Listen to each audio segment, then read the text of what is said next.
Okay. I got you, movie guy. I got you. Yes. Everything is everything.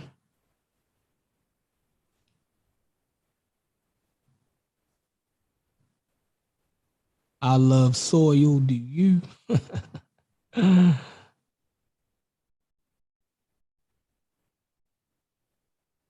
Donnie, what's up? What's up, everybody? Sending the link out to the Pseudo Killers. Pseudo Killers had a rough week, man. We had a rough week. I ain't gonna lie, we all over the place right now. You know, we're definitely all over the place. Rob, it ain't nothing up. Pseudo Killers, we all over the place, right? You know, but we right where we want to be. I'll say that. You know what I mean? We right where we want to be at in the thick of things, you know, right there in the middle of the confrontation. We hashing our own shit out. You know what I mean? Nothing personal. Pseudo Killers, we never have nothing personal going on um between us. You know, we all grown men and we keep it that way. We don't let this information, you know, create any personal situations, right? You might hate the way one of your pseudo killer comrades look at the information, right? You may hate the way they perceive certain information or interpret certain information, or you know what I mean? But other than that, you know, nothing personal. You feel me? So just waiting for everybody to click on, you know what I mean? And we get to it. You know what I mean? We get to it. Seeing the interesting conversation earlier between Team Osiris and Chief X that went left. You know what I mean?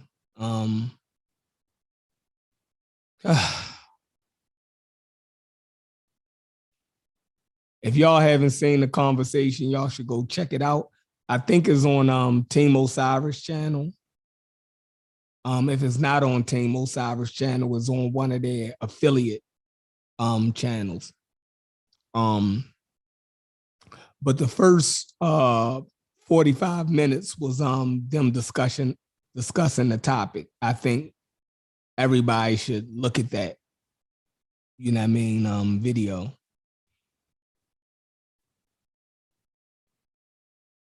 You know, everybody should look at just the first 45 minutes, you know. Everything, you know, after that, when it went left, that's not even worth watching. I say that. You know what I mean? It's not even worth watching. But other than that, boom, got a couple topics, you know what I mean, that I definitely want to get to. I apologize, y'all, for not going live yesterday. I was trying to go live every day this week. What's up, Cube? What's up, Stacy? Movie guy, Lamar, Mark. You know what I mean? What it is. What's up, Logic? But check it out. And Cube, when I send the link, I need you to come on because I want to rap to you. What's up, Eddie? Definitely want to rap to you, but what was I saying? Yeah, we got a couple topics that I definitely want to get to. Hopefully we can get to them.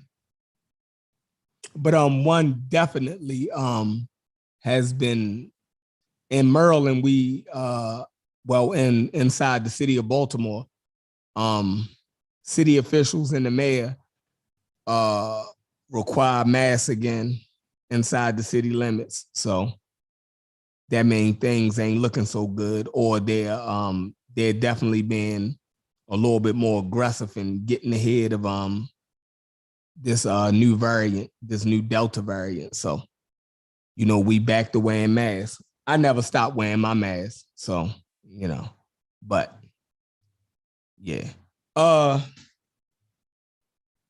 Definitely, Brother Logic is always a room for different opinions is always, shows us room for growth. You know what I mean? You should embrace that. You should never be in the echo chamber. If you're in a room full of everybody that agrees with you, get out of that room.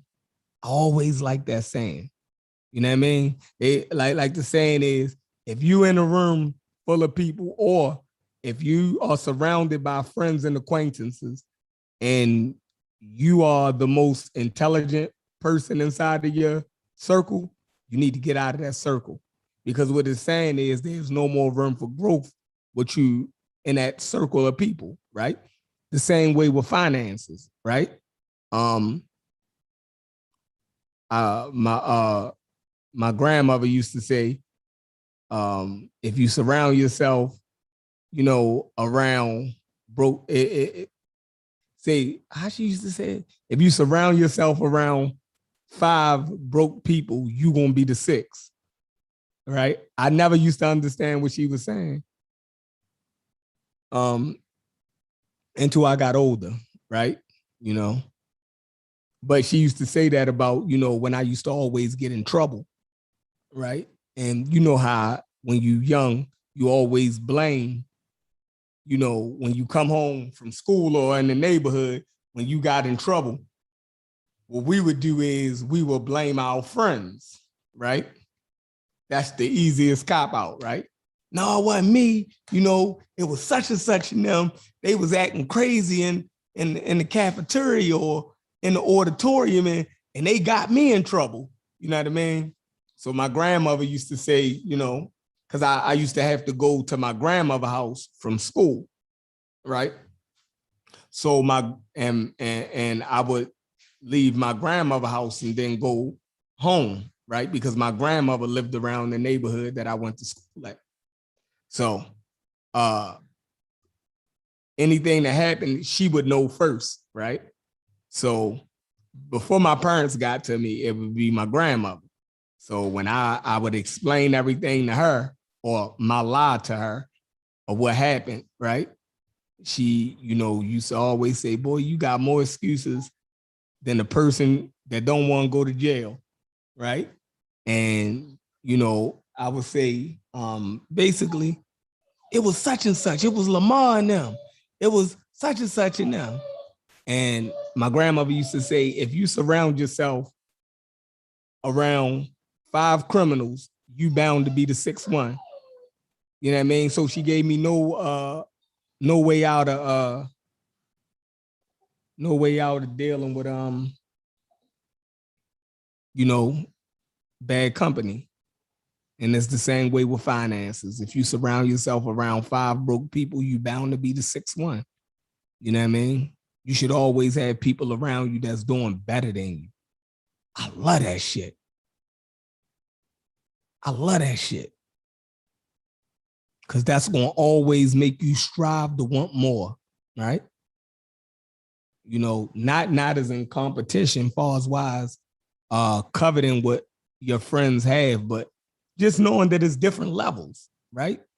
Just knowing that it's different levels. So,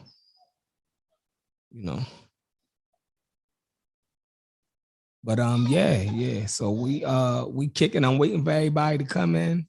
Yeah, I definitely been trying to keep it going. What's up, buddy? I definitely been trying to keep it going. But yeah, I don't know what's taking these guys so long. They've been screaming all day.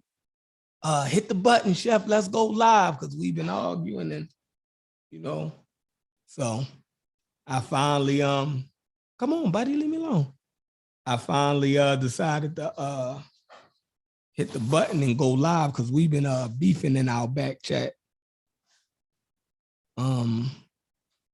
So we're going to see if Unc bring that same energy that he been bringing to me on YouTube.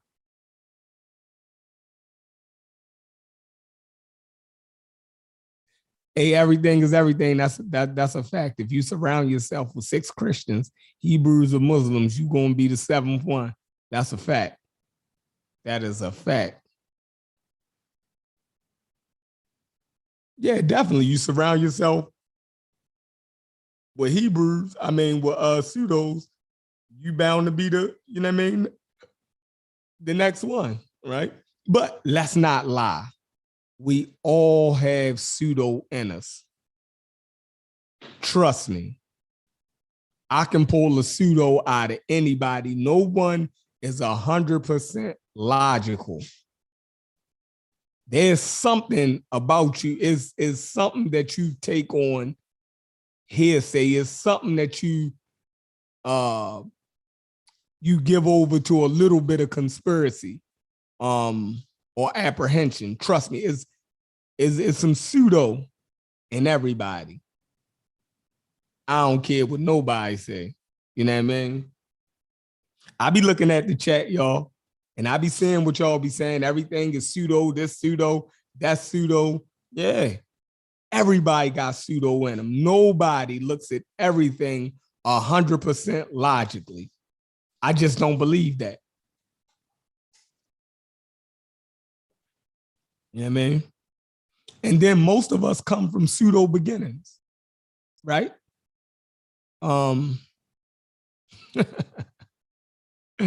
Yeah, I mean, most of us come from pseudo beginnings. And then those pseudo beginnings, a lot of that stuff we hold dear to us. Like we talk a lot about Ivan Van Sertima, right? Where he gets a lot of flack in this community, right? And I think the reason why is because Ivan Van Sertima, some of his works have been very instrumental. Like Van Sertima books was, I say, in any Black bookstore that you went to, you could find Van Sertima's work, especially if you was reading in the 90s, right? Anywhere that you went into any Black bookstore, if y'all had Black bookstores in y'all cities, right? You could pick up a piece of Van Sertima's work. So Van Sertima is held very dear to a lot of us, right? And he was a good scholar and a good writer. I think we go overboard, you know what I mean? And he was an accomplished academic, right? Let's give him his flowers on that. But I think it was a lot of money in playing to certain crowds, right? So I think he started, playing to certain playing to certain crowds and started writing to a certain audience. So, to those publishing deals, right? Like, you find out what's selling and that's what you write on. You know what I mean? So I think he was caught up in that a lot, and he used his academic power. He used his academic power and he pushed certain narratives in some of his works that later on got him in trouble with his academic community. But other than that, great scholar. Great scholar. I don't think too many people can, that talk shit about him could stand in front of him. You know what I mean? He'll mow him down. Van Sertima was that serious. And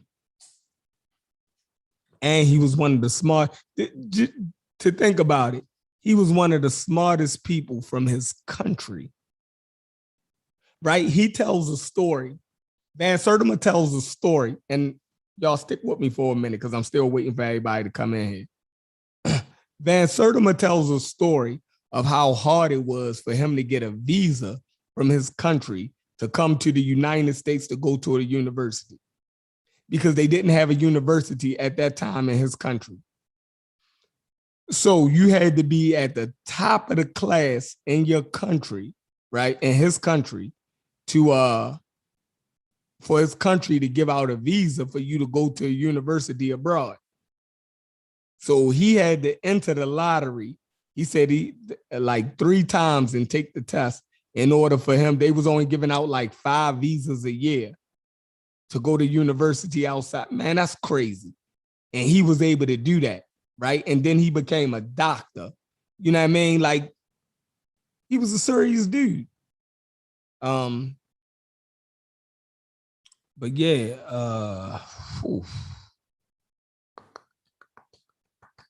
definitely pseudoisms. But Van Sertima, he definitely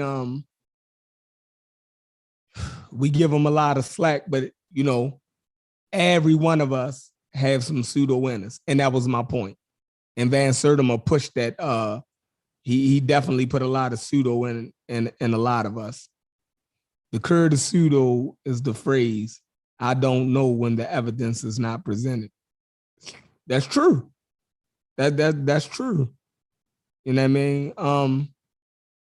But reading books like They Came Before Columbus, and you know what I mean? Great book. I would still recommend reading that book because it was such a good read to me. You know? It's a classic. It was a good book. Like, what else can I say? What else can I say? Even though the information is found to be unsubstantiated, you know what I mean? Still was a good. It was a good piece of writing that he did. You know. Then he got in a little bit of trouble over. Well, most people ain't like his Golden Age of the Moors, right? But I think the Moorish community in America made that book basically get on the radar or pseudo, or you know what I mean, because they, you know, pushing that Black Moor thing bigger than what it was, you know, was the issue. But he had other works. Let me see.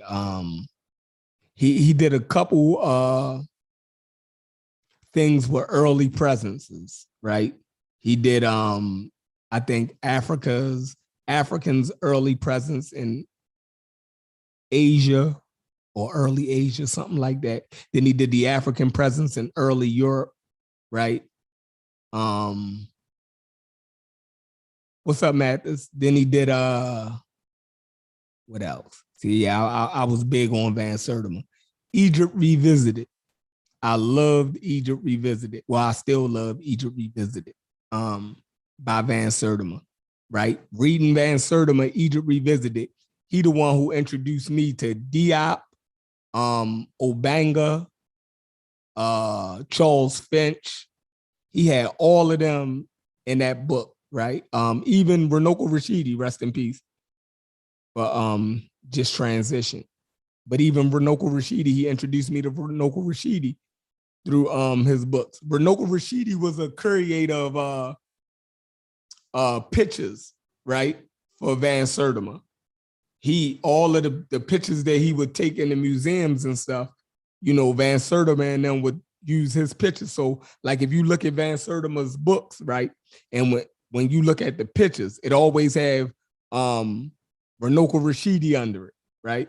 Runoko Rashidi you know, gave him the pictures. And if you ever been to a Runoko Rashidi, yeah, Blacks in Science, Golden Age of the Moor, yeah, all of that. So look, Runoko Rashidi, I went to see him in the 90s. My father took me to see him, right? He came to Sojourner Douglas College in Baltimore City. And Runoko Rashidi, I think this was around 1996 and 97. I was in high school. But great lecture, right? Very informative. The way he went through his information, he was a master at that. Now I know in this new community we so super smart. We call people like Runoko Rashidi pseudos and all of that. You know, we go too far. You know what I mean? And even I'm, you know, I gotta slap my own hand for that also. You know what I mean? Like you know, I can take you know, responsibility for, you know, being a little bit too harsh, you know what I mean, on elders or the writers who wrote in this you know, between the late 70s to the late 90s, right? In that 20-year period. So I went to see Runoko Rashidi. He was doing a tour, right? And he came through Baltimore, and he had he was doing a slide exhibit called the Global African Presence, right? And this was like around 96, 97. I still remember it. If I can find my father photo album, we took a picture with him right afterwards. But it was called the Global African Presence. And, you know, this was back when it wasn't no PowerPoints or none of that, right? He, you know, he had somebody in the back and, you know, it was like a slideshow. So they had to turn, like he had his picture on some type of film, his picture presentation. This was before computers. You could carry laptops that had your PowerPoint that can be projected up onto a screen. No, he had a real projector and he had his pictures on reels, right? And it was like damn near, you know, it was an amazing performance because he had like over 500 pictures and he damn near had a story and a history behind every picture that he went to. You know what I mean? That you know, cycled through his slide, right? And he showed you black people, all black communities of people all over the world, right? Wherever he found them at, right? Wherever he found this specific phenotype, right?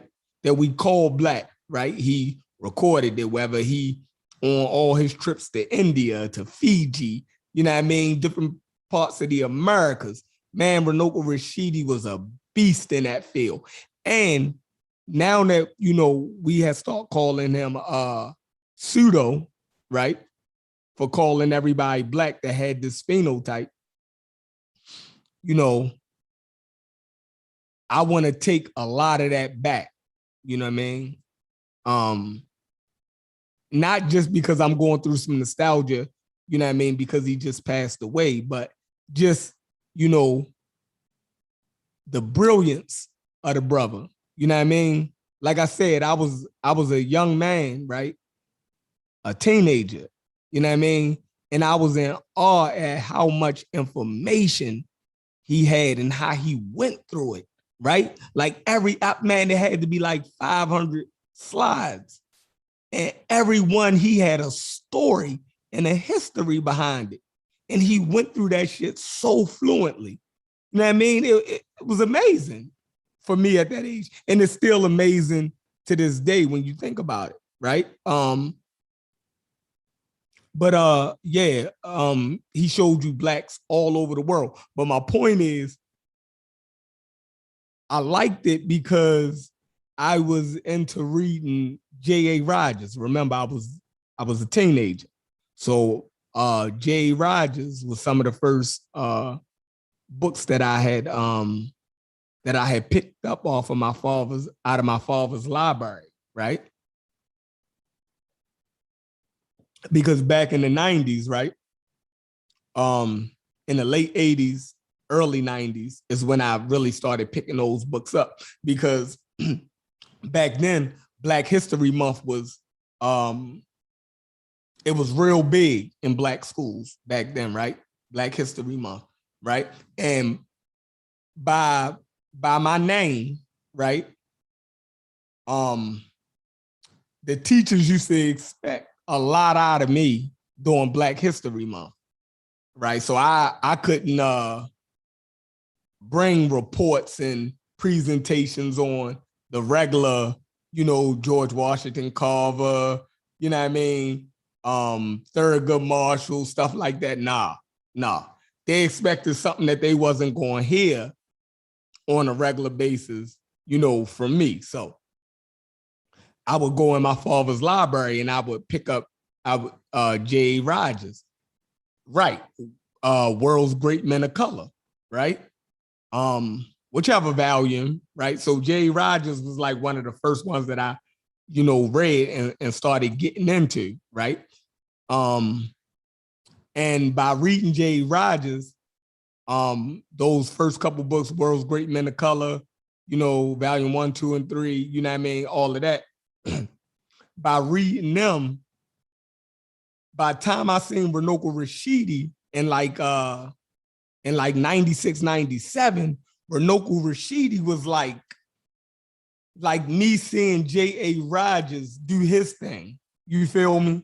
Like the way he would show the pictures and, go through it, who this guy was, this, that, and the third, man. It was awesome to me. You know what I mean? So I always liked Runoko Rashidi, and, every time he would come to Baltimore, right, I would go see him. It's these younger guys in Baltimore who have a barbershop. I think it's over East. They back like in the early 2000s, right? They young guys, right? They named their barbershop Conscious Views Barbershop. And these were some young guys, a little bit older than me, but at the time they was young. They was in their early 20s, right? But these young barbers, black dudes from Baltimore City, was so sharp. They had a bookstore inside their barbershop, right? You will see these dudes, you'll think they was regular drug dealers, the way they dressed, blase, blase. But when you go into their barbershop, right, these dudes had a bookstore, right, inside their barbershop, and they had books that they used to give out, right? So the young people, they would, all right, Gullah, I got you. I'm gonna send out the link in a minute. I'm just trying to get through this little thing real quick. Hold on. Yeah, but these but I got you, Gullah. But yeah, these young guys, right? At the time, they older than me, but they were still young, right? And they had a barbershop. They named their barbershop Conscious Views, right? So that was catchy, right? What the fuck? Is this a barbershop or, you know what I mean? What's this? So you'll go in there and it was a barbershop. And then the barbershop, like I said, they had a bookstore and they used to give out books, like, so they would have these deep conversations in the barbershop. And, excuse me, they got so deep with it. Now, these young cats, right? They got so deep with it, they started to put on their own lectures, right? So these young dudes, right? They made it cool and fashionable to be well read, right? They made it cool and fashionable to be intelligent. I always give props to these dudes, right? Because they was young guys. They looked like any other drug dealer in Baltimore City, but they wasn't, right? They were master barbers, but you wouldn't even would have known that from the way that they looked. They was master barbers. They was community oriented, right? And they was well read. They was into the history, right? So you would go in their barbershop, right? And you would get a earful every time. So these guys started to put on their own lectures. So they would take their money from the barbershop, right? And they will rent out auditoriums in different places, and they will bring in Black speakers and authors, right? So I seen people like let me see. They brought, and this was in the late 90s. I was still a teenager, right? Watching these cats. So they brought Naeem Akbar, right? Man, if you ain't never seen Naeem Akbar live, yo, like there's a lot of people that nowadays we call pseudo, man. Like these guys, man, like, yo, they laid foundations, right? Man, if you never seen Naeem Akbar live, man, the way yo kick that, man, he's a talking brother, man. So his shit was so motivational, right? You had people like now he was a psychologist, right? He dealt with the you know, rebooting the black mind, right? He was a school psychologist too, something like with Umar Johnson, you know what I mean? Um, Along the same lines of what Umar Johnson says he is degreed in work in the field that he works in, right? But I think before Naeem Akbar, we had Francis Cress Welsing, right? Now, they even brought Francis Cress Welsing to Baltimore a few times, right? They brought Francis Cress Welsing, right? And then they so you'll see Francis Cress Welsing, right? And she had the book ISIS Papers, right? Now, if you're a young guy, right, in the streets or whatever, you know, you probably the only one in your crew that's really reading, right? So you don't even have nobody to talk to like that. So I would read Francis Cress Welsing and really didn't understand it, right?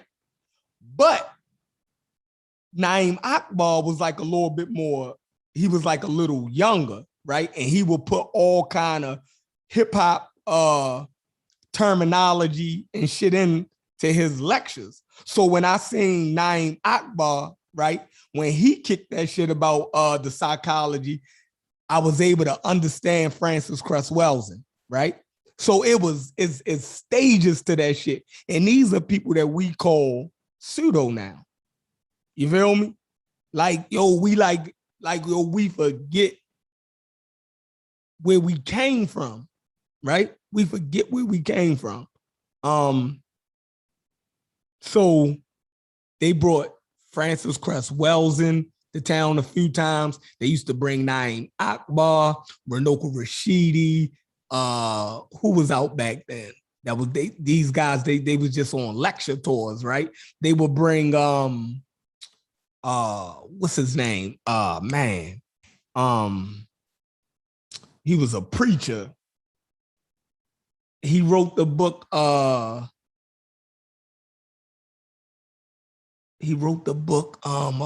the holidays, white holidays, Black Holocaust, something like that. Man, oh shit. Good speaker though. What the hell? His name was Bershango. Thanks, Late Show. Yeah. Ishaka Musa Bershango, right? Seen this guy live. Great speaker. I never seen Ray Hagan's live. I never seen him live. They actually brought, no, they didn't bring Dr. Ben in. I seen Dr. Ben live back in the 90s. It was another group that was doing Black Circuit scholars. And my father took me to see what's the boy name I just named? Dr. Ben, right. So he took me to see Dr. Ben. Now, Dr. Ben had a strong accent. So I will say, watching Dr. Ben when I was young, a teenager, I didn't even understand what Dr. Ben was talking about. Like I couldn't get past his accent, right? But the older people in there loved him. Now, this was at a time where, you know, my father used to, you know, just, you hanging with me today, we gonna do this. Boom. I ain't even have no choice in the matter. I would have stayed around the way and played basketball and stand on corners with my homeboys, like, you know, what any other young teenager would have been doing, messing with girls, whatever, you know what I mean? But, you know, it used to always be like a Saturday.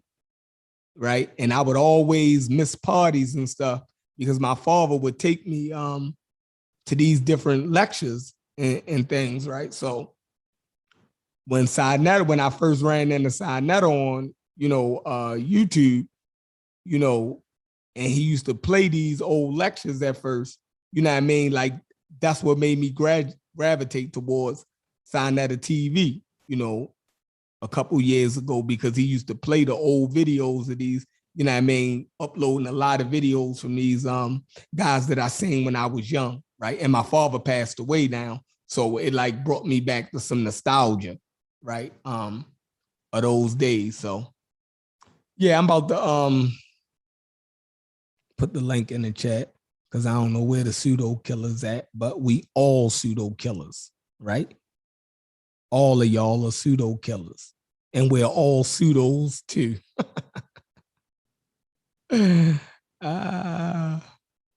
Yes. Boom. So there it is. Everyone come in, got something to say, let's get to it. Let's get to it. But yeah, damn, man, we lost Renopa Rashidi, man, while he was still putting in that work. We lost him in Egypt. He was still putting in that work, right? Teaching new generations of people. My man Adrian. Got my man Adrian in here. That's what's up. What's up? Adrian. Can you hear me? Yeah, mute your YouTube out. You said okay. Let me walk upstairs. It's my dad. He's on the computer. I'm gonna walk upstairs real quick. Oh, okay. But it's good to be back with the family. Yeah, man. Hey, Adrian, I enjoy your conversation, man. I was talking to Uncle and them about you the other day, and I was saying how well read you was. Yes, sir. Yes, sir. You definitely. How old are you? I was wondering that. 22. God damn. Yo, you is well read to be a 22-year-old. For sure. Well, you know what I mean? Yes, sir. You on the right path, man. You should hook up with Mossy, man. The Mossy is a good they'd be a good group of brothers, you know what I mean, that can really help steer you in the right direction by you being as well read, you know what I mean, and having that ability to read and digest material like that. You'll do good hooking up with Mossy. Like really start going over there to their channel and try to build a rapport with them and with Team Osiris. You'll do real good. Trust me. Okay. Trust me. Yeah. But what's up? What's going on with you? See, all right. Like I get, like how we kind of, as you say, we all kind of have like pseudo beginnings. Mm-hmm. But here's my thing, right? I would say that me myself personally came from a pseudo beginning because like this is how my intellectualism kind of started, right? Mm-hmm. This is what I do. I would listen to like all of the lectures by John Henry Clark and Dr. Ben, right? But this is what I would do. I wouldn't listen to their stuff like it was the Bible. You dig what I'm saying? Mm-hmm. Every book that they would mention, every book that they would say they would use, I would be like, okay, let me buy that book off Amazon, like John Henry Clark. Whenever he talked about the slave trade, he talked about Eric Williams, Capitalism and Slavery, the Negro in the Caribbean. And I would buy those to check John Henry Clark and Dr. Ben out. And that's kind of, how I started, Right. So you was absorbing a lot of information, but that's a good way to go though. Yeah, I mean, that's a good way to go. All right. What's up, Gullah? What's good with it, bro? Ain't nothing, chilling. I seen y'all debacle earlier. Oh yeah, man. Yeah, I wish it would have went smoother than that. You know what I'm saying? It's a whole lot of information I wanted to get out just to the people, period. But we'll do it for another day. You know what I'm saying? We got plenty of time for that. Yeah, definitely. Hey, what you wanted to rap about though? Oh man, it's just it's just. I wish, man, it was crazy, man. I mean, shit, it is what it is. You show the information show for itself. So we ain't seen no other rebuttal video, none yet. So I don't know. Like, I hope I hope he learned something. You know what I'm saying? Can I tell you something, girl? Go ahead.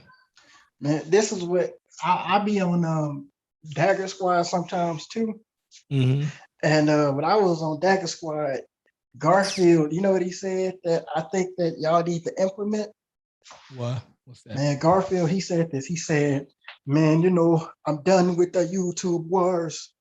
If you want to say something to me, you put it in a book. I'm not doing those 4-hour long videos no more. Like, man, I'm a scholar now, man. Like, I ain't got to debate with nobody no more. I'm a historian. I put my money where my mouth is, because that's going to distinguish, the actual, kind of like pseudo intellects almost with the actual scholars. Because like currently, like I'm studying to be a historian at one of the HBCUs I go to, right? Mm-hmm. And what one of my PhDs told me that is like really interesting. What's that? You don't have to get a degree in history in order to be a historian. You got to put in that work, and you got to put in a book and have it like peer reviewed by the people. So, you know what I'm saying? Mm-hmm. If Chief X want to debate you on Egypt and him saying, Nappy the Nubian, put your whole, your information in the book, and that's gonna force him to actually put his money where his mouth is too, because sometimes he be talking crazy. Me and the Gozy, we coming up with something, man. We got something cooking. We're gonna do some type of at least some type of timeline book, we can show the different human migration shit. Specifically Egypt too, but people will get a better understanding. But you know what I'm saying. But we're gonna focus on all over Africa for real.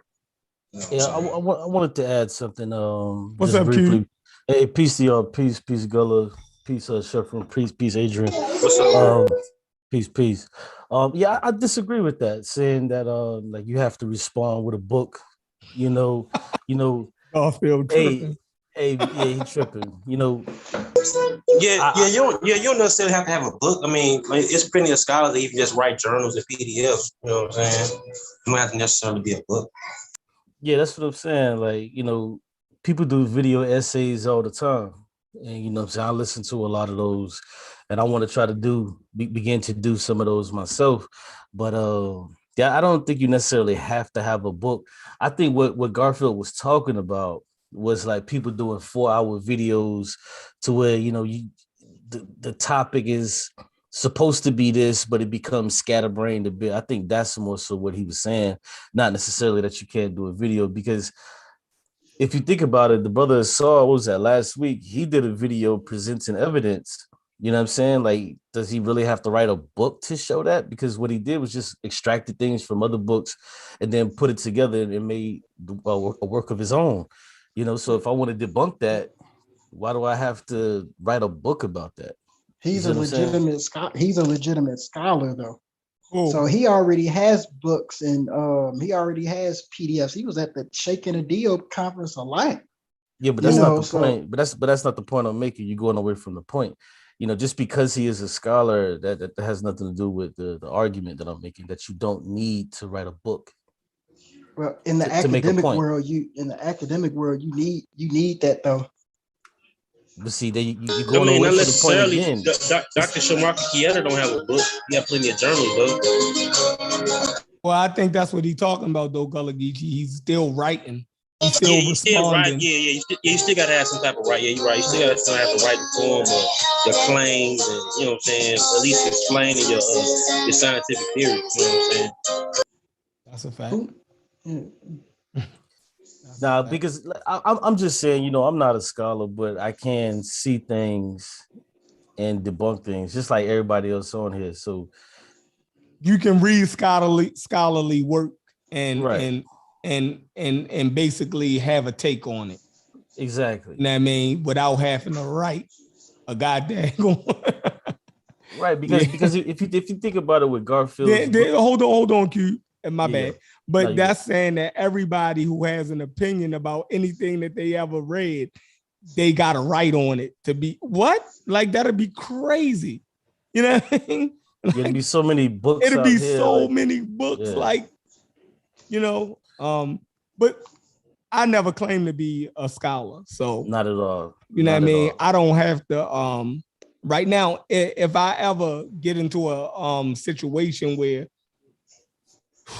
I would say where, you know, I'm researching so much information to the point where I feel like my information, I have it down to a point where I need to express that in writing, then that might be something that I'll look at, right? I think Garfield, he did so much research into the Bible and biblical literature. He understood it from a unique standpoint, right? That it made him want to write to give people the clarity that he got on the subject now, right? So it's the same way when you know, got his evolution, where he felt as though evolution, he had it down pat, right? To the point where he understood it from a certain, you know what I mean, that he wanted to put it in writing so people could understand it how he understood it, right? I think that's what makes people want to write, you know what I mean, when they didn't master something, right, to a certain level that like, yo, I could actually teach this, right? I could actually disseminate this information because I got it down. If I ever get to that point where I feel like, yo, these dudes that aggravated me so much about Egypt that I didn't took in so much information about it that I can put this shit down and write and then get my point across, then that's when somebody, you know, choose to do that. But everybody don't get to that point, right? So go ahead, Q. Yeah. And, you know, that's something that the brother Garfield decided to do, as well as the brother Unk. That's something that they decided to do, you know, and maybe you're correct. They did reach a point to where they had this plethora of information, and instead of constantly talking about it, like, let's just put it in a book to where it's forever going to be there, and nobody can touch it from after that point. And I understand it, but also just because you write a book doesn't make you a scholar, doesn't make you more intelligent than anybody else, or any of that kind of stuff. So that's kind of the point that I was pushing back from the brother Adrian, saying like, you know, you have to put something in the book. I don't want to write a book, but I would debunk your video with a video. You know what I'm saying? And people learn different ways. Like I want to do a video debunking a SARS presentation. You know, because I have the I have the knowledge, I have the process of how I want to do it, and it doesn't take a book to debunk what he put. You know, but that's just kind of where I'm at. So let me ask you this. Now, philosophically, do you think that, and I know, but I already have my opinion on it, right? But I'm asking you, do you think that philosophically that is holes in his premise? 150,000%. Okay, right. like, do you think that he used Africa as like a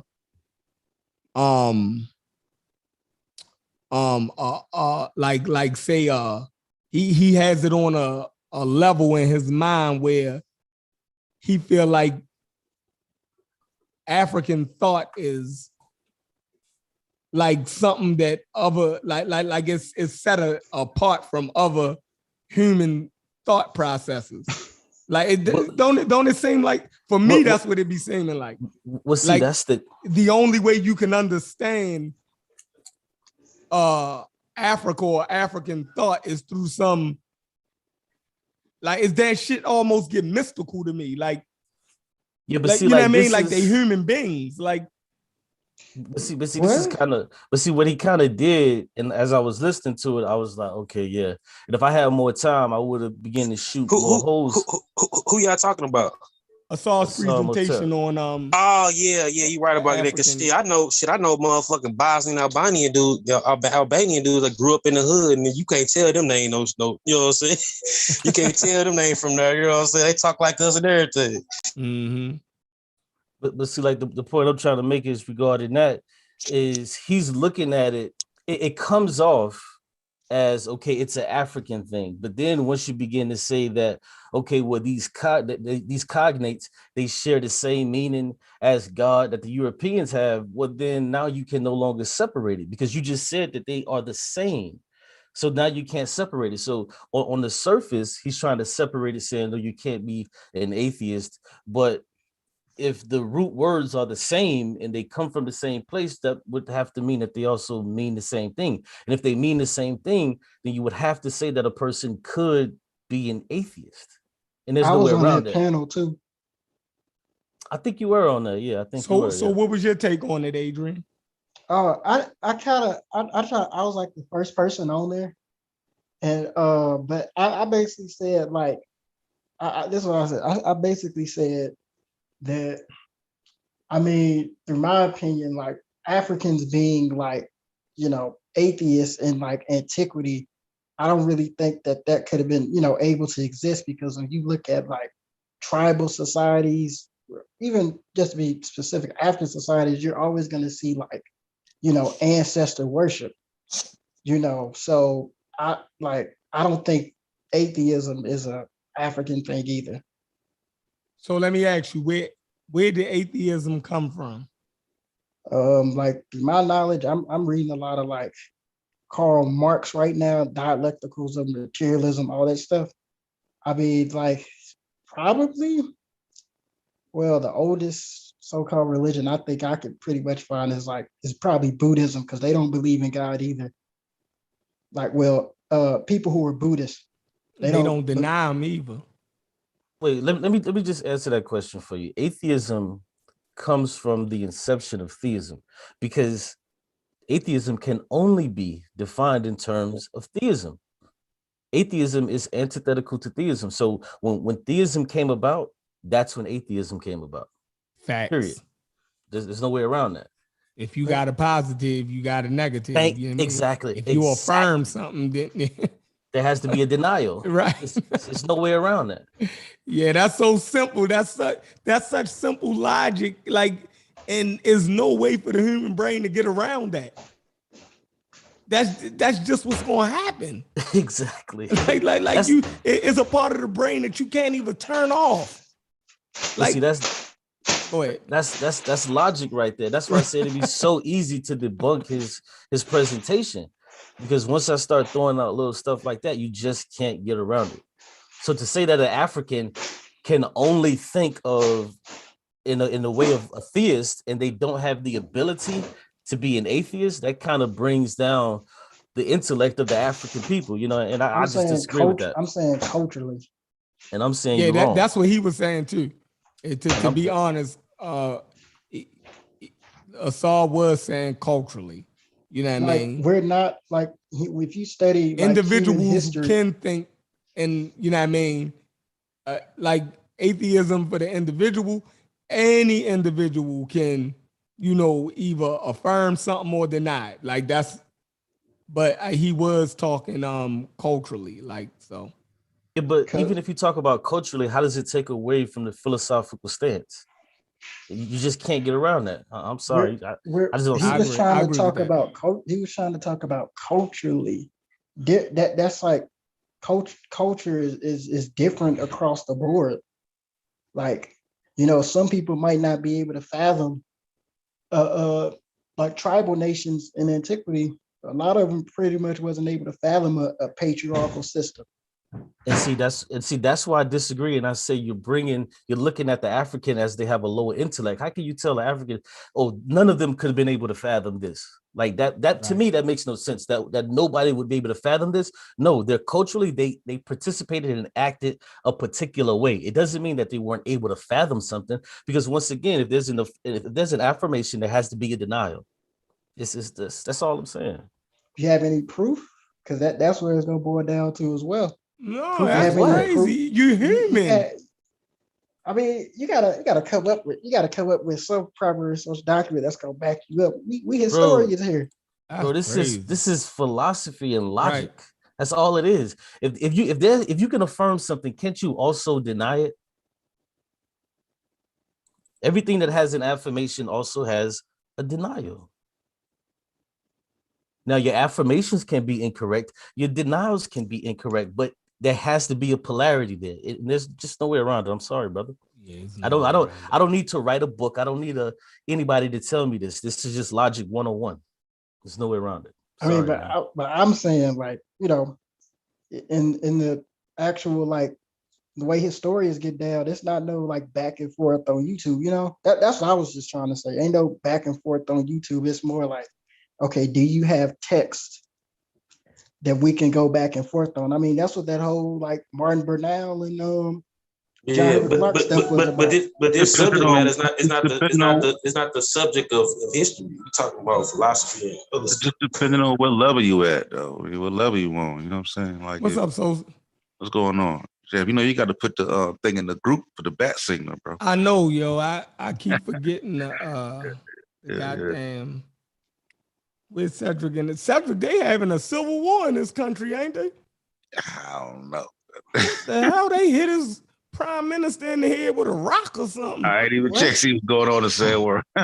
Who Man. who got hit in the head with a rock? Is he on the island of St. Vincent? Where the hell is he at? What? What did it say that? Goddamn, you know, He on one of them little islands, St. Thomas? St. Vincent or something. Their prime minister, they got hit in the head with a rock at a protest. They had to rush him to the hospital and shit. But I thought that's where Cedric was from. I didn't even ask. I was so busy today. Bust a nigga head. That's crazy. They Yeah, almost they bust a don't nigga head. I was over there throwing rocks. My grandmother always told, don't be throwing no damn rocks. Oh, here's somebody car. Yeah, these motherfucking Jamaicans over there throwing rocks. It look like hitting Obama in the head with a goddamn rock. They gotta shut down. They gotta shut down the union to address and shit. Nigga done hit Obama in the head with a rock, man. Let me The say rock this of the to Lord. let me say this to Lamar Pope in the chat. He says you can't not deny yourself for your own existence. But see, if you paid attention, what I said is you can make affirmations or denials, but they can be incorrect. But they still are there, but they can be correct. Like, no, I can't deny. I can deny that I'm on live right now, but I would be incorrect. You see what I'm saying? So everything has these polarities. That's all I'm saying, brother. But go ahead, y'all. No, oh, he from St. Martin. My bad. I thought it was one of those saints. They naming islands after saints and shit. So it gets crazy to me. But okay, my man Kyle said he agreed with Adrian on this one. So go ahead, make your point again, Adrian. I just said Q from a point. I just said from a like I get what like Asar was saying, because that's why when I really just understood him, like I agree with him. Like culturally speaking, if you study the history of each and every people, like there's a lot of things that different humans across the world do that is very different, and things that we do that's like very the same. Like if you look at African societies, like primarily you're gonna see an ancestor worship philosophy, meaning that the ancestors are like deities and they're gonna like watch over you. So culturally, I agree that African people historically, you know, that wasn't the way of the land. Now there could have been some Africans who were atheists in antiquity, but culturally speaking, looking at like since Asar was a linguist, using this word, these people, he's correct.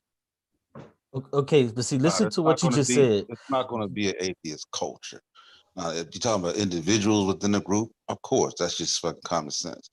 But as a culture, no. But not just Africa. That's global.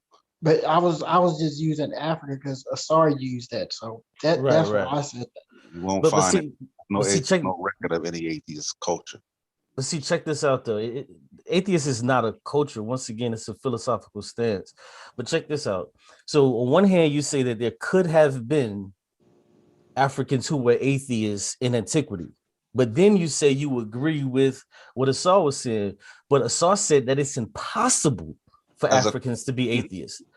I'm talking about as a culture. Like there's an atheist culture in the United States, right? There's a group. It's growing now. There's a in my group of generation, atheists. y'all Yeah, about that. a large group of atheists, bro, who coalesce together.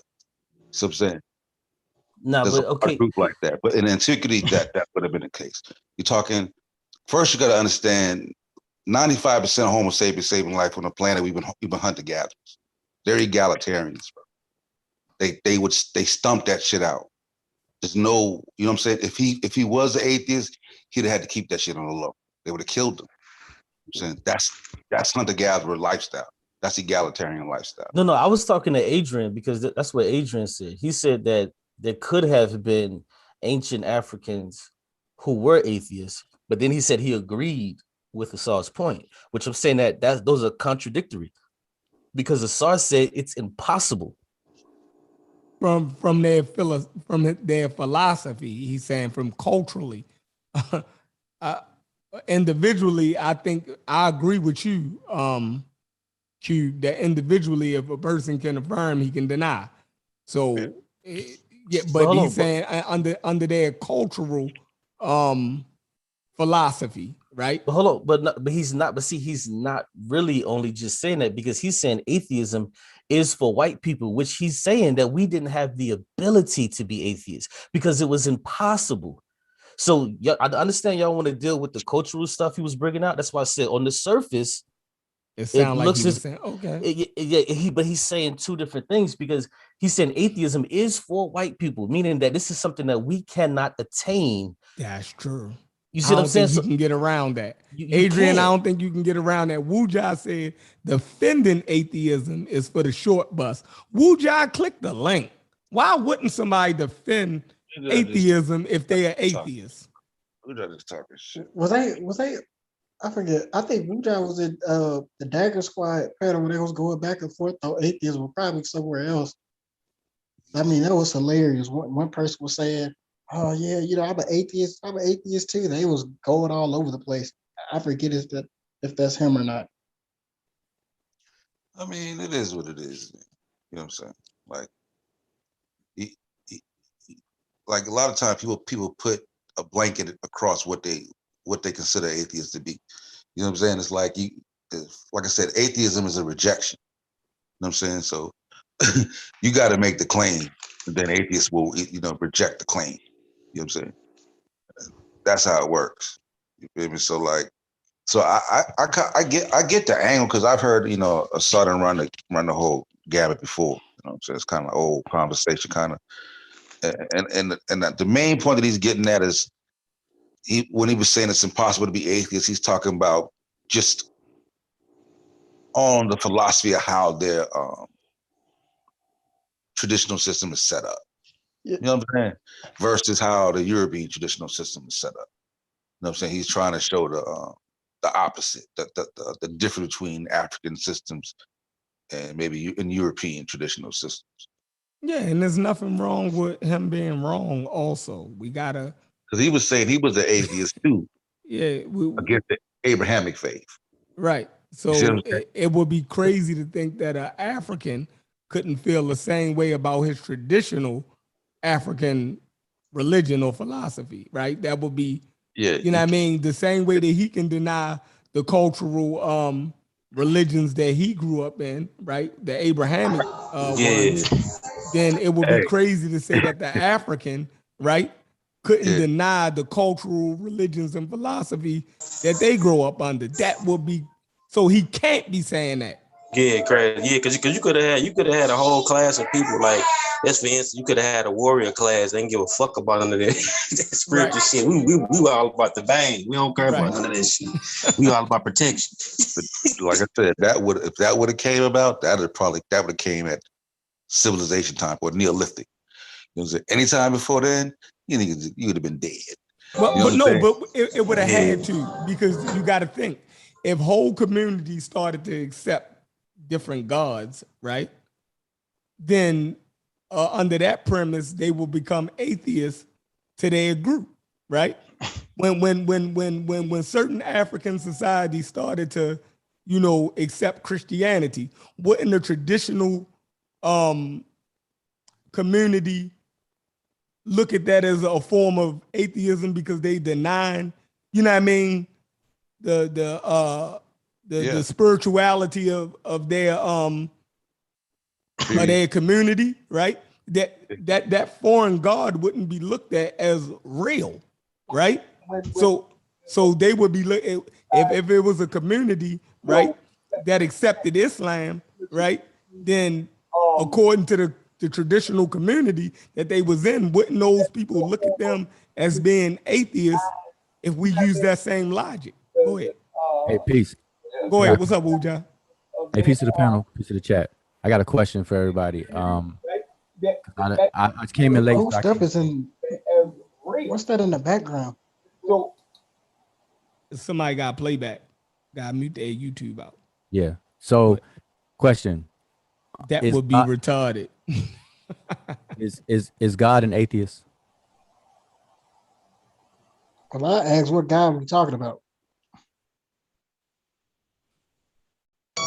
You mean which deity? I mean, because God is a deity too. God out of Germanic pantheon. Wait. So hold up. So two people asked me which God. So that's good. But Sosa, is God an atheist? I don't know. That's just crazy to me. Wait, I think I get what you're saying. Wait. No. Don't. You gotta ask Cube, yo. I don't want to read into it. So, Sheffrin, because I want an answer from everybody, at least a response from everybody. So, Sheffrin, is God an atheist? If God is real, no, he wouldn't be an atheist. He would have to, acknowledge himself.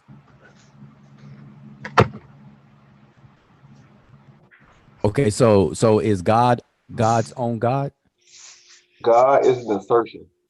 Wait, hold up. I'm asking Sheffrin based on what he just said. I'm saying, is God God to himself? It depends on what system you're talking about. I mean, in order for God to be God, how can God be God to himself? It depends on what system you're talking about. Okay, good. All right. So that's three responses from Adrian, Sheffrin, and Sosa. Oh no, and who's that on the? I can't. Everybody's skipping around. I can't see. Pastor Bennett coming. You about to get your ass handed to you, Wuja. Pastor Bennett. Talking that crazy shit. I was waiting for Pastor Ben to get on y'all niggas. Yeah. And forgive me if I'm butchering anybody's name, but Kayal, Kayal. Now, what was the question again? You said, can God be an atheist? Is God atheist? No, I said. Oh, you already answered. Yeah. I think whoever that was. Like I can't see who's on here, so pardon me. But I think the correct question would be, can a God be atheist? So no. I'm asking the way I'm asking for a reason. So Kayal, but is God an atheist? And so my response to that is God is an assertion. But that still doesn't answer. That's a nice, prep for an answer. But is God an atheist? No, I'm saying in academia, it's not wise to discuss things that are hypothetical. Like if we're talking about reality, like if you're asking a fact-based question, I can't give you a fact-based answer if we're not talking about anything in reality. Okay, can Superman fly? Yeah, Superman exists by the rules of the comic book. Okay, so is God an atheist? God abides by the rules of the comic book. He can be whatever he wants to be. No, but that's not. See, I'm not asking you. See, I'm not asking. Wait. That's why you gotta be specific on which God you're talking about. Okay. Just get to it, Wuja, because there's a bunch of us on there. No. Listen. This is why everybody. I would say no, because even the original pantheon God comes out of, we have other gods that he associated with, like Thor and all that shit. But who's on the panel? Because some people already answered and they jumping the turn. I'm just trying to get an answer. Okay, I can see everybody now. Sorry about that. So whoever already answered. That's cool. You too, Wuja, because there's a lot of us on here, bro. Go ahead. Bust a rundown. Okay, William Bennett, Pastor Bennett, is God an atheist? Yes, if we're going by what I would see as the ancient view of atheism. No, if we're going by the modern view of atheism. Okay, so Cube, Is God an atheist? Talking to me? He probably said, oh, there you go. Yeah, I'm asking you, is God an atheist? Absolutely not. Okay. So out of the 9 of us here, the majority couldn't really answer the question until they got more information from me. So they said, a couple of y'all said it depends. It depends on which God or something to that effect, right? Mhm. And so Yeah, because each guy followed different rules. exactly. So what this demonstrates, not talking about or nothing, what this actually demonstrate is that atheism always has to be preferenced by a definition of the theos part, the God. You have to define and clearly define, not some ill-defined stuff, not some Right. murky. Because the rejection of God. Yeah. That's a good ass point, Wujai.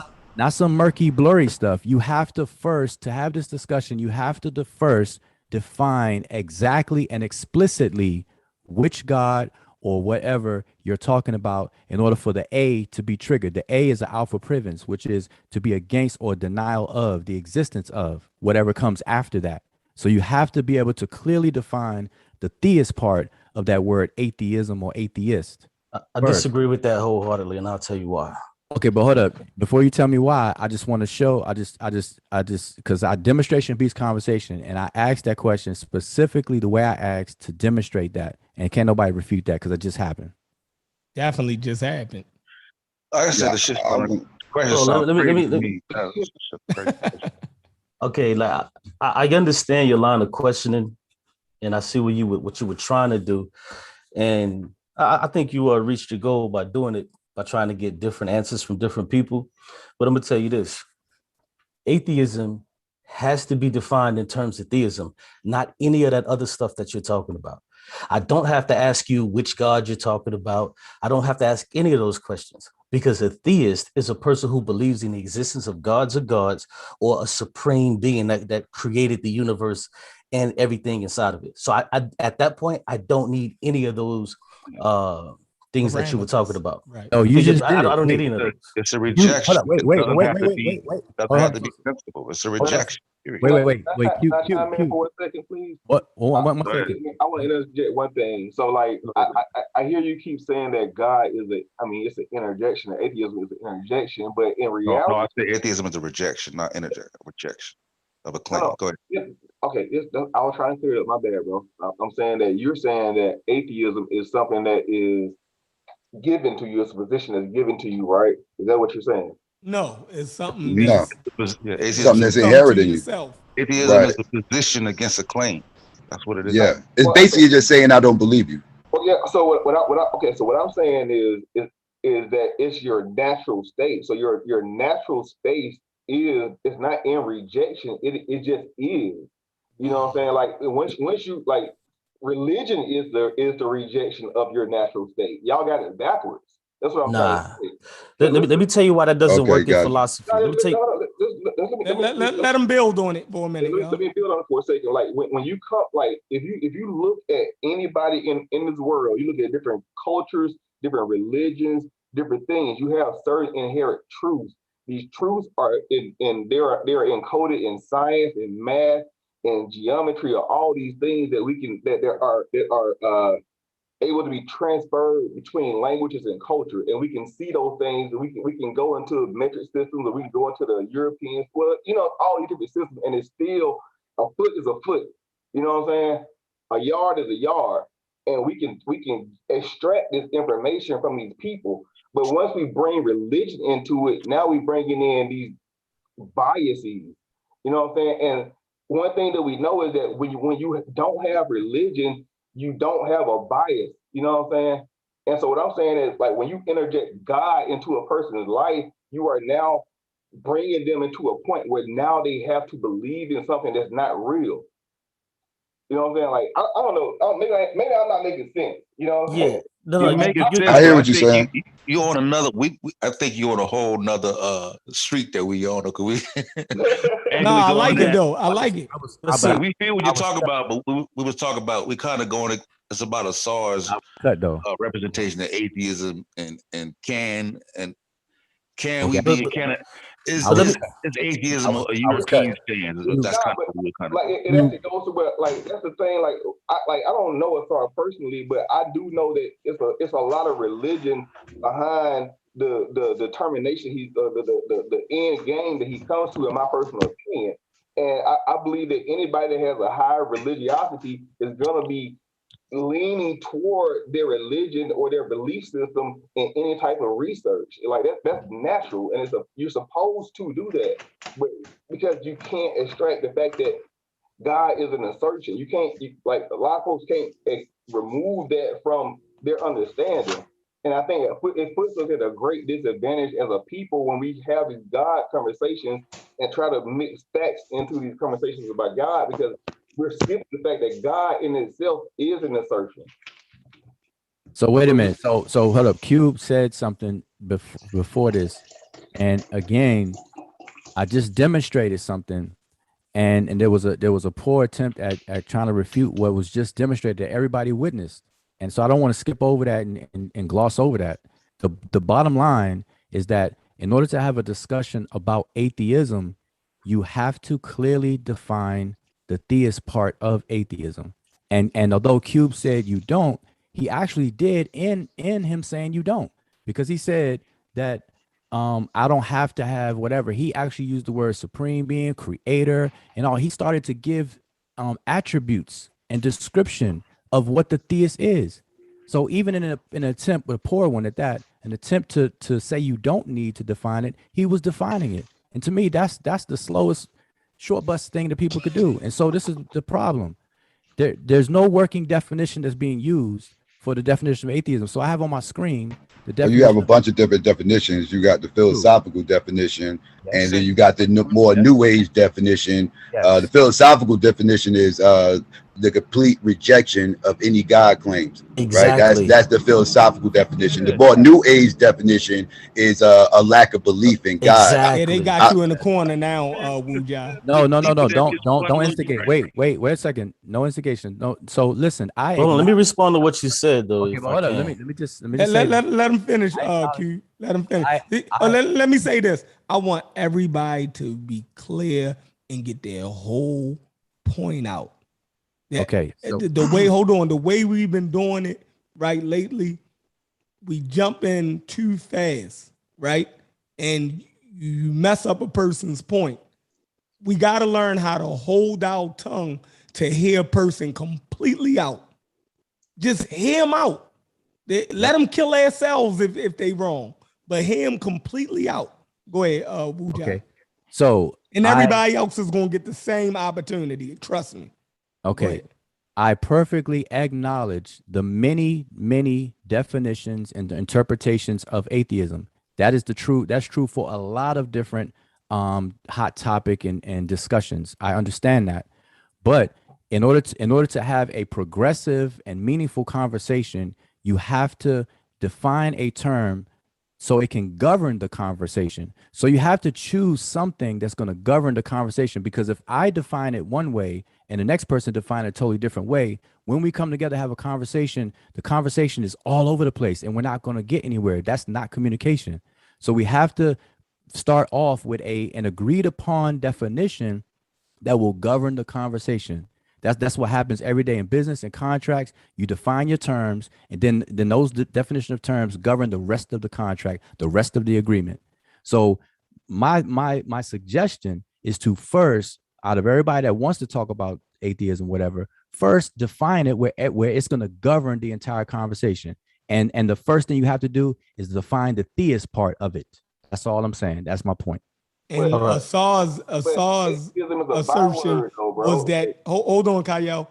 And Asar's assertion was that in the Africans' philosophy or worldview, that God was existence. So he already defined his term. Now you got to deal with that on his terms. Like you can't get, if you deny God in Asar's world, then you just adopt, or what Asar believes the African view is, then you just denied your own existence. So it's a clash. But go ahead, Kyle. Well, hold on. I was next because I wanted Oh, to my respond. bad. Go ahead, Q. Right. The brother said, No, but address Wuja. Don't. Yeah. I That's sidetracked it. no, My it's bad. cool. Yeah, it's cool. Yeah, the brother said it was a poor attempt. Hopefully, I could do better this time.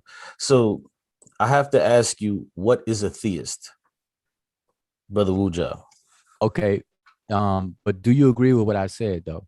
I 100% disagree. That's why I'm asking the question that I'm No, asking no. you. I'm talking about just now when I said you have to. I'm disagreeing with you. That's why I'm Oh, asking the you disagree question with that I'm that? asking you. Hey, hold on, Cube. Don't ask him no question. Just go ahead and do your thing. Pull his shit apart without him. You know what I mean?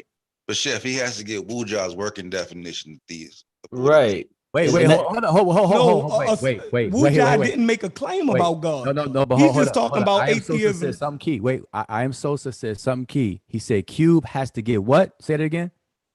He has to get my working definition. Your definition is that's right. what you Okay. So let's hear it. Let's hear it.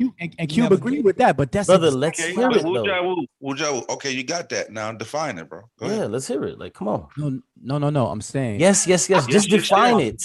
Just define it. You got that. We heard you. That's my point. Now answer the question. But brother, what is a theist? Now answer the question, bro. That's all we say. Go ahead. I'm saying, Cube, you just said that you disagree with me. Brother, what is a theist, man? Come on, we're getting silly now. No, we're not getting silly. See, that's the part. See, so instead why of can't you just define what it is, bro? I want instead of holding up the conversation. Why can't you just define? No. I'm not holding up the conversation. Y'all not gonna get slick like that. Or not y'all, but Cube. Listen, Cube. You said you disagree with me, but yet you're agreeing with me, and that's silly. That's some short bus retarded stuff. Brother, can we just get to your the answer? No. Why don't you want to answer the question? No, I can answer the question, but I can't. So why don't you do it then? No. I'm saying because you haven't asked. Brother, why won't you answer the question if you're capable? Hold on. If you're capable of doing something, then why not just do it? There has to be some other reason. Why won't you just answer the question? Because one, if you can't show me that you're not retarded, then I'm not going to deal with you, because you just said you disagree with me, but at the same time disagreeing with me, you agree when Sosa said you need my definition. That's my point. I made the point that you need a definition to govern. You disagreed with what he's saying. All he has to do. You disagreed with him. No, I know what I have. Without him even having a definition. Without even having his point of view. Hold on. Watch this. He knows where I'm going, and I'm about to put him in the bag. That's why he doesn't want to answer the question. So just answer the question, brother. What is a theist? Okay, I'm going to give you a definition that I propose. Brother, can you just answer the question? Can you not interrupt me? I'm going to answer your question. I'm going to give a definition. It's on the screen, okay? This is on the screen right here. This is going to be my definition I offer to you, okay? I'm going to read it. Because atheism is the denial of theism, every tract on atheism should also address the question, what is theism? And that's similar to what you're asking me. So here's my definition. Along with this, theism is the same as a more current term, monotheism. Theists are adherents to one of the three theistic religions, Judaism, Christianity, and Islam. Theisms believe in one God, etc. That's my definition. Next. You could have been said that, but he could have. But I could. No, listen, I could have said it, but I don't agree with that definition. You've given your response. Listen, you've given your response. So I know. Go ahead, Q. It's on you. All right, there you go. So hold on. I need to pull back up what he said, what he read that he has highlighted. What does it say again? Theist or who? I'm a lock Wuja's screen because he's using his screens. So you can have it on the. Let me find. Well, he could just tell me. He could just tell me since it's too small to read. No, because it's your turn. It's quick. It's quick. It does adherent. There you go. It's on there. He can see it on Wuja. Go ahead. Okay, theist. No, he can see it. Wuja. No, I can't actually. I can only see it when he talks. Okay. No, it's pinned. I pinned it. I could have read it by now. Theists are adherents to one of the three theistic religions, Judaism, Christianity, and Islam. Okay, perfect. So now, when you said earlier that I need to understand what a theist is, That's why I told you no, I don't, because the theist is exactly what I described, which is supreme being or God that created the universe and all of its contents. And all three of these religions believe that same thing. So no, I do not. Once again, no, I do not need to know what type of theist you are, because a theist is one that believes in a supreme being. Nice try, wrong dude. So now, what we have to understand is atheism is the denial or rejection of that. And that's what I'm talking about. Okay, Theism, just wait. Let me respond to that. So We can't. what you just kind of pass it around. okay, just real quick. What you just did, you're saying is that you don't need to know the definition of theism or theist.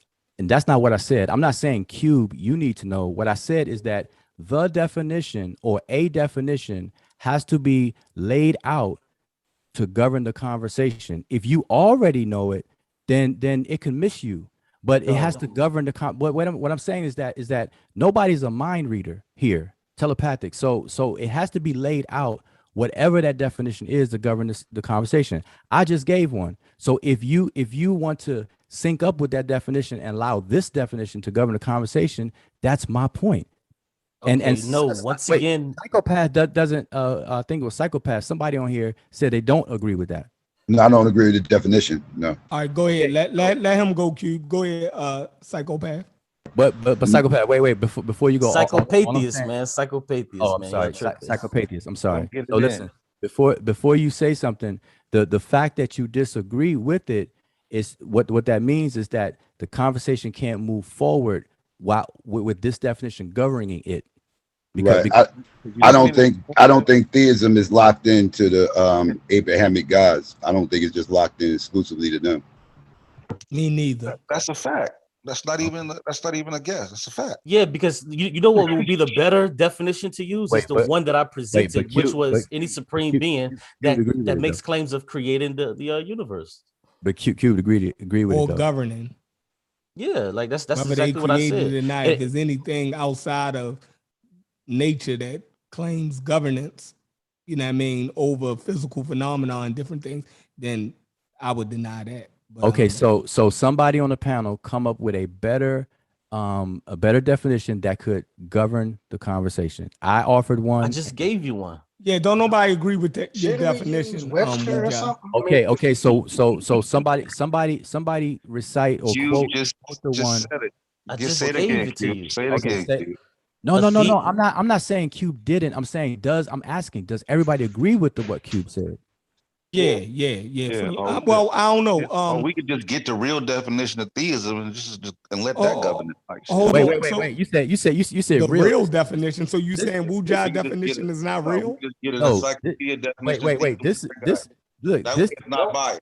This is coming from the Journal of Religion and Society, volume 11. This is a whole definition of this is a whole paper on atheism. That's how that. So was. Papers can't be wrong. Yeah. No, I'm not saying that is wrong. We should use Webster to remove bias. Hold on, we all talking again at the same time. One at a time. Let's just walk through it for what it is. Like, this is a paper that's done by Paul, whatever his name is, from the University of London. This is his definition of atheism. This is not the general consensus definition of atheism. And then have you read this? Wait, have you read this paper? I read the title, bro. I understand. No. Wait. I'm saying because you don't know if this is just his definition because he gotta be. Don't nobody else agree with it, Wujai. He actually cites what whoever else. Fine though, but bro, what I'm saying is that is not the academic consensus of atheism, and you know it, and you chose that particular definition because it fits your narrative. Exactly. Wait. Hold on for a second. Wait a second. Wait, hold on. Wait, because I don't like to be accused, especially when people pretend to know me or what's on my mind. Don't do that. I wanted to feel Waju real quick. Yeah, 1 second. I'm here. I can speak for myself. Let me just say something. I'm saying, no, I did not choose this. I don't know what crystal ball y'all bought at Walmart, but I didn't choose this because this fits something, this, that, and the third. I'm not trying to stick nothing or whatever. I'm just offering. I offered a definition. If you all don't agree with it, that's cool. I'm saying, which one can we agree on? And if okay, no. Hold on. We got a pastor on here. Pastor Bennett. Can you open up your mic? What up? What up? Do you agree? What's Pastor? up? Do you agree with the definition of atheism or theism that Pastor Bennett, that Wujai put on the screen? Yeah, I agree with it, but I do think it's not complete because I would say that it's incomplete because I do think that theism definition that he gave can fit in more than the religious groups that he gave. What? So I don't think his definition is wrong. I just think it's incomplete. Okay. I hear it. I hear what he's saying. You know, so Okay, so definition can of somebody Let me just read it. can somebody give I'm about to read it right just put now. a definition in I'm the about to chat. read it right now. Theism. I'm trying to. I want to show this, but somebody's sharing the screen, so I can't show it. Can we use Webster instead of like Wikipedia? I'm using Encyclopedia Britannica. No, I just want to express one thing. Then I'll digress this whole conversation. You can share your screen now, Kyle. Go ahead. Okay. All right. Cool. Let me share my screen right quick. And this is just the history of atheism, and it's talking about Greece and Rome. It says early Christians were widely revealed as atheists, as atheists because they did not believe in the existence of Roman gods. So, like when your definition in itself doesn't even fit the original definition of atheism. Like the original Christians were called atheists. Atheism is a belief that is opposing to the belief of the state. You know what I'm saying? That's why I asked. And I'm very familiar. Hold on, let him finish, y'all. Let him finish. I just simply offer the definition. If it's being rejected like it is, that is perfectly fine. I'm saying now somebody offer so let me read the definition that everyone can agree with. That's the whole point. The definition. Hold on, did Kyle finish his? I didn't. I didn't. So I had a question at the end. So let me answer my question. So I'm giving a definition, and I'm showing that atheism does not originate with the Abrahamic faith. It originates from Rome calling the Abrahamic faith because they didn't believe in their state-sponsored religion as a God concept, right? And so my question is, are you saying that Africans were called theists, or were they called atheists based on this definition? I'm kind of confused on your position because I know you subscribe to my eye and whatever, well, Kim, whatever, you know what I'm saying? And where they would have been atheists according to the definition that you read, and why are you holding your position of pro-theism? Okay, so I did not assert, it's not a check at all. I did not assert a position. I simply made a point on the best way for this conversation to move forward. All I said, and my whole point was that in order to have a discussion about atheism specifically, you have to have a working definition that every participant in the conversation agrees with that will govern the conversation. That's true. Now, Sosa, go ahead and share your screen for your definition. So I'm not hold up. I'm just gonna read it. I'm gonna read it. Asserting a stance or a position. Got it. I'm just gonna read it, and then we gonna, like I said, I'm gonna fall back. I'm gonna let y'all have at it. Theism, the view that all limited or finite things are dependent in some way on one supreme or ultimate reality. Are you sharing your screen? I can't see it. I can't see it. I'm just reading from the you can go to Encyclopedia Britannica. Oh no, I'm sorry. I thought you were sharing your screen. My fault. No, go ahead. Yeah, theism, the view that all limited or finite things are dependent in some way on one supreme or ultimate reality, of which one may also speak in personal terms. That's the definition. That's the definition of what? Theism. Read it again. The view that all limited or finite things are dependent in some way on one supreme or ultimate reality, of which one may also speak in personal terms. That kind of support Wujai's definition. Nah, but it transcends. It goes deep. Wujai is just Judaism, Christianity, and Islam. That's just the Abrahamic faith. No, but can you it goes beyond Abraham. But you missed what I was saying. Go ahead, Wujai. No, I was asking him, could he keep reading? Yeah. But there's more to it. Christianity, Islam, the ultimate reality is often called God.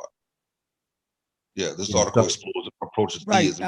So before you even read that, I could see that it was damn near supporting Well, Wu Ja's definition. Yeah, Yeah, because Wuja's definition is partially right, but theism doesn't end at Christianity, Islam, Exactly. Judaism. It extends further. It doesn't stop there. That's why Hinduism, it doesn't matter. Yeah, it keeps They going. mention Hinduism and stuff. Yeah, though. Because it stops. Listen, it says the view that all limited things or finite things are dependent in some way on one supreme or ultimate reality. one which mono, might right? be Well, what about the personal terms. religions that don't have a one supreme Then they ultimate wouldn't be reality? They're theists. Then theists. they wouldn't be Yeah, theists. the Greeks, the Greeks were pagans. They were theists. The Egyptians were pagans. They were theists. So Right. yeah, So it's supporting Wu Ja's. Yeah, so look on my screen. Y'all don't see that. That's crazy. no, because Wuja's definition says it. Yeah, it's limited. Wu Ja, read your definition again, bro. It only says I'm Christian. gonna read It it. only says Christianity, Judaism, I'm gonna read it. and Christian. Wait. Let me read it again, and then Sosa, we can compare it to what Sosa gave. So it says, because atheism is the denial of theism, every tract on atheism should also address the question of what is theism. So it's answering the question. Theism is the same as a more current term, monotheism. No, it doesn't say that. It says theists. It says theism is the same as, and then a break, a more current term, monotheism. I don't know what you're reading. Oh, I'm sorry, man. It's like blurring in and out. I don't know if it's doing that for you. Okay, so just let me do my thing. Hold All on, right, let me lock his screen. Let me let find Wu Ja. me just read, because I don't want you to. Okay, so here we go. So I'm gonna just read it again so it's clear.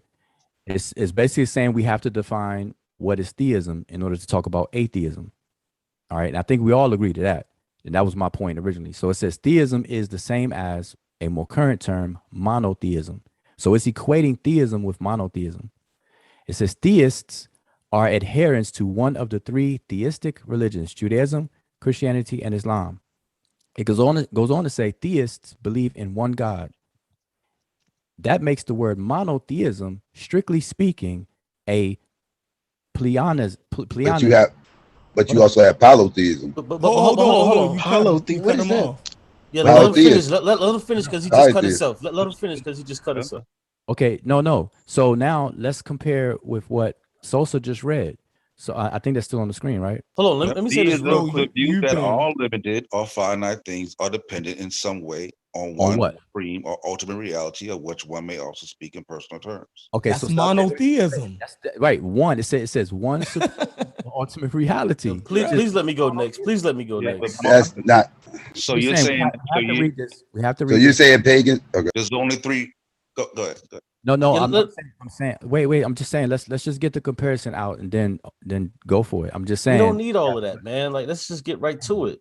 Because we said no, Cube. You always We said try we to was rush gonna stuff. define the terms. Trying to rush it, man. All I'm saying is that what Sosa read, see, Sheffrin picked up on it. What Sosa read and what I read is saying the same thing in a different way, because both of them are pointing to monotheism as being a synonym to theism. Well, Okay, it's a listen. form of theism. It's a form of theism, but that's not theism in its totality. Hold on. Look at this real quick. If you look at what the dude, put your screen back up. You got to show your screen, brother, because every time you not talking, it's not showing. Oh, Wu Ja? Yeah. No, I pinned the Y'all screen. believe Let me these see. guys exist? Like, I'm just trying to have Because what is a polytheist then? What is a polytheist? So what is a polytheist? Hold on. Let's not get there real quick. I'm finna show you why this article makes no goddamn sense. So well, you can read his article. It's pinned on the screen. bro, I swear, like it's only flipping back and forth to the people that's talking. Like right now, I see you. Nah, yo, I thought I pinned it. Sheffrin, you got pinned it inside Zoom. Oh, I pinned it on YouTube. You got to spotlight it. You got to spotlight my screen for that time being. All right, so scroll up a little bit, bro. Oh, I don't know how to do all just that. to your highlighted portion. Yeah, hold on. I'm gonna have you to take on a your computer, screenshot. Wu Ja? I'll make you the host so you can do it. All right, He might boot me, man. No, I'm playing. Just make me co-host. I'll do it. Put me as co-host and I'll do it.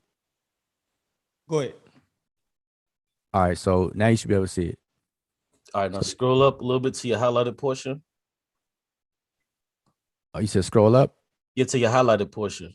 All right, there we are. That's where we were, right here. Okay, perfect, right there, perfect, right there. All So right. now it says theists are adherents to one of the three theistic religions: Judaism, Christianity, and Islam, right? Yep, it does say that.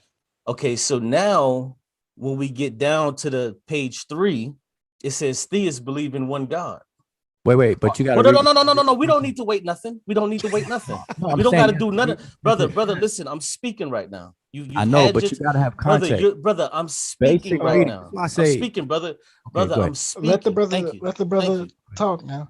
So it says theists are adherents to one of the three theistic religions: Judaism, Christianity, and Islam. But then when you get to page 3, it says theists believe in one God.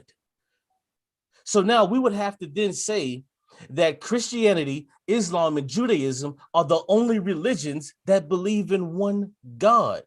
So that right there is a contradiction in and of itself, which I don't think you caught. And if you had just answered my question instead of trying to curb it, we wouldn't even be here right now. Can we address? How you brothers doing, man? Peace, Uncle. What's going on? How y'all feeling, man?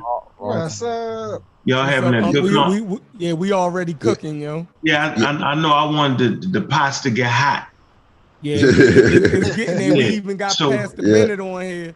The order's about to be crushed. Let's go. I know he waiting to go in. Hey, can I say something real quick? Hold on for a minute, Cube. I've been listening to you talk for an hour, yo. Hold on for a minute. I'm on mute. I don't know what you're talking about. I'm on mute. I want to say it's often. I would say the term is often used for the three. You know, what I'm saying the three major. You know, what I'm saying the monotheistic religions, but it's also. You know, what I'm saying towards some polyism too. If you're theism, you're polytheism too. Right. That was my whole point. That was my whole point. It just often referred to the major monotheistic religions. Right. And that's the point that I was because that's what I was making, because like you got monotheism and you got polytheism. So they both theists. Right, they just breaking down different types of theism that's out there, and you got autotheism and all that. You know what I'm saying? Right. Theism. Yeah, you got henotheism. Hold on, scroll back down, brother. I don't know why. Man, hold on for a minute, man. Let me dive in here real quick, man. Cut me off, Q. Well, it was a litany. It was a litany of people that dove in real quick. No, because Q wasn't finished. He's still letting compared to the. I was cut off to the encyclopedia's definition. Yeah. How were you cut off when I was speaking, brother? Come on, Uja. What are you talking about? No, I haven't heard Q for 45 minutes though. I can't hear his voice for 45 minutes. I can go 20, but not 45. So what we should do right now is I want everybody to go ahead and find me a culture that worships the monotheistic God. Go find that. Y'all should be able to find it like that. Y'all should be. I don't think I'd be able to find it. Because the theistic, I'm saying for me, right, this was one of the general religions, what I used when I constructed real black atheism. So let's jump to Asar. So if you're listening closely to Asar, but he's basically saying that you could not be an atheist to the Africans, what he says the Africans' idea of God or concept of God. You gotta listen real closely. And he said that he started naming natural phenomenon, right? Like existence to exist, right? So, you know, when I wrote the joint, I understand my people is spooky, and I understand how the mind works. And I know people, specifically black people, have been trained not to give up God, no kind of way, right? So I made sure I left room in my real black atheism, right? And I focused on the monotheistic religions. So I left room for that. Now, me personally, if you attribute supernatural things, then I'm privy not to believe that. But if you're saying water, if your culture is saying God is the water, just water, and no spooky attributes to it, then I'm good with that, right? Not to mention a God, since we know it's man-made, it actually contains the ideas and custom and traditions of a people. So if you follow particular deities, you can learn a lot about their culture. So it's really, on one hand, it's cultural, Okay. On the other hand, people take it to the point where they believe it, right? But the gist of what a God is, it's really a cultural container of ideas and concepts developed by people. And I'm saying that's just the level that I had to recognize, because you know goddamn well that shit ain't happening like that. So it had to be more to it than just you believe it. Somebody in the culture was trying to put together ideas that later on, you know, the people in those communities could understand and adhere to.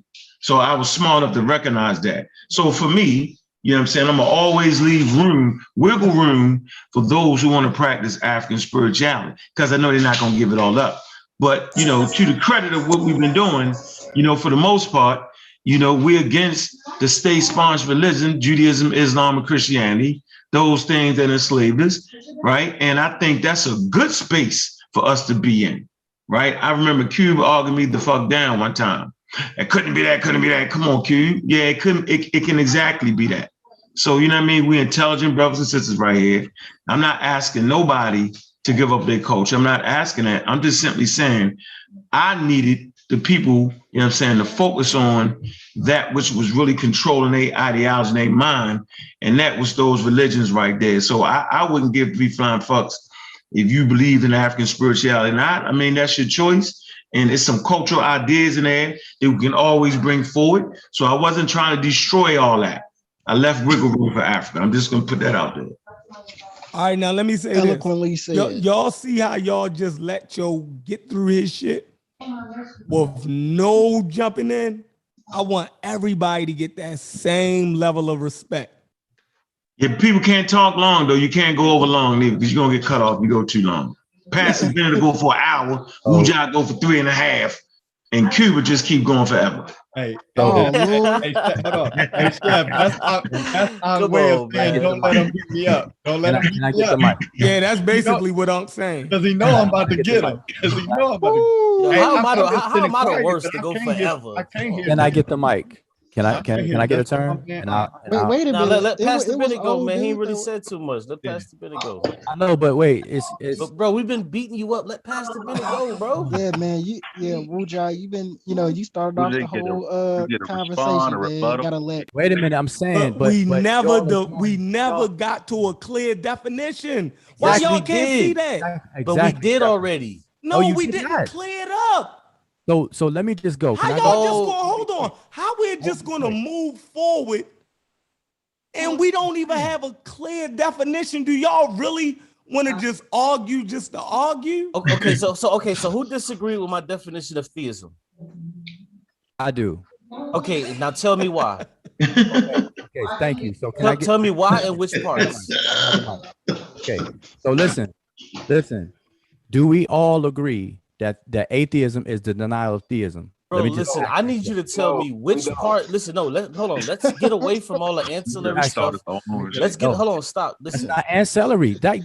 Listen, do you know the words, the definition of words that you even use? Please, let's get to which part that you I don't know who you're used to talking to, but man, you are using. Bro, listen, can we get to what part you disagree? How is this ancillary? Bro, can we get to the part to the heart of the matter? This is to the heart of it. We're talking about atheism. Tell me which part you disagree with instead of hosting other questions. He's not going to. He don't want to tell you. I will. No, I will. Get to your point without him, Q. Right. I will. Assume something. Assume something, Q. You already feel like you know what he's saying. So go ahead and kill him on it. Because it was like, does everybody agree with the definition? Wujah says no. But he won't explain what part of definition he agree with. For the conversation going Exactly. But I'm saying I don't mind answering, but you're not gonna hijack the move the conversation forward. Well, you're gonna answer the question or just chill for a minute. Ujai, you are difficult. No, I'm not being difficult. I'm really simple. I'm asking the question: does everybody on the panel agree at least that atheism is the denial of theism? Yes. No, nobody. Like, bro, that's not. What's your disagreement on that, Kyle? No, hold on. See, that's another conversation. See, we can't ask that question. No, he said he don't agree. I do not. I 115% do not agree with that definition. Atheism is not the denial; it's a natural position. Bro, that makes no sense, and I'm gonna tell you why that makes no sense. Because what you're saying is that a rock can be an atheist. Finish, Cube. Okay, my bad. Right, go ahead. Cube, are you born a theist? No, you are born in a position of not knowing, and you have to be educated and taught and indoctrinated to become a theist. No matter where you lived at, if you lived in Egypt or Nigeria or wherever the hell y'all think y'all came from, wherever you came from, you was taught something and you was indoctrinated. That was something that you was not naturally born with. You would have never came to those assertions without being taught those things. So it's not a natural position. So I let me think ask the you this natural. question. I think the natural position is agnostic. To be honest with you, I don't think it's atheist. Hold on. I'm Wait, gonna can tell I you why I ask a disagree question? with that. Can Hold I on, ask? bro. I'm gonna be so All right, fast. let It's gonna Adrian be go like next. it's gonna be Adrian like was trying to Sonic. I'm gonna be so fast. It's like Sonic. Okay, the brother said that theism, you have to be taught this thing. Do you also have to be taught atheism? Ooh. Are you asking me that? Brother, my question, yes. Absolutely not. What the again, bro? This makes okay. I'm in bizarro world. Hold on. Listen, bro. You asked me a question. Allow me to answer your question. No, you answered it already. I'm just want to respond to what you said. I'm trying to expound on my answer so it'll make sense to you why I responded that way. Is that okay? So what I'm saying is, you're saying that you have to be taught atheism. When you first come out the womb, you have the ability to perceive your environment. You grow into that point. You learn what you can eat. You don't have when you're trying to secure yourself and take care of your lodging, your health, and get food, you don't have time to consider God. That's what evolution is. It's about changing and evolving. But you have. Man, listen, y'all gotta understand life, bro. Like y'all don't understand life. Don't we agree that you have to learn? You have to first learn about the God claim before you reject it. Thank you. You can't reject it before you learn about it, right? No, again, your natural position is in ignorance of the claim. No, but hold on. Listen, what you don't understand is what Hey, agnosticism. Hold on, listen. You don't understand what agnosticism is. QB rushing in. Somebody else want to say something. Yo, you Let rushing in. Adrian get it in because Adrian was trying to slide some comments in for a little minute. Hold on. And let me wait, get in. let me just Adrian. Let Adrian get it in, man, because y'all kind of tag team. Yeah, Cube, you don't gotta respond to everybody. God damn, QB, that's what I'm saying. Yo, like you can let some niggas just have it, yo. That nigga respond to everything. Like, God damn, QB. You know how many different things I disagree with and I don't say nothing? Like, you could just let a lot of shit just go. Like, go ahead, Adrian. One of the brothers said something that I kind of disagree with. One of the brothers said, the natural position of people, like when we born is to be agnostic or something, right? I don't think when you a baby. Yeah, I think that's a natural position. Because you don't know nothing about God. Wait a second. Man, let that man talk, man. God damn. Okay. God Almighty. I don't think when you a baby that you automatically know that something had created you, and oh yeah, it's a God out here. For real, the first thing that you kind of looking for is your mother's milk. Like I don't think a baby is smart enough to fathom something like woke me up. I don't think we born just believing in in the deity. I think that is one of the other agnostics don't believe in it. Is the actual because this is my definition of agnostic. That's somebody who believes in a higher force but can't interpret it. Nah, right? No, that's an agnostic theist. That's an agnostic theist. That's a little bit different. That's more you got agnostic. Yeah. How many of y'all familiar with evolutionary psychology? I'm gonna say it again. So break it down. The actual default position is to believe. So you're gonna believe. Now that don't mean I think with me and whatchamacallit get into it. I am Sosa is from time to time it sound like he's saying that the default setting is to believe in God. The default setting is just to have a belief. Just believe in everything that you see. So you really don't miss nothing. Okay, so our early ancestors in the Stone Age, they believed it was a hell of an environment. Our predecessors that came before us, You know, you got to think about how vulnerable they was in them trees, right? You know what I mean? See, like you couldn't even nighttime, you stuck. Don't come down, right? You being hunted. So you every little sound you moving. You believe in everything is a force against you, and that's why when I say that, you hear me say it all the time, that humans will never make the mistake of calling a human a shadow. You know what I'm saying? They never make that mistake, but they will always make the mistake in calling a shadow a human. So the default setting is to believe, right? The problem with that is now that we're not even in those same types of environment, at a certain point, you got to have that shit measured, because now that which made you strong and survivable in the Stone Age, now it really make you weak, because now we're in a situation with the pandemic and you believe in every goddamn thing. You need that mechanism. And so I think science is a great mechanism for a Stone Age brain and a space age. It kind of helps us figure out and figure out things, what's right, what's wrong, what's not. It's a great tool for that. And if we don't learn that tool fast, we're gonna get left behind. That's all I'm gonna say. All right, go ahead, Pastor Bennett. All right, man. Just trying to make this real quick.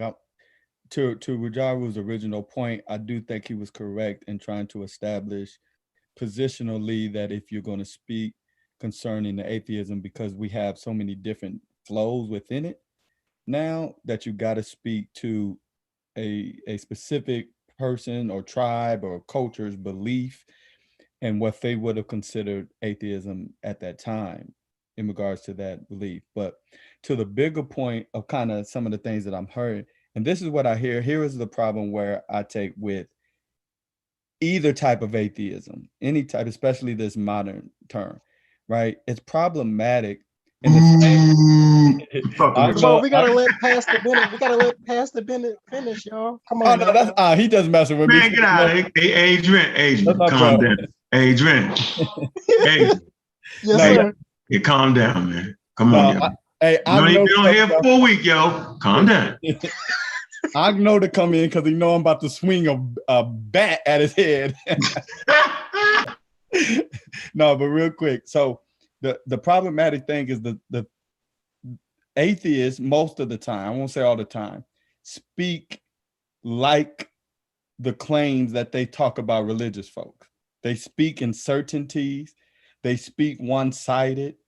So, and me and Kyle good, but the same way he's saying we're asserting God, he needs to understand he's asserting no God. He's not proving no God. He's just asserting that we're crazy for thinking there is a God. Ankh is just asserting evolution. Evolution, even if you go with it, does not deny a creator. Ankh is asserting a setting of belief, but even asserting just belief is the setting, is not a disproof of a creator or God, none of these things.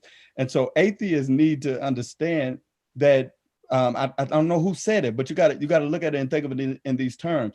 You don't start with the claim of atheism. Atheism can't even exist until the claim of a God exists. And we talked about this before, to deny that we're wired this way would be to deny, what do we say, the scientific term, to deny the absence of reality. It is in reality. You can see it throughout all humanity, throughout all cultures. To suggest indoctrination of it doesn't make sense to the belief of it. Flat out. Atheism is really on the wrong side of culture when it comes to it. And when we're talking about science, and this is where Ankh and me gonna get into it later, much later. So you agree with Assad then? I agree with Assad in the position that when we're trying, there may in Africa, I don't think we could say with certainty. I think that's where we get in trouble. I don't think we can say with certainty that there wasn't a speckle here or there of an African within a specific tribe that says, I don't believe that. But do you believe that God is existence? Yeah, that's not even in question that there were African tribes that believe. No, I said, do you believe that God is existence? Not in that way that it was determined. I believe my belief is in a supreme God that all exists within him. So God is existence. Yeah, but I think the way Asar was deeming it from the African position is different from my position. You say existence isn't your God. Right. That's what you're saying. Right. I'm saying existence all exists from him, not simply. Yeah, his God live outside of nature. Yo, the African gods lived inside of nature. No. That's not true. Listen to what you just don't it say said, in though. the Bible. Wait a minute. Don't it say Listen to in what the you Bible just said, Pastor Bennett. That is true, isn't it? Pastor Bennett, you just said No, that's not true of all Africans. Hold on. You Greek said gods lived on Mount Olympus, which is in nature. hold on. You say Asar says to the African, God is existence. Now, do you agree with that, Pastor Bennett? He said no. Not in the sense because from Asar's position, there is not a personal God. Regardless of the person. It can't be regardless. No, you can. Pastor Bennett. If your God exists, right? If your God exists, and he's saying that to the African, God is existence, right? Then if your God, and you said that existence is in God, right? All exists from God. Yes. All exists from God. So then it still goes back to Asar's position anyway, yes, because in that case, your God would have to. Your God would. What? The African God is creation. Watch this. No, you mess me up. I know, but I know what Pastor Ben is saying. He's saying his God is a creator. Yeah. The African God would be creation. But go ahead, yo. No. If God is existence to Asar, right? Right. And if Pastor Bennett acknowledges that his God exists, right? Pastor Bennett will have to acknowledge that his God exists. And Asar God has to be greater than goddamn Pastor Bennett's God. I hear your point. You feel me? He has to be greater because there's no way that Pastor Bennett can deny that his God don't exist. He would say his God does exist. And to Asar's point, God is existence. Yeah, but the difference would be from an African position on that. The African position is greater than your position. It would have to be. No. Pastor Bennett. No, from the African position, all those things of existence is wrapped up in creation of what they can see via the universe. What I'm saying is mine goes beyond that. The God that created what they are calling the existence, the universe, the sun, the moon, the stars, the firmament, the water. So you're saying there's something that exists beyond that, right? Exactly. Outside beyond time and space. Beyond time and space. But isn't that existence also? Yes, it is, but not the existence that Asar is speaking to, because the existence that Asar is speaking to is creation itself, not simply the creator that brought in the existence that they worship as God. You see what I'm saying? Pastor Bennett, can I ask you a question? No, do not ask Pastor Bennett a question. Come on. I'd like to know that about to mess up, yo. We just got off the topic. Asar's God will be greater than the Judeo-Christian God. I just want everybody to know. So let me remove that. So y'all talking about something different. We did not establish. Great talk though, Wuja. I know what I'm saying. We did not cut him off, yo. He was great talk. Seriously. Oh, but I'm saying if Adrian's going to talk about Pinocchio and the Three Bears. How you know what I'm gonna talk about? No, wait. How you know what I'm gonna talk about? I don't know. I don't know. So, brother, if you don't know, then let him talk. Don't go that route. We not mind readers in here. We not mind readers. I know. Mind readers. I know, but at least you should listen to what I said. I didn't say that you're going to say that. I said if you were going to talk about something. My point is that we got off topic. On the same topic. We got off topic. We arguing about talking. Yo, this is crazy. Just talk. Right. Listen, I'm saying, look, there's been no definition that everybody's agreed on. So the conversation is not going anywhere. Like y'all are talking about something different now. And just let it go. I agree. Just let it go. Y'all are talking about something different now. All right, I'm gonna finish it off with this one. Definition.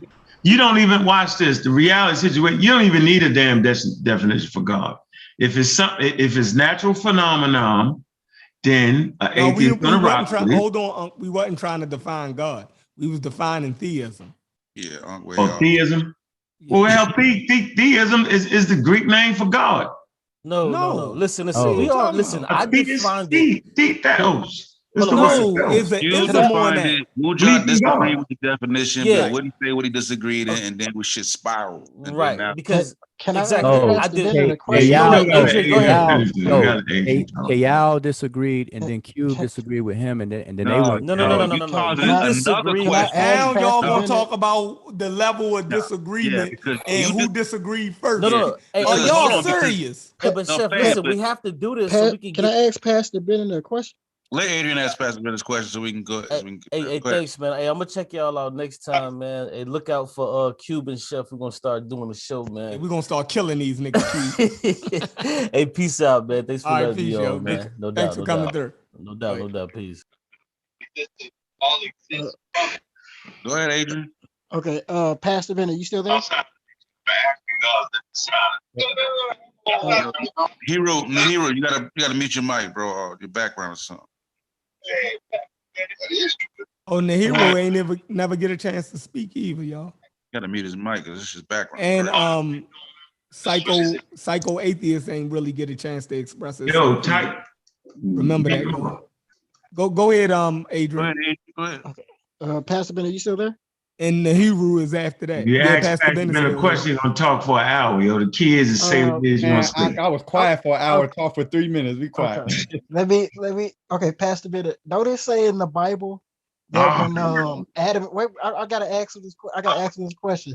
Don't it say in the Bible when Adam and Eve tried to hide from God? He said, "I am in everywhere and everything." Because I know he said that to some biblical characters, like I am everywhere. Like God said that. Like, yeah, no, I'm not familiar with him saying anything like that. Have not defined theism. So, I mean, if y'all gonna change the subject, then Cube that's already fine with me. Cube has already left, whichever. Like you disagree with his definition.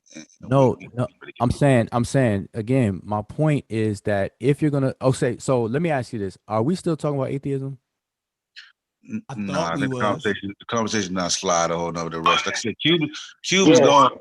Cube was the main antagonist for the whole Assad thing, and so so we're not. So we're no longer talking about atheism. Okay, if we're no longer, we're never talking gonna about get a atheism, working definition. Then that's fine. Okay, then let's move. Then move on. All right, that's cool. Okay. All right. So that was a big waste. Yeah, that's crazy.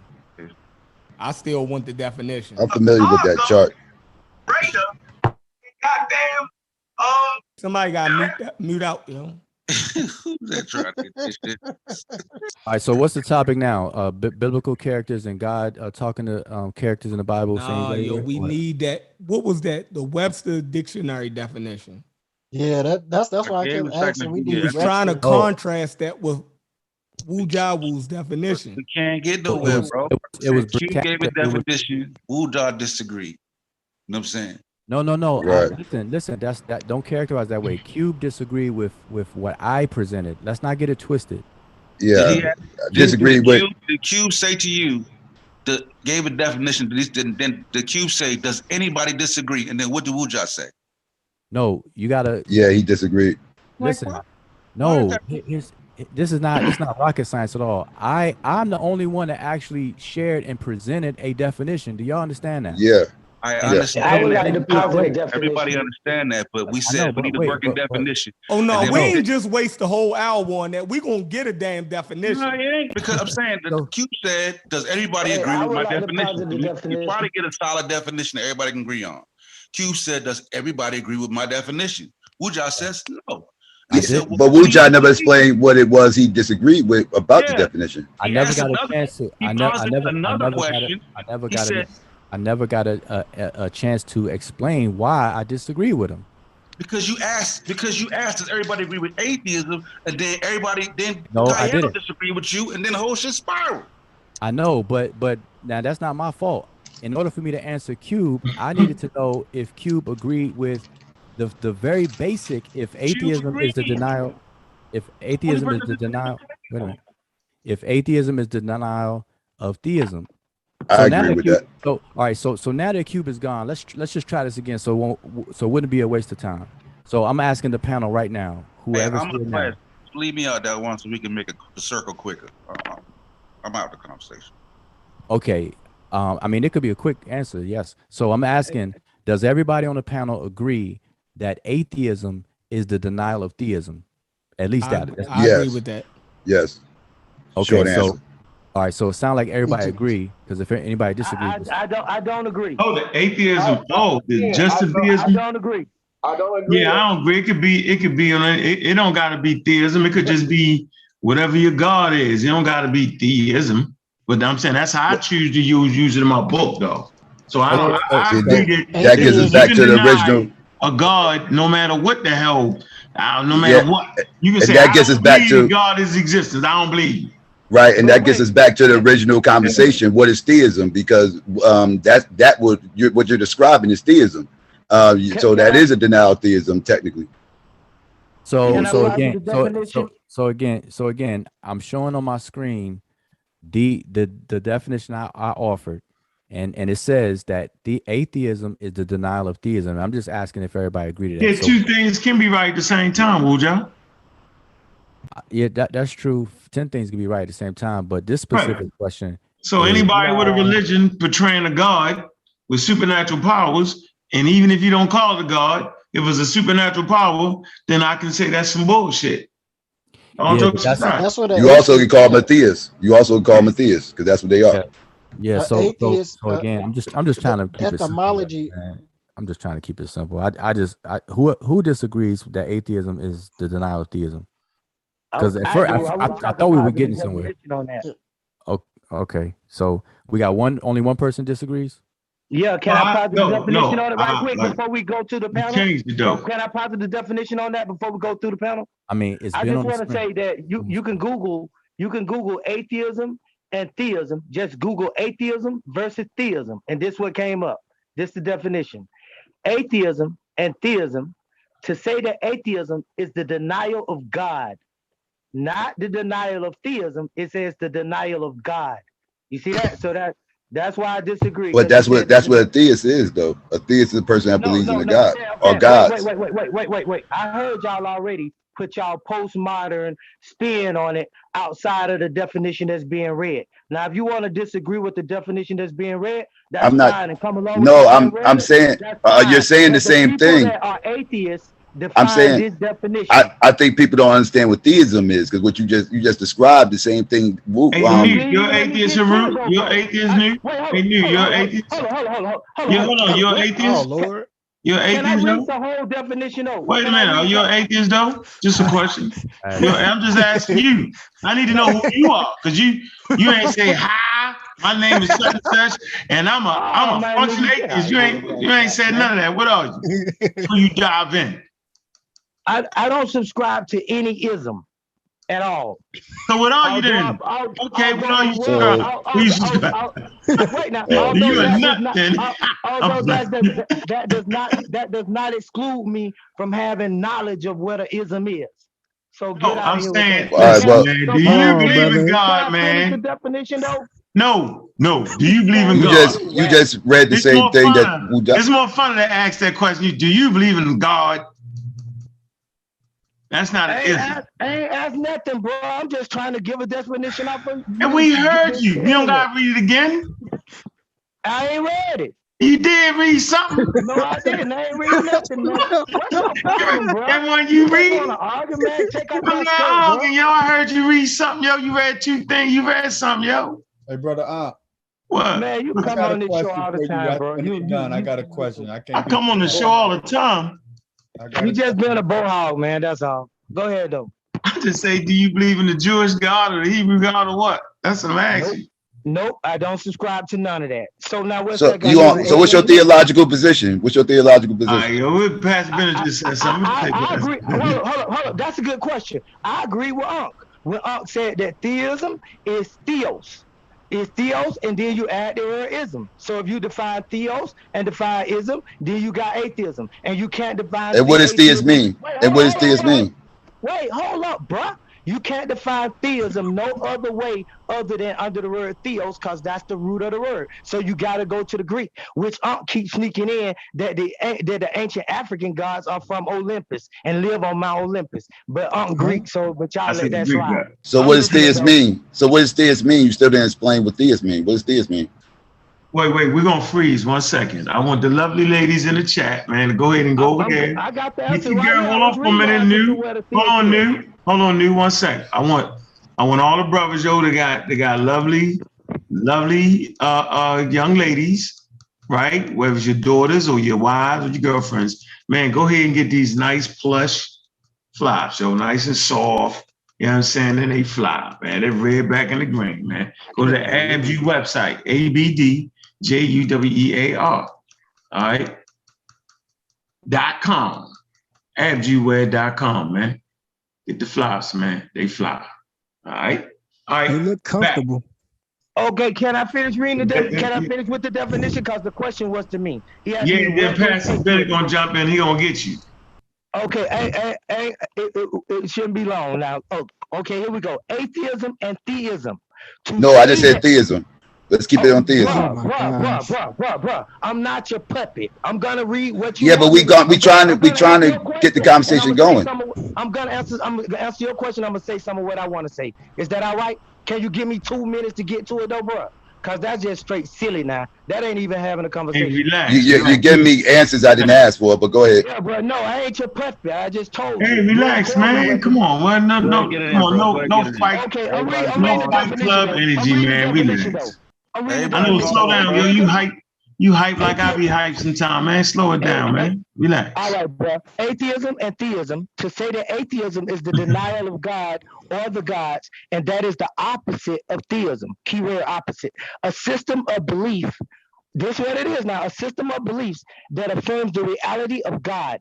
Stop right there, guys. Every definition y'all read kept saying one God, and that led y'all to monotheism and pantheism and polytheism and all the other isms. But this is not about mono or poly or any of that. The definition clearly reads a system of belief that affirms the reality of God. It doesn't say one God or many. So you could take that word God and mean Elohim. That'll be poor. That's what this reads, one of God, and seeks to demonstrate his existence. It's inadequate in a number of ways.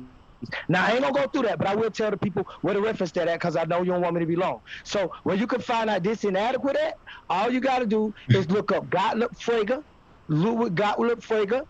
That's a logician. He proves that you can't use, and Immanuel Kant and David Hume, they prove, these are philosophers and logicians, they prove that you cannot scientifically define God, because science does not deal with metaphysics. Science is exactly the study of physics, and that's it, physics, not metaphysics. So once we start talking God and metaphysics, we outside of science. So everybody that's talking science at that point is out of the question. But all right, I'm done. Got you, bro. Appreciate you, bro.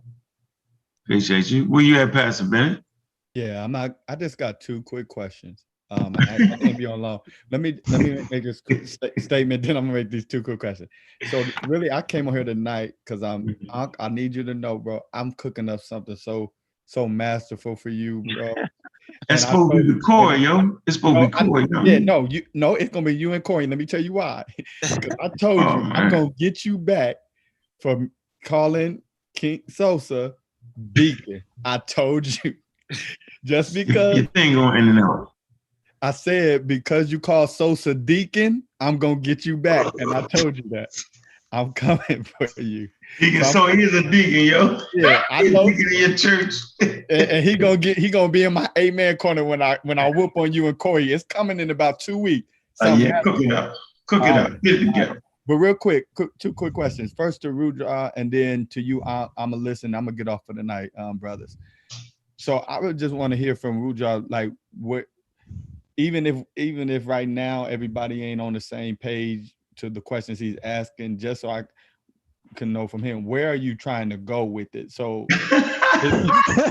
I ain't even saying that. Y'all bogus. I'm not saying that disrespectfully. I'm just trying to hear his point, where if everybody agrees to it, what is he going to say next? I'm just trying to figure out where he wants to go with the conversation. And then after he answer that, when you get a chance, could you So my question to you, Ankh, is let's take away God. Let's take away what you see when we talk supernatural as into God, right? So what do you call, right? Because when you're dealing with evolution, natural selection, random mutations, all these things. So what do you call the universe, the origin of life, all of those things? What do you call it for those things randomly happening? Like the belief that those random things randomly happen, because it's definitely you believe in it. I'm speaking to the origins of it. So what do you call it that spontaneous, random? I'm talking about of complex things, right? What the origins that I don't even want to use the word create for you, but these things that originate and develop into complexities without this supernatural thing, right? What do you believe or that you call that? Since you're not going to call it supernatural, so I'm not talking about evolution. I know you believe in evolution. I know you believe in natural selection, but all of those things doesn't tell. We make it sound like those things simply just are some type of thing that just happened. No, to assert those things, you have to also assert your belief. Nobody knows. We could just say we don't know. I know what. That's a cop out. That's a cop out because I don't got a cop out. I feel like 13.5 billion years is enough time for a lot of stuff to happen, though, Pastor. Yeah. And we just don't know how everything works. Yeah, I mean, no, you missed my question. I get. I know what do you call it? I call it natural phenomenon. Okay. Yeah. Things that occur naturally without a supernatural force. And if we say nothing is still something. So even if nothing comes from nothingness. No. Ankh said what I needed him to say. So he calls it natural phenomena. Natural phenomenon, things that occur naturally without the aid of agency, like a creator or a God. Yeah. And now my final question to you, Ankh, is this. You know that's a belief, right? No, it's actually not a belief. That's a belief. No, the reason it's not a belief because based off of what we see. So you're telling me it's a certainty. No, not at all. I'm just saying based off of what we see. Off the body of knowledge. Let me finish. Watch this. Just listen. Based off of what we're seeing, right? Remember, science is predictive, right? So based off of what we're seeing now with evolution and the cosmos and the whole 9 yards, the cosmic background radiation, alleles, you know what I'm saying, hollow groups, what we learned about those things I just mentioned, that it occurs, you know what I'm saying, in nature. That's what we do, and it happens through natural processes that we can identify to.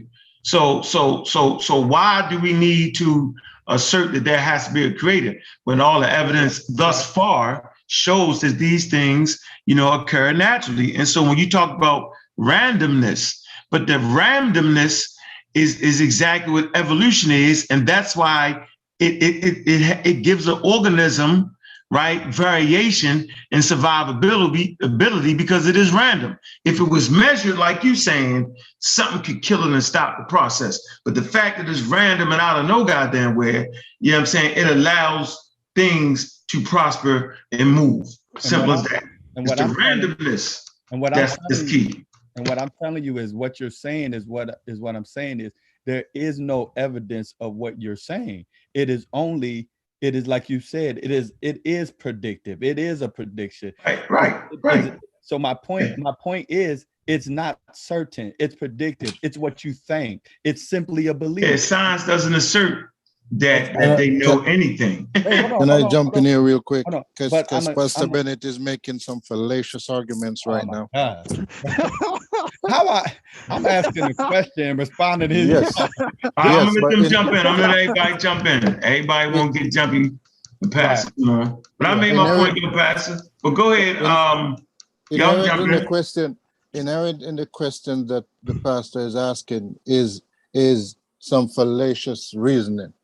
For example, he says you have no evidence of this. That's not true. We don't have a complete picture of it, but there is some evidence to indicate one position over the other.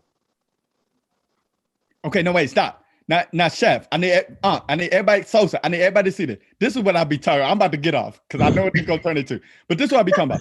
This man just came on said I'm making fallacious. Hold on. He jumped in to tell me I got fallacious arguments, which I ain't even made an argument. I made a statement.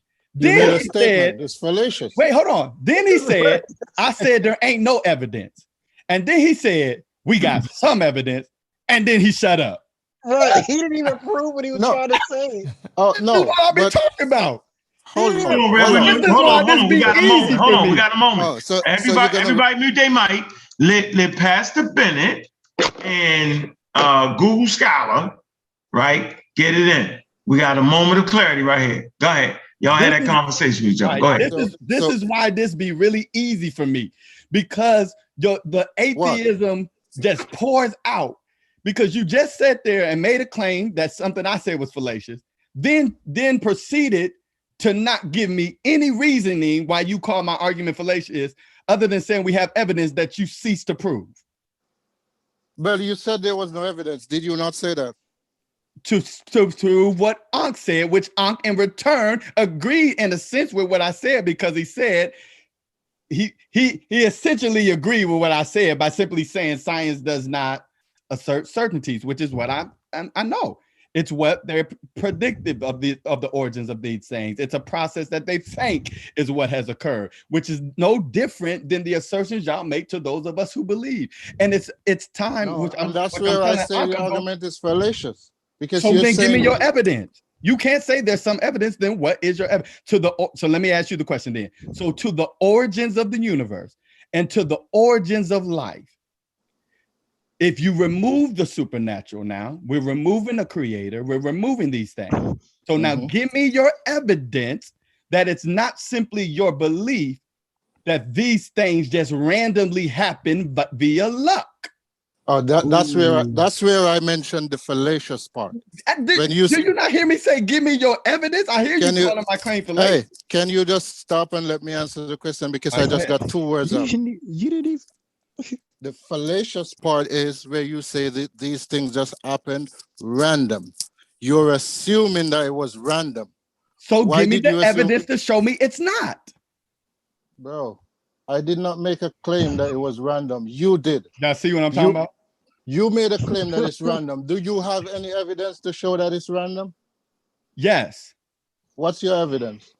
That science says, right? The science who mark with evolution, because this was my claim to Ankh.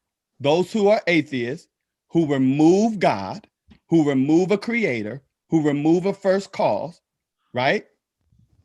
Implement evolution, natural selection as the means to the origins of the universe and the origins of life. And false. Hold on. And they do so thus claiming no creator, no first cause, no implementer, no intelligent design. Thus, it randomly happening. I could give you more evidence. So let's take one scientist, Richard Dawkins, who is a scientist, who is an evolutionist, right? Who is a student of Darwin, who claims that the eye has formed and evolved by random luck. One of the most complex things on the human body, for sure. Pastor, Richard Dawkins never said the eye appeared by random luck. You're mischaracterizing what he said. He never said that. Hey, Chef, you about to make me share my screen. No, he didn't say evolution was the beginning of life either. Evolution is not the beginning of life. Abiogenesis is the beginning of life. It's misrepresentation. Y'all see what I'm talking about? Y'all see this? Evolution happened after abiogenesis. Okay, Chef, I need somebody might have to intervene to make it clear what I've just said. Hey, Pastor Bennett, I've been very patient. Your first question was to me. Yeah, go ahead, Wujawu. Then it was okay, because I was gonna let it go on, but at least let me get this in. Yes, sir. Go ahead.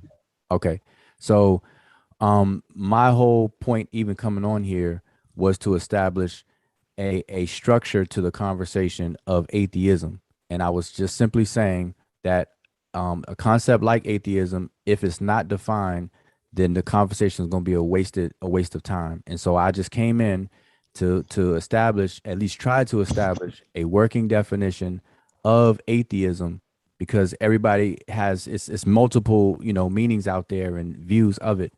So to govern this conversation, everybody on the panel has to at least have some kind of agreement or synchronization with a definition. And so I made the attempt. I offered one, and a few people rejected it. So I wanted somebody to offer a better one where everybody would be more agreeable with it. Right. And that was never done. So all the conversation after that on that topic is a waste of time. Yeah, it got derailed. I like these conversations about definitions. I like these philosophical discussions. I gotta get ready to get out of here, though. I do want to say that I posted what polytheism is right here in the chat, and if you read what polytheism is, you will see it contradicts your definition, and it contradicts the other dude's definition that he was trying to give, that theism is isolated to mono. Oh wow, you cut off. So my definition, because to finish, that's the reason why I came on too. Okay, let me just finish answering Pastor Bennett's question to me. So, because Pastor Bennett's question was actually, once there is an agreement, then what? Right. And so, right. It exists if it was only isolated to one God. You probably just came back, but you just came back. Yeah, we didn't hear you. Oh, I did. Y'all didn't hear me? Okay, my fault. Yeah, I was saying polytheism exists for a reason, the term. The term in monotheism exists for a reason, the whole term. Because if theism was just monotheism, the whole term monotheism wouldn't even exist. It would just be theism, right? But the term monotheism exists for a reason. So yeah, I can't accept that definition of theism that you presented. I'd like to have a deeper discussion about this on another time, but I got to get ready to go. I appreciate y'all having me up here. And yeah, I'll talk to y'all later. Have a good night. Thanks for the input, bro. That was nonsense. Hey, I'm gonna take you up on that, because I wanna pick up on that. So Sure. You've been in my channel before, so yeah, come holler at me. Okay. All right. No doubt. Yeah, you can holler at me too about what you said, because that was nonsense. Okay, you can come holler too. All right, I'll talk to y'all later. Okay, so Pastor Bennett, so all I was establishing was that, and then once that was established, then the conversation can move forward. So that was my entire intent, to answer your question. Once that occurs, then we can actually move the question forward, because now we can see what is actually being denied, and that's all I was getting at. And with that, are you suggesting that everyone should be on the same definition form of atheism, or are you just saying we need to try to get on the same page? Meaning, do you see different, I don't want to say the wrong word, but do you see different elements to the definition of atheism based on an ancient view versus a more modern view? Yeah, there are several aspects. There's different meanings of atheism and different views that people have. And so unless you synchronize those in the at least for a specific conversation, then you're not gonna really get anywhere. Because if I believe atheism is only dealing with is just supernatural, period, or what I believe is supernatural, versus somebody who looks at atheism in a historical sense, with the denial of the state-sponsored religion with the Romans, then the conversation not going to be coherent. And so that's all my intent is to structure the conversation, because this is nothing new. These conversations have been going on for years, and it never gets anywhere.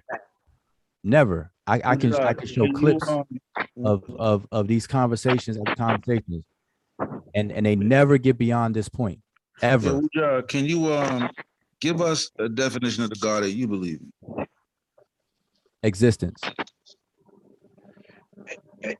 That's the same thing Asar said, I think.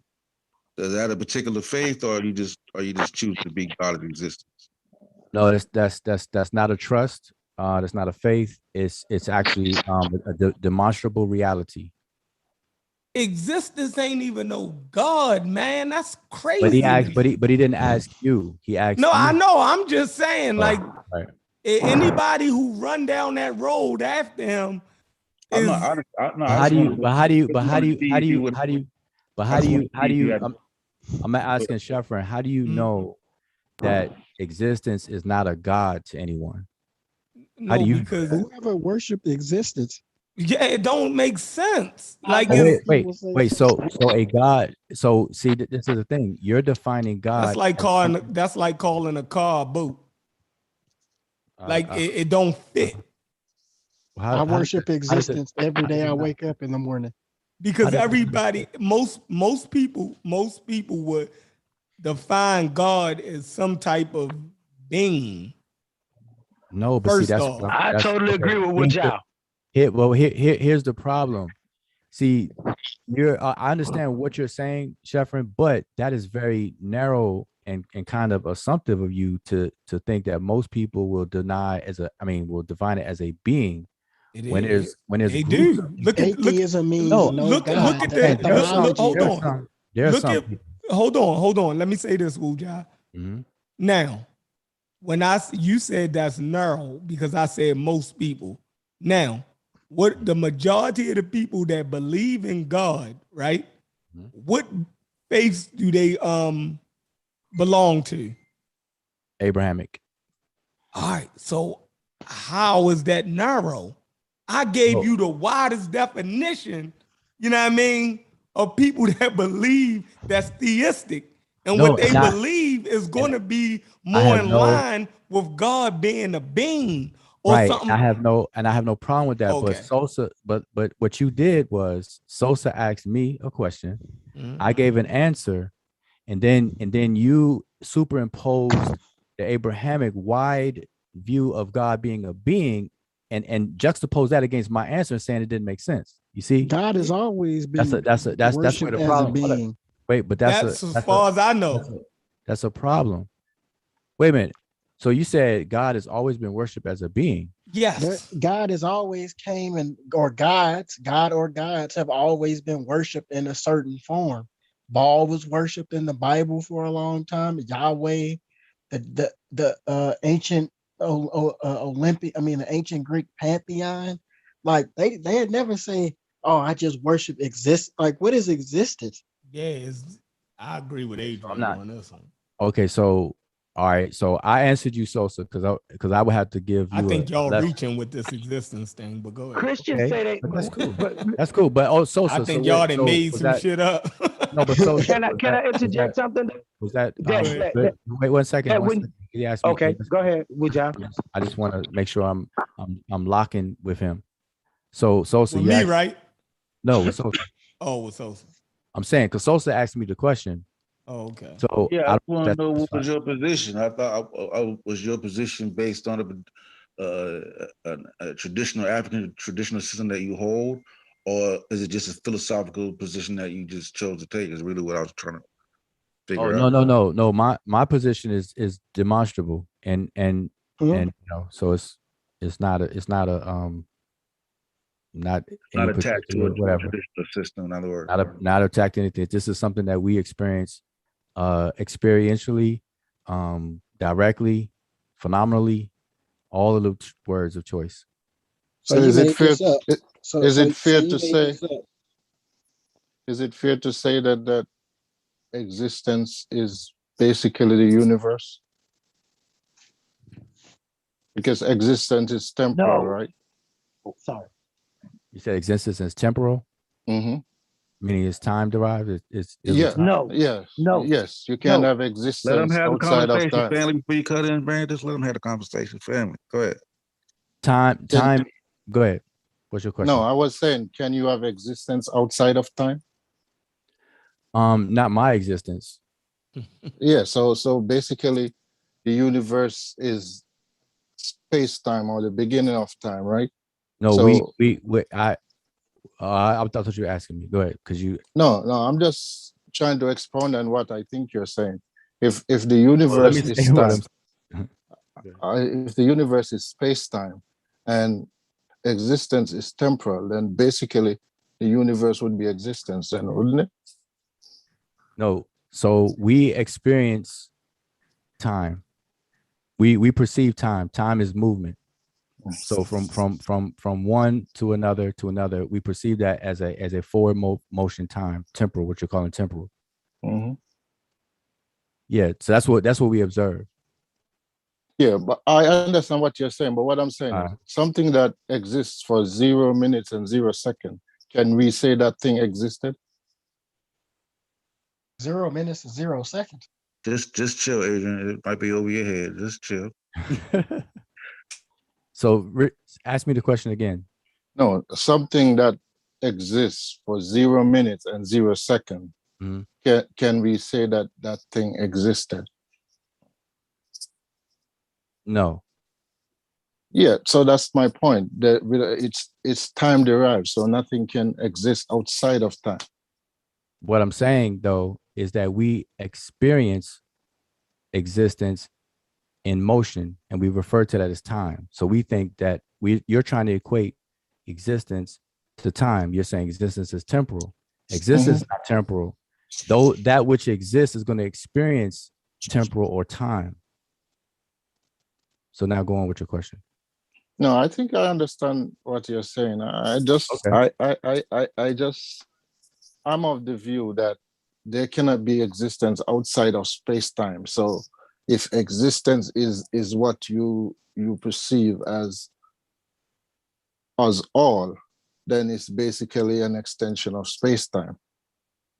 Well, I didn't say existence is all or anything. You're adding that, but I'm saying I was asked that, as far as God, and I said existence itself. And if I was to be asked and not, assumed, existence needs existence in order to exist, because anything, when you said something existing for 0 minutes and 0 seconds or whatever case is, in order for a thing to be a thing, it needs at least one other thing to exist. Yeah. That's crazy. No, I understand what he's saying. No. I actually understand what he's saying. It's actually not crazy though. The fact that it exists. So, no. Listen. Hold what on. What are you calling existence? Yeah, Chef, you're gonna miss it. It's not that. It's What not that created complicated. existence? Sheffrin, I'm gonna do this with you really quickly. Okay, for anything to be a thing, it has to be distinguished and distinct from every other thing in order for it to have some kind of existence. In order for something to be something. Oh, y'all wait. This word existence. No. This is I'm not. nutty. No, I'm not. Listen. Making my head hurt. Man. Yeah, this is. And it will. Y'all actually. and hold on, Wujai, because I know this where y'all at. But the fact that y'all going like it actually makes sense is tripping me out. It's people in the chat actually like this madness makes sense. Listen, it's crazy to me.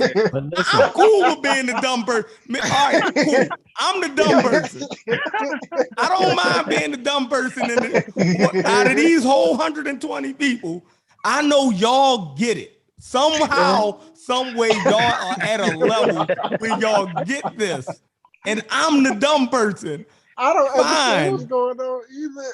This is nutty. No, I understand what he's saying. It's the atheism in you, bro. It's the atheism. No, it's not even the look. I can even come from a regular God standpoint. I was Muslim my whole life, so I understand theism. But I do not understand what he's saying right now. But hold on. I may disagree with a little bit about the existence thing you're talking about. But hey, and then let me say this real quick. I gotta go in a minute. Please don't let Roz get away with not giving no evidence, y'all. I know this is the pseudo killers. Y'all don't let nobody make no statement without giving no evidence when they claim there's evidence. All this shit pseudo at this point. All right. I have a very go ahead. Let me go ahead and give evidence to hold on. I don't want to rob Wujai at this point, but Wujai, to the point you're making, are you saying at the point that you're at right now, are you saying that in order for something to exist, something had to exist before that thing? No, I don't put the word before. Okay. What I'm saying is that in order for a thing to exist, existence is defined by a discernment, a distinction, something that is distinct from other things. That's the only way that you're gonna actually have existence. So I was gonna do this with Sheffrin, but just for everybody. So on my screen right now, there's a blank white screen, right? Blank white screen. And so in order for something to exist, it has to be distinguishable from the other things. So if I put this square here, now you can say this square exists. Wait, now you could say this square exists only because there's an innate relationship between that which is around it. So this has a definitive boundary which separates it from everything else. And so you need this everything else and the thing in order for the thing to exist, because now you are making a distinction, and that's what a definition is: to define, to put a limiter around something against the other things. That becomes a thing. But so that's what I'm saying. I understand what you're saying, but I don't agree. Well, I'm saying, I want to know how you separate that from, okay, so how do you separate that from pantheism? No, it sounds like they do for they were talking about the Hyksos yesterday. No, but this has nothing to do with theism at all. This is actually how you actually function in the world right now. No, I'm talking but about you made the square when you say exist. God is existence, right? Like how? No. That's because you asked me God, right? God is existence, and so the problem is going to come in is the concept of God you're using, because you're setting up an equation. So God equals existence. That's an equation. Put the equal sign in the middle. So I'm telling you, I'm the one dictating existence equal God. But if you come to the table with a already preconceived concept of God, and then when I put the other side of the equation there, it may not make sense to you, because like I said, we had a conversation before. I already get that part of it. I would just talk about in your stance. Okay. But you wouldn't see your stance as pantheism. Well, how you define a pantheism? You mean all gods, or pan? The universe conceived as a whole as God. The universe is all there is, and that's it. Yeah, no, okay. There is no God, but the combined substance, forces, and laws that are manifested in the existing universe. That's what pantheism. Y'all gotta be playing with me, yo. Am I being pranked here? We talking about what's going on? Is this an episode of Punked or something? Hey, Sheffrin, we in the Twilight Zone. You didn't understand. Oh, Sheffrin, let Chef get it out, because Chef, we gotta get Chef. So Sheffrin, you didn't understand what I just demonstrated with this square and the white and the blank screen. Like how are you able? No, I'm asking a serious question. This square, you see the square, right? Yeah, I see the blue square. Now, where is this gonna go? No. Just y'all gonna have nightmares behind this shit. I'm telling y'all, this is some damn voodoo. You may have nightmares. Okay, so I just want to make sure you see it. So you see this square. Now, the only reason why you see this square is because it is actually a distinguishment contrast made in contrast. Exactly. It's a contrast against something else. And that something else is a clear white screen. So in order for the square to exist, it has to be contrasted or distinguished from something else. So in order for any one thing to exist, it needs an existence in order for it to exist. That's the only way you are able to perceive it. Because the moment that the square, now if I was to just stretch this all the way out, now everything is now blue, and you don't have no distinguishing thing.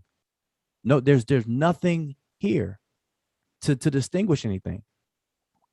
So whether it's white or blue, you don't have anything to distinguish. So you're talking about perception. Well, it's what is able to be perceived. That's what you're talking about. That's a thing. See, when you listen, oh my God, y'all gonna have nightmares. I'm telling y'all. Can I say something? Can I say something? Wait. Let me just get this out. When you say the word something or a thing, you are directly invoking that which you perceive to exist, and that is a definition. To define something is to place a limit around it. Yeah, but I do think it's Can important I? because Can I? the Jamaican dude mentioned that if it's 0 The minutes or Jamaican 0 dude. seconds. The Jamaican dude. Wow. I am Jamaican. It's fine.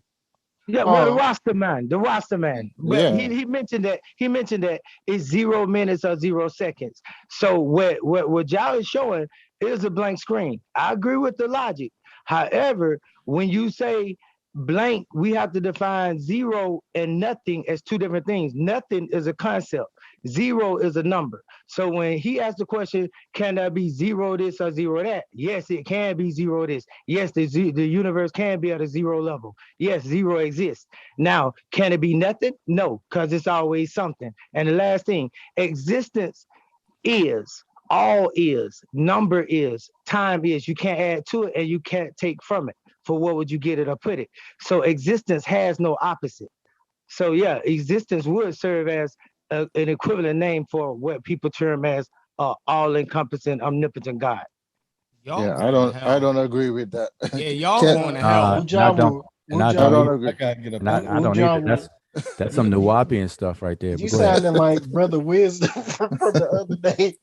Wait, hold on. Tell me this. Existence, how do you add to existence? How can you take from existence? What? Okay, you want me to answer that? Is that a serious? Wait. No, we ain't gonna say no what. No, this simple. How can you add to existence or how can you take away from existence? That's a simple addition and subtraction. How can you add Existence to of or what? subtract from existence? My Existence of guinea what? pig existed last week. It died last week. It don't exist no more. Yeah, We but just we already know. subtracted. Nope. We just already know subtracted that matter. motherfucker We from already know. existence. We already know that matter can only change shape and form, and it Now you cannot be talking about destroyed. matter. Like, what are you? It What we cannot be talking about? destroyed. The Your guinea being. pig don't exist no The more. guinea It's not pig in is gone. existence Just because anymore. the guinea pig died don't mean the guinea pig don't exist. It exists in a Oh shape yeah, and a form. you on some wild. I know you gotta know better than Yo that. said the dead guinea pig still exists somewhere. No, we'll say it existed because the guinea pig dead. We'll say it existed, but it don't exist no more because it's dead. No, that's silly because that's not existence. We talking about high science here, and if you burn something, it turned to ashes, ashes to ashes, dust to dust. So then we have to say now it's dust, and we can't eliminate the dust because it'll become something else. Yeah, but and it's it'll not a become guinea something pig else. But anymore. if you want to have a Wait. naive view, Hold up. I'm saying the guinea pig don't exist no more. No, the your guinea existence, pig Wait, existed. Sheffrin, The guinea and your pig here's a existence is moment of based on clarity. life and Sheffrin, death. If Sheffrin, your there's a existence is based clarity. on simple life and death, Sheffrin, then that's on you. But I just want to ask you this one question while we're at that point. What's the opposite? Since we talked about opposites, what's the opposite of death? Life. Since existence is no more at death, what's the opposite of death? I'm telling you, the Life. guinea pig don't exist no more. What do you want me to do about that? So Sheffrin, What type of here's a- twisted logic do you want me to adhere to So- for you to make me think that my guinea pig still exists? so They Sheffrin, they too deep. They too deep for Right, us. they geeking. yeah. Y'all So, geeking. but listen, I know, but you have to. I mean, here's a moment of clarity though. Let's use your guinea pig example. So what you define as a guinea pig is no longer, it died. So that guinea pig, what you define as a guinea pig, is no longer recognizable within that definition. So now you say it does not exist. So you unbeknown to you, you're agreeing with what I'm saying. You're understanding what I'm saying. That's why I said what I'm saying is something that we experience all the time. It doesn't matter. So, but I'm trying to say it where you can understand that to define something is to limit it, is to bring it into existence.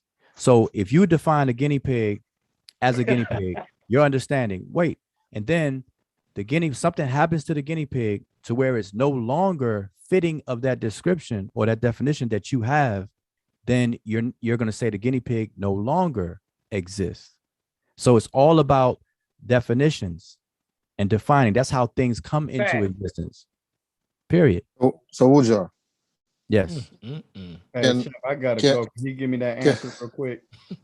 Oh, what was that? That's between Ross and Pastor. No, it was you.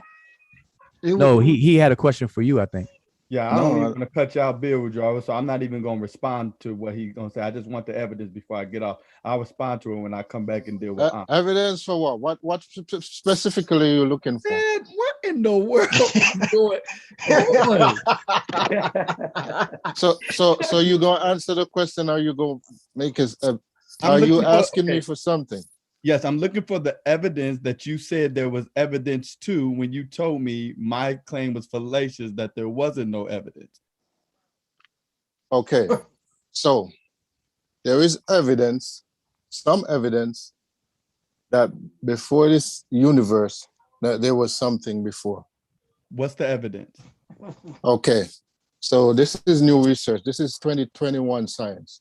That scientists have actually examined the light of the cosmic microwave background. And based on the data so far, it appears that there is some evidence of light coming from black holes prior to the expansion of the universe. So then you're saying that there's a theory out there that's getting ready to deny the Big Bang. It's not denying the Big Bang. That's where you misunderstand. That wouldn't be the Big Bang. What you said wouldn't be the Big Bang. No, that would be prior to the Big Bang. Which means that it would be now denying. No, see, this is what we deal with, Chef. This is what I be talking about. This is what I be talking about. Everybody on this panel lost their day. No, this is what I be trying to tell y'all. This is what I be trying to tell y'all. See if you're not clued up before you laugh. They really believe in the Big Bang for real? Yes, I accept the Big Bang.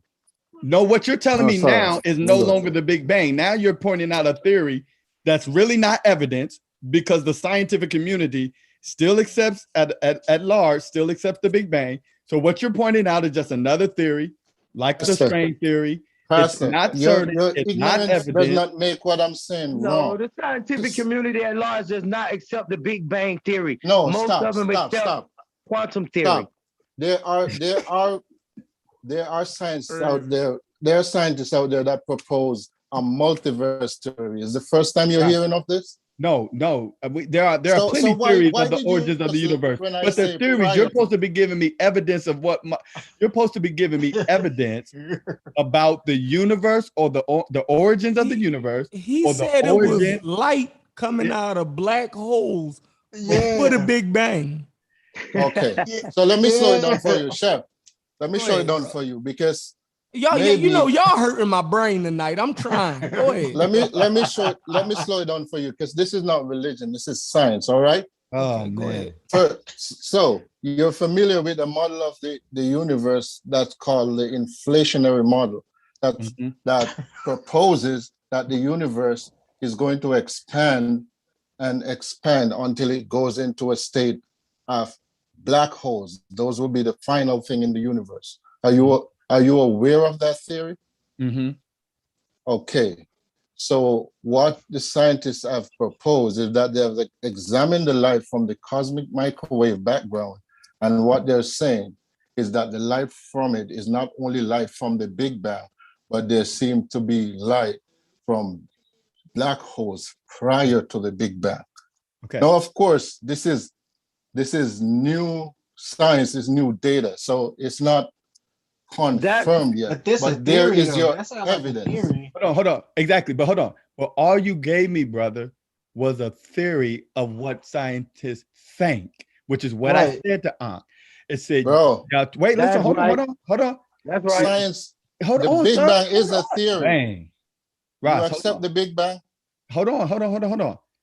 What I'm telling you is, you were supposed to be giving me evidence of what my assertion was to Ankh, which was, if you remove the supernatural, if you remove God, which is what atheists do, if you remove a first cause, something bringing these things into existence, right, or into being, then what do you call the randomness, the random luck, the random way that what was before the universe, right, as we know it, that brought to being what scientists can't even do in a lab under contained conditions.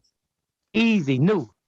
Right? And so now I'm asking you to, hold on, I'm asking you, if you're telling me it's not we just guessing and we just believing? If it's not you guessing and not you just believing, I'm asking you, the black hole that you're talking about from this theory, how did it get there? What? What do you mean what? That's a good question. So wait, no, that's not a good question. What? That's an excellent question. It's He not a good asking question. you what made it come about. That's a good question. Look, Yeah, perfect question. how is that a perfect question? Because you're telling me something's there. It's natural for me to ask how. That's You right. didn't ask how, you asked who. I said, how did it get there? I just said, how did it get there? So, wait, hold on, let me do this check real quick. And we did this with Chef. You walk outside your door right now, and there's a box in front of your door that wasn't there when you walked in. The first thing you're gonna ask is, how did this get here? No, but light this is escaping black holes. Listen, before the Big Bang. Chef. Wow. Exactly, Chef. This is what happened. Chef. We talked about atheism. I thought the Big Bang hours. brought light and black holes into existence. It did, but they gonna keep changing and changing and changing, because as long as you deny your first cause, you gotta find another reason. But when you find that other reason, then you will still have to give a first cause of that, and so on and so forth. And what will never happen is because all you do is believe that there was not a creator, but you cannot prove it. You cannot prove there was not a first cause. No, you will only go back and back and back till you get to a place where you can no longer go back. So it was black holes before the Big Bang. I never once said there is no creator. I never said that since I came. But that's what I was saying to Ak, and you jumped before in. the Big Bang. That's what I was saying to Ak, and you jumped in. No, I came in on your fallacious argument that it was random. No, my argument of randomness is still to point. If you remove a creator, if you remove something that is structuring these things, that would mean it's not random. But if you remove that, then how do you have something? How is it not random if you remove someone there? If you're removing someone there to put structure, then how could it not be random? If there is no creator, if there is no intelligent design, how is it not simply random? It's not random. I'm asking you how. No, let me rephrase that. I'm not saying it's not random. Oh my God. I'm saying random, but it is dumb. I'm saying see, you're not giving me a chance to talk. All right, go Go ahead. ahead, bro. My bad. Go ahead. I'm not saying it's not random. I'm saying your assertion that it is the fallacy. That's what I'm saying. Well, if I'm asserting that it's random and it's and it's crazy, then tell me how it isn't random. To prove that I'm making a fallacious statement. See, what y'all do is y'all try to use the pastor thing to claim I'm talking crazy. But then when I say, then make me smart, you are preaching and tell now. me why I You're shouldn't be preaching saying now. You're preaching now. See, Hold you see on. what they do, Chef? Oh my God. Yeah, because see, I'm asking questions now. I'm preaching. That's the way they try to get out of it. When you're ready for me to answer, because you're going in. I'm saying your assertion that it is random is a fallacy because you cannot show that it is. Oh my gosh. This is crazy. I did not say it's not. I But did not say it was. It's already shown by default because, like he's saying, if you take away all the things that give it structure and you remove everything that says structure, by definition, by default, if you remove the structure, then you leave something unstructured, and unstructured is synonymous with random. What do you mean? So you're saying it's not possible that it's not possible that the cosmos could be eternal? No, there would be another I'm theory. saying that even the Egyptians knew that if you remove possible, you get it's there set. would be another theory that you would come up with. Is it possible? But if you remove Mayat, what do you get? You get it's set. Chaos. Is it? You get some fat. It's fet. ISFET, according to the way these Egyptologists pronounce it. Yeah, the opposite of say what? Would y'all say now?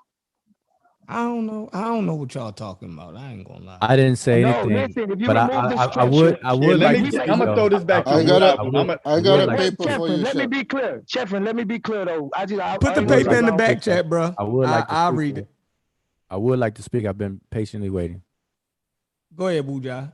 Go Hey, ahead, I'm gonna get out of here, y'all. Peace out. I'm All throwing right, back. Don't leave Pastor yet. Bennett. Don't leave yet. I Brother, got a I paper Got for church y'all to tomorrow, read. yo. You got church I tomorrow. ain't gotta leave, brother. I got to He go. gotta My go wife write that ready to go. sermon. Y'all are gonna get his Right. man Oh nightmares. yeah, it's Got to Sunday. go. It's gonna be Sunday in a few minutes. I got a paper for him though. Hold on. I'll get Put it it in later. the back chat. I'll be on another time. I'll get it from you later, bro. Peace All out. right, bro. Peace. Peace. All right, so I just want to, if y'all don't Go ahead, mind, Buja. okay, yeah, if y'all don't mind, if y'all could bear with me at the maximum, maybe 2 minutes, 3 Go minutes. ahead, do your Okay, thing, at the yo. most. Hopefully you I can want really to. take I this just headache away from me. okay. I just want to see if I can get an agreement out of everyone. All right, that's so I'm letting y'all know my intent first. Okay, I'm just trying to see if I can get an agreement out of everybody on something that's related to what we're talking about, though. And I wish Pastor Bennett was still here, though. But okay, so I'm gonna ask you a question.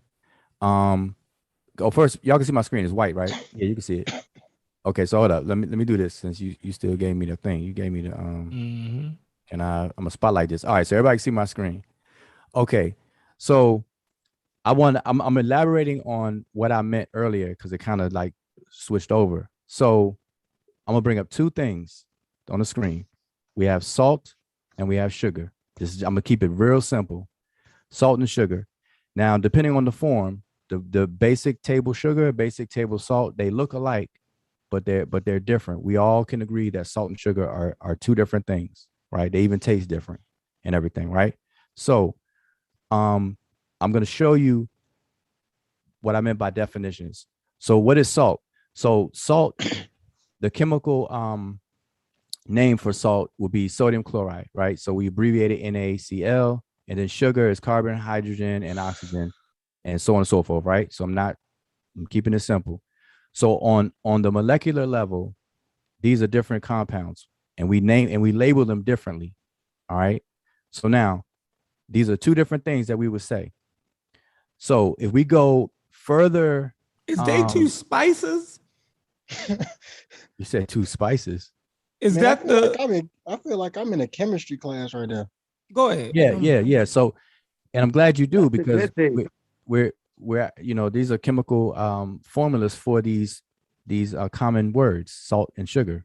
We don't call it sodium chloride or whatever. So yeah. But anyway, so my point, I'm reaching my point. On the surface, on high level, we see the distinction between salt and sugar, and they taste different in the whole nine.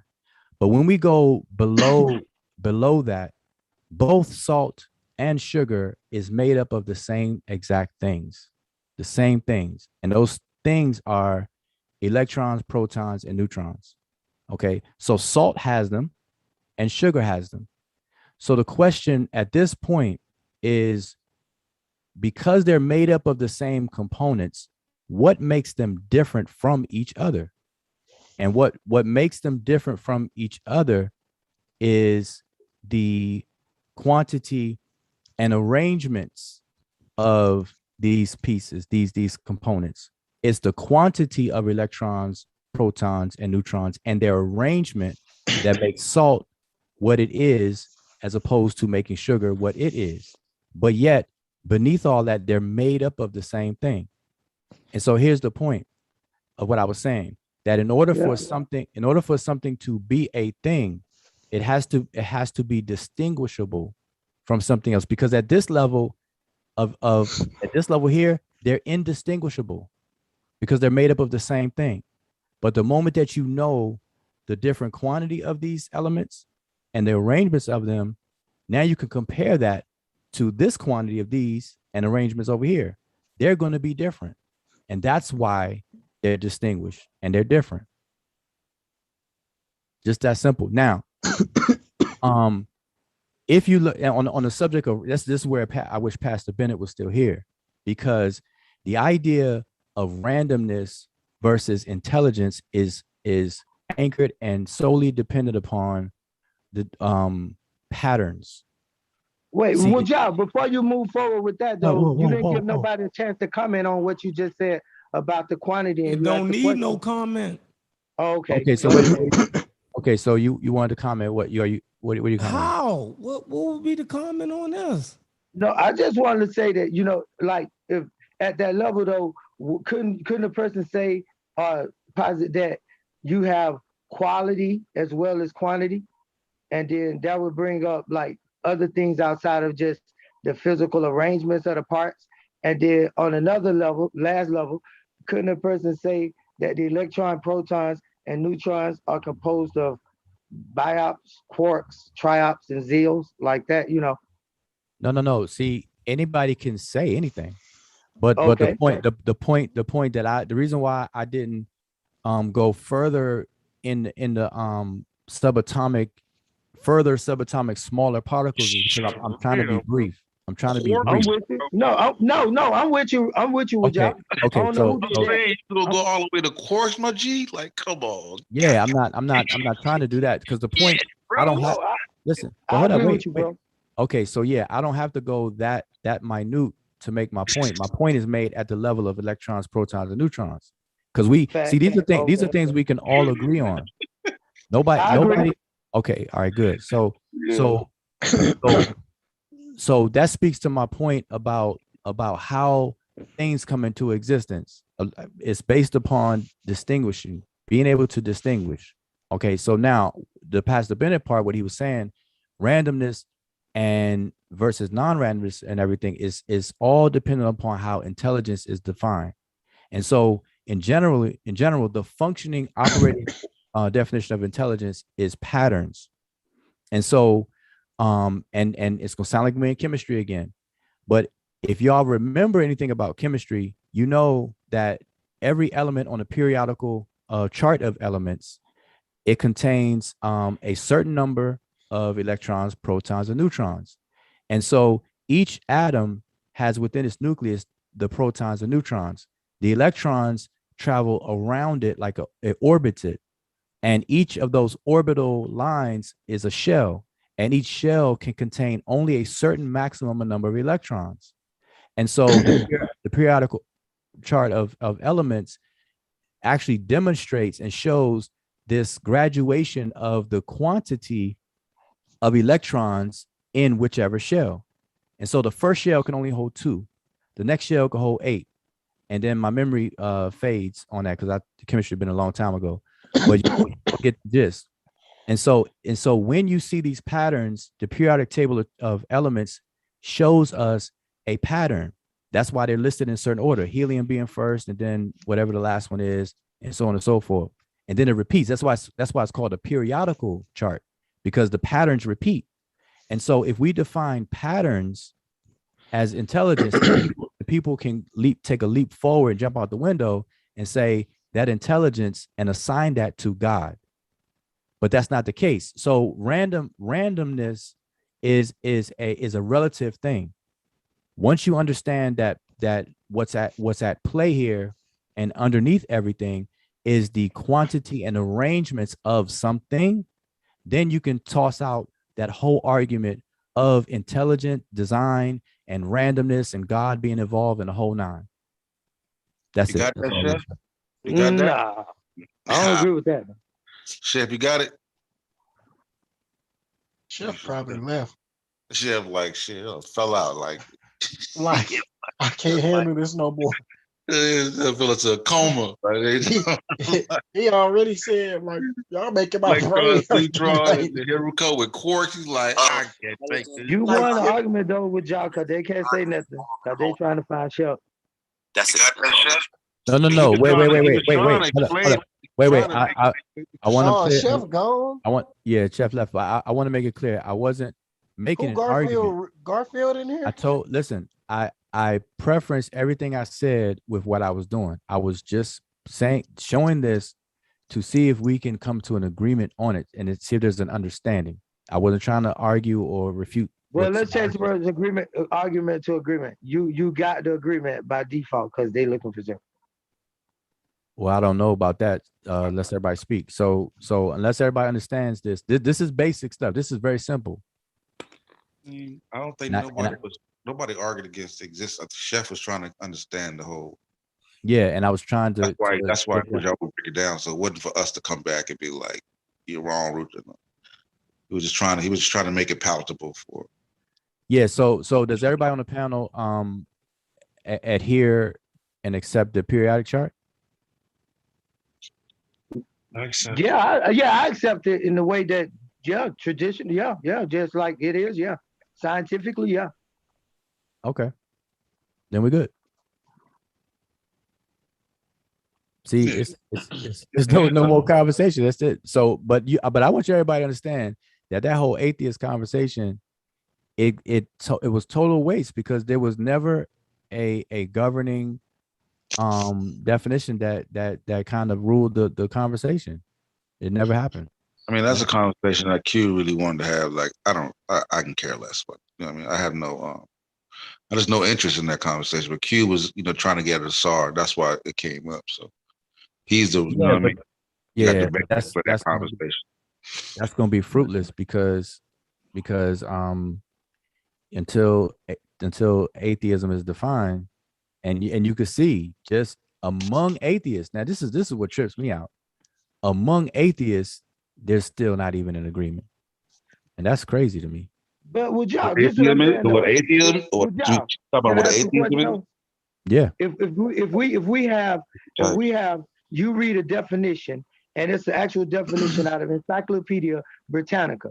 Now, wouldn't you say that we should, if the conversation is we would have to agree on that definition, like we would have to agree on that definition, and then if we don't, we would create confusion, because anybody could add any definition of atheism that they wanted to into the conversation, and you would never get to nothing. Because that's my point. Whether it's the Britannica, whether it's Wikipedia, whether it's Joe Blow's book on the corner, it doesn't matter where it's from. It's just the fact that something has to govern the conversation. To put it this way, you would not sign a contract without a clear understanding of the you shouldn't sign a contract without a clear understanding of the defining terms of the contract. I get it. I get the point. But what I'm saying is this right here. Listen to what I'm saying. Okay, and this is not an argument. I'm just speaking. I'm just talking. We're not having a debate. Okay, now what I'm saying is this right here. It's a language game, though, because if I say, that's why the conversation went from atheism into defining atheism, and then now we're gonna get into defining what defining means, because of the simple fact that it's a vicious circle. Because if you say, give me a definition of atheism, and we talked about this, Socrates and the interlocutors, if you say, give me a definition of atheism, I cannot give a definition. I can only give a description. And if you say anything other than my description that wasn't in total, in full, then now that becomes added to the definition. And if somebody say anything other than yours, then that becomes a part of the definition. Now, how big can a definition be before we agree? So what I was positing is that once a person reads the definition out of the Encyclopedia Britannica, when you say, give me a definition, what you're asking for is really a description of the word, because it can't be defined in words. It's too many words to define what justice is. You can't define justice. That's not true. Because in order for a thing to be a thing, it has to have a defining. No, it doesn't, because it's such things as abstract things. I'm sorry, go ahead. But it's such things as abstracts, and they exist. Abstract objects like numbers, mathematics, like consciousness. Yes, but like those things exist. Understand this. You got to slow it and listen. In order for a thing to exist, whether it's abstract or tangible, it has to be defined. It has to have a border. You mentioned numbers. 1 is distinguishable from 2. Therefore, 1 has a border that 2 doesn't fit in. Okay, this is okay. I agree with you. I agree with you. Peace, y'all. I'll be around later. Okay. Hey, good to have you on here. Okay. But never mind with y'all. We said we'll save it. I told you I talked to you about it on your show. But right now in mathematics, if you put in a calculator, 0 divided by 0 is indeterminate. and a number divided by 0 is undefined. Yet those numbers exist, and you do mathematics around them without them being defined or determined. right now. I don't know what that has to I don't know the I'm connection. saying you said that in order to proceed, that everything has to be defined or well defined. Yeah, And so I because gave you an that's example. basic. Wait, that's basic communication. Because if it, although we're all speaking English, if we don't have a synchron, if we're not in sync with the concepts behind these words that we're using, I then agree with that, bro. communication fails. So all I'm saying is it's not rocket science. All I'm saying is that everybody involved in a conversation about atheism should at the very beginning at least agree with a governing definition. That's not I'm rocket just science. saying that there's a problem with seeking a governing definition. Yeah, I'm saying like niggas shouldn't even have to agree or not. This is a definition because like if you said God equals existence, then I can disagree. Like that's why the conversation didn't go no goddamn way. Like every time we get everybody to agree, ask everybody to agree, one person like nope. You know what I'm saying? That's right. Can we get theism? I agree. Nope. And then it's like, God damn. You know what I'm saying? Like, you know what? I don't care if you agree or not. This is the boundaries you're working in, and here's how we're proceeding. You know what I'm saying? Like, That's what I was saying out right there. Yeah. That's exactly what I was saying. Yeah. That we'll have to go with one specific definition and work within those parameters, or else we're gonna run into that vicious cycle of asking everybody what they think, and everybody gonna give a description, and it's not gonna be okay. So listen. So here's what happens. If you're going to enter into a contract, whether it's for business or whatever, buying a house or whatever, if you do not agree with the terms of the contract, you're not going to enter into it. So think of a contract or a conversation as an agreement.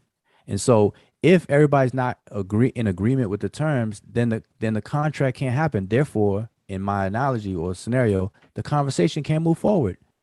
I agree, but this was already proven. That's the I point. agree with that, but that's it. But in order to have the conversation, it's like that's what Bailey was trying to say, and I agree with what you're saying, Wujo, but we couldn't get nowhere because everybody wanted to add clauses to the goddamn contract, and whereas in order to proceed, I don't think enough effort was made though, because that part of it got that part of it got hijacked too fast, and that's the problem. Like I think we could have made headway though, because I at least what I tried to do was start off with very small, simple. I said, can everybody agree that atheism is the denial of theism?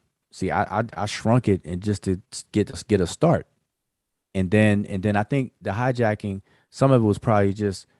No, I came in. Just laughing. I came in. No. Came in with a written definition. Before you even came, no, because Sosa read one. So I provided one. Sosa provided one, and then I provided one. Then it went crazy. Q provided one too. I did. I provided one that said that it's not denial of atheism. It's the denial of God. Because atheism is the study of God. So it has to be the denial of God and not the denial of atheism. No. Otherwise, it'll be a redundant statement because atheism could deny atheism and exist. That don't make sense. So it'll have to be the denial of God. Okay, if atheism, so that's what I'm saying. So we could have sorted that out. All I'm saying is that not enough effort was made, because even if you said that, then that could have been worked out, because you're saying a denial of God. But you know that when you say the denial of God, and I demonstrated everything I said today, because when I first came, I asked everybody this question. I said, "Is God an atheist?"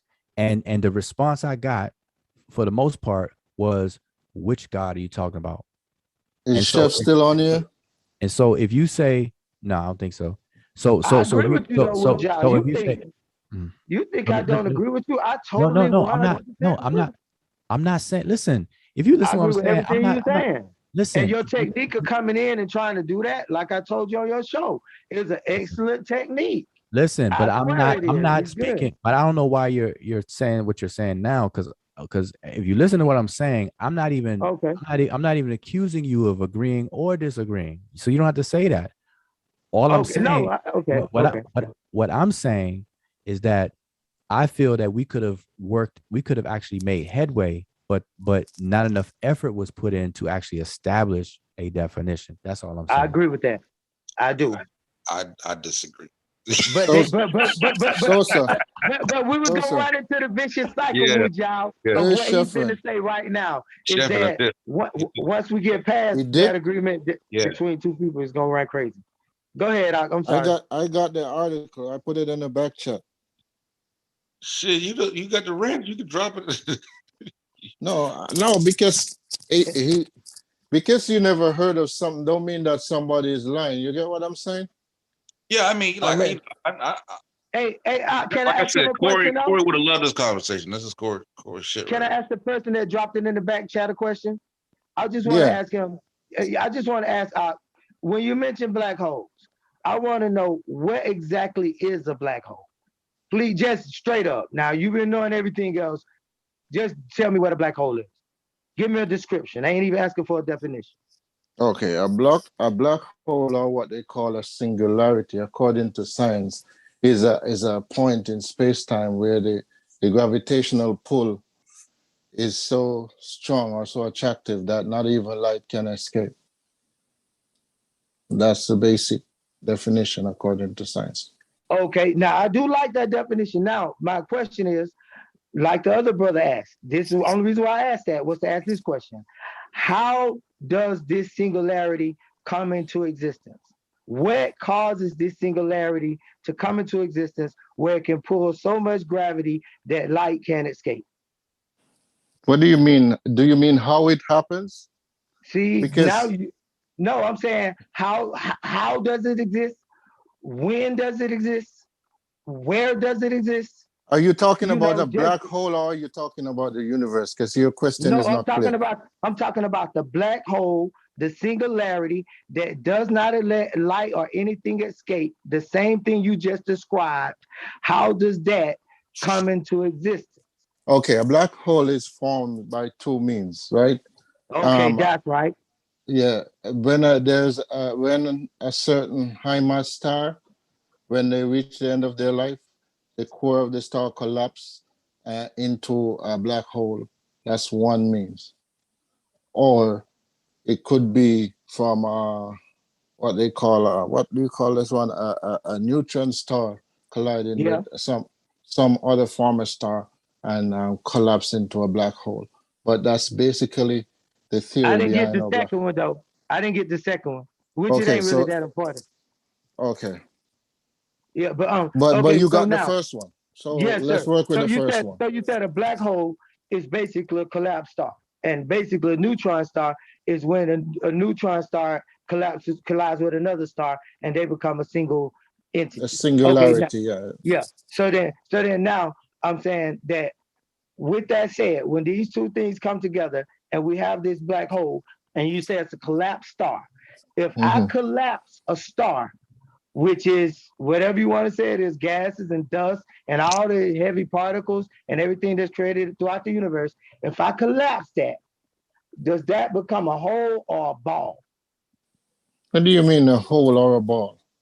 If I collapse a star, like a star is an expanded like gas, it's like a big gaseous ball. That's what a star is, like a big gaseous ball. And I know only thing you see is the radiation, but beneath that is the actual sun under there, expanded. 93, yeah, okay. So now, this sun that you have there, once that sun collapses, does it collapse into a hole or a ball? Okay, I'll answer your question as far as I understand it. But the Yeah, first point, because wait, yeah, let me no. let me Let him quantify that. ask the Let me question. qualify that Let him just ask a the little bit. question. Because a whole, no, I ain't cutting them off. I just want to qualify it a little bit. Because a whole, right, would be a hole in space-time or in space-time fabric. Because what I'm getting at is we're I gonna have think to I define. understand your question. Let me answer you. The Okay. first thing to note is that our sun is not massive enough to be collapsed into what we call a black hole. It has to Okay, be but a we ain't high talking mass about our star. sun, but go Yeah, ahead. no, I get that. Let me explain. So what you're saying is if it's a hole or a ball, Yes. nobody can actually tell at this point because as I mentioned before, The gravity is so intense that not even light can escape from there. And light is how you see things. But wait a So minute. hold You on, said let me nobody could finish. tell. Yeah, you Okay, got to sorry. at Go least ahead. allow for one explanation before you open another door. Go ahead. Go ahead. So Go ahead. No, go ahead, bro. Go ahead. as far as we can tell, what we can see is the light that accretes around it, what they call the accretion disk. But Yeah, what the thing that's inside, we don't have a means to tell if it's a solid object or if it's something hollow that something can go through. A black hole is just a name that's given to it. It's not actually telling you what it is. Okay. Okay. I just find that very deceptive to call it a black hole and then It's it not just be a a hole. black But then hole every is time, just like the every time, Big Bang. It's you a gonna let me part. finish now? You gonna let me finish? But every time it's shown visually, it's shown as a hole in space or some type of hole where things are being sucked down into. They even talk about how it's a funnel and it's a hole and you'll get spaghetti or shredded into pieces. If a person fell into a black hole, they talk about the rim of a black hole. You just mentioned the accretion space of a black hole. So a black hole is an actual thing and it's describing a hole, like a rabbit hole or a wormhole. And so it's many names for hole. So I don't think that A it's an wormhole escape is just a wormhole go is not ahead. the same as a black hole, and I think you're misunderstanding. I'm not a scientist. I'm just somebody who likes science and like to read science. So Yeah. when they say a black hole, it's not actually the name that's given to it by science. All right, science calls it other names. They call it, for one, a singularity. So is it black? Brother, I just explained to you, because it doesn't allow light to escape. We can actually see it. We can only see the matter that's around it. That's what they call the accretion disk. Okay, let me ask you something. If I feel something with light, if no light can escape, and I feel the thing with light, is it gonna be dark or light in there? I'm sorry, that question makes no sense to me. If you feel something with light, No, I said fill it up. If it's an empty room and it's dark, and then I put light in the room and I fill the room with light, is the room gonna be dark or light? Because a black hole is like an empty room. And so if I fill it with light and no light can escape the black hole and it's just full of light, then is it light or is it black? Is it dark? Is it light? What is that? bro, do you understand how the eye works, how we see things? Yeah, I do. I do. I'm just Hey, trying to show. Okay. I'm just making a point that science don't know no more than religion. And at the end of the day, No, theory is no no, stronger than theology. no. Religion posits things. Religion does not know. Religion asserts. There's a Science difference. don't know. Science postulates and conjectures Science and provides an theorizes and rhetoric. explanation. And Science provides an explanation of the natural world. Religion asserts. no, There's a listen. difference. Okay. Let me ask you something. Hey, Let me ask you excuse me something. one second, guys. 1 If second. science Hey, provided an explanation for the natural world, and you know that you say black holes exist, you're not providing an explanation for the natural world at the point you say we don't know how it looks, we don't know what it is, we don't know if it's a ball or a hole, we don't know. Nobody can see it, nobody can observe it, we can't touch it. What is that? That's faith? Is that religion? How is that faith? You can tell No, that I'm something asking. is there. I'm No, asking. I'm but asking. you're I'm asking, but you're not asking. listening. You can tell that No, something I is have there. ears. I'm listening. I can hear you. No need to put me down Bro, or no slights. I'm not bro, doing that to you. you need to stop and listen, man. What I'm saying is, we can look, we can see that something is there, all right? But because there's no light coming from it, we can't see what it is, but we can see the light around it. So obviously something is there. So that's a black hole is just like how the Big Bang is not really a bang, but it was given that name as a pejorative. So it's not, nobody's saying it's a whole. It's just a representation of how people perceive it. But it's just a singularity, a point in space-time where it's so dense and the gravity is so strong that nothing escapes there. So not even light can come out of there for us to see what it is. Okay, once again, I want to say this, that the word singularity mathematically, and I'm a mathematician, I've just been letting it go, but the word singularity is called an undefined space or undefined point. So That's once in again, mathematics, right? so once again, we're talking about an undefined point in space.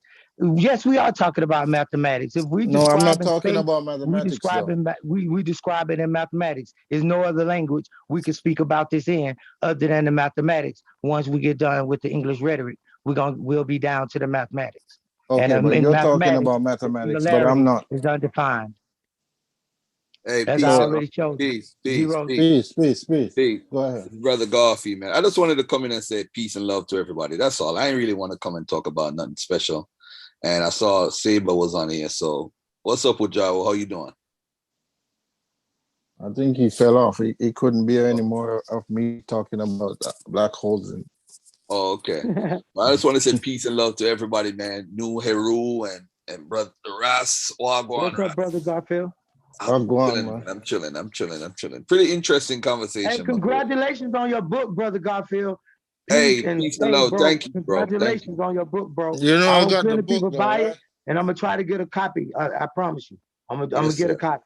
Yes, sir. Peace and love. Where you at, New Heru? Where are you located? Right now, I'm on the Hey, Arizona. hold up. I'm sorry, I walked away. Oh, okay. Peace with y'all. That's How are what you, man? Hey, peace. What's going on? Not much, man. Just wanted to come on. I saw you on here. I'm like, wow, Ja was on Pseudo Killas. That's legendary. Yeah, he's So on here beating me up. I just woke up because I'm 5 hours ahead. I'm in the UK. Today's my official last day on the road. I mean, I've been doing so much touring and book signings and all type of craziness.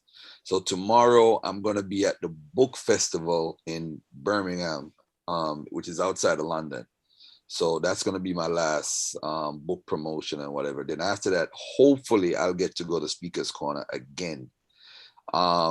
Because since I've been in London, there's been a moratorium on the Israelites having contact with me. And I'm not even kidding anyway. They have actually put the word out that Garfield is in town and do not engage with him. So that's how special I am with the Hebrew Israelites. Wow. Literally, Yeah. I'm not even kidding. It's actually a memo went out saying don't engage with Garfield. There's a lot of Israelites over there, though. No, not a lot. But you have IUIC, you have ISUPK, and so forth. I think a lot of them realize the gig is up, so hey, let's not engage at all. But people are gonna believe. I noticed New Heru is stressing that is trying to imply. I might be wrong. As a matter of fact, I don't want to get involved with that conversation. Let me leave it alone. Please, bro. I promise not to say that. I just want to hear your side. I'm good. I'll pass. But with Jao, I just want to say, man, peace and love to you, and thanks for a super cover. And let everybody know you didn't copy anybody. Would is the one designed the cover? Yeah, man. Ras, did you read my book yet? I started it. I just started it because I got it. I think on Friday. Okay, take your time, man. I ordered on Amazon. Yeah, I you may not recognize me, but I follow your channel. I almost every stream you go on, I'm there. I bought your book, and I'm always there. I troll a little bit, but I'm always there. Hey, you're not a good that's YouTuber Google if you don't Scholar. know. I want Google Scholar to explain to me what he was saying in chat. He said that I'm always something, and I'll be wrong when or something. No, you got to break that down. Yeah, listen. But after after Garfield. After Garfield finish, I get to it. Yeah.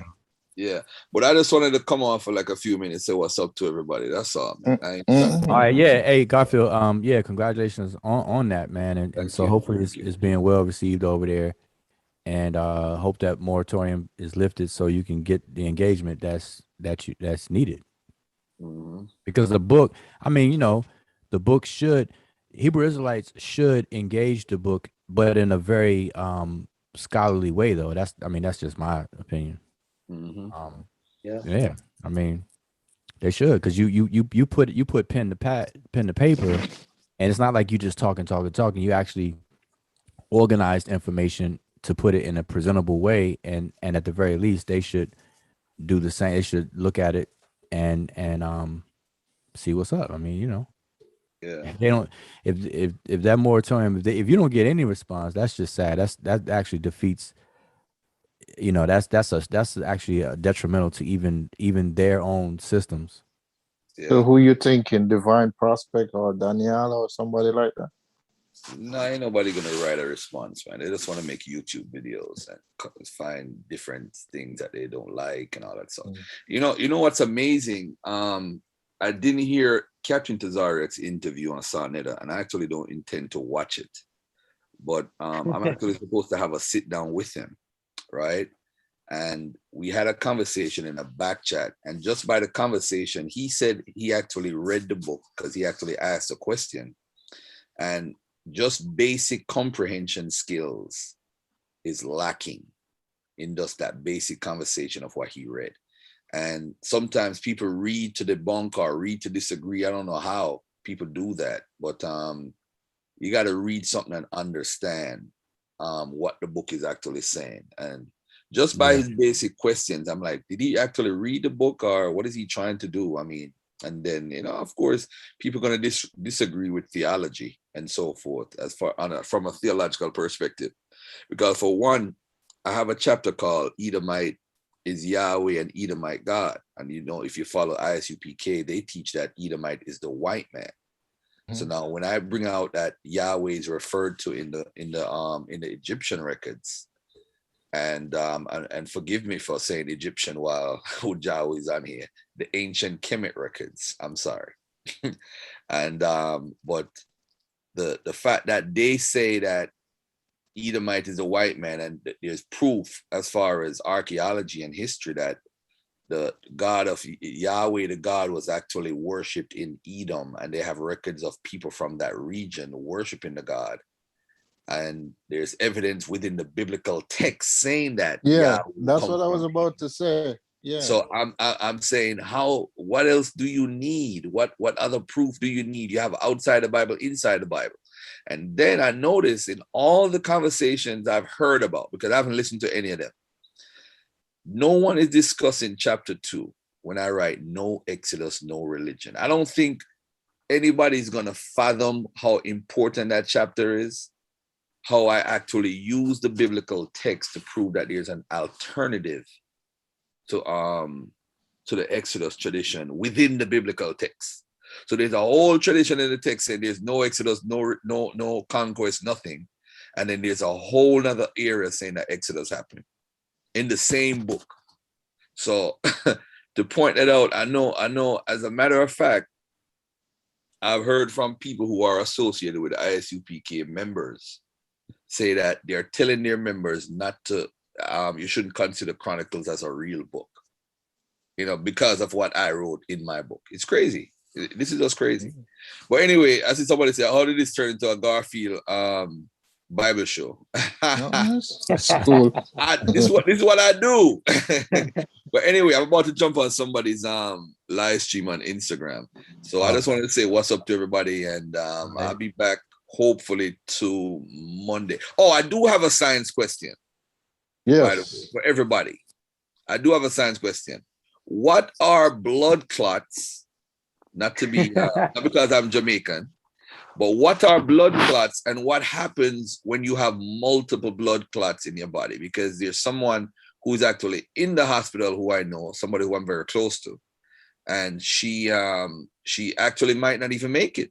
And the reason is because she has a blood clot in her lungs, which they actually, I think they stopped, but they have she has internal bleeding, which the doctors can't figure out where it's coming from. And it's been over 24 hours. And so I'm trying to figure out. A blood clot is the coagulation of blood. And so when you say that it's internal bleeding or it won't stop bleeding, that's the opposite. What you want is for the blood to clot, for it to stop bleeding. But if from what you describe, it sounds like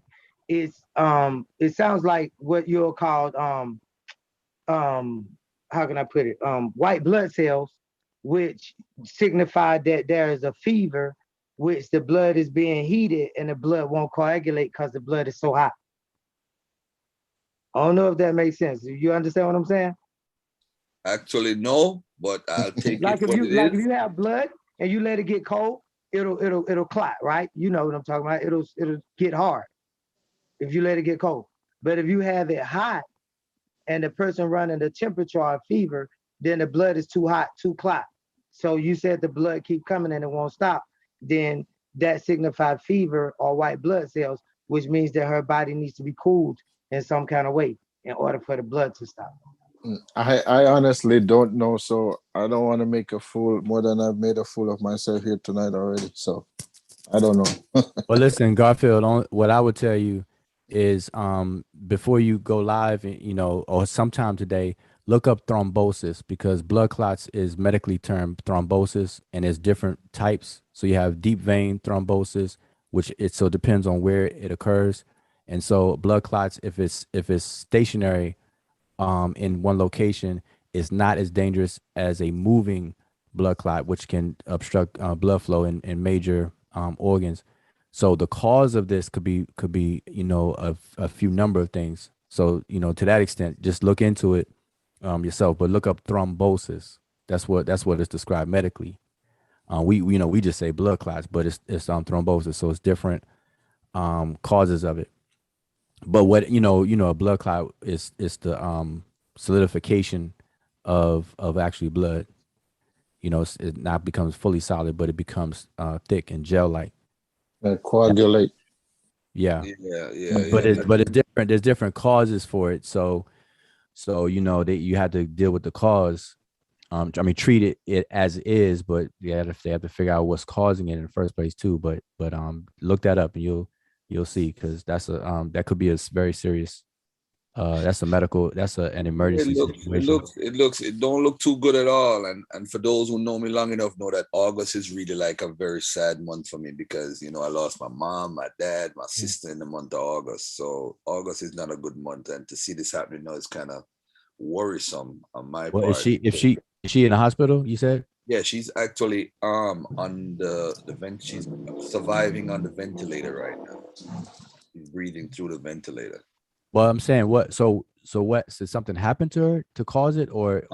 She was at home getting dressed to go to work, and she fell on the ground. She passed out. So her daughter heard the thump on the ground, and then ran in the room, tried to wake her up, and she's like telling her daughter, "Don't call the ambulance. Don't call the ambulance." So her daughter like, "Hell no."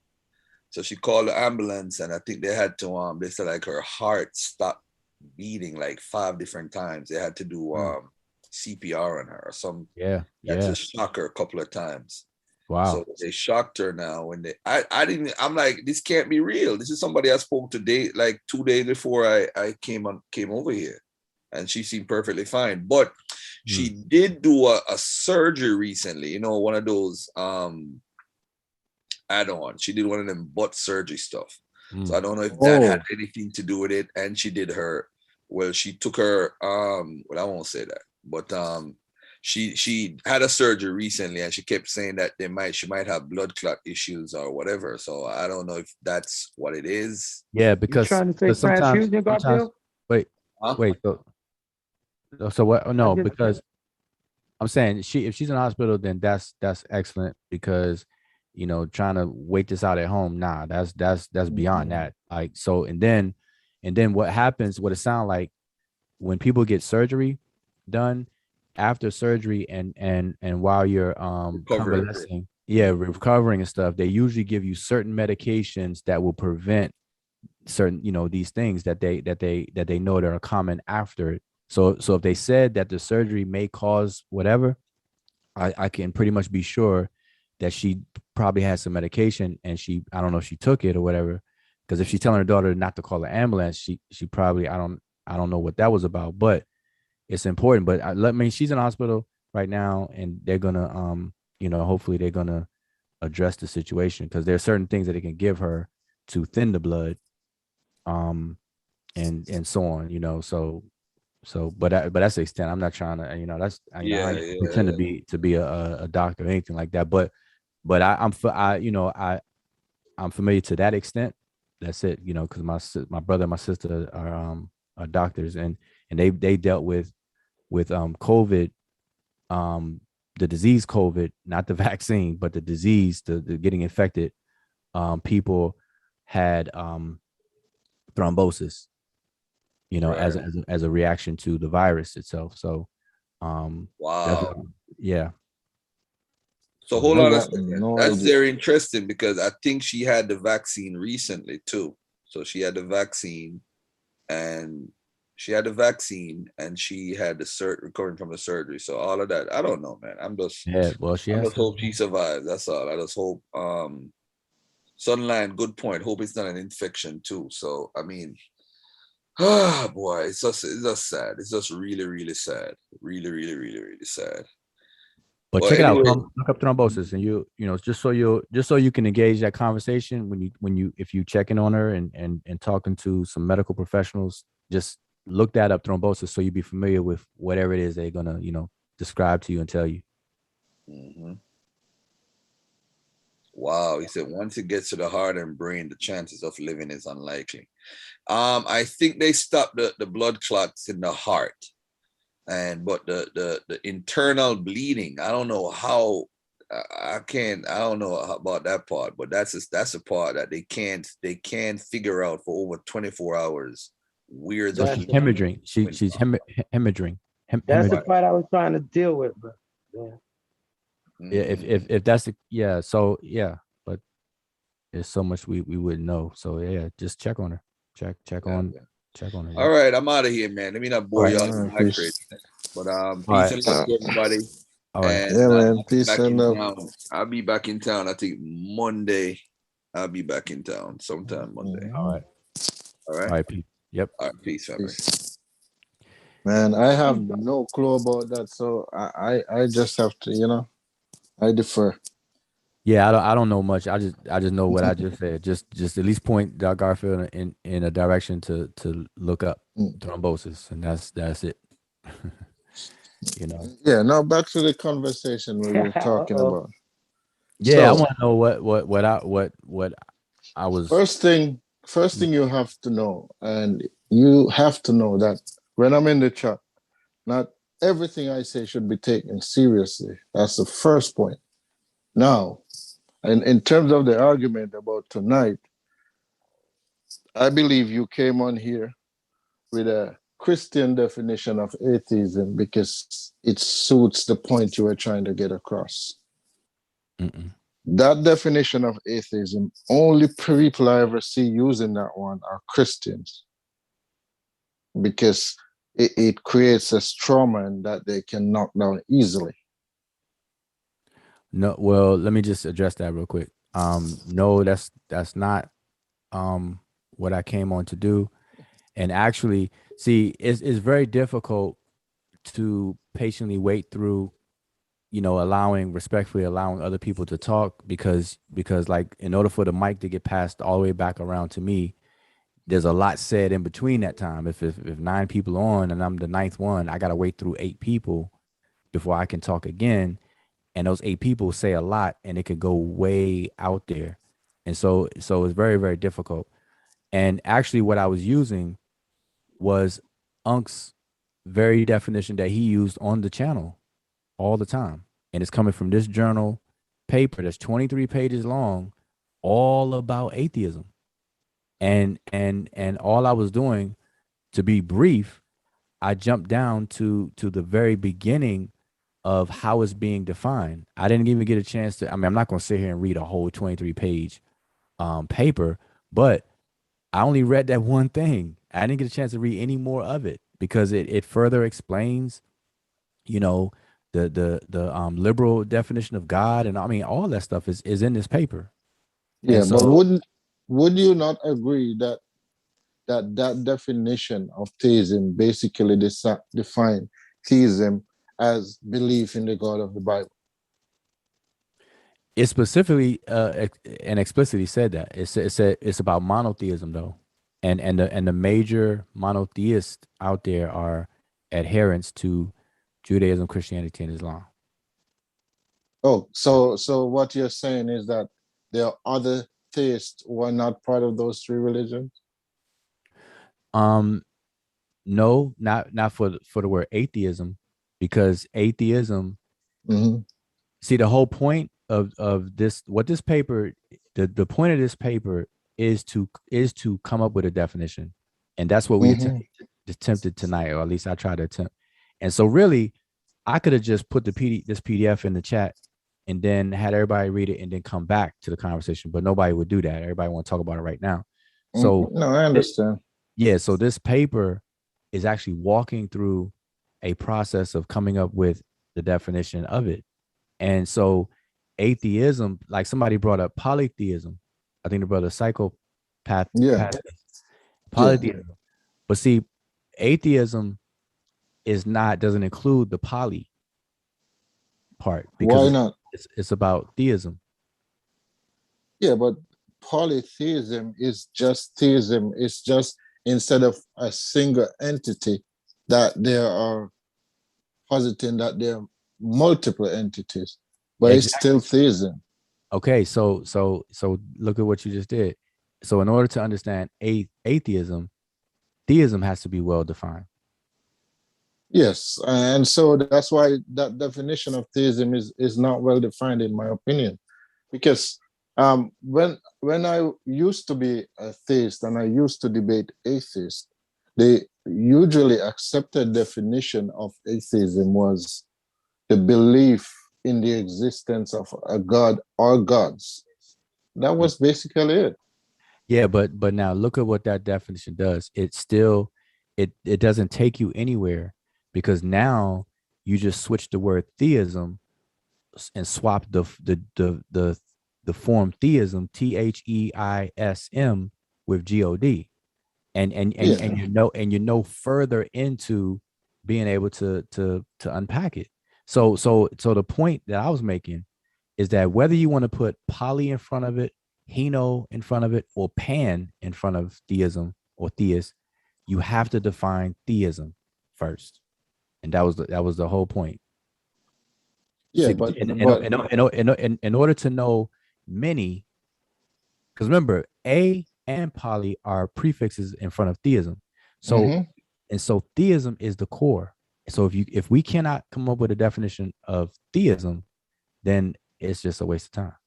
So how would you say theism is a belief in the existence of a deity or more than one deity? It's just basically different words saying the same thing. Yeah, but see, every time we do that, so look at what you did just now. So we swap theism with God at first, and now you using deity. No, we didn't. No, I'm saying just deity now. and God are words that really mean the same thing. But what does it, like? We know we can equate those forms, but what's the concept behind that form? Like God is a form, and DIETY whatever is a form, but what's the concept behind it? The concept is one or more supernatural entity.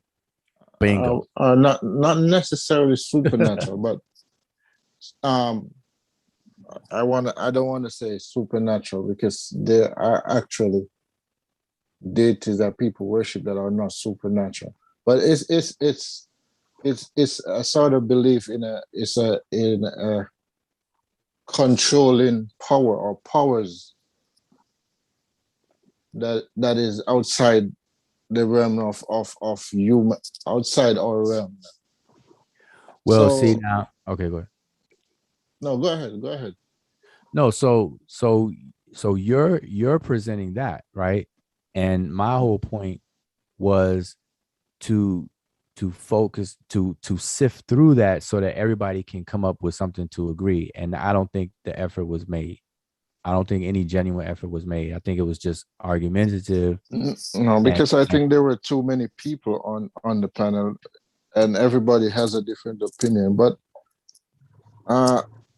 why we always play the semantic game though? Because it's just like, Wujal, your definition clearly states that it's monotheism and it's dealing with one God. That's by definition. So then if anybody say anything outside of your definition, then it's going to be an argument because they saying something outside of your definition of Well, what you that's well, given for the word. you're Go ahead. repeating the whole point. That's the whole point of when I first came on here. When I first came on here, I asked everybody, is God an atheist? And I didn't get a consensus. I wrote in the chat. I wrote in the chat, yes, God is an atheist. So but here's the thing. No one should be able to answer that. Because for me to ask, is God an atheist, the answer cannot be made until you know what my concept of God is, what God is in that question. Because if I say, if by God I mean a river, then I'm saying, is a river an atheist, and this, that, and other, and you wouldn't even know. So my whole point of even starting with that is to show people that God, or the word theos or theism or theist, has to be first defined before you can move forward. If people can't do that, people might as well not even bring this stuff up anymore. I want to don't get disagree with confused that that I wasn't point. disagreeing with that. I wasn't wasn't disagreeing with that either. My contention was with your definition of what theism is. That was my contention. I only offered this as a starting point because nobody else did. Because notice, before I came on, nobody started at what's most important, which is I agree with you. I listened to the conversation, and you're right. You came in with, I defining. said that earlier. You came in with right knowledge, and you tried to organize the minds that was talking. I hadn't said nothing up to that point, but I agree with you on that. Yeah.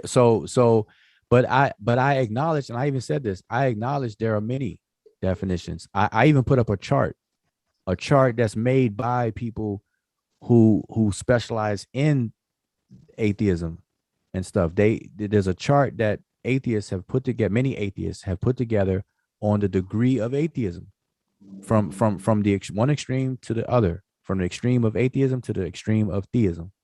And I had that chart up. Nobody addressed that.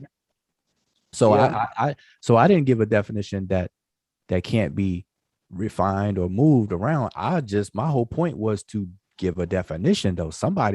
You have to have that in a conversation.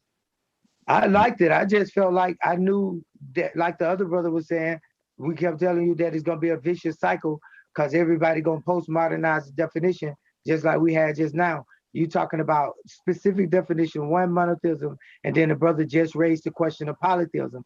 Your definition can't cover polytheism because your definition doesn't cover polytheism. So look at the thing. I put it back up. I put it right back up here. This chart. I had put this up before.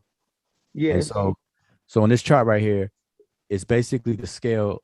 It's called the scale of belief, and you can find us on many atheist websites and even official atheists, whatever. And so they show the category from going from atheism to agnosticism to theism, and then I heard a brother say that was one of the options, and everybody just ignored it. But I heard him say that agnosticism is one of the opposites for atheism, but it's really not. It's really, but even in agnosticism, there are multiple degrees of it, and that's what this is showing. You got strong atheism, moderate, and weak. You got to realize now that this is somebody's construction of how they feel about it, though, with y'all. Now somebody can refute this or feel differently because this just go ahead. Go ahead. No, I understand that.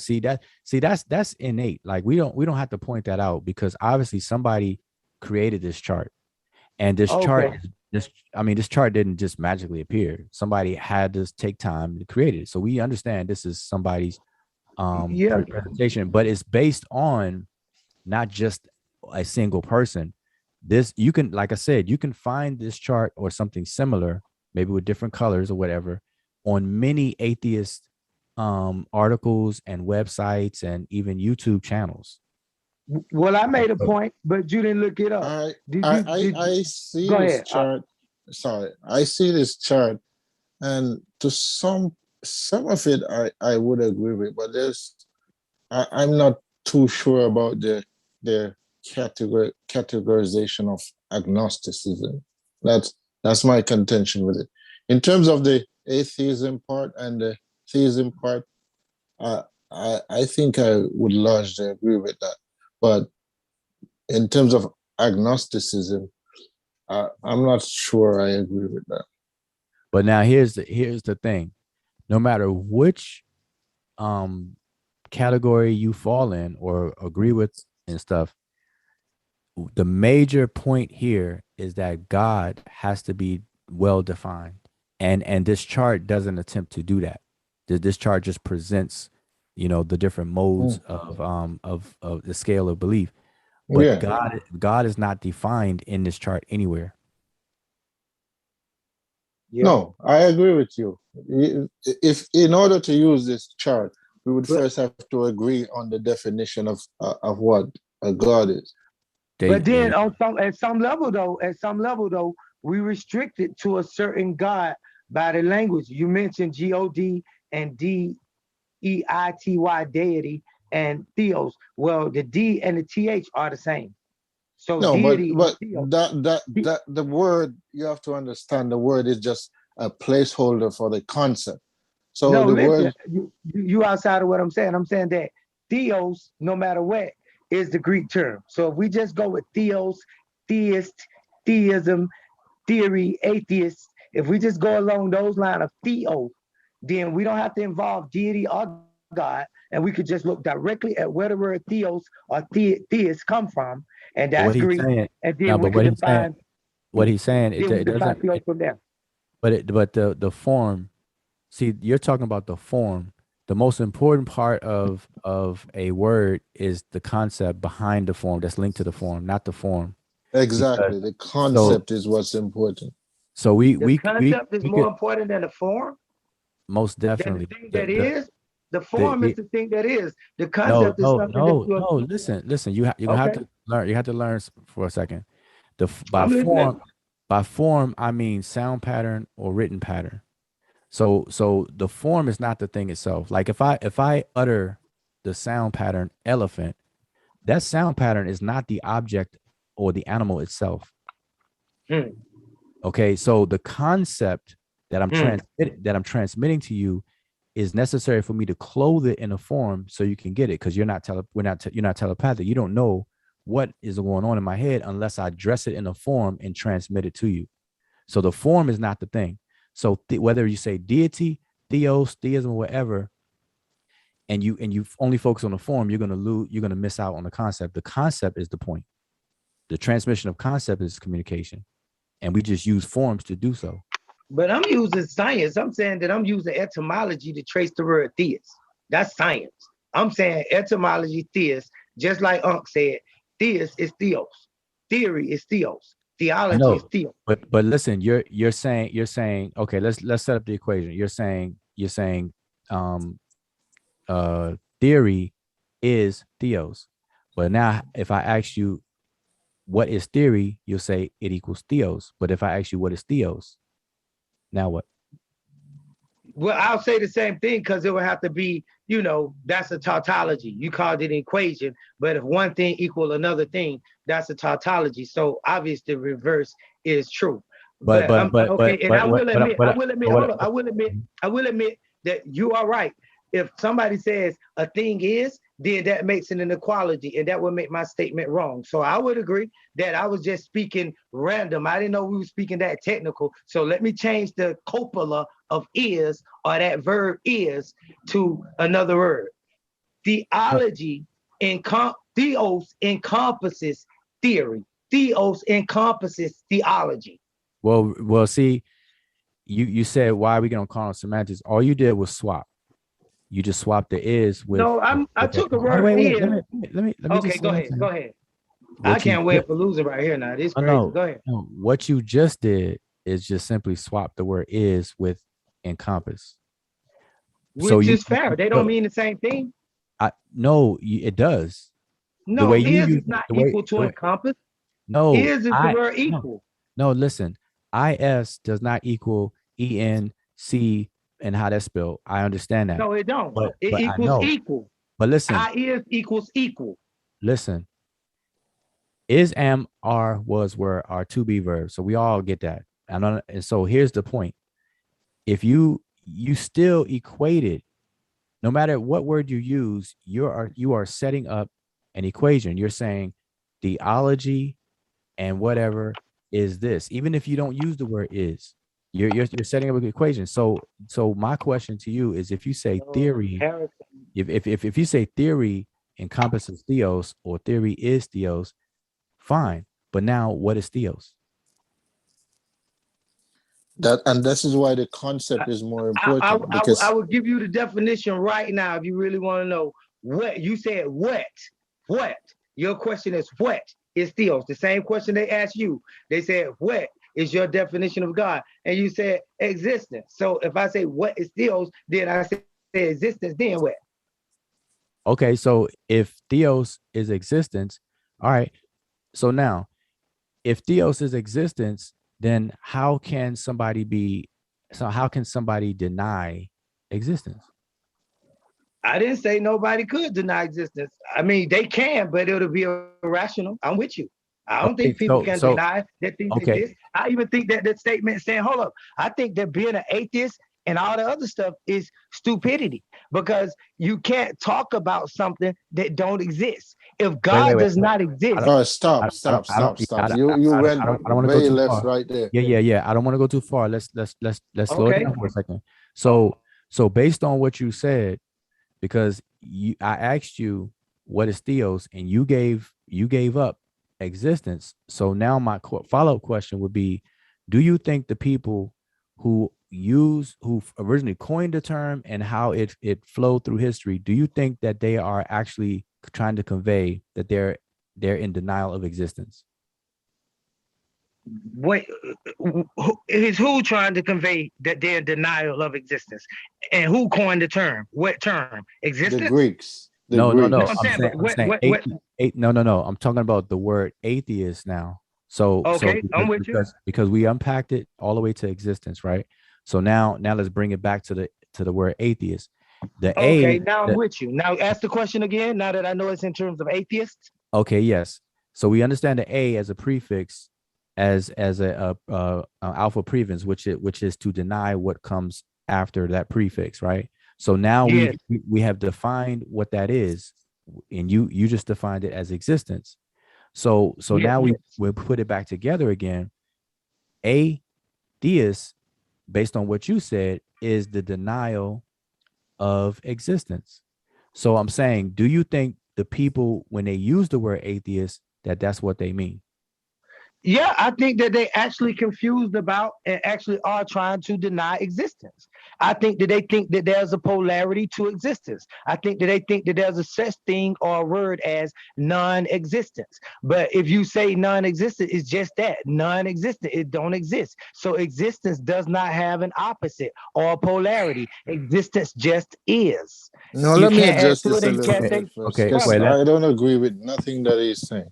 First of all, bro, the people that came up with the term, that's your right, but just blurt that out as an open statement. Wait, let him explain. He was about to explain. Yes. Okay, so go ahead then. Putting aside the point he make about existence, I don't believe that the people who came up with the word atheist were thinking of atheists in terms of existence. I don't think there's anybody. I never said that. I mean, would y'all just ask me? Okay, go ahead. Wuja will ask you that, and you proceeded to go. He didn't ask you that? Aki, if I can interject, please, would y'all ask me, since I defined the word theos as existence, since I defined the word theos, since I did that, then that would mean that atheism would be the denial of existence. And I said yes. I said yes. I said yes, with y'all. You are absolutely correct. That would mean that would be the denial of existence. So no. Hold on. That's not the question he asked you. Can I jump in? I just want to clarify this right quick. So it's very, very simple.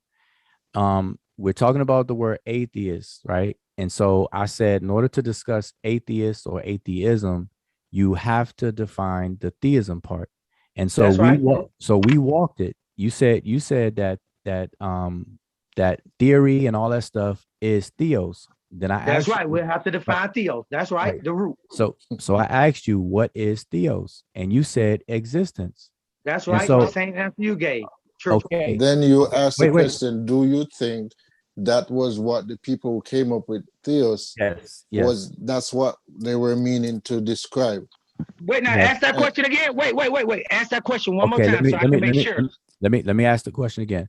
So the people from the coining of the word to its present day use and all the history in between, do you think people are trying to convey that they deny existence?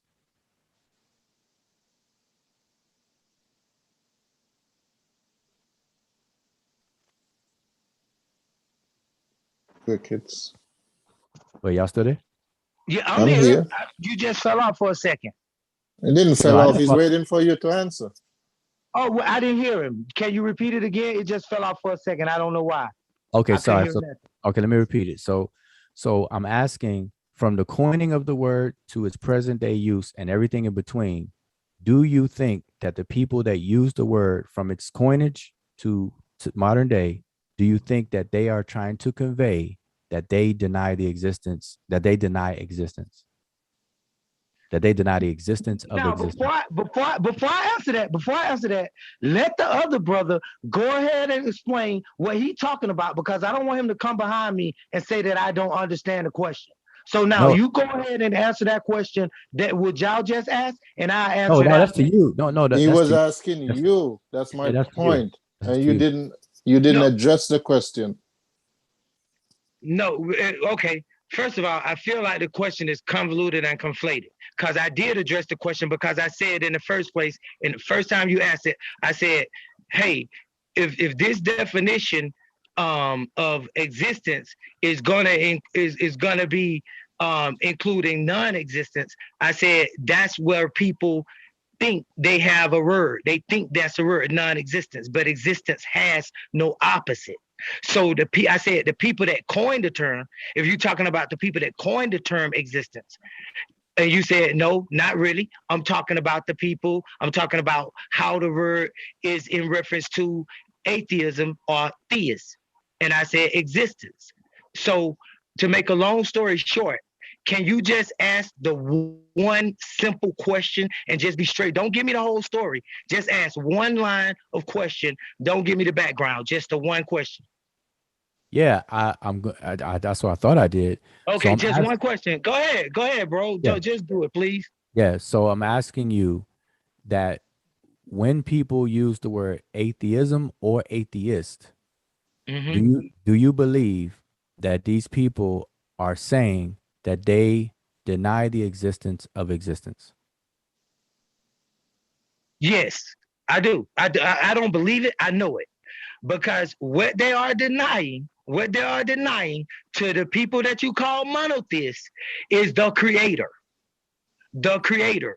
And the pastor gave his definition. He even put creator before existence, which is wrong. Existence actually predates creation.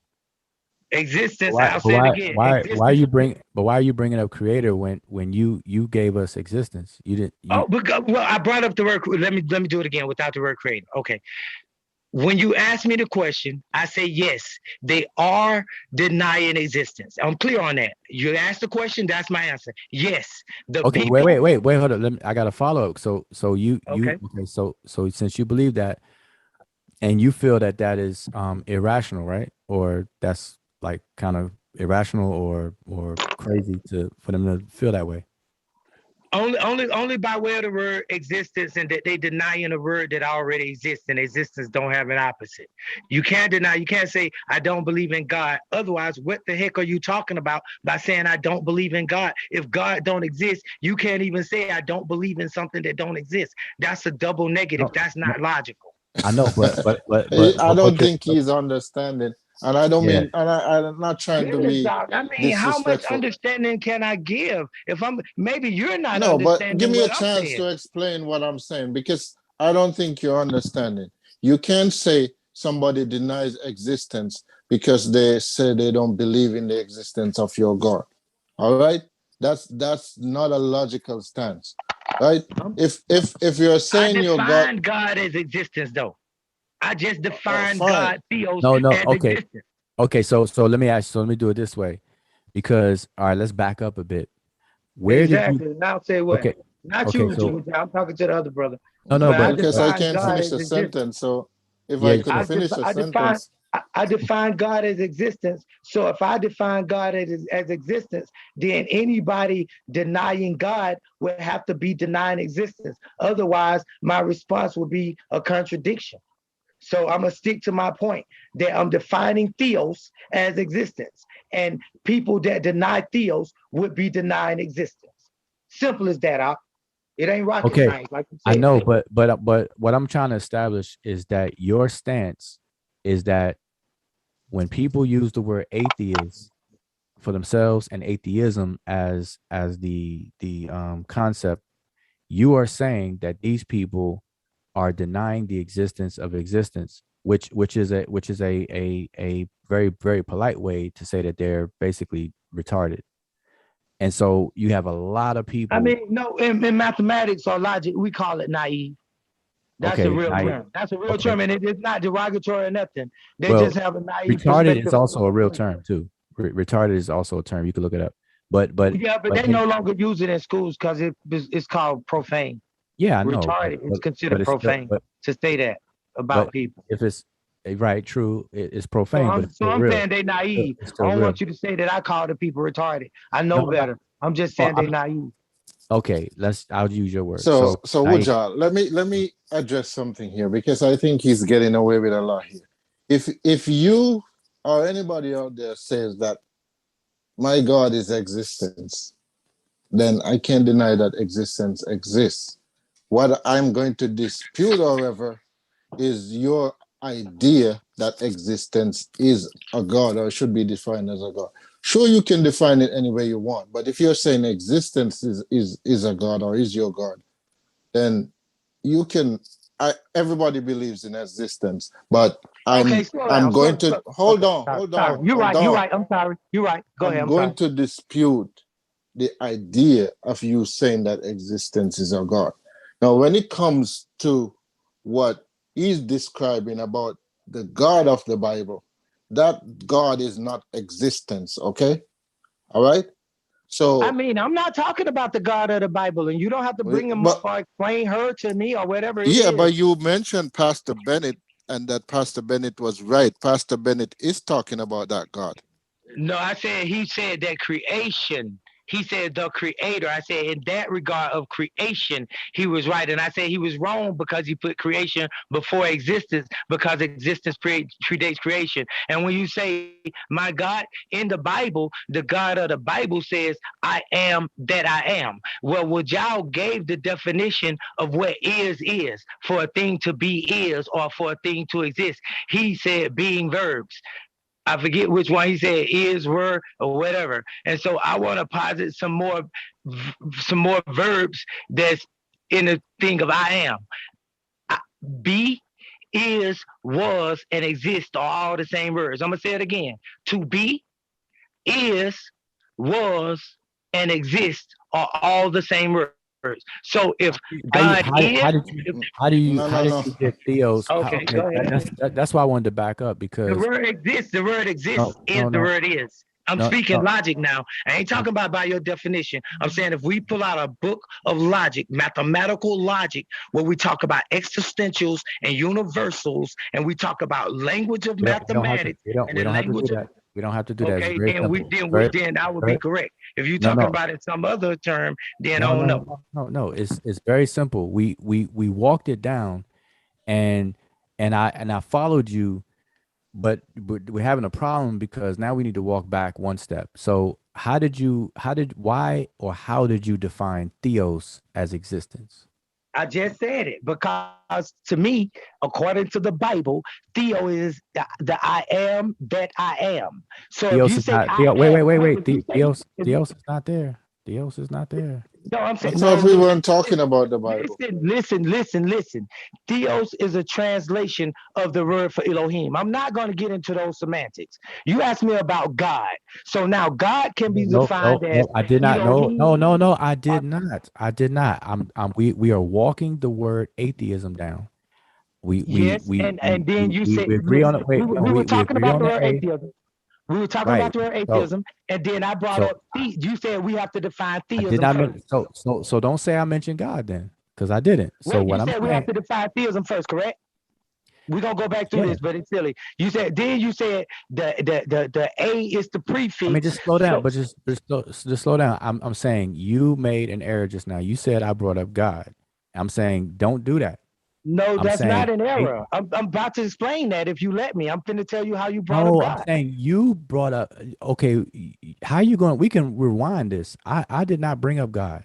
No, You were that is bringing up what. the word God in Okay. this. I'm Okay. saying the word atheism. I won't argue that point. But you said You that said, you said we said was getting down to the word theology. atheist. You Mm-hmm. said we was getting down to the word atheist, and then you said, but first we have to define theist. I said, cool, that's true. And then I said, well, if we're going to define theist, then we have to define theos, because theos is the root of that. And then you said, will you define theos for us? I said existence. At that point, theos, now at that point, you asking me for the definition. At that point, And I'm asking you how. I'm asking you at that point, how did you get theos is equal to existence. Okay, Theos is being defined as existence. Okay, and so how'd if you get ask that? me anything from there, you know my definition of theos, Wujao.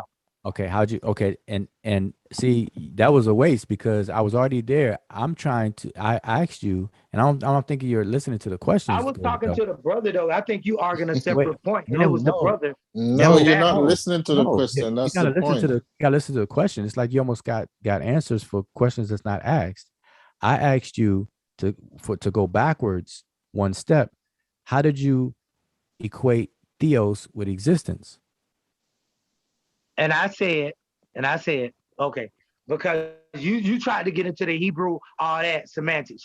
So I'll just say this: the way I did it. No, I didn't. The You way I brought did up the Bible. The way I did it. Wait. See, you've gone too fast. Okay, go. You go then. You asking me. No, between me and you brought up the Bible and Hebrew. You're the one that mentioned the word Elohim. So don't project that. Didn't you say that theos, that word is not there? No. You brought it up. No, where? Didn't you say that theos, the word was not there? Where? Now you ain't the only one can press for an answer. I'm just asking you for a straight up answer. Did you not say that theos is the word not there? There's where? Where's there? What's there? You said that theos is not the word there in the Bible. When I said that theos is the I am, you said that's not the word that's there. I know. So who brought up the Bible? So then why are you playing semantic games with me now? No, I'm not. You brought up the Bible, brother. I ain't denying nothing that you saying, brother.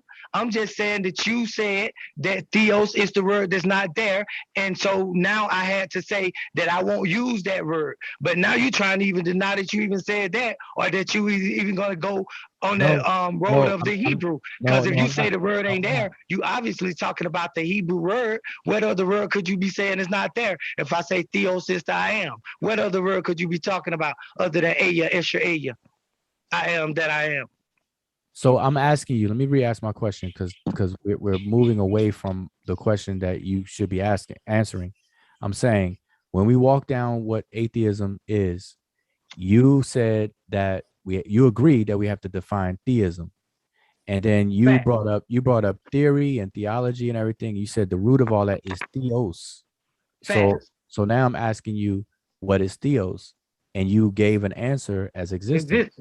Facts. Right. And I'm asking you, do you think the people that use that term is referring to existence in the term? And I said no. Because they have a concept in their head of existence and non-existence. So they cannot comprehend. You said yes at first, yeah. Golly, man, this is what I said. They cannot come. No, you said yes. No, you can change your answer. There's nothing wrong with saying. Can I finish this time though? Now everybody been talking, but can I finish this time? Every time I started, I was in the wrong. But Bro, now you I'm cut answering the everybody question. off. I'm just saying Okay, you you can go then. change You your go. answer. You And go. I'm just saying you can just change your answer, but you have to admit that you said yes the previous time he asked you the And now question. you're saying no. No. You said yes. I listen. I will rewind this No, live. no. Tell me what I said. Tell me what I said, because I can tell you it's out of context. But tell me what I said. No, I that's very did say simple. yes to something, but it wasn't to what you saying. But yeah, I did say yes to Okay, something. Bro, okay, you're no, not listening. That's what I think. I'm You're gonna not rewind it. listening. No, you You're, don't have to rewind it. He I'm gonna said No, I rewind it. yes the did say first yes time you to something, but it just wasn't to that. to the I did same say yes. question, It the was to the same same question. exact It question. was to the And you same said question. yes No, first, bro. and now you're Listen, bro. saying no. Listen now. Okay. Let's just start over. Let's just start over. You can rewind it if you want. But the No, you bottom don't line have is to. the bottom line is Okay, I let me ain't ask. trying to argue with you. I ain't trying to Okay, argue with you. okay. You Let can me step on with that, let because me. that Okay. ain't gonna happen. Oh, I'm ignoring you and I'm moving on. But let I me want to be able to answer the re-ask the question. question. Would y'all? Okay. Can I Let me please re- answer the question though, bro? I know, but let me re-ask it. So, because let's wipe the slate clean. Okay, let me re-ask my question.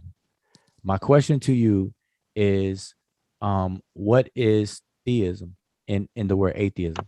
Let's start over. Okay, what's the question now?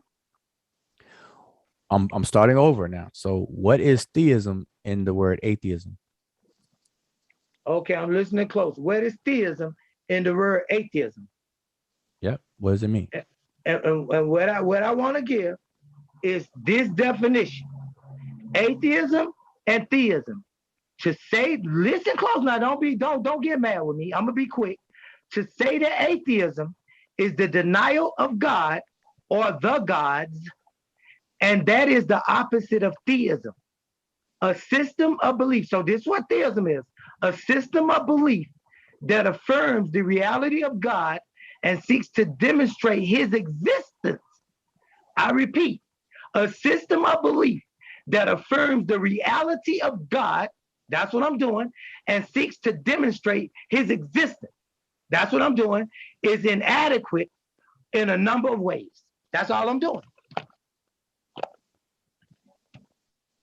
So that's what theism is, by definition. Okay. You could Google it. You could look up Can you repeat? atheism Can you repeat versus it? theism. Can you Like you repeat can it? look up atheism versus theism, and you could get that. You could look it up yourself. You don't have to listen to me. You don't have to believe me. You could do it yourself. Just Google atheism versus theism, I and the don't first think he thing. heard you, Uja. Yes, I did hear him say. Let him say it. I just want to be clear on that.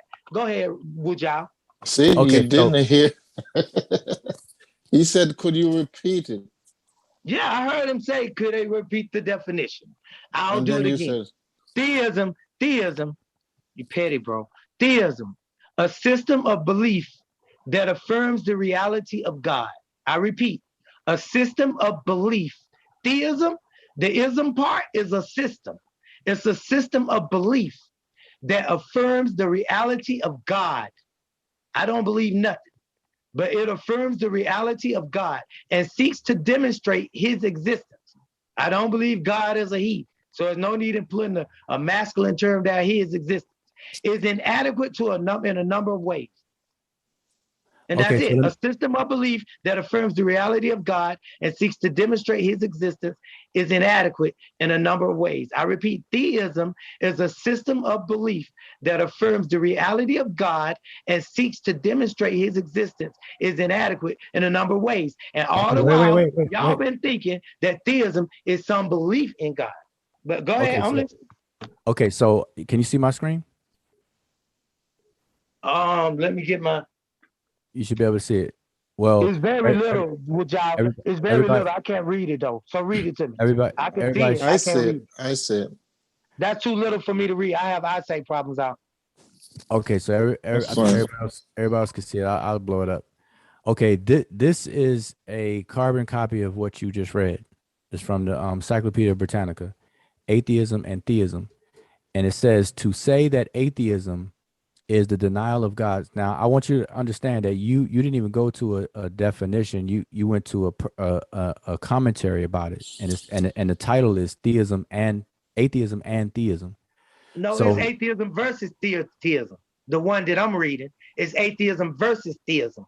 So why are you gonna come on and try to correct me on reading, bro? I mean, obviously I can read, and I'm you know, come on, come on, man. That's very belittling. If y'all gonna make a point and prove me wrong, let it be sufficient and suffice to something. But the pettiness is uncalled for. It's not petty. You actually told me to Google it, and I can find it myself. I did what you said. I did what you said, and I pulled said up atheism versus theism. And I listen. I Googled atheism versus theism, and in the search results it said atheism versus theism. But when you actually click on the entry, it's theism, it's atheism and theism, and it's from the Britannica Encyclopedia. Okay, it says verbatim what you said. Yes. Okay. Let's go. All right. So so there's no pettiness involved. You don't have you can get that out your head. So it says to say that atheism is the denial of God or the gods, and that it is the opposite of theism, a system of belief that affirms the reality of God and seeks to demonstrate his existence, is inadequate in a number of ways. So what's actually inadequate? What's inadequate is to say that atheism is the denial of God or the gods, and that is the opposite of theism. That's what's inadequate. After this comma is defining what's meant by theism. Theism being a system of beliefs that affirms the reality of God and seeks to demonstrate his existence. So again, if we take this as theism, we know that A, being an alpha prevens, which is to deny what comes after it. You're saying that the word atheism means a denial of a system of belief that affirms the reality of God and seeks to demonstrate his existence. That's what you're saying. Okay, I'm gonna repeat what I said earlier though, because you skipping the above part. That's not what atheism is. Atheism is not the denial of the system. Atheism is right above what you just said. Read the first sentence that you just said. Read where it say to say that atheism is the denial of what? It's the denial of what? Brother, atheism is the denial of God. I didn't say that atheism is the denial of a system of beliefs. I didn't say that. I said atheism is the denial of God. Okay, calm down. I didn't say you said this. Number one. What? Wait, listen. I didn't say you said this. Number one. What I'm saying is we're following logic now. You've been doing okay with logic. So let's go through the logic. So we're dealing with the word atheism. Okay, we're dealing with the word atheism. Let me put this separately up here. Move this down. We're dealing with wait. Did we actually read this statement on the screen? Because this is actually saying the opposite of what you think it is saying. And I know. That's what I'm gonna demonstrate to him. So we're dealing with atheism. Okay. So let's Boy, no. I'm listening, Wujah. I'm listening. Just a little bit, man. I got it. Go ahead. I gotta slow it down even more. So let's start with A. Do we agree that the A in the word atheism is a negation? A negation or against, yeah. Okay, wait. I agree and I disagree because because the word opposite is used in the definition as the opposite of theism, and opposite does not necessarily mean negation, but we can say the opposite in this place is going to be negation. But these are just the facts. Don't get mad with me. The word opposite is there, and you say to me A is negation, but it says opposite. And opposite is not negation. Negation means not. Let me clear this up, because I think I don't think you understand the statement, and I'm not saying that to belittle you, but I'm just genuinely saying I don't think you understand the statement on the screen. Yeah, it seems like I understand a lot about it, but go ahead. What it is saying is that to say that atheism is the denial of gods or gods and is the opposite of theism, that means that somebody is saying this, and it defines theism as a system of belief that affirms the reality of God and seeks to demonstrate his existence, and that this view is inadequate in a number of ways. The word, this view is not there. And the only thing that's bolded in writing is the words that I'm saying. This was bolded on the whole thing, out of the whole thing that's bolded. God name ain't bolded, nothing. Theism, atheism ain't bolded. What's bolded is, it is the opposite of theism. The opposite, that's the definition. No. Okay. Listen. This is basic reading comprehension at this point. So listen. Let me ask you a question. I tried to slow it down to start with the definition of A, and I can't even get that. So let's go back down here. So let me ask you, what is inadequate? What is the writers of this statement saying is inadequate? What's inadequate? That's the atheist. No. Okay. No. What? It's a subject I'm verb. about to answer. That's my first two words. How you gonna say no? Let me answer the question. Okay, so let me repeat it and then go for it. So I'm asking. Why would you need to repeat it? Because so far it seems to be very hard. Okay, go ahead, repeat it. My question. Okay, so I'm asking you, what are they saying is inadequate? Okay, when you say they, the writers, the writers. When you say what are they saying, are you talking about the writer of this thing, or are you talking about what atheists would say, or what theists would say? I'm saying the author of this. Okay, that's good. That's all I needed to know.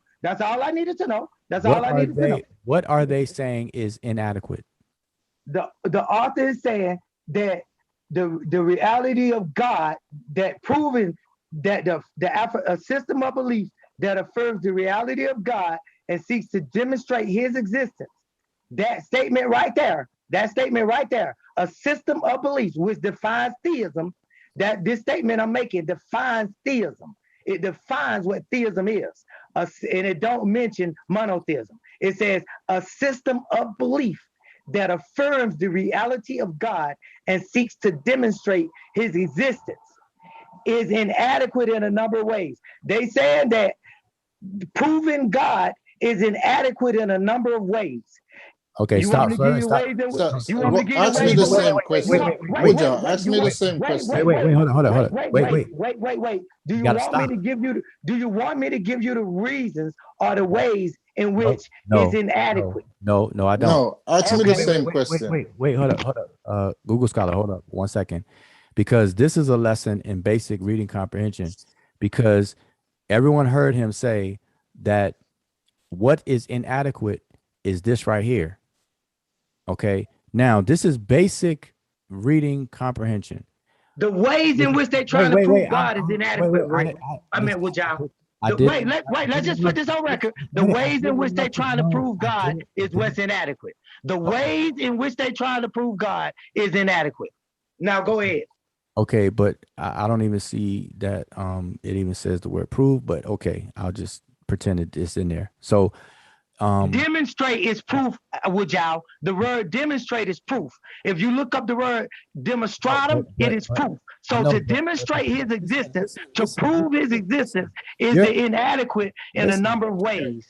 So the ways in which they're trying to prove God is what's inadequate. You're never going to learn even like this. Remember when we back to school when they taught us about subject verb agreement?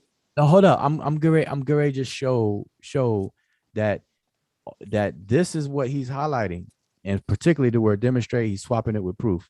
Fine. The point here is that what is inadequate is everything that comes before the comma. Now, look, this is basic grammar and punctuation. I just said we have that. A comma. No, listen to me. No, not what you said. Go ahead. What comes after the first comma and before the next comma is something that is inserted in here. What is inadequate in a number of ways is the first part. So let's do this. So I'm gonna matter of fact, you're teaching a linguist. You are teaching a linguist. You see that part that you got highlighted? Wait. Let me take this off. The brother don't know what a copula is. No, let's forget that. If you take out the part, you see that part that you got highlighted, wait, hold on. If you take out that part, it doesn't change the meaning of the sentence. Wait. This is what I'm gonna do. And I'm gonna erase that out. There we Blow go. it back up, would y'all please? No, it's there. It's the same size. No, Yeah, if you take out, it's the same size. So look at the second. Look at the second Share your screen. I'll just make it bigger. It's little. I promise you. I wouldn't lie to you. I'm looking right at the internet, and people can hear me talking.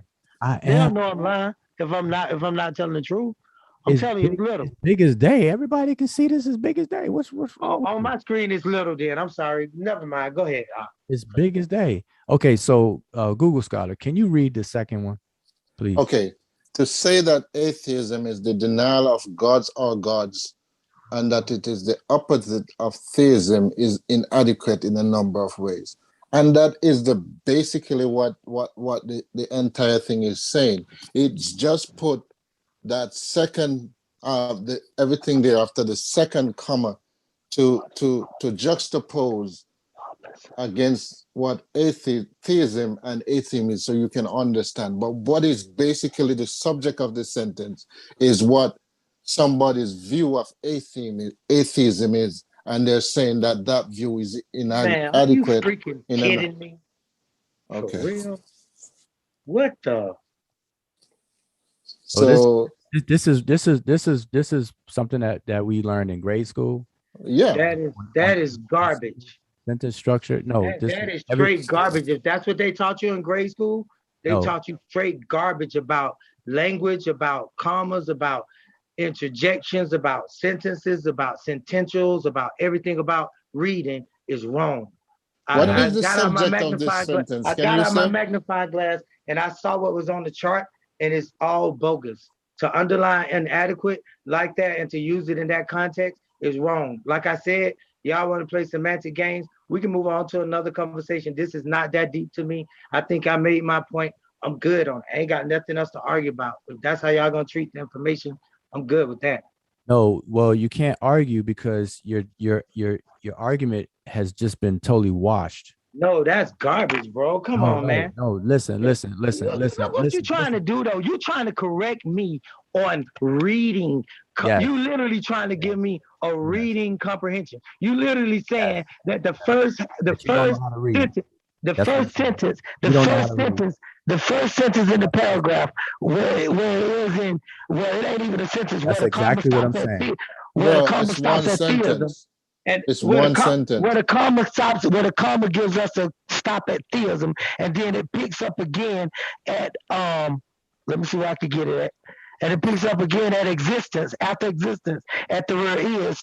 And you trying to say that the first part of that statement to say that atheism is the denial of God. I'm reading out of one eye, looking through a magnifying glass, or the gods, and that is the opposite of theism, a system. I mean, opposite of theism, and then we skip all the way down to skip the whole part, and then we say is inadequate in a number of ways. Exactly. That is exactly what that part did not have to be in the sentence. Straight garbage, because you just saying the same thing I was saying from the start. Because I said that the people that we're talking about are the atheists. And the sentence the statement at the beginning of that is about the atheists. That's what it's about. The first part of the sentence is about atheists. To say that atheism, that's about atheists. Is the denial of God. That's about atheists. No, listen. That's about atheists. Talking that is the opposite of theism. Very loud doesn't help your argument. Atheism is the opposite of theism. Wait, hold up. When you ask me, what are those people talking about? And I say, well, which people are you talking about? Are you talking about the atheists, the theists, or the people who wrote it? You say, I'm talking about the author. I said, well, that's good then. That's good then, because I know exactly what you're talking about. Okay, but listen, hold up. Talking a lot. Come on, I'm just trying to go ahead. Wait. Talking a lot and talking loud does not help any arguments. So I'm really not trying to talk loud. I might just be, okay, that's cool. All those just. Okay, but listen, hold up. You don't have to respond to every single thing I say. So let me just say what I'm saying. The second text box right here is the point made. This is why I say it's reading comprehension 101.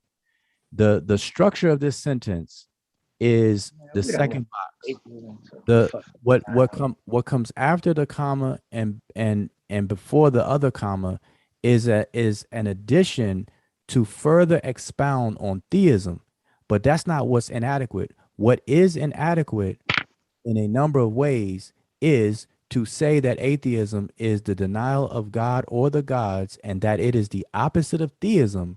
That is what is inadequate in a number of ways. This part right here, and I'm gonna highlight it. This part right here is just a further elaboration on theism. That's all. So it's just juxtaposing atheism against theism, so you can get a clearer understanding of what they're trying to say. And this is very basic. So the second box that I did was to remove this elaboration, and the sentence still flows and is grammatically sound, syntactically sound, and the whole nine. To say that atheism is the denial of God or the gods, and that it is the opposite of theism, is inadequate in a number of ways. So you can't define atheism by an inadequacy. So your entire stance is just falls on flat. But with y'all, let me ask you something. You know what a hyphen is, or you know what a hyphen is in a sentence? I do, but there's no hyphen. Okay, no, bro. You don't need to interject. I asked with y'all. You're not a girlfriend in defense. We just having a conversation. Come on now. I'm just asking a question. It's a simple question. The brother can answer the question. I'm gonna answer you. God damn, man. Okay, then. Now let me ask another question then with y'all. Okay, what? Say what? Can I answer it? Okay, go ahead. Okay. I do know what a hyphen is, but I don't see the relevance in this conversation. Okay, cool. I ain't got no problem with that. I'm gonna move on. Okay, so now you know what a comma is? The first comma where your statement ended. Come on now. You see the comma, you using two commas. I'm talking about the first comma, and that's in the whole statement. You see the first comma? Sure. Go on, take me to school. Okay, that first comma is after the word theism. Theism. Okay, yeah, that's right. Theism. Okay, so the first comma is after theism. So now everything between that comma and the next comma that's coming up, everything that's between those two commas is really what this sentence is about. No, it's no. Yeah. Ain't no no. Let me explain to you. Let me explain to you. Yo, you need to go back to school. Everything. Listen up. So you saying, wait, hold up. No, let's stop. No, because I let you talk and I didn't interrupt you at all. That's the first thing. So now you talk about decorum and talking loud and all that, but you ain't got no decorum when it comes to other people speaking either, because I let you talk and I ain't say nothing when you were talking. And I can't get a word in edgewise. Go ahead. So now what I'm saying is that there's a partial statement, a comma, and then there's a straight sentence structure of some importance, and then there's another comma, and then there's the end of the statement. So I'm just gonna ask this one question. Is the portion between the commas, what is that about, and what does that have to do with the conversation, since it ain't nothing? Okay, number one, I already answered that. I already described what this is, and I'll repeat myself. What I have highlighted on the screen is the text in between the two commas. And what that is an elaboration on the word theism, what theism is. Exactly. Okay, but that is not the point of the sentence. This is a single sentence. It has a subordinate clause and the whole nine, right? And what is highlighted between the commas is something that is extra. No, that's not extra. That's information. Come on. Show me in any language book or any linguistic book where that is defined as extra. Wait a minute. Where the process of putting something between hyphens or commas and sectioning that off is where that's called extra. Show me in any book or any language, and we ain't gonna run from this. No, we're not gonna run from this. I'm not gonna let it go. Show me where it's defined as extra. Okay, I'm gonna do that right after I'm waiting. Right after I reinforce that. And once I do that, I want you to be quiet and I want you to go back to school on reading comprehension. Okay. I'm waiting on extra. Is that a bet? Wait. I want you to put some skin in this. So when I show you this in a grammar book, will you go? That is defined as extra. Will you go back to school? Yeah. Okay. Anything you say, will y'all? Okay. So, but first, before I do that, because I'm gonna pull up a book and I'm gonna share my screen and I'm gonna show you what this is called. What is this? Now, here's the point, though. The point is what I have highlighted in blue on the screen is not necessary, or neither does it change the meaning of the sentence. And I showed that by reproducing the sentence below it without what's in blue. So the difference between the top box and the second box is that the second box does not have what's in blue. And if you read what's in the second box, it makes perfect sense. It's grammatically sound, both syntactically and and morphologically. You could say that, it don't mean nothing. That's just you saying it's syntactically and morphologically. Okay, read it. Okay, that's not syntactically or semantically or anything Read the else. second one. Read the second one. Okay, do this. What I want you to do for me is read the second one and you tell me what's wrong with this sentence syntactically or grammatically. Okay, let's see. Now, wait. First of all, I'm not already assuming that there is something wrong. So let me read it first. That's what you just said. No, okay, I didn't assume nothing. Okay, I didn't assume anything about the sentence. That was about the top part. Now you saying read the bottom part. And so now I got to read something new. So I'm saying, let's not assume that I'm already saying that it's wrong. What's wrong with that, bro? Come on now. We can't be in disagreement about everything. I'm not going to jump to the conclusion. You're not going to throw me in a boat that is already wrong. I'm going to read it with the understanding that I got to find out whether it's right or wrong. So I'm going to read it. To say that atheism is the denial of God or the gods, and that is the opposite of theism, is inadequate in a number of ways. Okay, now you asked me to show you something that's grammatically wrong with this sentence. I'm about to show you.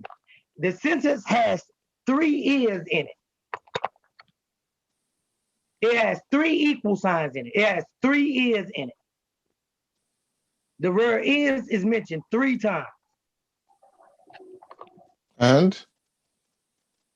Okay, that's what's grammatically and syntactically wrong, because is means equal. It means, hold up. You asked the question. But the first sentence also has 3 is in it. What are you talking about? You just talking. The first sentence also has 3 is in it, even without taking out that portion. So is that one also? Listen out. The bottom line, you asked me to show you what was syntactically or grammatically, morphologically wrong with the sentence at the bottom, not the top. I'm saying that the sentence at the bottom has the word is 3 times, and the word is means equal to, same as, and that is to say, let's read it, to say that atheism is, so that means atheism is the equal of the denial of God or the gods, and that am I missing something? And wait, hold up, and that it is the opposite. So can it be equal and opposite at the same time? Because that's what I'm saying. Bro, so the first one. Listen out. You gotta show some decorum and some respect. I can't even read the sentence without you interrupting me. Now, when with y'all talk, you quiet. When I'm just trying to talk, you know you're gonna get your shot. It ain't like I'm a hog the whole thing and do it all. Oh, you but talk every time a I lot. do it, every time I talk, more than all every of time us I combined. talk, I'm just trying to say. So this is what we gonna do. We're gonna let you talk, and then we're gonna let me read the reason and answer the question why the thing is syntactically and grammatically and morphologically wrong. But we're gonna let you talk since you the smartest and you know everything and you finna correct me on everything. So go ahead. All right, I'm not even going to take a minute. I'm not smart, by the way. There's a reason why I'm called a Google scholar, because I Google. All right, but listen to what I'm saying. If you're saying that there's something wrong with the syntax in the second sentence, then it is also. Syntax, by the way? Oh, wait. You just give me 30 seconds, and you can't give me that. Okay. If you're saying there's something wrong with the second sentence because it has 3 is in it.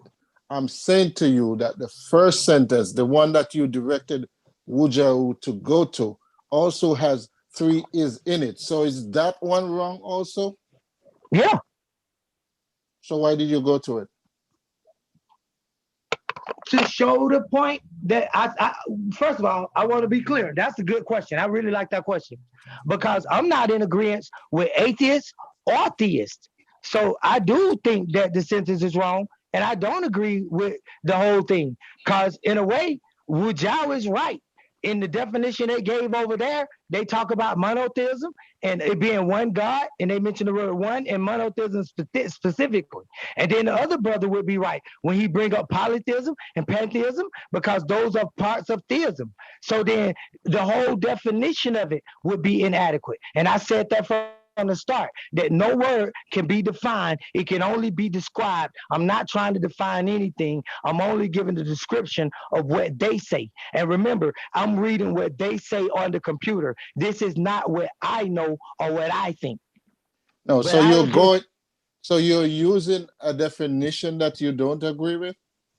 Yeah, is that what you're telling me? I'm using the definition that they give. Exactly. That's exactly what I'm doing. I'm using the definition that you, like you are a Google scholar, I'm using the definition that people can Google and see so I can make reference the points where they right, and then I'll make reference to the points where they wrong. That's right. No, but listen, you mentioned that you study philosophy and you deal with logic. Right? You said you're not a theist, you're not an atheist either. So what are you? I'm a mathematician, I'm a logician, I'm a geometrician, I'm a linguist, I'm a father, I'm a son, I'm a brother, I'm an uncle, I'm a nephew, I'm a god. Wait, you're a linguist?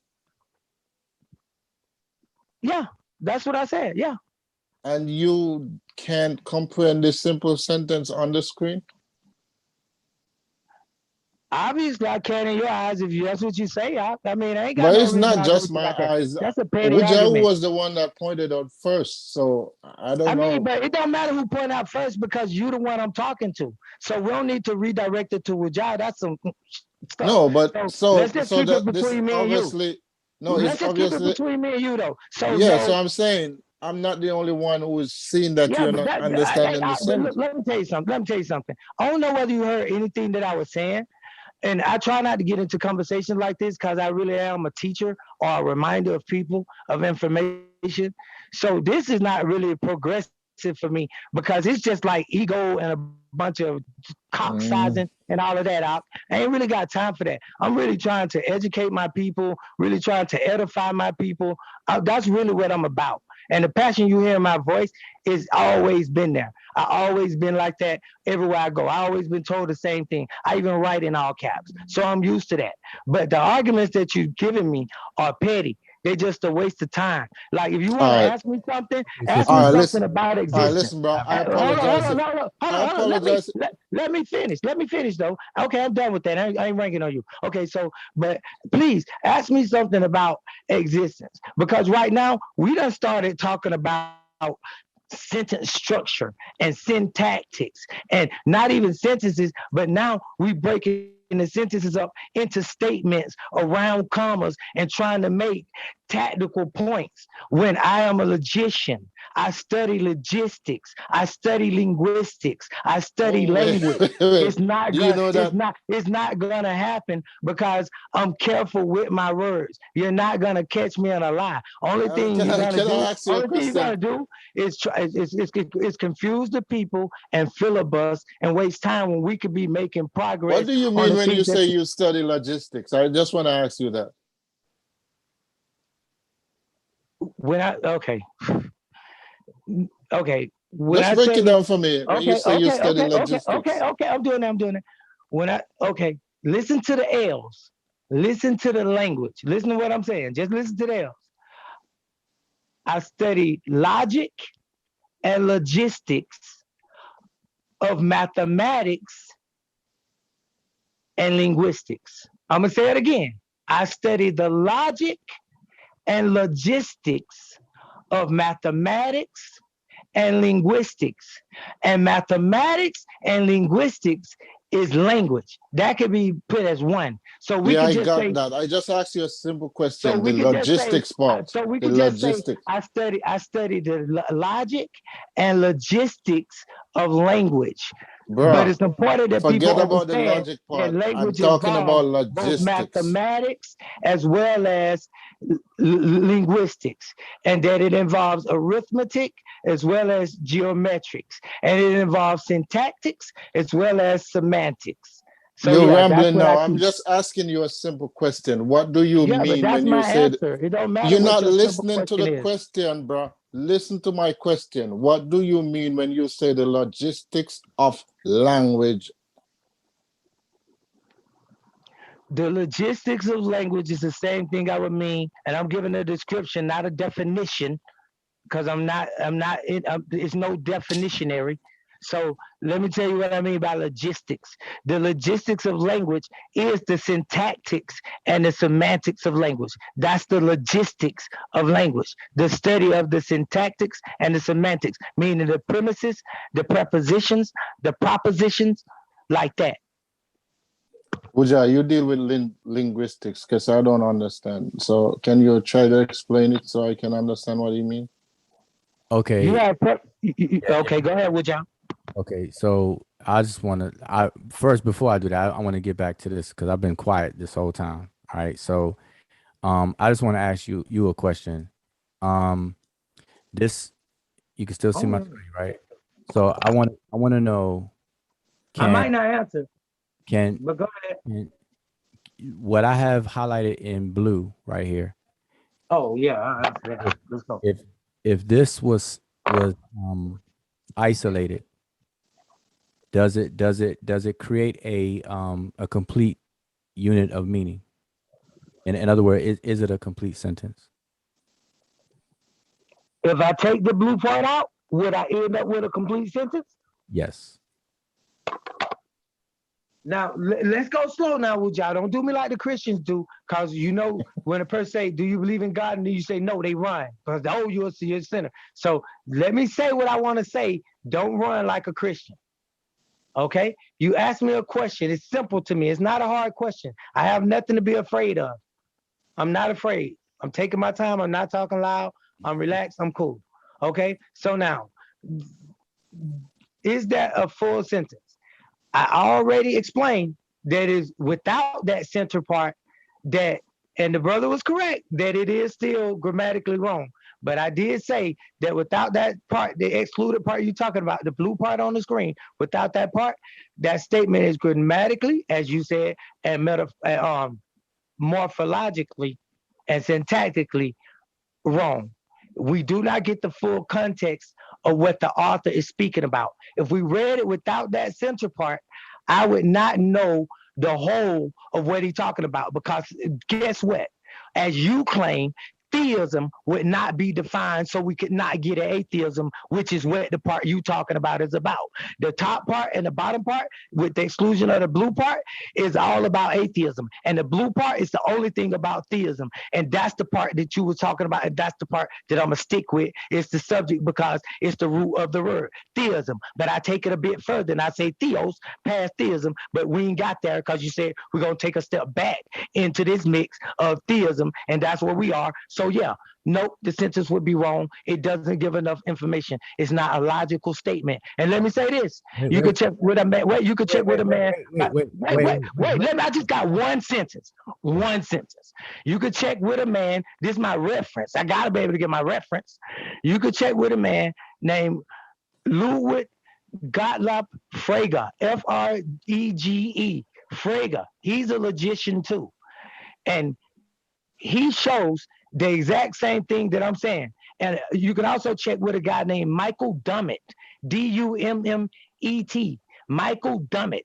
And if you check with these two people who are linguists and logicians, as well as mathematicians, and you check with them, and don't let nobody fool you that I'm speaking little, because this is a big deal. They talk about logic, not philosophy, logic. So now you check with these guys, and they'll tell you that a sentence and a statement is different. A statement is not a complete sentence. But listen to what I'm saying very carefully. A sentence is not, a statement is not a broken up sentence. No, a statement is a sentence impartial. Sentences are either whole or they don't exist. I'm going to say it again. A sentence is either whole or it does not exist. It's no part sentences. So when you have a partial, what you call a part of a Wait, hold sentence. on. I gotta stop you. I gotta stop you because Okay, go ahead. This is what happens. A lot. One of the methods of one of those methods is just to say a lot of stuff, and it is totally irrelevant. So okay, yeah, how about it? I simply asked you, is now I colored it red so everybody can see what I'm talking about. The portion that I have in red color, bolded in red, which is between these two commas. If that was isolated, which I put down here with this blue arrow, if it's isolated, is that a sentence? Okay, now let me ask you, are you saying is the red part a sentence? Yes, the red part is reproduced right under it. So I'm asking you, is that a sentence? Okay, see, okay. Well, I was confused because I thought you was asking whether the part that wasn't red was the sentence. Now we're talking about the part that is red. Is the part in red? I said that okay, wait, no, I got it. So let me read the part in red and see is it a full sentence. Yes. But it don't start with a capital letter. So already we're in trouble. Forget the punctuation. Look. Okay, let's put a capital. A system. Wait, hold up. A system of belief that affirms the reality of God and seeks to demonstrate His existence. I would say that if somebody made that as a sentence and put a period at the end, yes, it would be a complete sentence. Okay, so brother, you cannot and you are not a linguist because that is basic 101 grammar. This is not a complete sentence. Putting a period after a string of characters does not make a sentence a sentence. That's not a string of characters. It's words. It makes sense. No, That's listen. Don't listen. Wait, you listen. sentence must make sense. Wait. Listen. You talk for a long time, and I was very quiet. So listen. You said this is not a string of characters. Not only is this a string of characters, I just proved that. I told you that a sentence is not a string of broken characters. A sentence is not that. Listen, I don't want to start muting you. So here's the thing. This is a string of characters separated by spaces. So we have words. Just because you put a period after a string of words does not make it a sentence. A period is not the period character is not a litmus for what a sentence is. Okay. Starting a string of words with a capital letter does not mean that what follows it is going to be a sentence. So do not say that just because if somebody put a period on here, it becomes a sentence. I never said that, and you never heard me say that. So you can go ahead. I said that if you capitalize the first letter in that statement and you put a period at the end, it makes sense. Okay. Uja, you have the controls? Yeah. Somebody in the waiting room. Okay.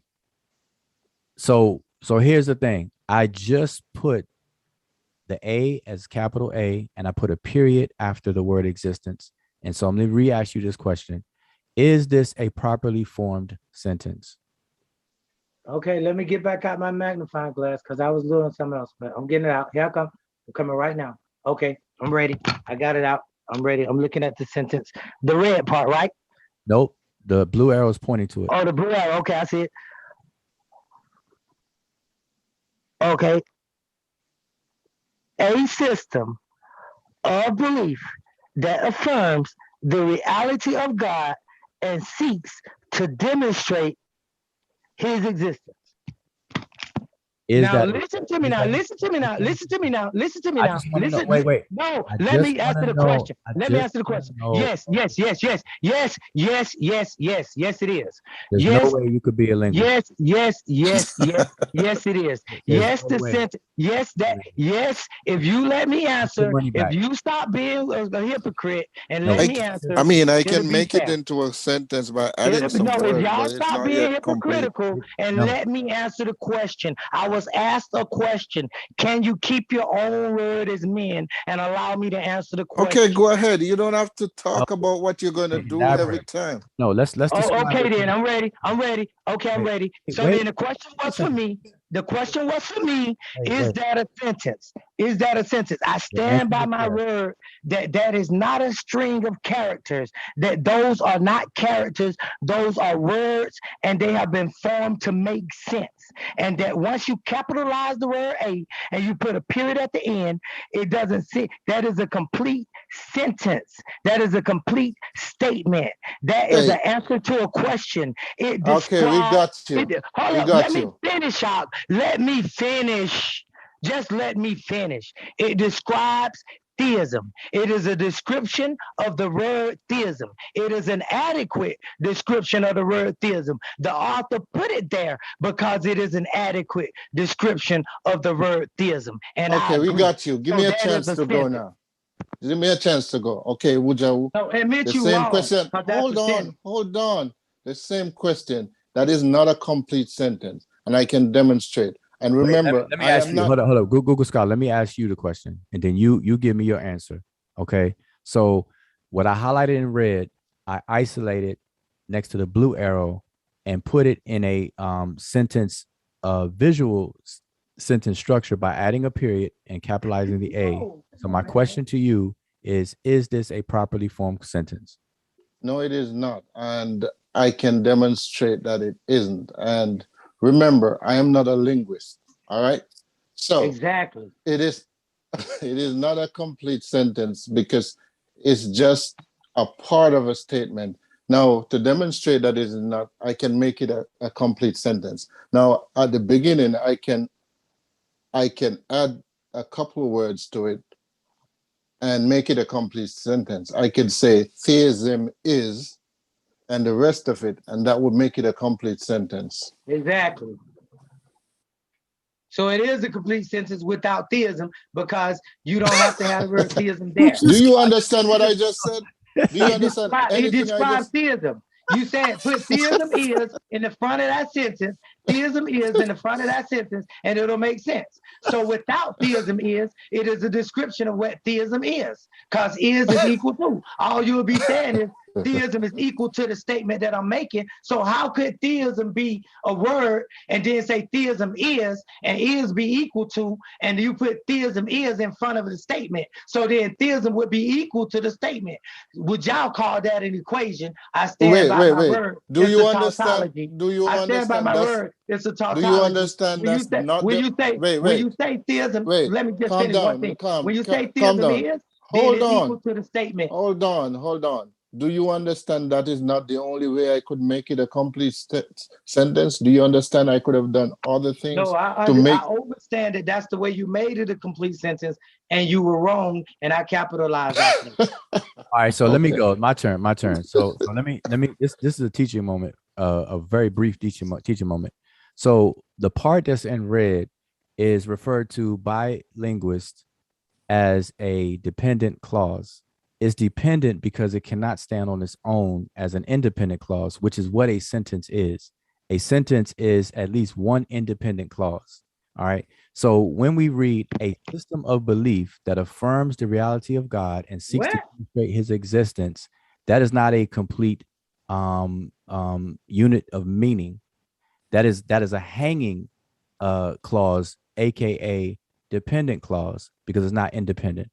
And we can remove these clauses out and then paste everything back together and it will still make sense. So if we were to remove this, which is what I did above here, and read the sentence without that dependent clause, we remove the dependent clause and we read this part right here. Let me highlight it for the audience. This is the same thing without that dependent clause. And I'm going to read it. It says, to say that atheism is the I denial. told you was talking about the top part and the Just bottom let him part go and not the ahead. center What? part. But Let go me This is ahead. how you No, learn. he don't let need me no finish. rescue team. Let me I'm just finish. making a simple statement Let in me the middle of finish. it. I'm Let me done. finish. But I told you he was talking about the Let top me and bottom finish. part and not the center. But go Let me ahead. Let's go. finish. All right. Can't fool me. I But let's go. appreciate it. So to read again, to say that atheism is the denial of God or the gods, and that it is the opposite of theism, is inadequate in a number of ways. Now, this right here that's highlighted in blue is a complete unit of meaning, and this is a complete sentence. Okay. The part that is unnecessary is the dependent clause. Let me switch over so you can see it in red. This dependent clause right here is totally unnecessary for the sentence to be a unit of meaning and for it to make sense. The only thing that this red section, which is this dependent clause, function as and purpose is to elaborate on theism. That's what it's there for. That's the only reason why it's there. It is to further elaborate on theism, and it's separated by commas to. That's petty and it's wrong. It is not wrong, brother. You are not a linguist, and I would. Who are you to tell me what I am, though? That's silly. No, that don't even make sense. No, You don't even know me you're like not that a linguist to say because what you said I am. you're. Wait. Hold Google solid. 1 second. You're That's right. crazy, man. That's crazy. That's crazy with y'all. That don't make sense. I know I you probably know. upset with me, No, but no, that don't even make sense. That's listen. like saying I'm not a brother, I'm not a man, I'm No, that's not not. a It's not. father, No, it's not. I'm not a mathematician. Who are you? What's your stipulations on what I am? How Yeah, you know who I am? How do you know to define who I am? Will you Okay. just say you wrong about that and let that shit go, bro? Because that's No, stupid. no, That's it's silly. not. No, it's stupid for So you. you gonna tell me who I am? No, I'm not telling No, you. that's not who you are. Wait. That's Oh, not who what you I are. am? Wait. So I'm you not. gonna someone is tell me saying what I am? No, if listen. someone is saying 2 + 2 = 987, then they're not a mathematician. They're Listen. demonstrating that. I know, but the point is, one, I'm not telling you who you are, and so Yeah. You just said it. You said you are not a linguist. I'm But a telling. linguist is not who you are. Wait. That would be what you do. No, dummy. You don't tell me what I am. Hold on 1 second. For number one, I'm not telling who you are. I'm telling you what you are not. You are not a linguist. No linguist is going to make some basic and errors like that and waffle on like you're doing. You don't know what a dependent, you don't know the difference between a dependent and independent clause, and you don't know what a sentence is. You actually said that this is a sentence and it makes sense. And nowhere will you get that to be sound and correct. And no linguist will make that basic problem. And you can't even articulate this stuff in any coherent way. And everybody sees that and notice that. And you're right. I don't know you, but based on your behavior and what you talk about, I can definitely tell that either you are a current Nubian or ex Nubian, or thirdly, you may be heavily influenced because you use the word overstand, use the word right knowledge and stuff like that. And you've been calling me Rick all night. So you must be a Nubian in disguise trying to come over here and do some slick stuff. And it's not happening. So I'm going to treat you like that. So you're not a linguist by far. You're not a linguist, and you're definitely not a mathematician. You're not, none of the things that you mentioned is true. You may believe that, and you in a la la land and fantasy land. That's what I'm saying. And I don't have to know you to know that, because your behavior and what you express demonstrates that. And I would be careful of saying that. Let's get back to business, though, please. Are you a Nubian? No, I'm not nothing. I don't follow no ism or ends. Okay, have you read and studied Nubian books? I read and study everything on the planet. That's not my question. Have you read and studied Nubian books? I read and study everything on the planet. That's not my question. Have you read and studied Nubian books? I don't know what a Nubian book is. All right, so you want to play games, man. No, you want to play games. I said I read everything on the planet, but you want to define me or categorize. You have not read everything on the planet. I won't let you, brother. which is one of the standards of what you're talking about, not being defined. Why would I jump into a boat like that? Come on now. No, don't try to make like I'm being disagreeable or nothing. I'm just saying, like, why would I jump in your boat and let you define me as something? Why must you label? Wait, I've been listening. You listen. I was. You're using the word disagreeable. That's a word often used by Nuwabians. Use the word overstand. That's a Nuwabian euphemism or idiom. Overstand, right knowledge is the same thing as well. So listen, if you want to come here and play games or pretend, you haven't read everything on the planet. So you throwing that out there is just a diversion. I don't try to subscribe to nothing. You can't accept that. I don't subscribe to nothing. That's not what I asked you. I didn't ask you. And I'm saying I don't read Nuwapian books. I don't read Nuwapian books. I don't know what a Nuwapian book is. I don't read that. Okay, so I'm saying it clear. I'm clear. Okay, so why do you use the word overstand and right knowledge? Where you get that from? Maybe because I want to, and I hear other people use understand. Why do I use understand? No. Who coined that term? Wait, who coined that term? I didn't ask does that associate me with a group or a sect? Because I use understand? I didn't ask you that. I didn't ask you. I'm not asking you what you asked me. I'm answering the question. Why don't you answer? And just because I answer the question with another question doesn't mean that I'm not answering it. You right here with me. We fair brothers. We having a fair conversation. This is linguistics 101. And everybody here have a conversation, and I'm answering your question as an adult. Are you under the influence of something? I'm answering your question as a real person, and you trying to make it into some type of semantics or something. Are you under the influence of something? That's a real question. Okay. Let me ask you something. Listen to this. A set of words that is complete in itself, typically containing a subject and predicate, conveying a statement, question, exclamation, or command, and consisting of a main clause and sometimes one or more subordinate clauses. That's one definition. That's one definition. You don't even know what I'm talking about. How can you respond? You're trying to define a sentence. I know what you're doing. Let me finish. I just want to ask, is what I read, despite what he said, is what I read a complete sentence? No, it's not. And if you look at it, it does say a subject and predicate. Now look at that on the screen and tell me what's the subject.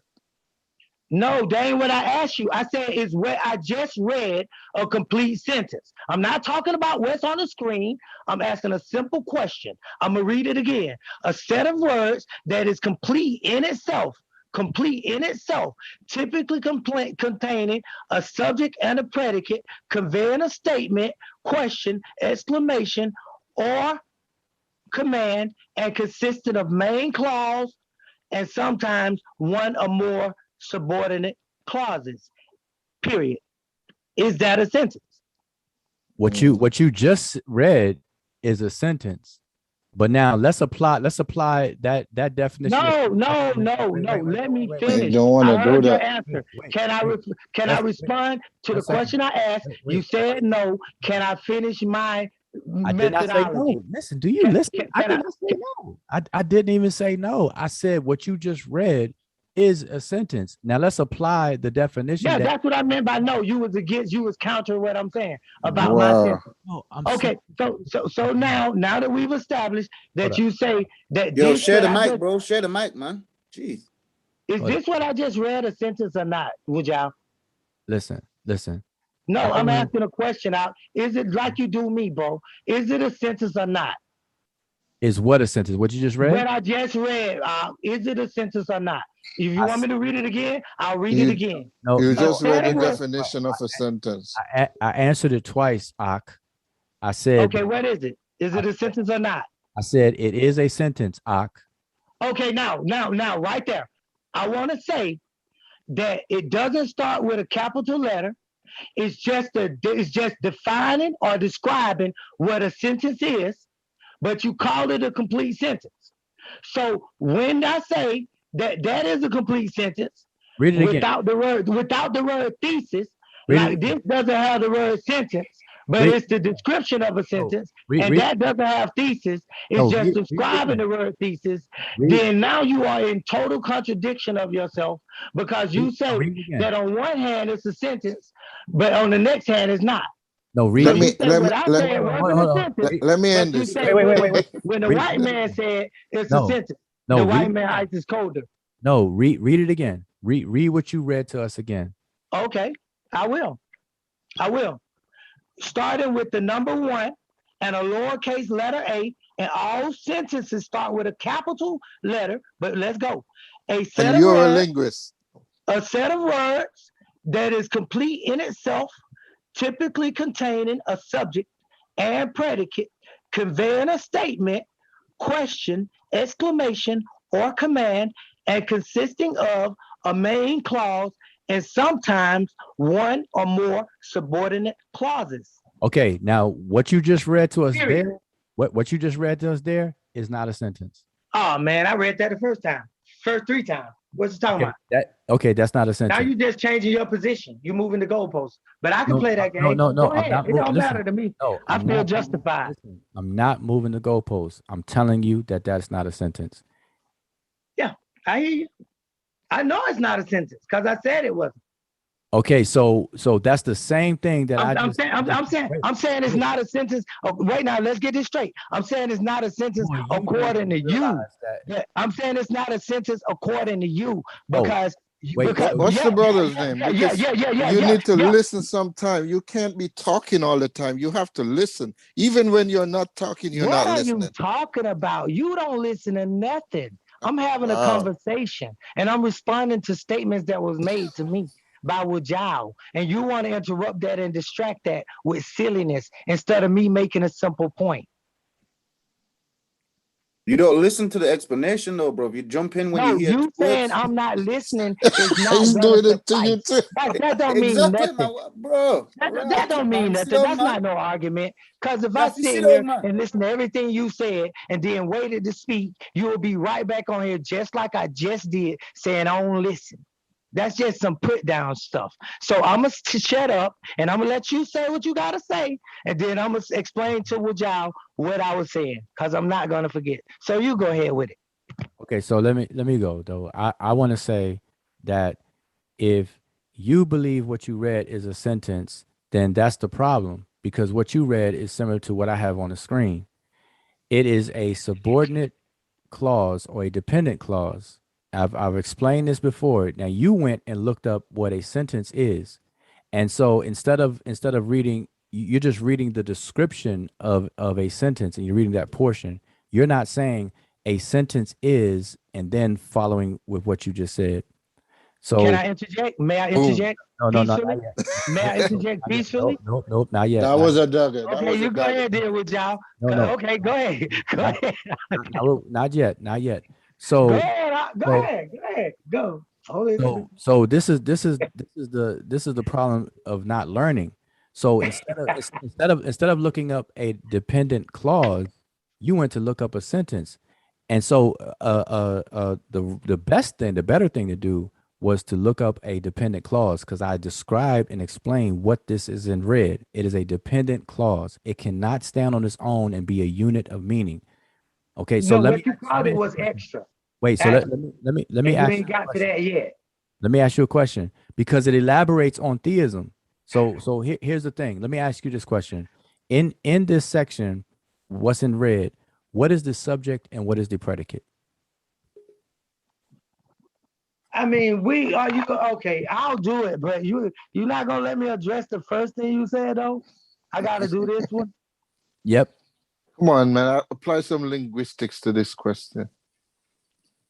Okay, so you said tell you what's the subject and the predicate in this sentence? Yep.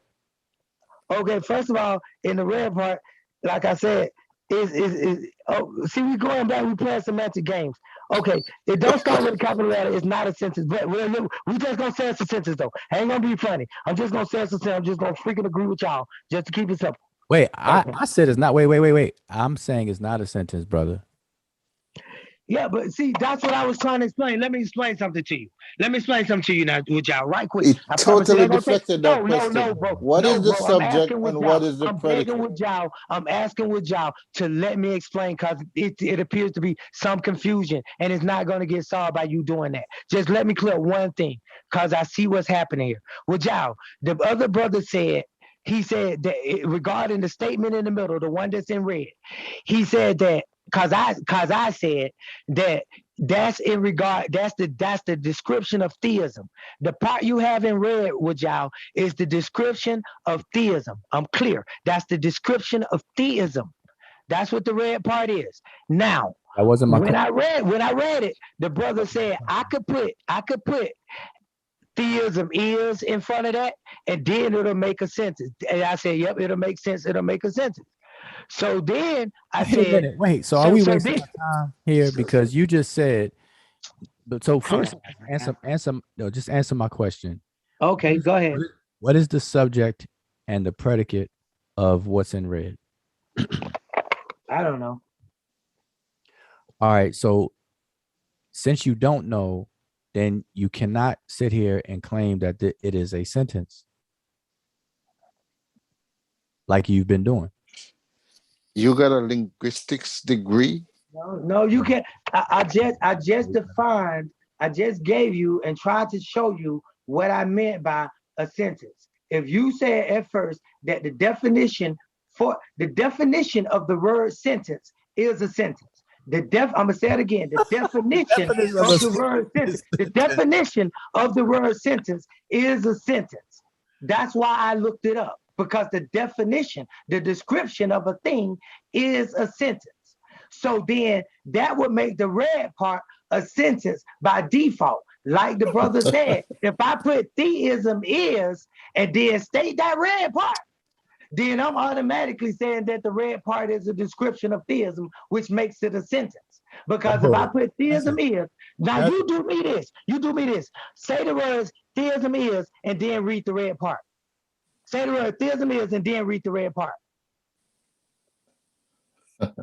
Say theism and then read. Say theism is and then read the red part like it's one whole sentence, capitalizing theism. Theism is a system of. Wait. You have the nerve to say move the goalpost. Of course, if I say theism is. That's my point. That's my point. What's your point? So listen to my point. Listen to my point. Listen to it. It's a logical point. It's a logical point. The word is the copula is. That's what I'm pointing at. The action, the being is. This is my key. No. You're missing my point. The word is, not really theism. So when you say theism is, you are about to describe or say what theism is. That would be the Mr. Linguist. Mr. Linguist. That would be the equal. Just let me finish the one statement out. That will be the equal of theism. Let me be clear one last time. I promise I'm done. Theism is, once you say theism is, the following words will be the equivalent of theism, because the word is an equal sign.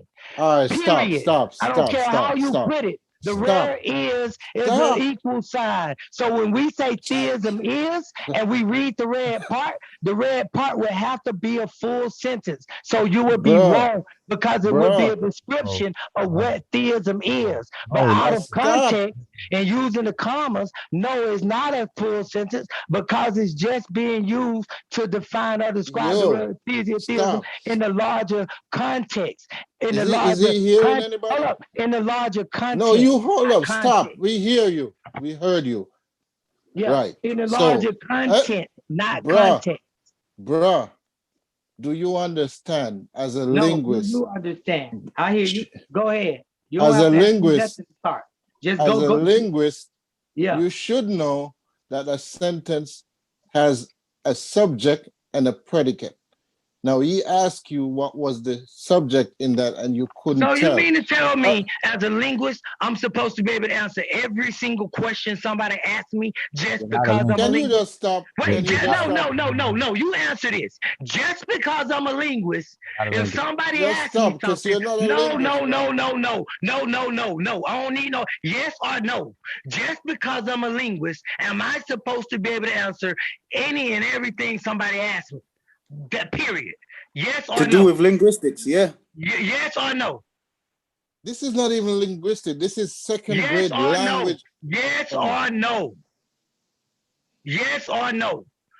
if I'm a quantum physicist, anything somebody asks me, and I just watched the emeritus of quantum physics get asked a question about the block universe, and he didn't know. But I'm asking, if I am whatever expert you want me to be, and you ask me a question, am I supposed to know, no matter what the answer is? That's stupid. So even though I said I don't know, even if I do know, you still sound silly for trying to make like I'm supposed to know the answer to everything. Even when he said that, I said to him, I may not answer. Okay, so I don't know everything. I'm not pretending to know everything, but I do know what I'm talking about when it comes to mathematics. Joe, can I ask you a question, bro? One second. Let me just ask this brother one more question. I have on the screen a question for you, and I'm asking you: is what's on the right hand side of the blue arrow, is that a sentence?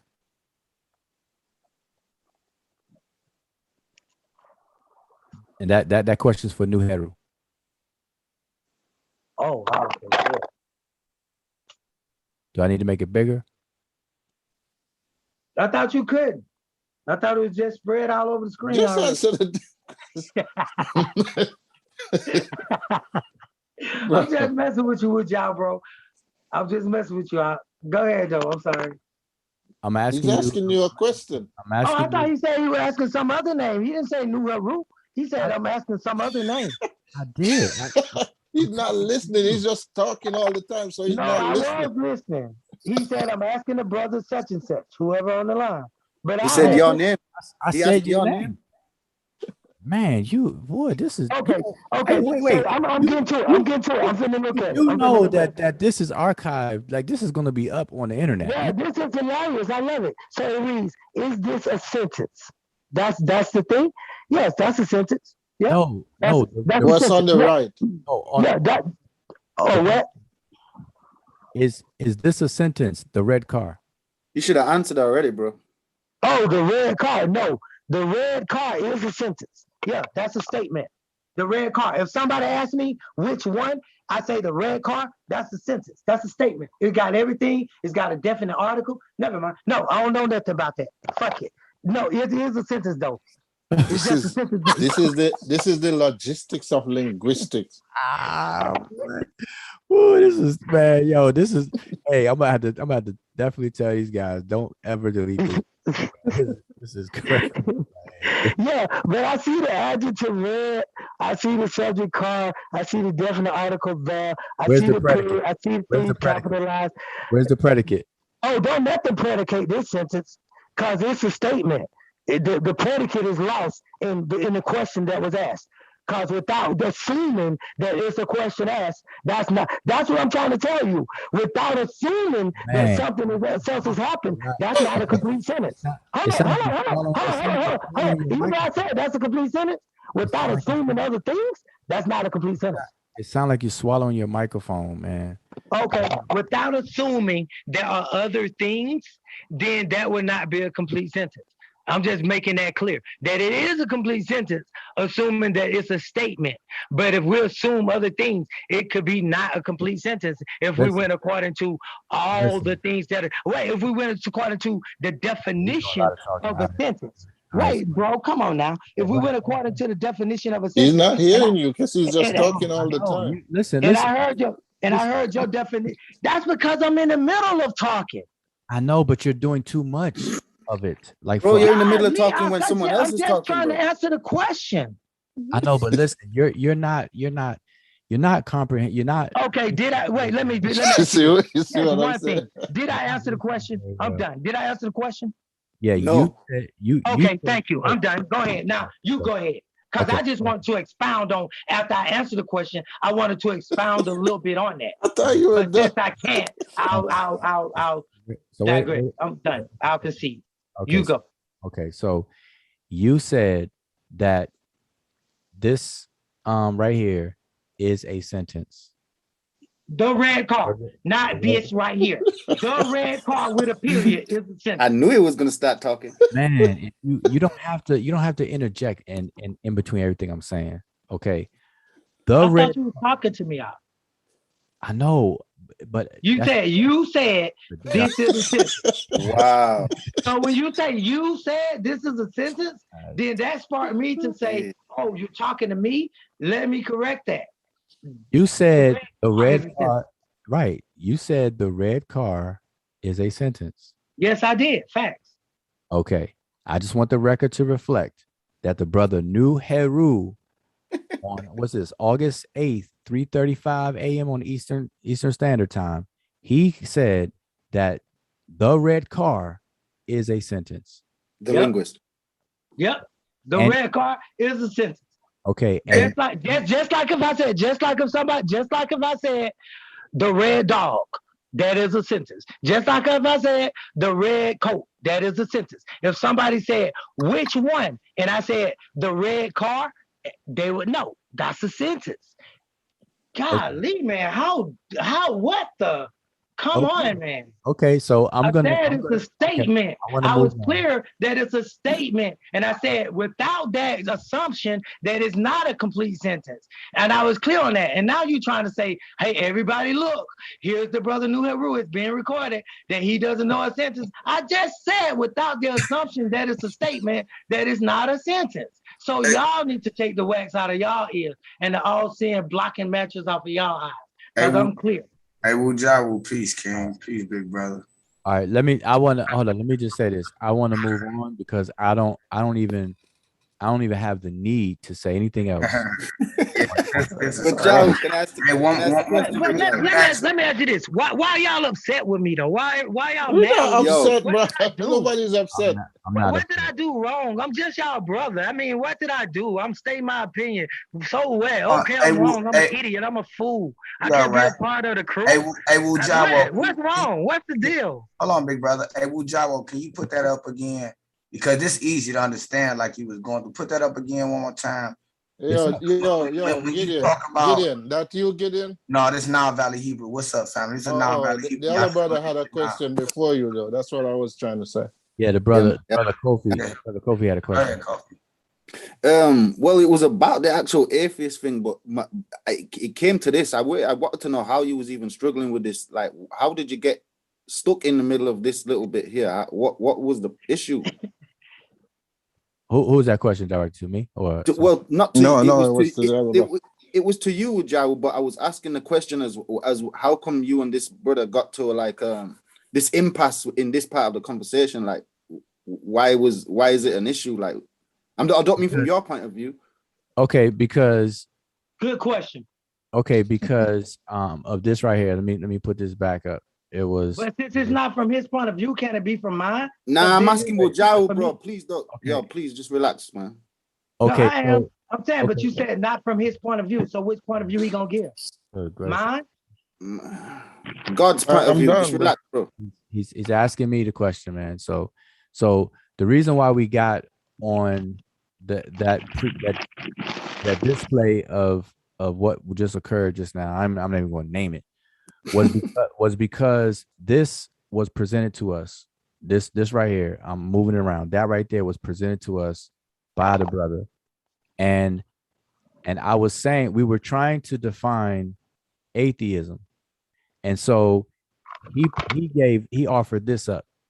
And he was saying that he was misreading this. And so we got down to some basic reading comprehension, because this is the problem people have. Just because they read something doesn't really mean they comprehend it.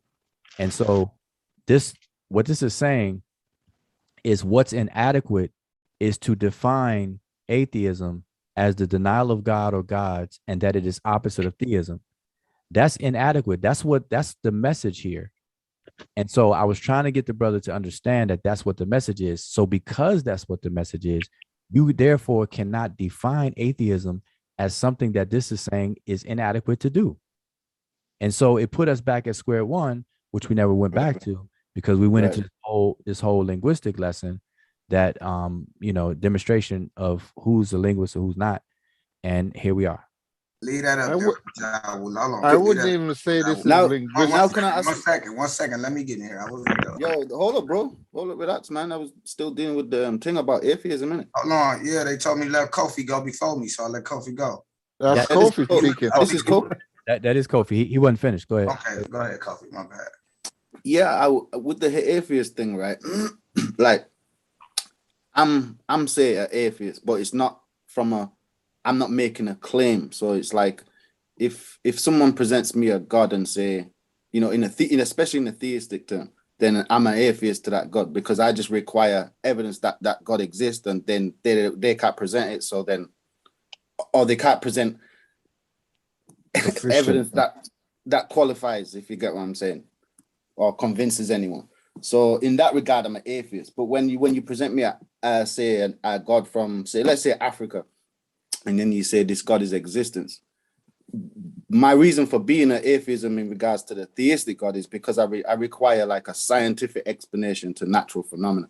So therefore, in same regards to the African God or the, you know, the Middle Eastern, whichever God is saying existence is God, and I just require like a scientific explanation. So I'm going to say that's inadequate. I'm not going to, atheism doesn't apply in that regard. It has to go out the window. It doesn't make sense. But still, I require a scientific explanation. So I might not have a label for what I am in regards to an African deity, but I still require a scientific explanation. And the explanation I'm given is not adequate. So that would be my answer to that. Right. Okay. So that's cool. So in essence, you're defining atheism as what?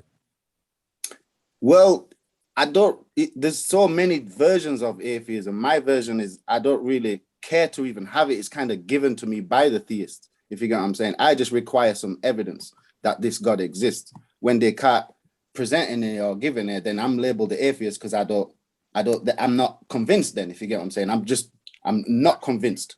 Okay, so all right, so if tell me if I understand. Quasi atheist. Wait, no. So tell me if I understand. So you don't label yourself an atheist, but in conversations with theists, they label you an atheist.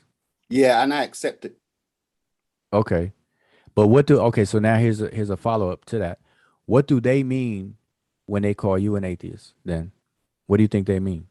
They mean I don't believe in their God. Okay. Cool. And it's often, they try to often sort of make you say, so you're saying there is no God, but the claim's been made by them from the start. So you can only reply to them. There was never a position where there was no theist. Then there was an atheist saying there isn't a God, and then someone went, you know what, there is a God, and we're going to write a Bible. It wasn't the other way around in terms of like which came first, the egg or the chicken. If theism came first in that sense. Right. Okay. So now the people you're talking about, are they predominantly either Christians, Jews, Christians, or Muslims? In what do you mean? I'm saying, like the people that you engage that cast that label on you as atheists, are they people who subscribe to one of the Abrahamic systems? Yeah, pretty much. Like in regards to, say, if I'm having a conversation with, say, someone from Africa, then they don't label me an atheist, and I don't need to present them an atheist label, if you get what I'm saying. Right. Okay. So everything you just said is in sync with the definition that I presented, for the conversation way back, like hours ago now. Which is why I don't understand why people don't just adjust. Like I've seen some people saying, right, so if you have this theism label, you can't adjust when I present you a different God. You must use this theism label, and that's just kind of, it don't work. Like if you're going to present a different God, I must be allowed to have a different explanation in regards to that. Mm-hmm. Well, that's what I presented here. I just highlighted again on the screen. Is now, mind you, this is a paper that's 23 pages long, and it goes through defining atheism, and it breaks it all down, the different, liberal concepts of God, the restrictive ones, and the whole nine. I would suggest everybody get it. And it's the title. You can see it on the screen. Or I could just send it. People hit me up. It's a PDF. So, but the highlighted portion here was the beginning of the start of defining atheism, and so what the point here in these two paragraphs on the screen is that before we can understand what atheism is, people first have to understand what theism is, because the prefix a is simply a negation prefix. They refer to it as an alpha prefix. So it just negates what comes after it. Yep, I agree. And then in regards to say, like we're saying some West African deity, it's not going to apply. Atheism's not going to make sense. Yeah, and that was the argument originally that Asar Imhotep made on his channel, which Cube on this channel tonight was trying to address, which really kicked this whole atheism conversation off, at least as far as tonight goes. But why do we ignore the word I agree opposite with in the definition? Why do we ignore the word opposite and replace it with negation in the definition? Wait a minute, big bro. Wait a minute, big Yo. bro. Yeah, let other brother. I agree with that. I agree with that position with Jao and the SARS statement. But only thing I don't agree with is the bit where if I'm say the atheist in question that I can't adjust and say, no, in regards to this other God, I'm not an atheist, but I still require a scientific explanation. Like I said, I don't require a label to state my position. I can just say what I require as an explanation as you're giving me. So if you say existence is God, that's inadequate in a scientific sense. Well, no, it's okay. If someone says existence is God, they're basically giving you an equation of God being existence. And so if you in order to say that it's inadequate, what would be an adequate display or demonstration for that existence? If we talk, like, for me, just like it seems like double speak on on one hand, because it's like saying existence is existence.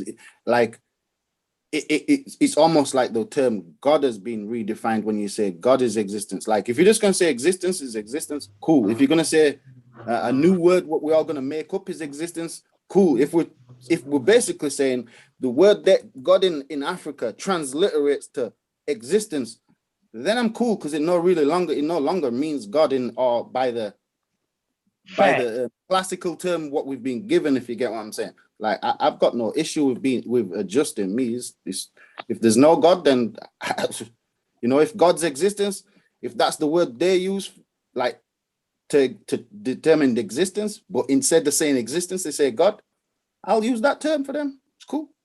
That's called a tautology, brother. You're right, tautology. Whoa, you got that one right. Wow, I can't believe it. I'm just joking though. Ujawu, put that back up if you don't mind. Do you understand where I'm coming from, though, Ujawu? Yeah, I understand. But here, this is real quick to what you're saying. It's not the form of the word that matters. Like like it's a lot of focus put on the form of the word. So I'm gonna give you an example. If I write OR on the screen. Yeah. All right. OR is a conjunction. Like you have and or. It's a disjunction actually with this or that. So in English, so that form O and R together, it has a meaning to us in English. All right.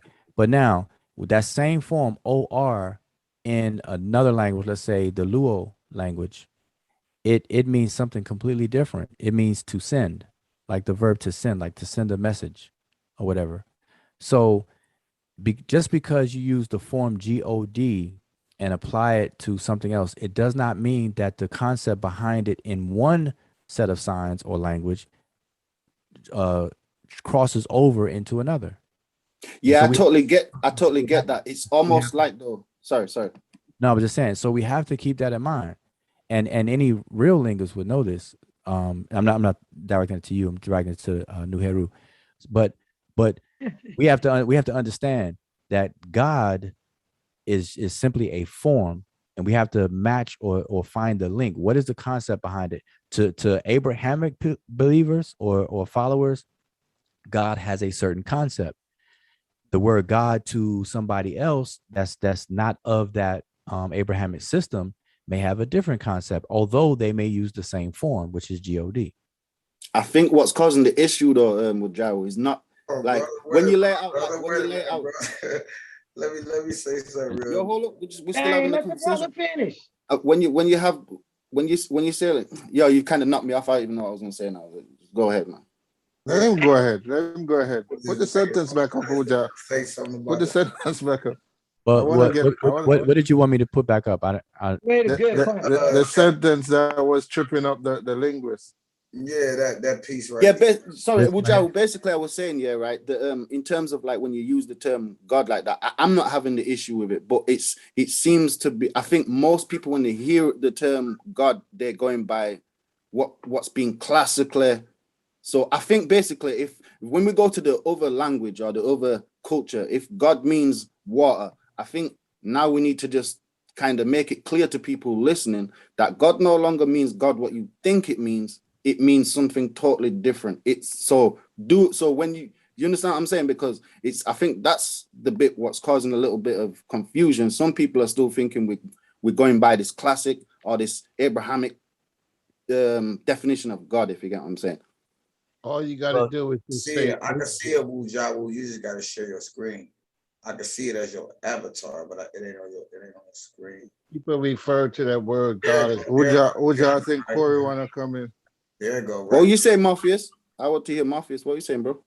I was saying most people, when they refer to that word God, they're using it in the form of an agent. Yeah, agent. like a agent, or would you say like a being in some sort? Right. Yeah. So that I think once you clear up that bit, I think even though people are still gonna have issues with it, like they're gonna still try and force it into what they know. I think there's gonna and then some people will say God is love. You see what I'm saying? Yeah. So look what happens. So watch what happens. Exactly what Wujo was saying, that meaning is going to change depending on who you're talking to and what they subscribe to. Because some people will say, like I said, God is love. But we were clear when Wujal asked the question, what is theos? And I said, I'll define it as the same thing you define theos as. I think it'd be nice about Let the brother Yahshua. Yeah, sure, go. But before I go, brother Kofi, your accent, is it Scottish by any chance? Scottish. Nice. It's north of England, man. It's close enough. Yeah, it's close still. Yeah. Go ahead, Yahshua. My man, 100 grand. So what he has up here is now let me just for clarity, Wujawu, you're not saying this is the definition or Not at all. Okay. So I really don't even want to be sharing it right now because that was something that's presented. Right. Now when it says, like I agree with you on this, Wujawu, when it says a system of belief that affirms the reality of God and seeks to demonstrate his existence, what they're describing is what it says in the first sentence.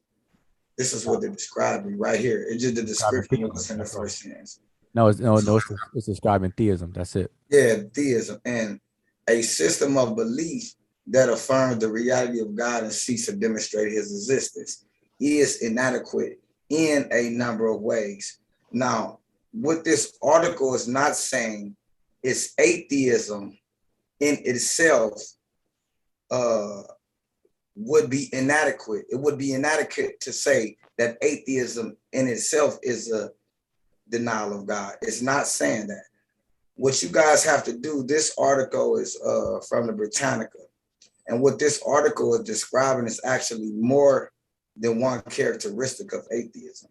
No, we're dealing with this sentence though. We're just this sentence. We're dealing with where he got this particular sentence. We're not sentence on the screen.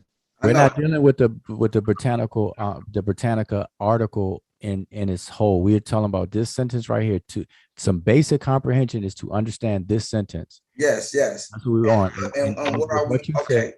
I think with what you just said, you may be in error as well. So I think you need to repeat what you just said. You said that the is inadequate. Parse the sentence and tell us what you understand. Brother, I can't hear two people at one time. All right, cool. Good job. No, I was saying, but basically to repeat what he said, I would like for you to parse the sentence and explain the sentence, the first one, the top text. No, I agree with you on how you parsed it. That's 100% agreed, man. You agree on that 100%. So the second text box. Wait. So just so we're clear, this second text box is what you agree with. I agree with the understanding that you gave, or your breakdown of what it says, the whole paragraph here. This what I agree with. To say that atheism is the denial of God or the gods, and that it is the opposite of theism, a system. This what theism is. This what they're saying theism is. So this is what the brother got to understand. A system of beliefs that affirms the reality of God and seeks to demonstrate his existence is inadequate in a number of ways. Now, this makes sense, but this is not to say that atheism is not the denial of a God. This right here, this portion I just read, is inclined within a broader context. And if you read the article that you got that portion from, Rujawu, I have it right here. It's called Atheism and Theists. It says to say that the denial of God or the God. I know when you tuned in, I read that earlier. That's what I'm saying. This is what I'm saying to you, but I think you're using that out of context, that piece of information. That's my point. No, I can't possibly be using it out of context. Okay, this is what I'm saying. We only hold up. Because I think you don't want to disagree with me after I give you why I say that, or you want to just? I'm saying you're saying that I'm using something out of context. Yeah, can you disagree with me? I'm not. Wait, but I'm saying I'm not even using. This is something that was presented to us. Yeah. I'm not using this. The reason why we got stuck. No, he's saying your interpretation of it is wrong. No, wait. The brother's here. He can speak for himself. But here's the thing. The reason why we got stuck on this was because of some basic reading comprehension stuff. Not that I'm using this or anything like that. I'm saying the basic way to read this first. I understand that, Wujawu. I was here for that. And he had a mention that he was thinking you were trying to say something about we was going through the underlying parts and the part. I was here for all that. I was here for everything. So that's not my thing, Wujawu. I'm simply asking because I seen you bring this up before and present this before outside of this particular conversation. And I was wondering, what was your point of bringing this up? Are you trying to educate? Listen, again. Can I propose that he doesn't understand the sentence either? Hold on, wait 1 second. The sense. We're not talking about the grammatical structure. We're not talking about none of that. I know, but wait. Yeshua, let me tell you, I did not bring this up. So you are you mischaracterizing that. I did not bring this up. What, this slide right here that I'm looking at? I did not bring this up in a different conversation, and I have not quoted the Britannica like I did. This is from the brother New Heru. I just put it on the screen. Well, that's not what I put up either. Not exactly, because you done highlighted what you wanted to highlight, and you done separated and broke it up, and it don't have a reference or nothing. So understood. No, that's not what I put up. I see what you're saying. Everybody was here for that. New Heru. So no, you didn't put anything up. So yeah. I put it up first. I'm the one that bolded the word inadequate and underlined it, etc. That's what I'm saying, Wujawu. That's what I was saying. You put it up. What I'm saying is this. Let me just read. Wujawu, I think Corey's in the waiting room. Yo, he was not making an argument about. Hold on, brother. Wait a minute, brother. No, because you're not understanding. Let's not cut each other off, man. Let's have some decorum, man. I said back. Yeah, no, I'm just trying to explain, bro. I don't need you to explain nothing to me. Just let me. I ain't explaining nothing to you, brother. With all you came on here. I'm just trying to point out to you that you're going about this wrong. Wujawu is not making a statement on. Oh man, come on, they ain't even on help. Thank you, I appreciate it. Now, what I actually want to do is, real quick, brothers, if you brothers oblige me, I just want to read what we got on the screen. I just want to give context to this article. And I'm gonna start. But why? Real quick. You see my point? I'll tell you why. Okay. Because this is exactly why. We got to give context to this article because. But we're not talking about the article. So we're not talking about actually what we're reading. Before the brother, y'all had the reading comprehension big deal. It wasn't a thing. It was just about the definition or the denial of gods or gods within atheism. And then the comprehension as to what it means came about. I was here for all that. So No, that's exactly what the conversation was about. You're right. Yeah, I remember I was sitting here. So let's move the wait. So let's move the conversation forward. No, I'm saying instead of addressing this, let's go back to what brought about this. Define atheism for us, Yeshua. Okay, let's get a proper working definition. Okay. Lack of belief in God or gods. Right there. That's a practical working definition for it. But now I just want to know, Wujawu, do you What's wrong with that definition though? Nothing. Wujawu, I want to know for Wujawu so I can get clarity so this can progress. I don't want to go too fast, y'all. Okay. Do you subscribe to that, to what's on the screen, to say that atheism? No, I do not. I did not. Okay. Up. I do not. So let's be clear on that. So you don't have to ask me for a third time. Okay. Bring this up or anything. Okay. I brought up something that somebody else brought up that they couldn't screen. Okay. Okay. Yes, sir. Okay. So but I want to make a point with what's on the screen though. What's on the screen is actually the opposite of what the person presented it for. It's saying that what's inadequate is to describe atheism as the opposite of theism. That's inadequate. Yeah, but in what context is they saying it's inadequate? That's what the article goes into. I'm not talking about the article. He should have did it, because I'm gonna give you a perfect example. Like when atheism is not the denial, is what see the word denial in that sentence the word opposite in that sentence are the words that are.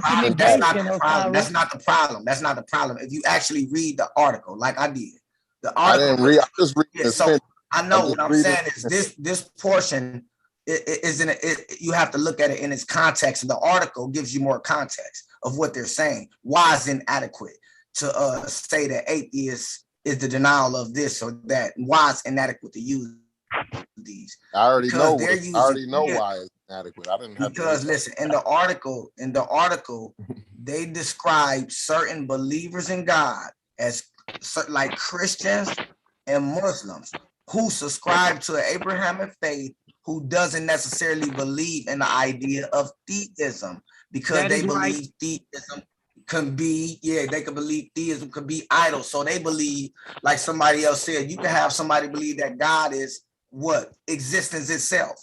They'll be, you get what I'm saying?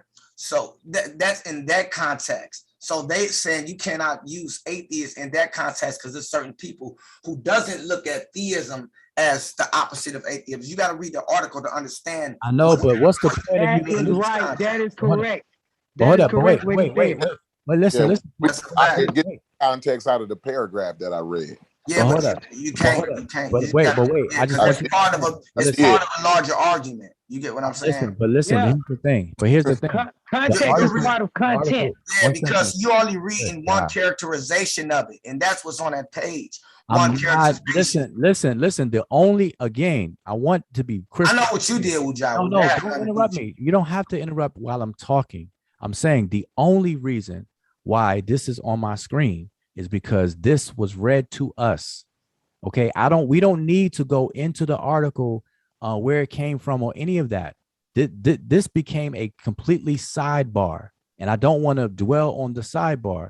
So let's get back to what was the attempt of why this came up in the first place.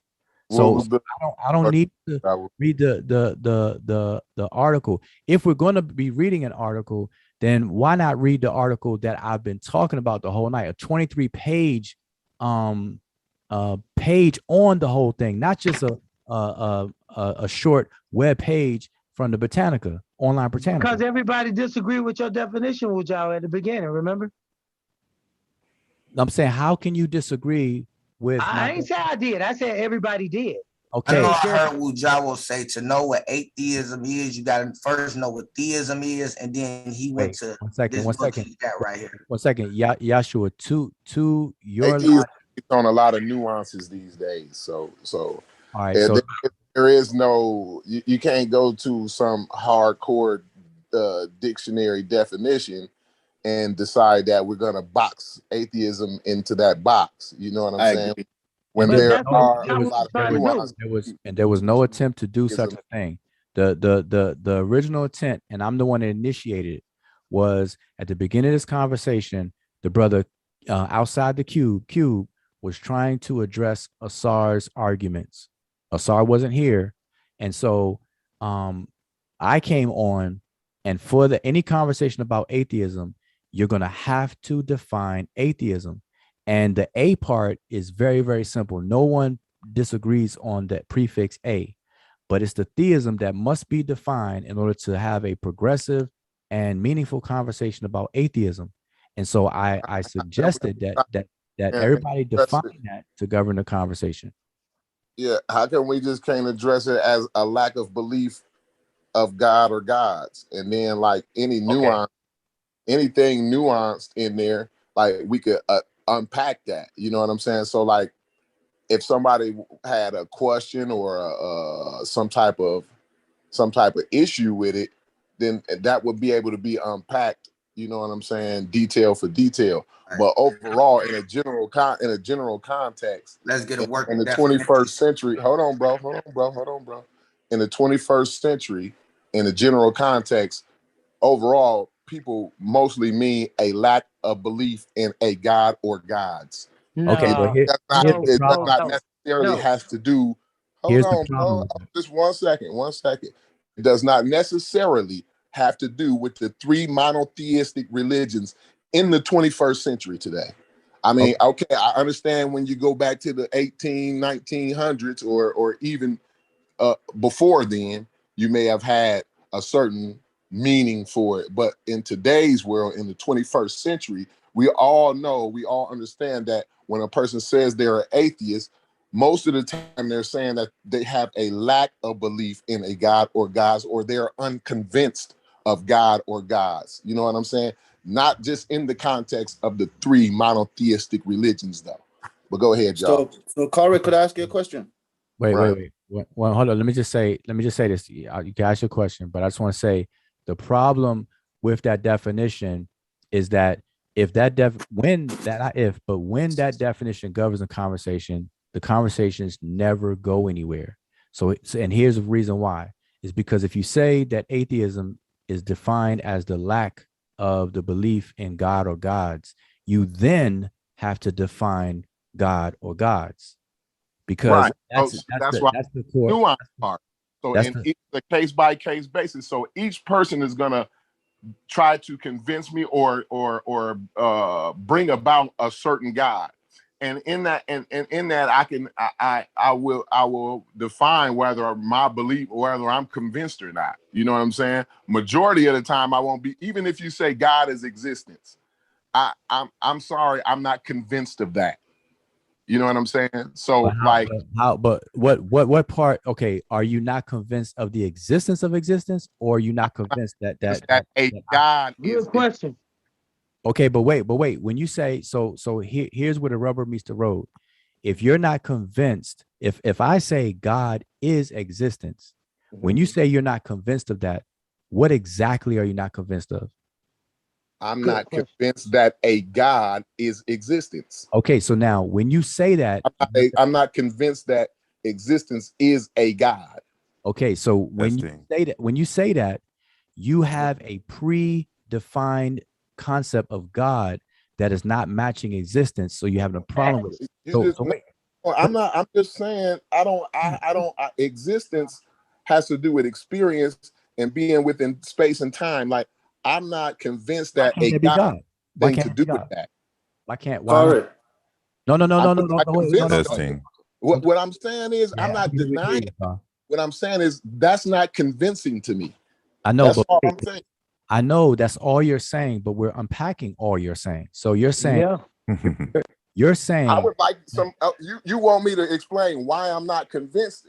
I'm trying to figure out why should I be convinced? No, listen to what I'm saying. You have to listen first. I just want you to understand the logic. Every guy got a different definition. Say it, Wujah. You right, man. Just say it. Go ahead. My bad. Why is it so hard for y'all to let people talk while they talking? I don't know, man. It's a bad lack of discipline. It's a lack of discipline. Not only is a lack of belief, but it's a lack of discipline in the building. And that's probably why y'all not comprehending the simpleness of this No, conversation. I understand. I can comprehend because I've been down. Me and Wujawu done talked to 4 a.m. already before about this same exact subject. But And how are you each time not y'all come up getting? with a different definition of God. Let's say existence is God, and then every time I say I'm not convinced, somebody says a different definition. Just because they give a different definition does not make me convinced of it. No, It's not an issue of you being convinced. Fact. Yes, It's it an is. issue. Listen, and this is what you're going to have to do. You're going to have to listen. You can't listen to argue. You have to listen to comprehend what is actually being said. And so, as Wujawa was trying to allude to before you kept interrupting him, is that your idea of God is already clouding you to be able to understand what God is. Idea though. Yeah, I really don't necessarily have an idea of God, though. I'm open to anybody's idea. So when you say, so it's existence. Says, hold on. When a person From says those God is particular existent, Good question, Wujawa. Keep asking that Listen, you question. didn't let me finish. Listen. Okay, go. I thought This is Wait, I just don't understand hold on, how. We want to finish. My bad. That was a long pause, though. My bad. No, Long pause. I was in the middle of talking. No. Sorry. 1 second. Sorry, you got cut out, so everybody assumed you stopped talking. So that just okay. My bad. My bad. You're good. All righty. Sorry, my bad. You cut out there. I didn't hear you, bro. All righty. So the issue here is first of all, y'all didn't even start off the conversation correctly. Because when we're talking about this concept of God, you have to understand that human beings are trying to answer the question, how did life as we know it come to be? From where did the materials that make up our existence come to be? Has it always been here, or was it created by some other entity or being? And then a slew of hypotheses came into being through these different groups. And the answer for some groups was this concept they just called God. God is just a word that ultimately just means a power and an agent that has the ability to make things happen. And so the fundamental characteristics of what this thing is the nature of the debate. Is that thing, is it separate? Does it transcend the very material world that we understand and live in? Or, as certain African groups have articulated, is it the very thing itself? And the Africans had come to the conclusion that that power, that thing, is existence itself. There's no such thing as supernatural. It's all nature. And in what they are defining as God is a system.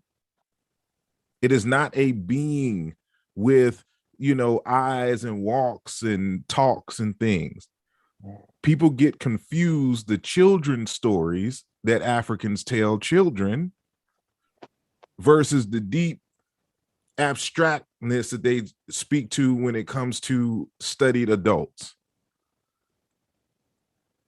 And it's causing confusion for a lot of us because we just can't think outside of white people. We can't stop thinking Eurocentrically.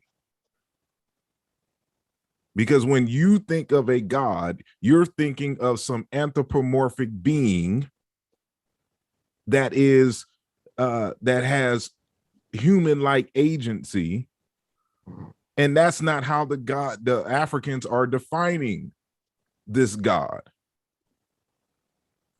It is life itself. It is both product and production. I mean, producer and product. And I gave a ton of sources on this that clarified everything. And so since I'm the one who started this conversation, I'm going to re-emphasize what was said. I clearly stated that when you speak about atheism in the modern sense, it is only a logical debate within the Abrahamic systems.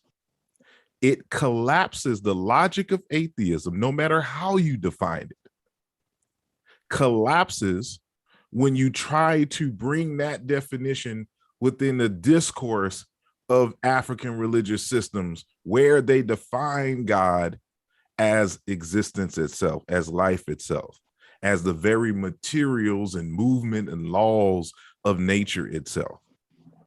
Because by definition of the word itself, it is against. We can't ignore grammar here. It is the denial of God. And however way you want to deny it, it is the denial. That's literally what the word means. And so if the Africans are defining God as and equating it with existence, they're defining this as essential characteristics. To say, to actively walk and live as material and deny existence is illogical. You can do it,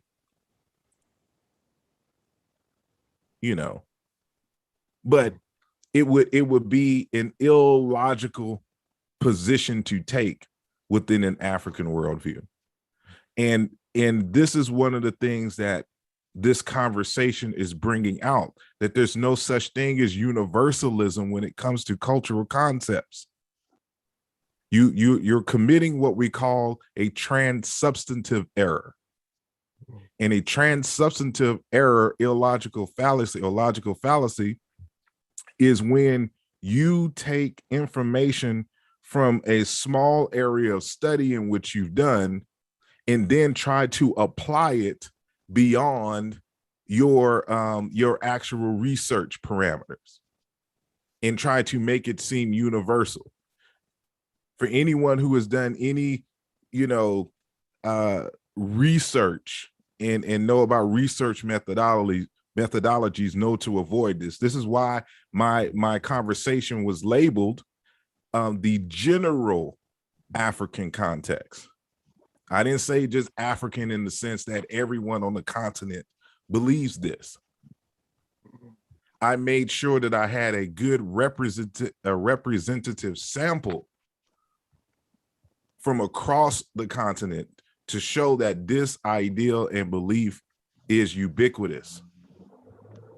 And so if you do find on the continent a definition outside of that, it is an outlier.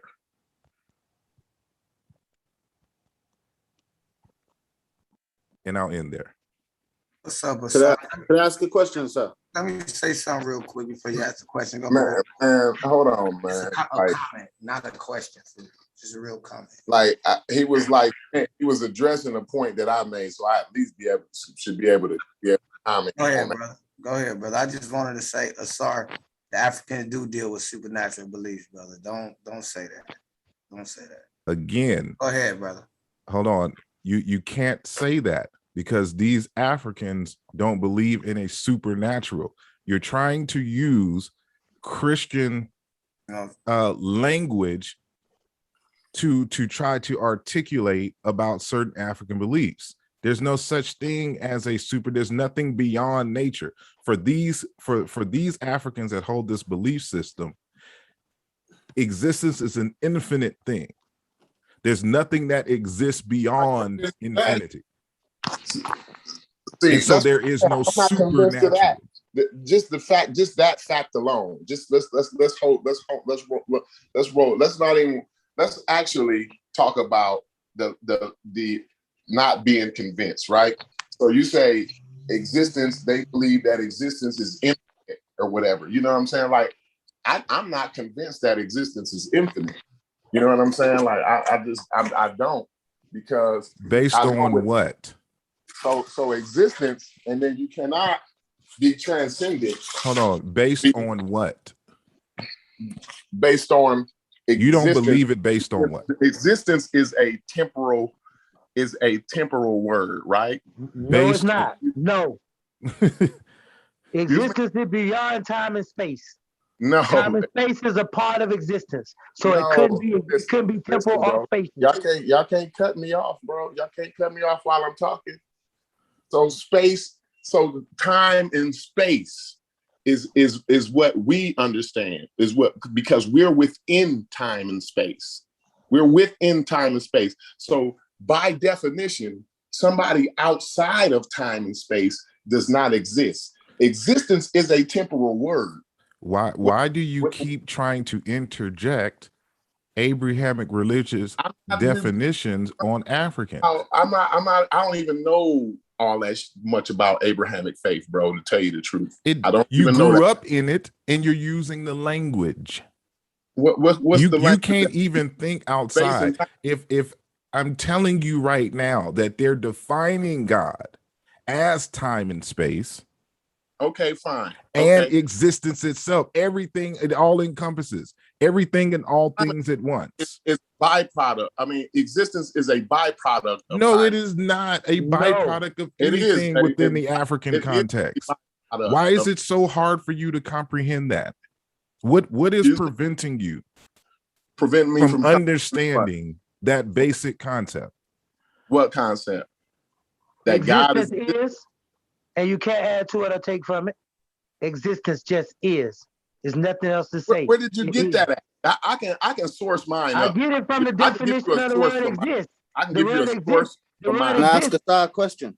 The word exist means is. So that's where I get it from. The word exist is it a means is. Word. The word exist means is. Is inside of the word exist. Yes, the word means to be equal. Yes, is. It is. It is what it is. Yes, that's what existence means.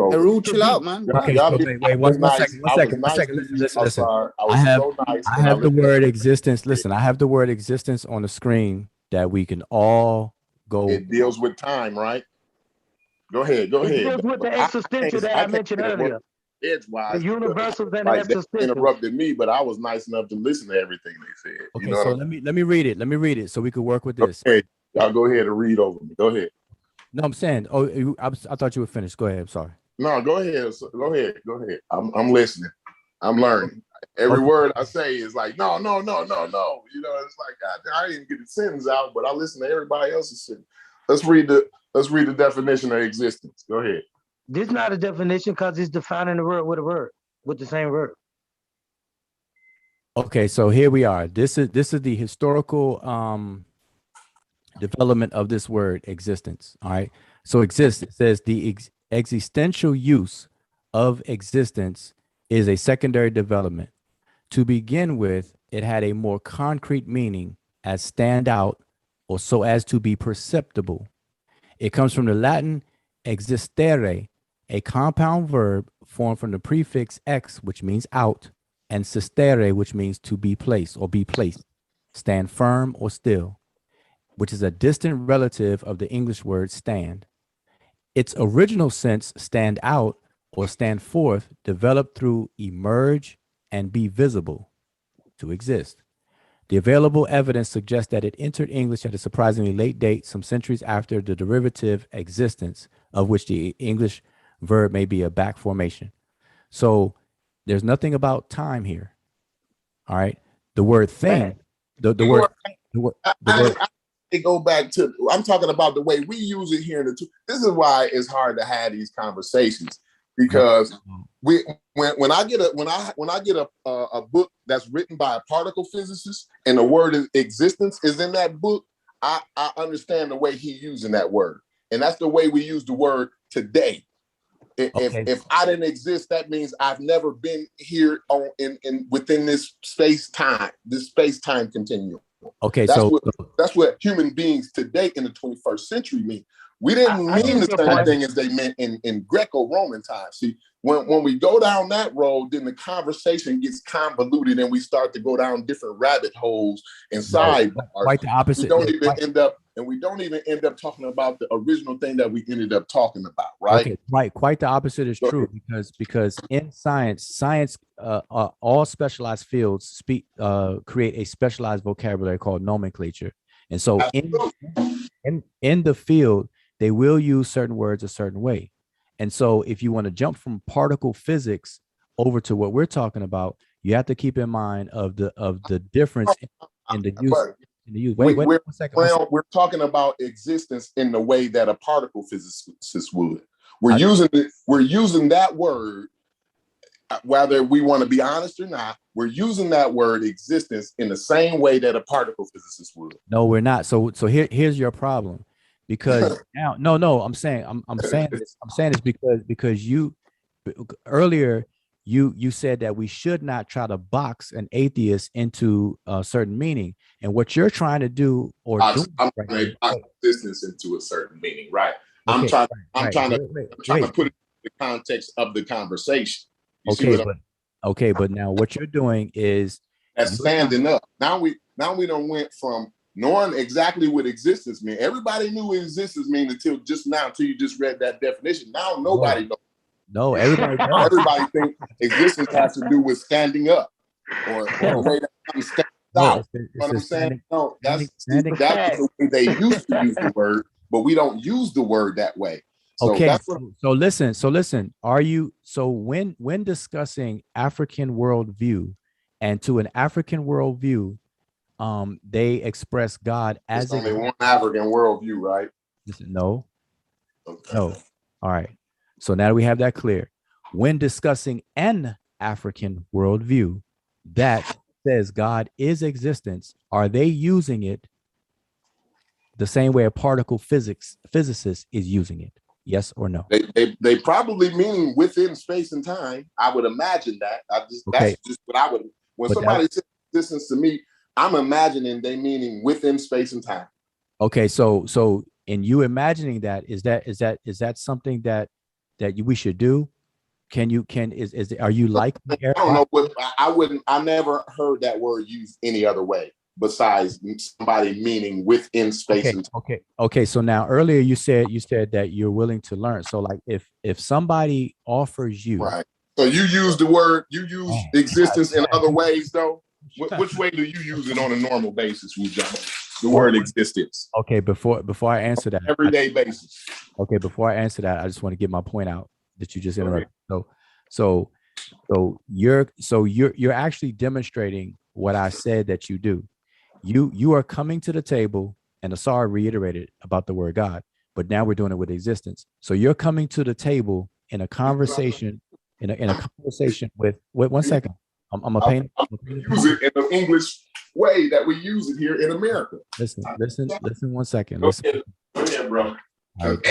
Word, I mean, by the time we get done having a conversation, no word is gonna have the meaning that we use on an everyday basis. No word is. Every word is gonna have a root word that actually meant this, but then today we use it this way. You see what I'm saying? So we the conversation ain't never gonna go forward because we always gonna point out a word that used to be used this way, but we all know that we're using the word in this way. You know what I'm saying? I completely understand. Wait. No. Listen. I'm gonna start. I understand what you're trying to say, though. I do understand what you're saying. That the changing of the definitions and the post. I'm muting people because we're not gonna get anywhere, even within the conversation, let alone being interrupted. So this is the thing. Here's the point. I'm gonna describe a scenario of what you're doing. You're coming to so if we have a person on the continent of Africa that has an African worldview that God is existence, you're coming to that person and have a conversation with an already made up concept of what existence is, and you're forcing that person to match your understanding of what existence is instead of allowing that person to dictate to you what they mean by existence. So to you are deferring to a particle physicist and their definition of existence and projecting and wrapping that around what the African person with that worldview is saying. And that's what you did with God earlier. But in this here now conversation, you're doing it with the word existence. Right. So if you're in Africa, right, then obviously existence is a different word from what I'm using, right? African don't speak English. So he would use a different word than existence to explain his. But if you don't know his language, how would you know? Right. So I don't know what language one would try to convince me of their God in. I don't know what language that would be. But what I'm saying is, no matter what language it is, if it translates into English, existence, if he uses a word and that word is the equivalent of existence in English, then I'm on the right boat then, right? No, because I'm showing on the screen right now the word existence in English that you don't even agree with, even in your own language. I absolutely. You showing me how the derivative of the word.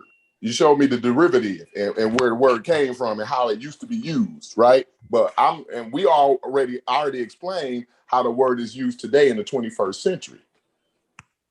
Okay, so if an African uses the word exist in trying to translate to you their concept of God being existence itself, is it fair for you to force a particle physicist definition on him and in the conversation?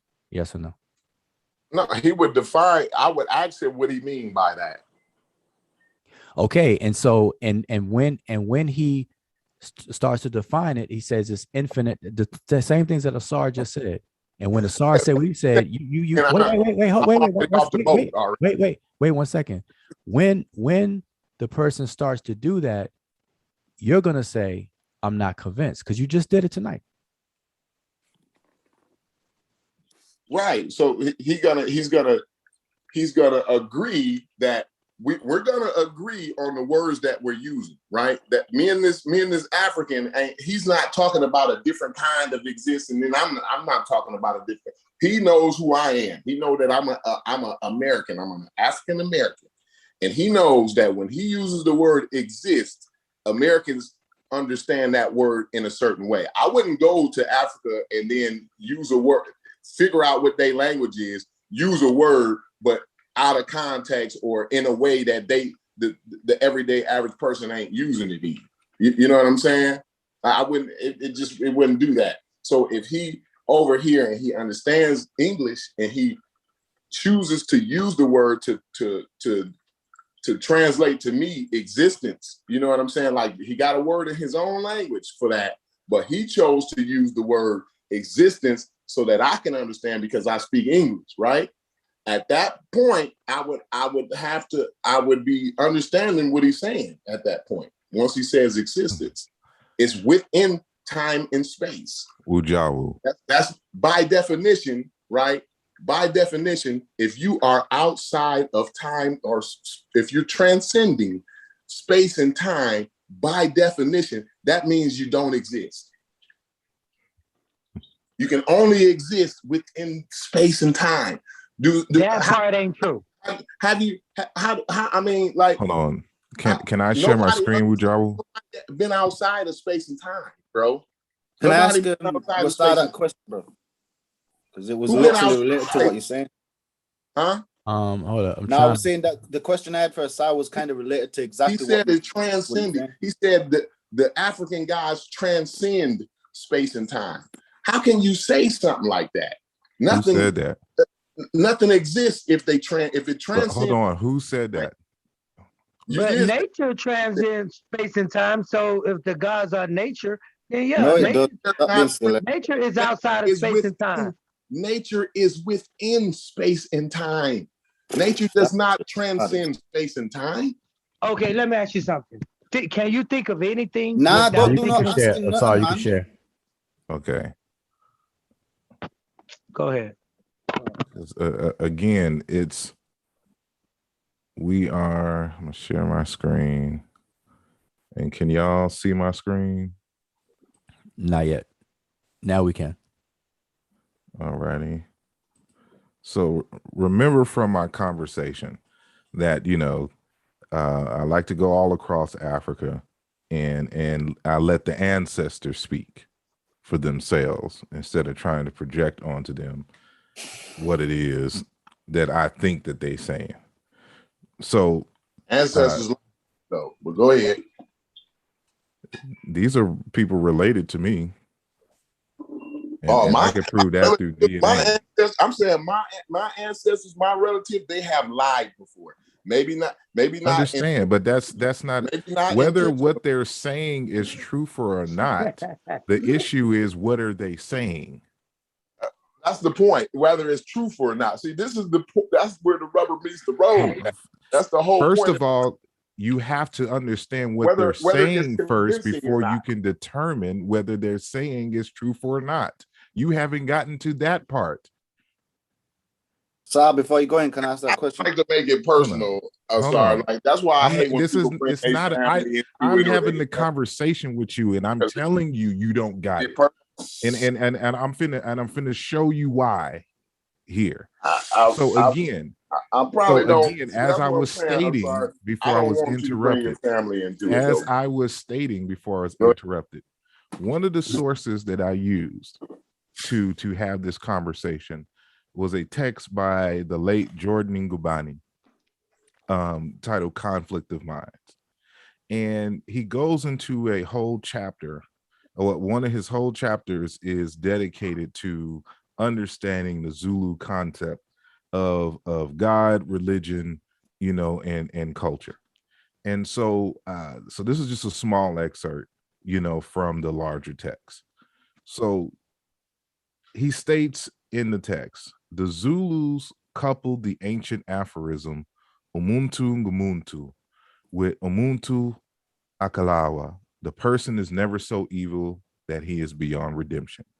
The Zulu-speaking nomarchies of antiquity believed that all things had their origin in Ukobo. Everything in the cosmic order evolved from Ukobo. This Ukobo was primordial consciousness. It had no beginning, no end. It was the infinite total of the values of all things, which together made the cosmic order. Ukobo was forever forming clusters of itself and combining these to produce phenomena. The admonition, which means a clustering, was regulated by Umthetho, Wimvelo, the law of appearing. Since Ukobo, the consciousness, was alive and there was no death in it, since it was an infinity, human behavior in all its forms, on every plane and in all situations, translated the law, which is Umthetho Wemvuelo, into action. Nothing on earth or in the cosmic order could violate the law, for the violation was itself an expression of the law.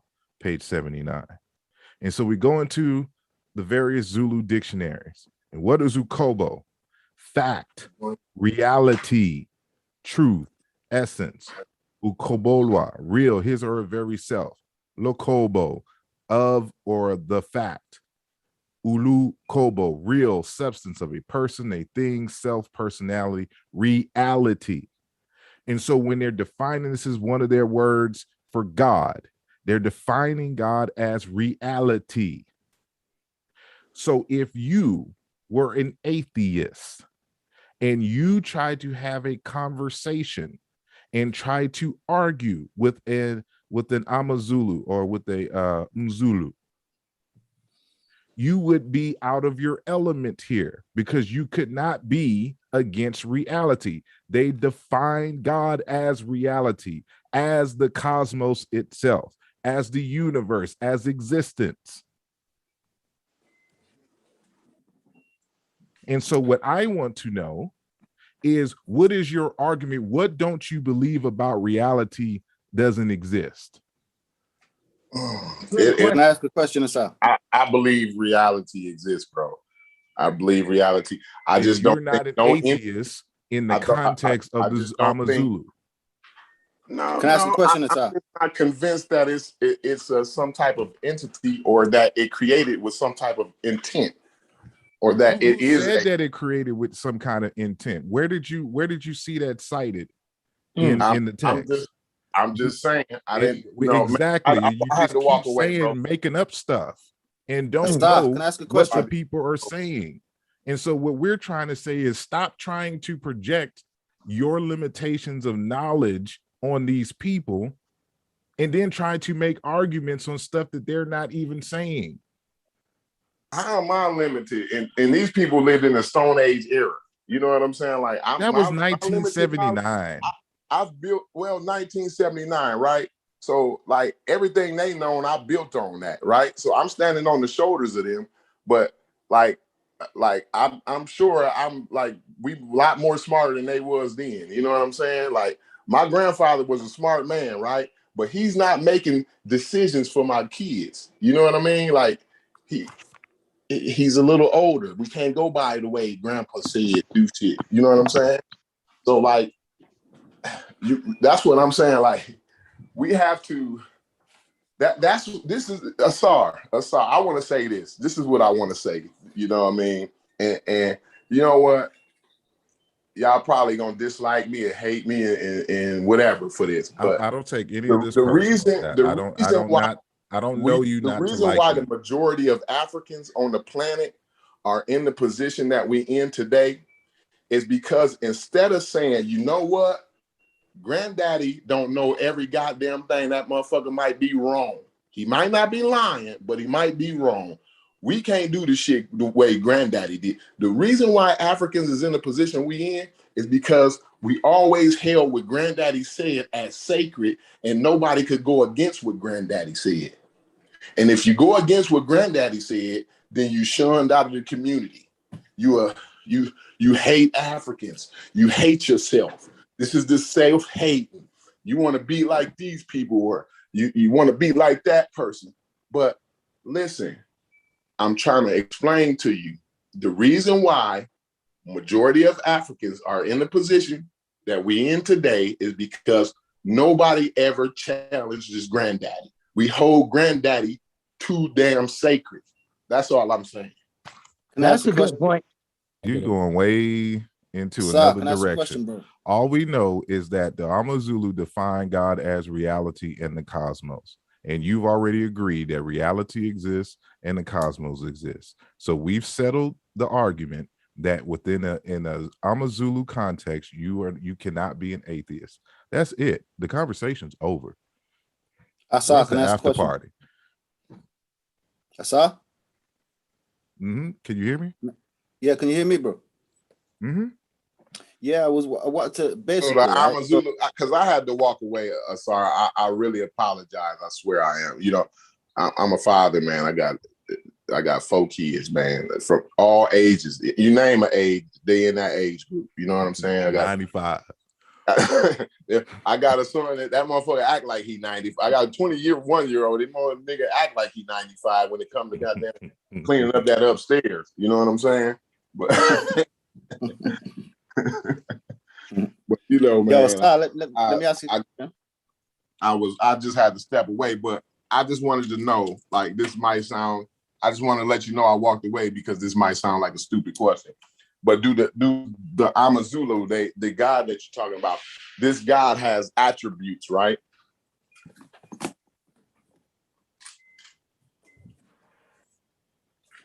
I'm sorry? The God that you talk, the Amazulu God that you were talking about, this God has attributes. Am I correct? Yeah, I just named some of them, or I just read some of them. So this thing, and I'm just gonna refer to it as a thing right now because obviously it's not a God in the way that in a Western way, right? It's an African idea or perspective God, right? So this thing or this entity has these attributes, and so what are some of these attributes? That it is existence and that it is the very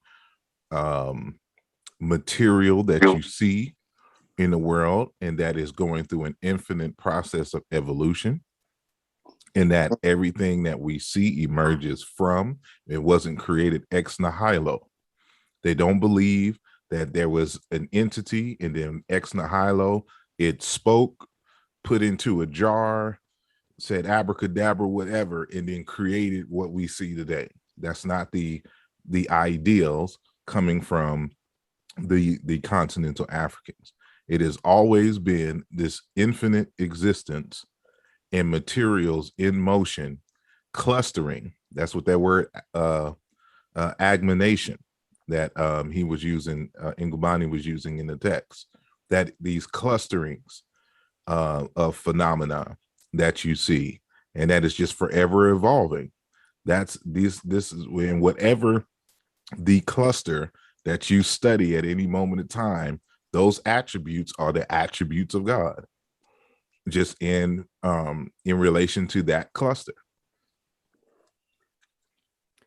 So say that they understood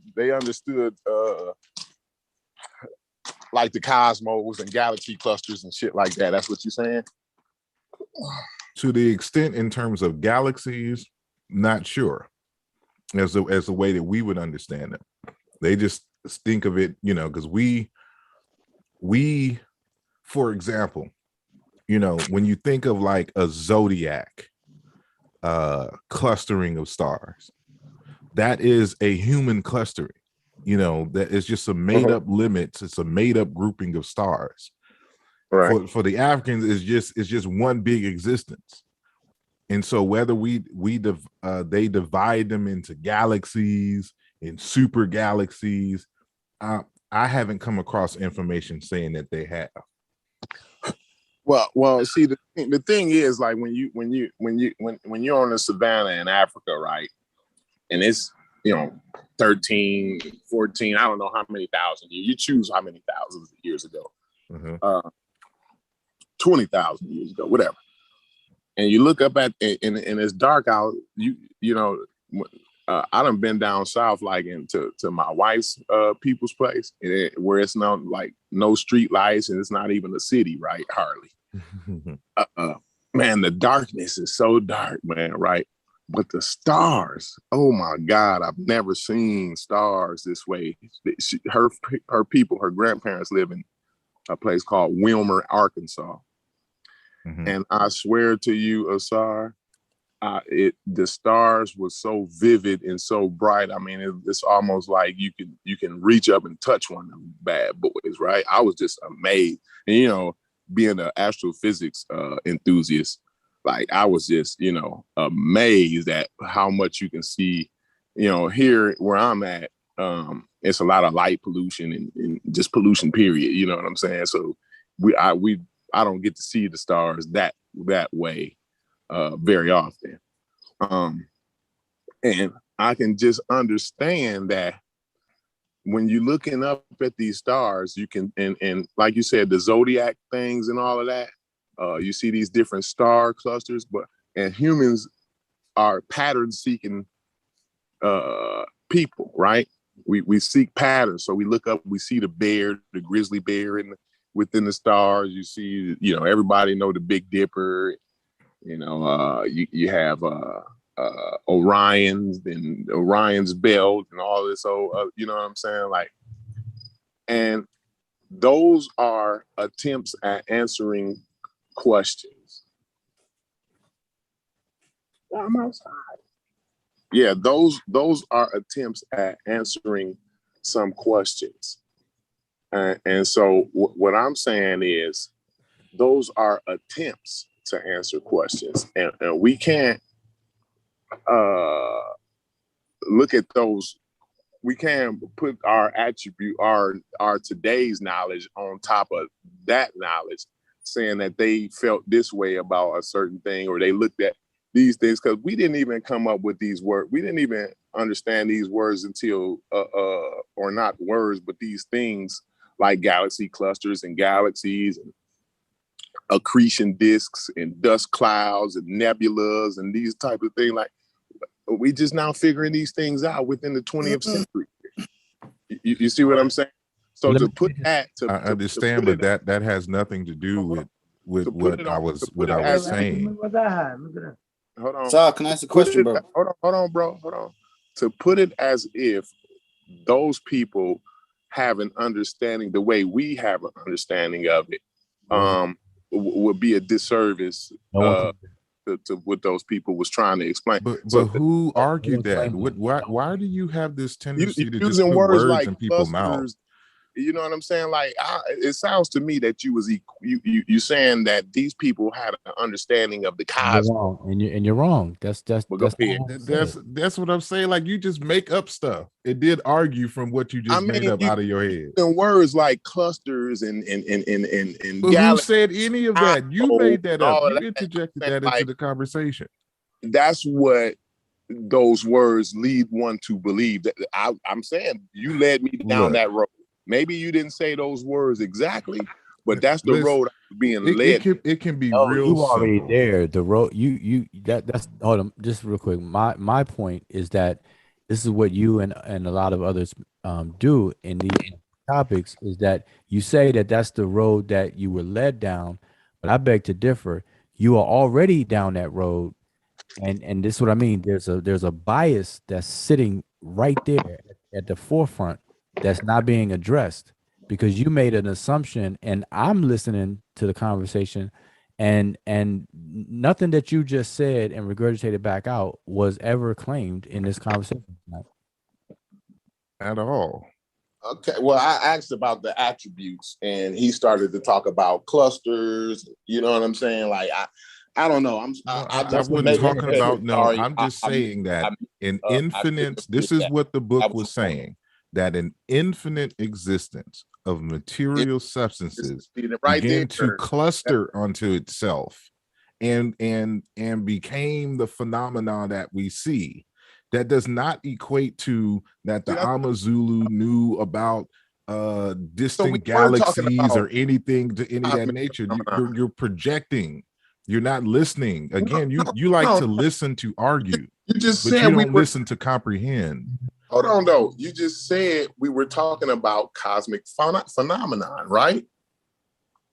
What is so hard for you to get? What's the problem? What am I not saying? You saying these phenomena, right? And that's what I was just phenomena in general. Whatever phenomena that you would know and whatever phenomena that you wouldn't know. We were in the context of the cosmos, right? That's what. This is why we were talking about those. You said it earlier, Corey. You said it earlier. The issue here is that you had to walk away for whatever reasons, and that you should really just kind of just sit back at this point, because you it's clear that you must have missed something pertinent for the flow of this conversation. And that's just my observation, because whatever you're going on about right now, what was said earlier took care of that, and you admittedly said that you had to walk away for daddy duties, and that's respected. But I'm saying that doesn't help the conversation. I just want to give another articulation of the point that the Amazulu, as represented by Jordan Ngabane, was saying. After you do that, can I ask a question, sir? Yes. So this is Professor Alexis Tengan, and he's of the Dagara people in northern Ghana. And so the Dagara spans three modern states, Ghana, Burkina Faso, and Mali. And in this text, well, not in this text. I'd be my relative then. Go ahead, though. I interviewed him way back in 2020. And I was interviewing him about this book here that you see here, right? And so I won't read this unless I need to, but it's very important to this conversation. But I'll skip that for now. And so when I asked him this question about God, and as articulated in his text, because I wanted him to go into further detail in what is meant. And so when I asked him the question on the nature of God and what God is, he stated, and the conversation starts. You can look this up on my channel. Asar Hotep on YouTube. And so when you find the interview with Alexis Tangon, around 18 minutes and 40 seconds is the conversation.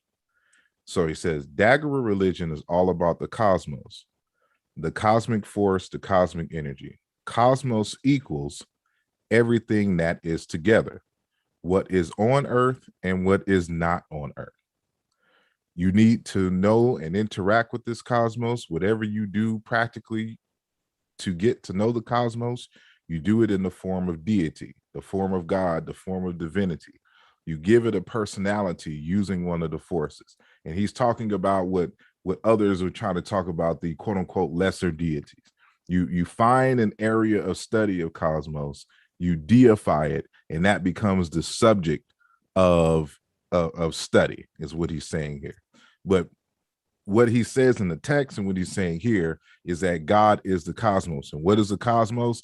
Everything that is together, what is on earth and what is not on earth. And so this is just a different way of saying what the Jordan Ngabani was saying, or some people might say, everything is everything. Professor Smalls will say that God is everything and all things at once.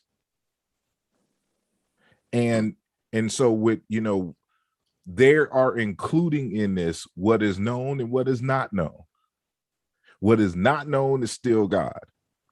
What we can't have. So whether they had, knowledge of distant galaxies, or if we lived in a flat plane, or a parabola, type universe, it doesn't matter. What is on earth and what is not on earth. That's everything. That's all things, all concepts, all everything. All of that is God. All of that is cosmos. And so the neighbors of them, the Dogon in the Pale Fox, it states, in contrast to our own society, which is almost wholly profane, the sacred being allotted a circumscribed and limited function. For the Dogon, there is no schism between the sacred and the profane, as the universe is God Amma's creation. Indeed, is Amma. Amma being the name for God. It is sacred with all it contains, from the infinitesimal to the infinite. And so they're saying the universe is God. God is existence. God is reality. We're using all the synonyms here. I already did a video and started showing that this and what the Dogon teach. I did a video breaking this down. When you put this up, it's still on my channel. The Dogon themselves saying they ain't not talking about nothing from you. They talking about actual beings that came down here and made up the 4 families of the Dogon, brother. This oh gosh. Yes. The Dogon says it themselves. So and you lied on Quato Mutua as well. I got him saying, brother, it's on video. You can play I'm reading from the people themselves. I'm not lying. I don't make up anything. I quoted Quato Mutua and what he said. No. I got him doing an interview with David Icke. What he's saying, and but was he talking about what the nature of God is? No, that's a different conversation. No. So why are you bringing this up in this conversation? You're lying on both of them. That's all I'm saying, brother. How am I lying on both of them? Where in what text did the Dogon say that their families were created by the Nomo? What text was that? Okay. Did they do that? Who were the authors? Who were the authors? You talking about a book? I'm talking about them saying it themselves. They tell you where they come from themselves.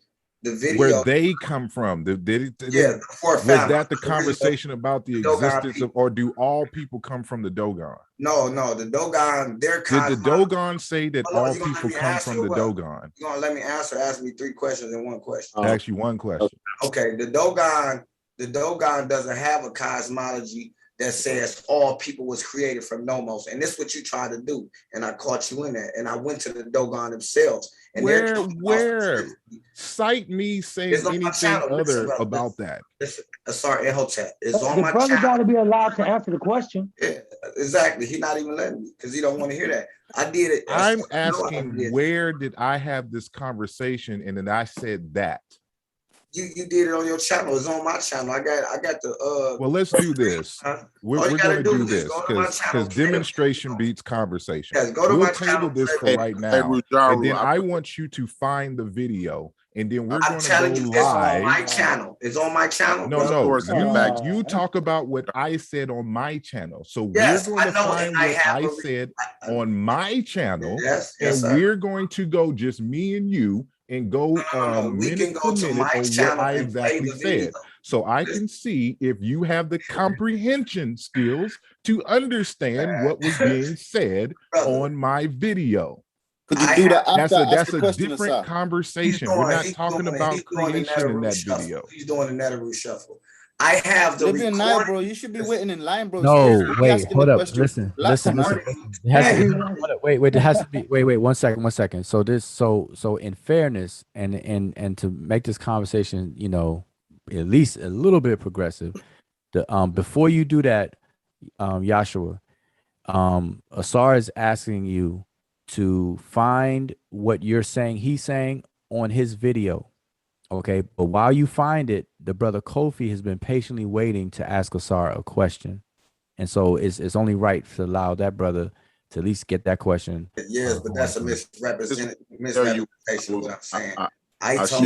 You should be just trying to go get that sauce now, bro. Like the timestamp and all that. That's what you should be doing right now. I just told the brother, listen, and I'm gonna let the brother cope about it.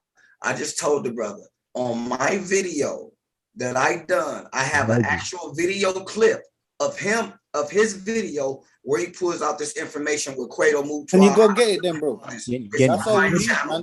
Get it. He said just screen share on my channel. This is how I know that you don't comprehend well. I said go to my channel and find the video. It's on my channel. Wait a minute. Go get it in. So did I go to your channel and have the conversation, or did you go to my channel? Listen. I'm asking a question. I'm asking a simple question. Did I go to your channel and have the conversation, or did I have it on my channel originally? Simple question. I took it from your channel. Okay, then. So when I tell you we're going to go, I'm inviting you to my channel so I can replay the video so we can do it live and go minute for minute to see if you understood what was being said in the video. Brother, won't we do one? Go do it. You one better. That's not even hard, bro. Just go get the timestamp, the video that you're talking about.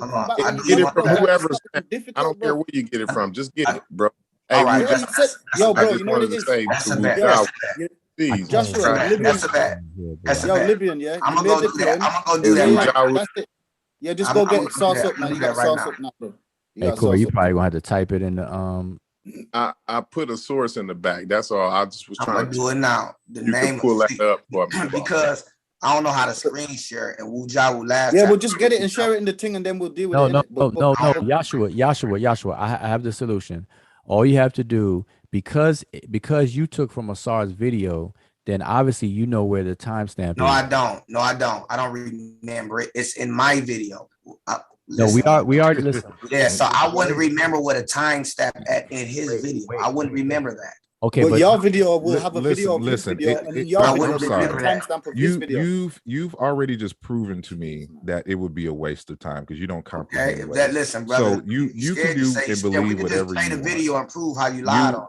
Okay, that's fine. You got me. You got me, New Heru. I lied on the Dogon. Okay, I'm about to get the brother video Kofi, right now, brother, and now I'm gonna try to screen share. Yeah, just sauce up, man. Sauce up, bro.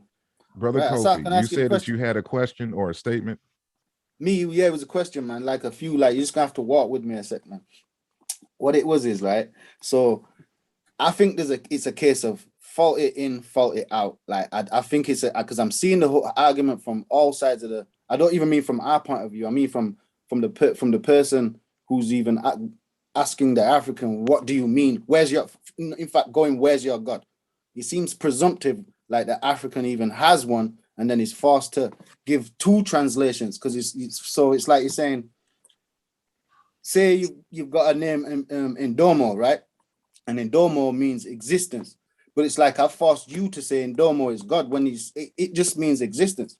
So it's like there's it's like there's that happening, and there's it's like the term in English, God is then being redefined from outside it, when God in English is fixed.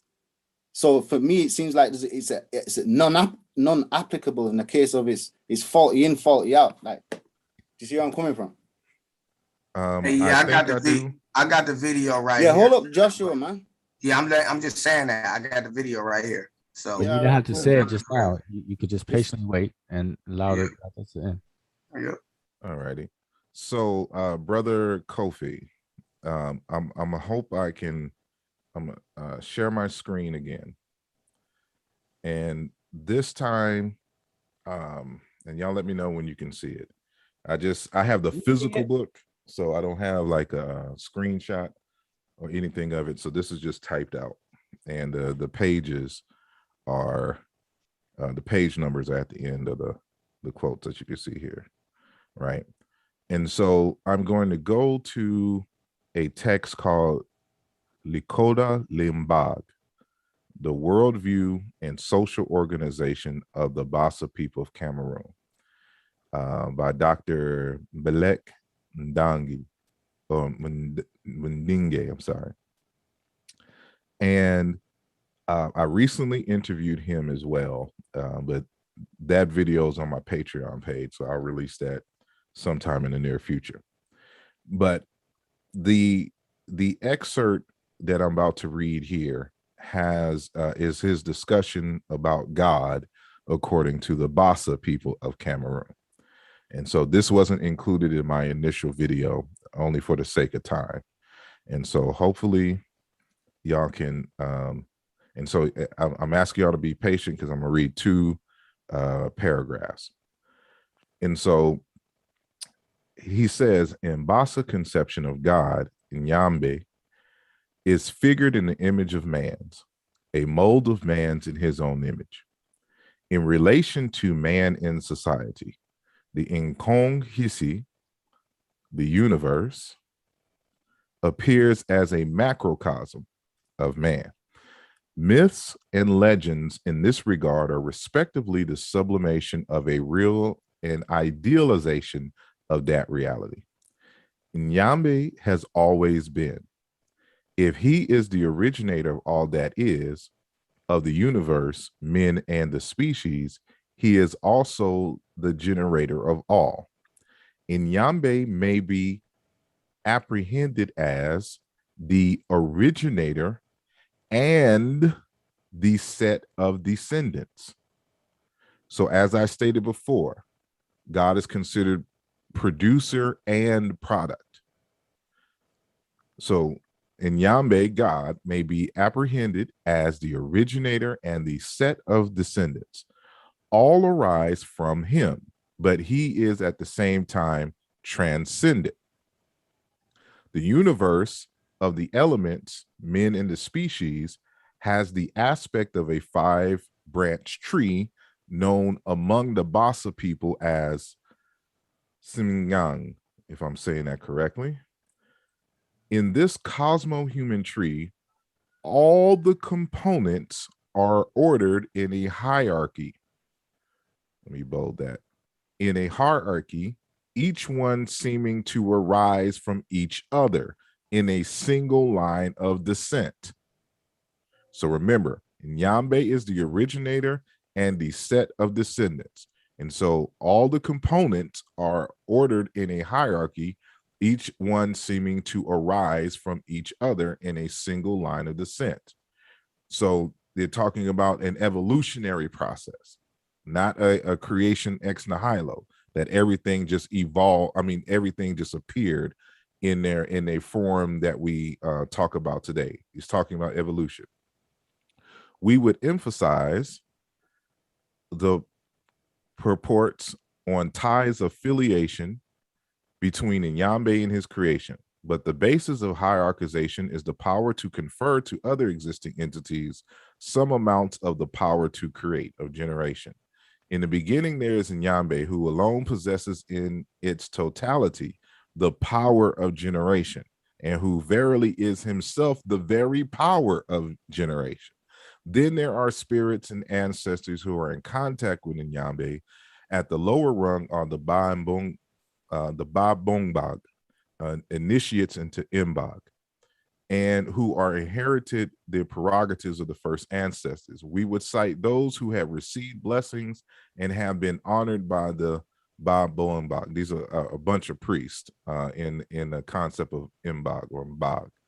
Finally, there are ordinary persons whose behavior is congruent with ancestral ethics. Criminals and evildoers who are thought to be non-beings are not considered. And so we go into the next paragraph. And so this is just my typings here. So we start here. The kernel of this thinking is the idea of affiliation considered as a mode of thinking and as a mode of organization. Like in every system of descent, in this instance, equally, we have a community of ancestors and of parents at several levels. A genealogical tree, which we should say, in Nyambe is at once a superposed and a juxtaposed unit on one's parents among themselves. According to whether he is considered in his transcendence or in his omnipotence, he bears the name Nyambe.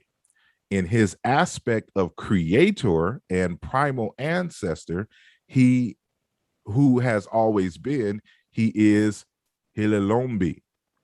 Otherwise, still as the generator, he is Bel.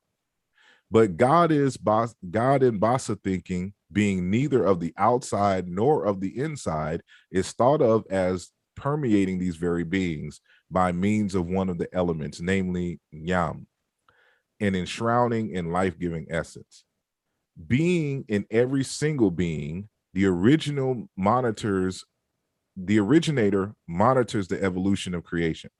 These various forms of God, I have to highlight these various forms of God in the manner the Basa people conceive of him always depends on one another. Thus, a study of any given form always takes one to the other form. The triplet we have just considered reverts to another triplet, and the set of triplets to the entirety of which is Nyambe. We thus have a disposition of parts of a whole, sometimes abstract, concrete at other times, of a complex system generally envisaged as a set and as a permanent given. This would amount to a curiosity, a form of God, of the set divine triplet, and of the totality in Nyambe. Analysis and reanalysis would reveal a God conceived thanks to his multiple ramifications and derivations as a macrocosm with numerous intermediary realms, which may be thought of as a mesocosmos. And so I read all this to say, to reinforce the notion that this idea that God is existence is ubiquitous across Africa. And in this citation, he goes into a bit more detail, showing you that those quote unquote lesser gods or lesser deities is just God with a different name. But the name itself highlights and focuses this aspect of God itself. And so we have to understand what God is from the African worldview, from the view of the people on the ground. And we got to stop trying to interject European, Asian, Native American concepts on these Africans. The Africans hold the primary here. And so you can't come from outside and tell them how they should think about the world from their perspective and God from their perspective. God is existence. God is the cosmos. Just like what the Dogon said in the Pale Fox, just what the Amazulu said in both Credo Mutua's text and in Jordan Ngabani's and some other texts that I got that I ain't cited. they're all saying the same thing. And when you cluster all this together, you get this clear understanding that God is existence and is the only thing that exists. And there's different types of existence, and we're trying to understand the nature of generation. What are the forces involved in the production of reality and how we know it? And since we can't study objectively the infinite, we study it in its parts and we try to synthesize it. And so just like as Dr. Tangon said, when you want to study the cosmos, you study it in the form of deity. And this is exactly what they've done here in Cameroon. And so, I can't be any clearer. And I got dozens upon dozens of citations that say the exact same thing across the continent. This is just ubiquitous.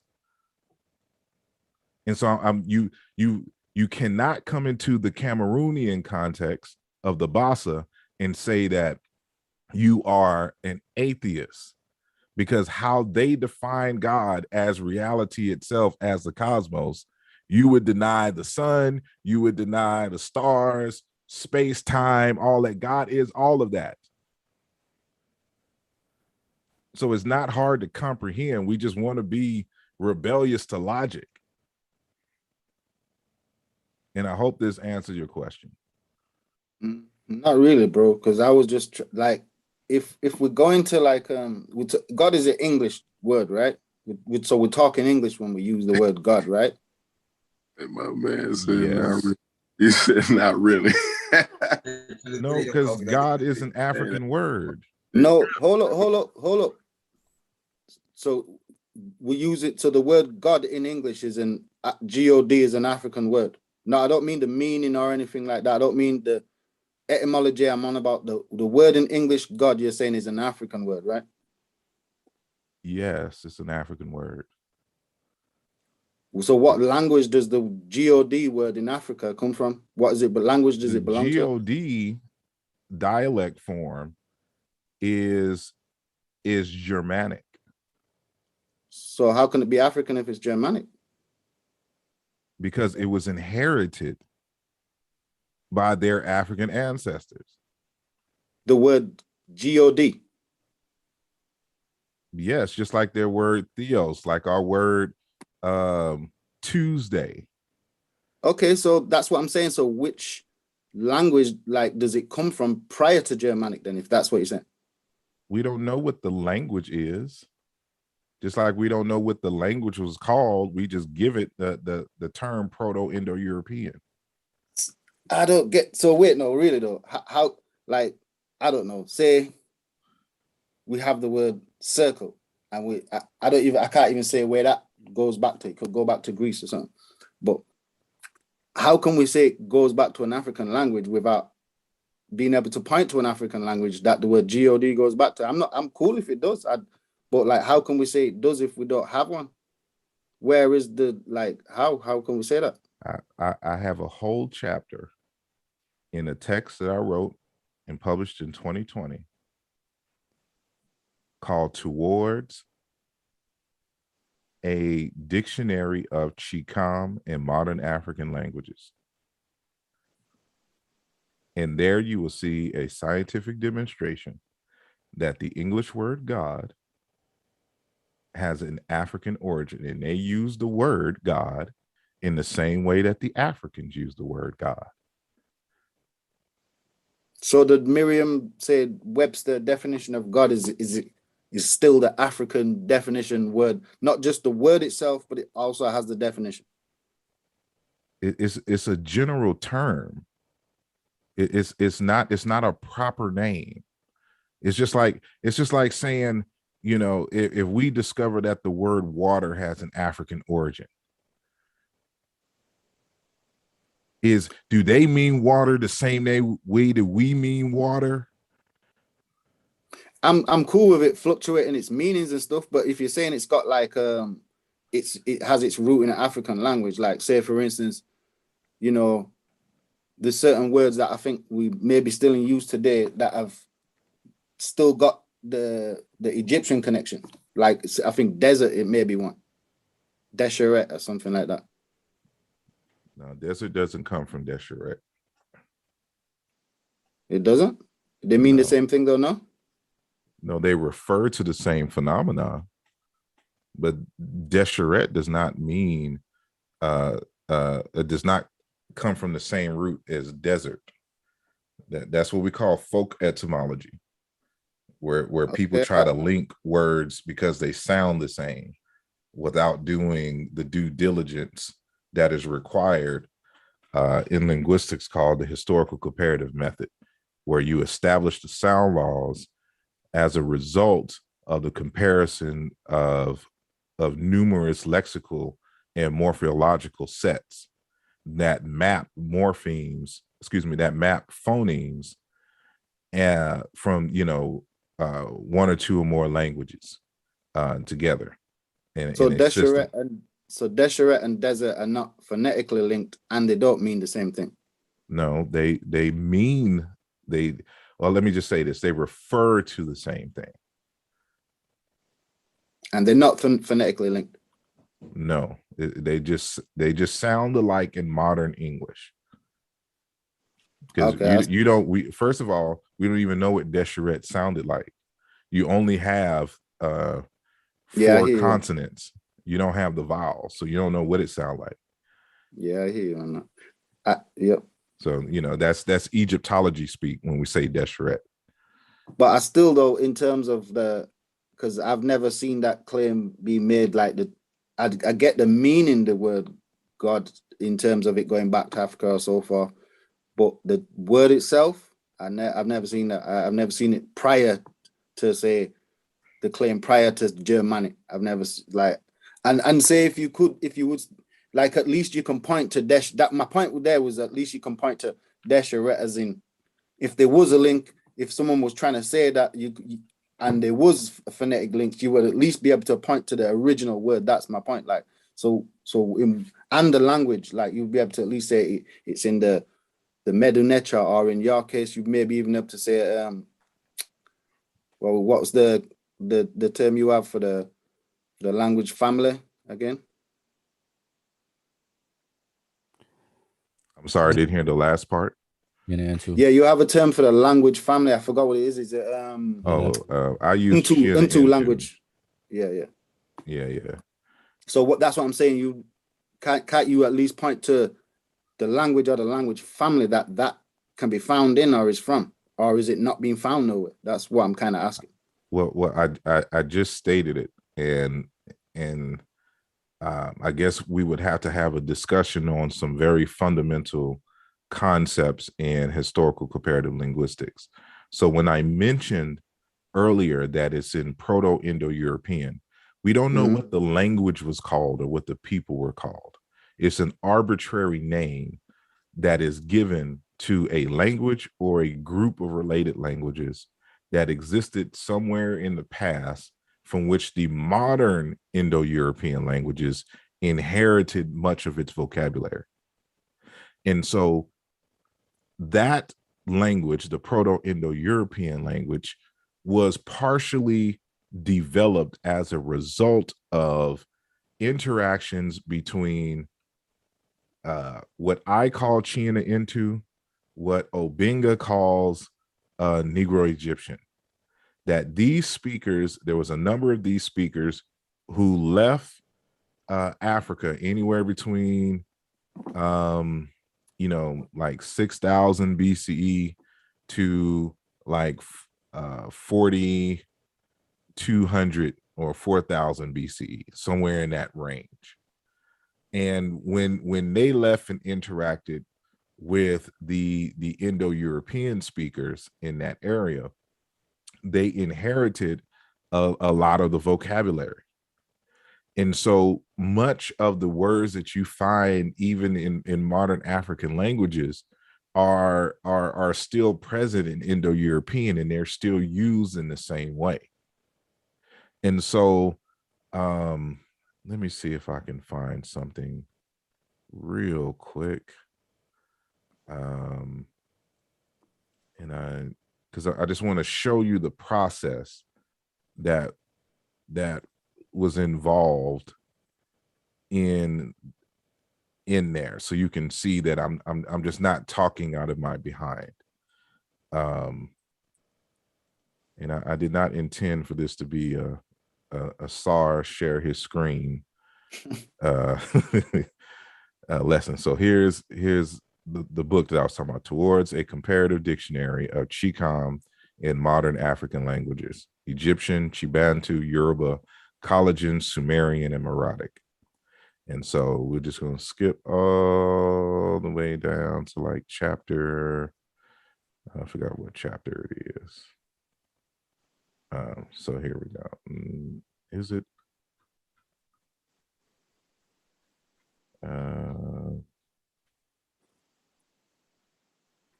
Control F will let you find what you need to go to directly if you want to be more direct. Well, I'm in the section. There we go. So it's chapter 5, Proto-Indo-European and Chiina-Intu lexical comparisons and initial bilabial tests. So I already set some things up in this chapter here, showing the relationship between Indo-European and African languages, right? And so the next chapter, because that sets up this chapter here, chapter 6, the etymology of the word God revisited. So I've already looked into this question almost 10 years ago. Well, matter of fact, it may have been 10 or 11 years ago. And so I reanalyzed my work before and decided I needed to start from scratch. And I'm using some new data from Indo-European studies on the etymology of what they said the etymology of the word God is. And so now what I've done in this text is to establish the sound meaning correspondences. So what you'll see, well, the first part is the current definitions of the word God. So Webster's Dictionary, Catholic Encyclopedia, Oxford Dictionary, American Heritage Dictionary, you see all this good stuff. And then, Wikipedia, Mallory and Adams, Rings, these are all linguistic texts on Proto-Indo-European and Proto-Germanic, and those discussions, from there. So I make sure that my citations are thick and good in the particular arguments. Then we talk about how the word God spread as a result of the Gothics name, etc. So this is the first appearance of the word Goth that you see here, and that becomes the word God in English. And then I talk about my issues with the argument, and then the most updated one in terms of system Proto-Indo-European. You just have to read the text, so I'm not going to go into detail. So he gives the definition, based on, and this is a linguist who also happens to be a computer scientist. And so him and his team have built you can find his dissertation titled System Proto-Indo-European Primary Phoneme Inventory and Sound Law System for the Proto-Indo-European from 2013. But what he has done, him and his team have done, is created an online database of Indo-European words, and using the sound laws and with a bit of AI, establishing the evolution of the words from its Proto-Germanic, Romantic, or Proto-Indo-European forms. So what you'll see here is just one of the forms. You'll have to read about what I have bolded here, but these are the forms that he argues that the word God comes from, or what the team argues that God comes from. And so when you go into the entry on the website, and it's kind of like a menu.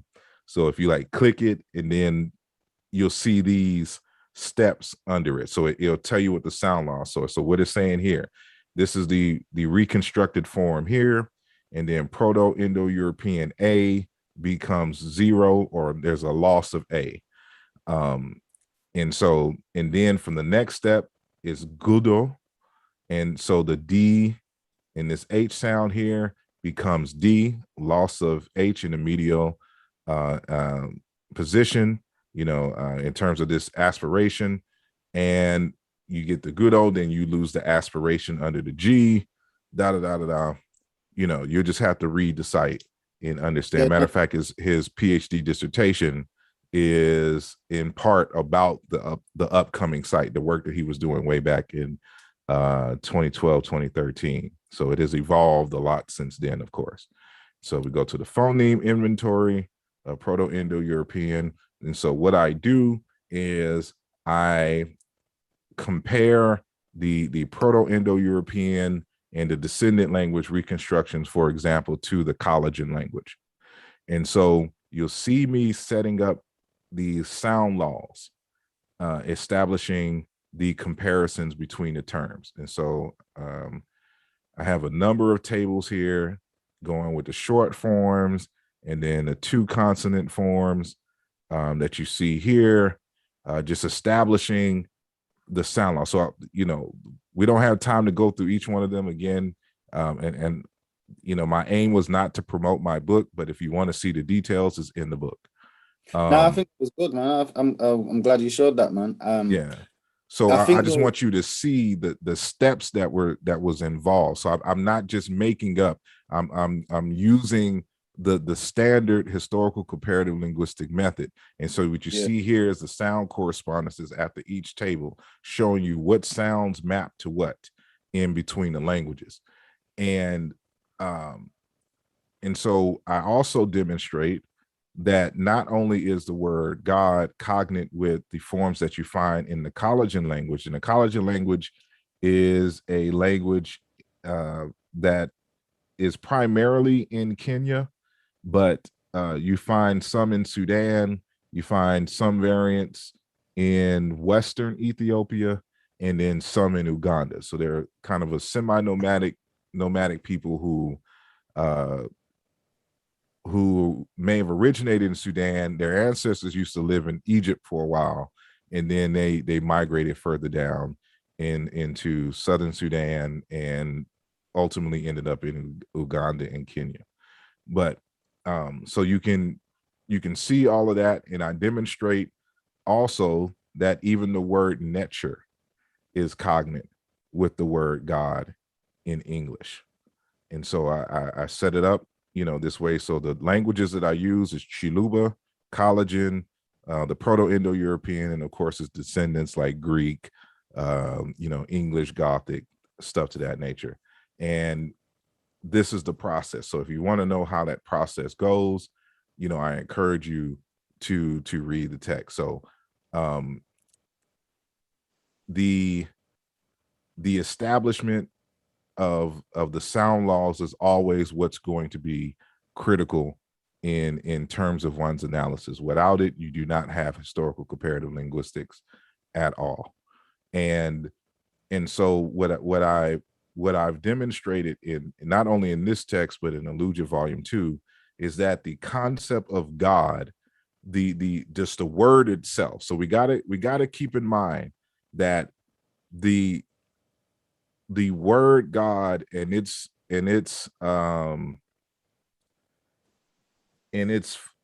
dialectical forms across Africa and Europe, they just refer to a concept. They're not usually the proper name used in the text or in any particular tradition for God. So God is just a general term. It's just like Allah in many of the or El in many of the Semitic languages is just a general term for God. But the Arabs made it a proper name in their tradition, but it's not necessarily a proper name in other Semitic languages. And so you got to keep that in mind. So even in English, it's not a proper name in reference to it. It's just a word to describe the thing. So it's describing an agent that has the ability to do, because the word derives from a root meaning to do work, to act, and to create. And so it's, in many instances, it's just a word for creator. And so it's the same way that, you know, it is used traditionally in Proto-Indo-European is the same way that the Africans use it on the continent when they're referring to that entity. So, for example, among the Baluba, you know, one of the words that they use for God is this word here, Nkole or Nkwele. But that is just to describe what it is that we're referencing. But they call him Nyame or Njambe or Mvidi Mukulu, you know, or Kabezia Mpungu. You know, it's just different names, but the general thing in which they're referencing, you know, it's just like you can reference, you know, like you have the word river, but you call the river that, you know, extends from Ethiopia into Egypt the Nile River. And so the Nile is just the name of the river. The general word for that stream of water is river. And so it's in the same way for these particular references of God in general. But I encourage for those who are serious and want to critique my work to check out that article in chapter 6. I would encourage you to read chapter 5 first, and then go into chapter 6. But see that I think that's helpful with the question of that the issue of like the God issue.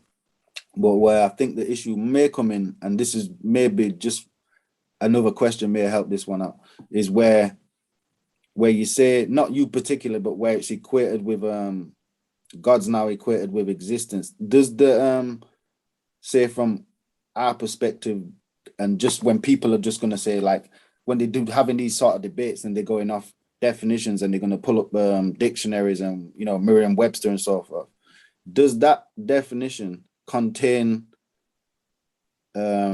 existence as an example of what God is, and does it possibly need to be updated to contain it? So these kind of conversations can be easily got through a lot easier, because people are going to bring up them definitions and require it to match, if you get what I'm saying. I get it, and I have to remember, and I hope no one takes this the wrong way, but just please sincerely try to understand what I'm saying. You have a lot of lay persons trying to have these deep academic conversations, but don't want to do the academic work. And this is what is problematic.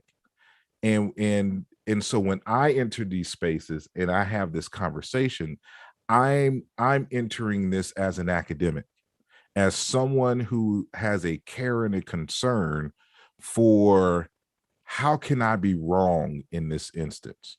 What do I need to do to cover my bases? What references do I need to read in order to make an intelligent argument? This isn't necessarily the case when we're having these casual conversations on YouTube.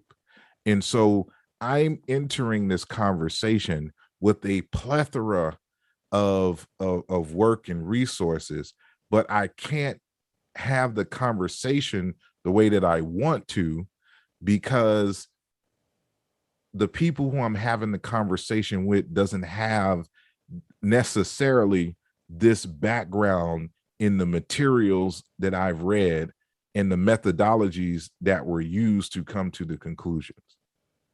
And sometimes we just need to step back and say, you know what? I need to look at this a bit more deeply. And I'll come back to this more definitively once I've had enough time to really understand what is going on. Because at the center of this conversation is, of course, methodology, is language and linguistics, it's philosophy, it's epistemology, it's pedagogical, you know, teaching methods, you know, it's mathematics at one point. Like all of these were consulted in order to answer this question. But a lot of us don't want to do that work because it's work and it will require us to humble ourselves. Because before we can have this conversation, you have to have a whole series of lessons on for example, like Afrocentricity, for example, and the arguments that Afrocentricity makes against Eurocentric authors. And Eurocentric authors, and what we mean by Eurocentric is that they go around defining things and then act as if they universally apply to all people at all times in space. And you're starting to see this change a lot in fields like anthropology and things, because they're going around sitting down with people for like 3 to 6 months and then getting degrees, and now they're experts on a culture that people grow up and live in and have been the descendants and the recipients of information going hundreds and thousands of years, and just getting stuff all kinds of wrong because they choose to never look at the world from the perspective of the people that they're studying.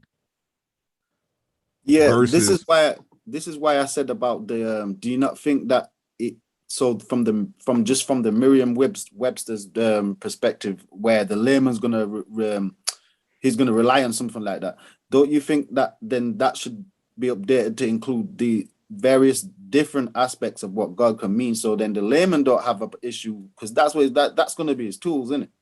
Yeah, I've addressed that in the paper. That's why I went through all those different source materials in the definition of what God is from a wide range of time periods.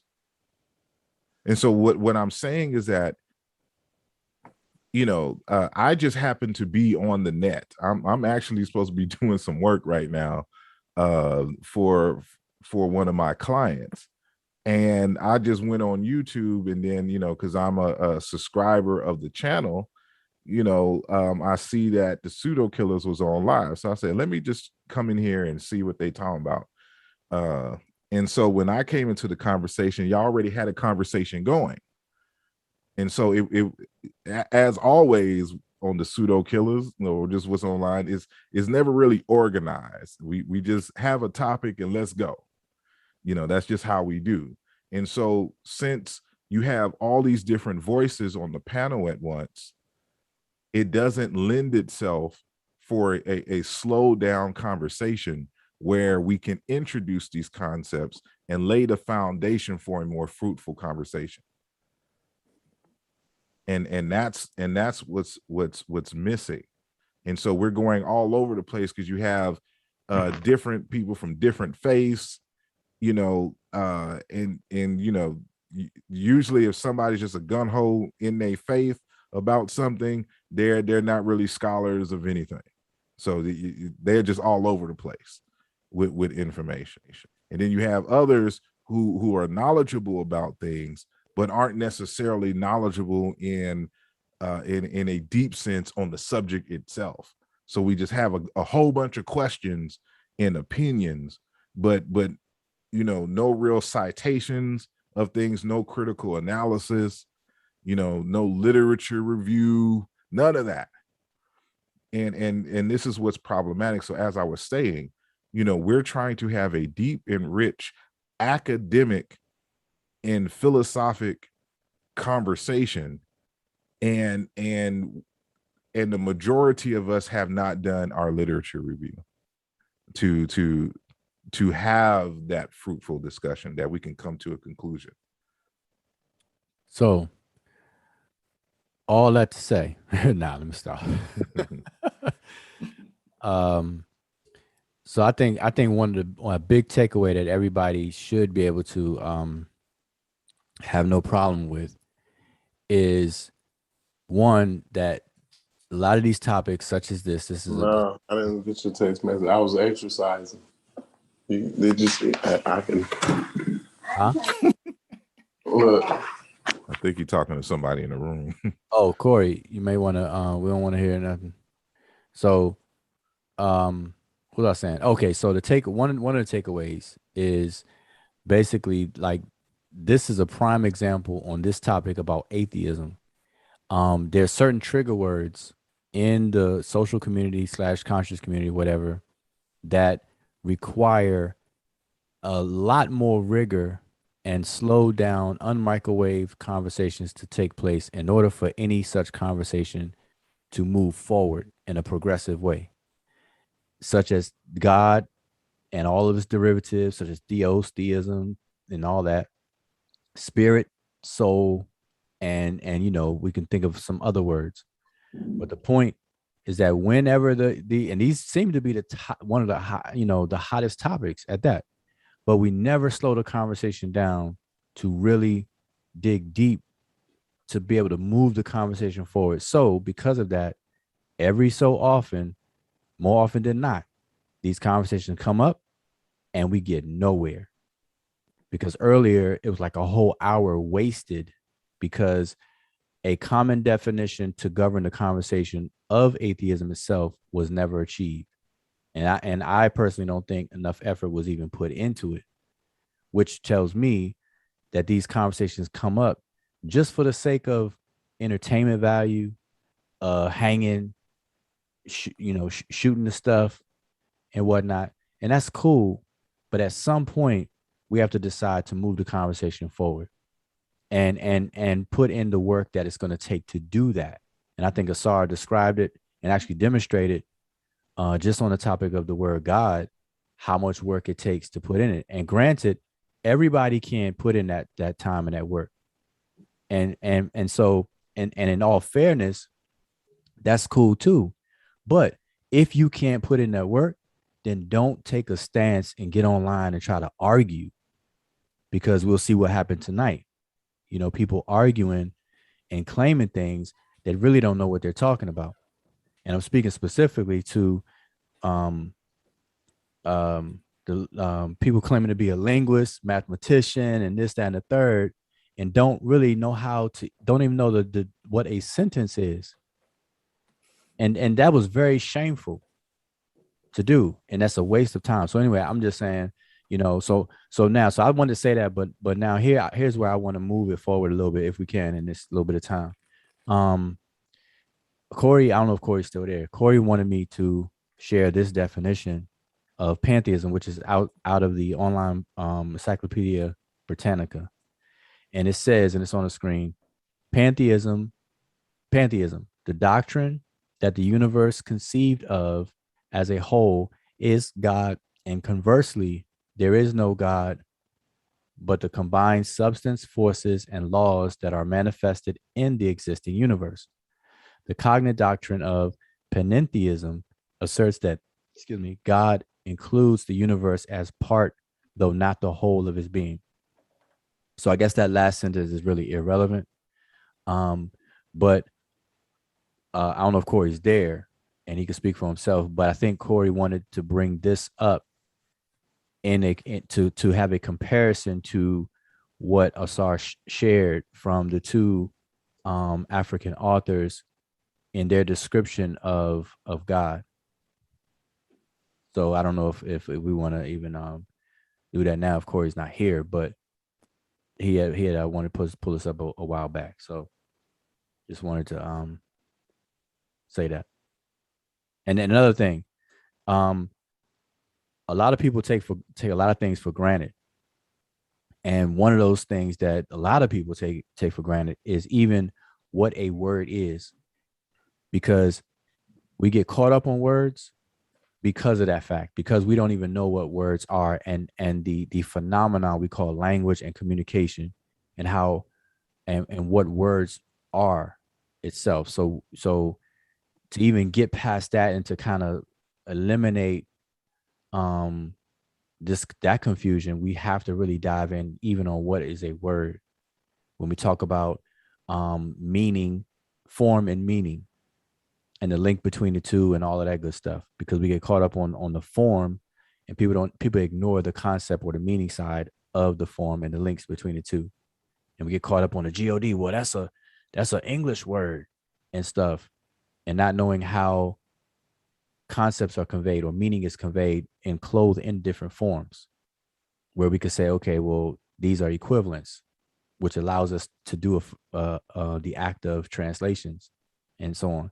So that has to be, sorted out. But we get online, and then everything is 100 miles an hour. Everybody just want to argue, and I really, for years, I don't think any of these conversations move forward. And it's very simple. If God equals existence, atheism, which is the denial of the existence of God, as a definition that was offered, would not make sense in that context. Because in essence, what you're saying is an atheist would be denying the existence of existence. And that is an illogical position or statement to make, even if in that regard, I'd say it's like, yeah, I agree. It's non-applicable. It don't even work.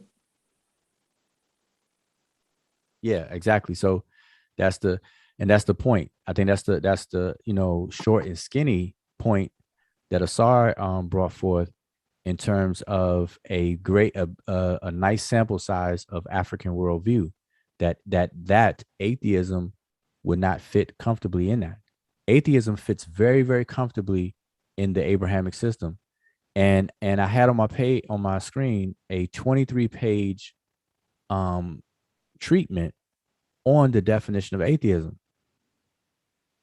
Do you think, right, in terms of someone who's, because like I said, I'm fluid, I don't need to have this label, but for someone who needs to have their atheist type label, do you think to forward their kind of position or the argument in general that you go, okay, into an Abrahamic faith, atheist applies, but to these that it don't, maybe you could use the term literalist. So, you know what I mean? Like something would apply, because I think majority of the people want that literal explanation of something, which in my sense, I would just say scientific.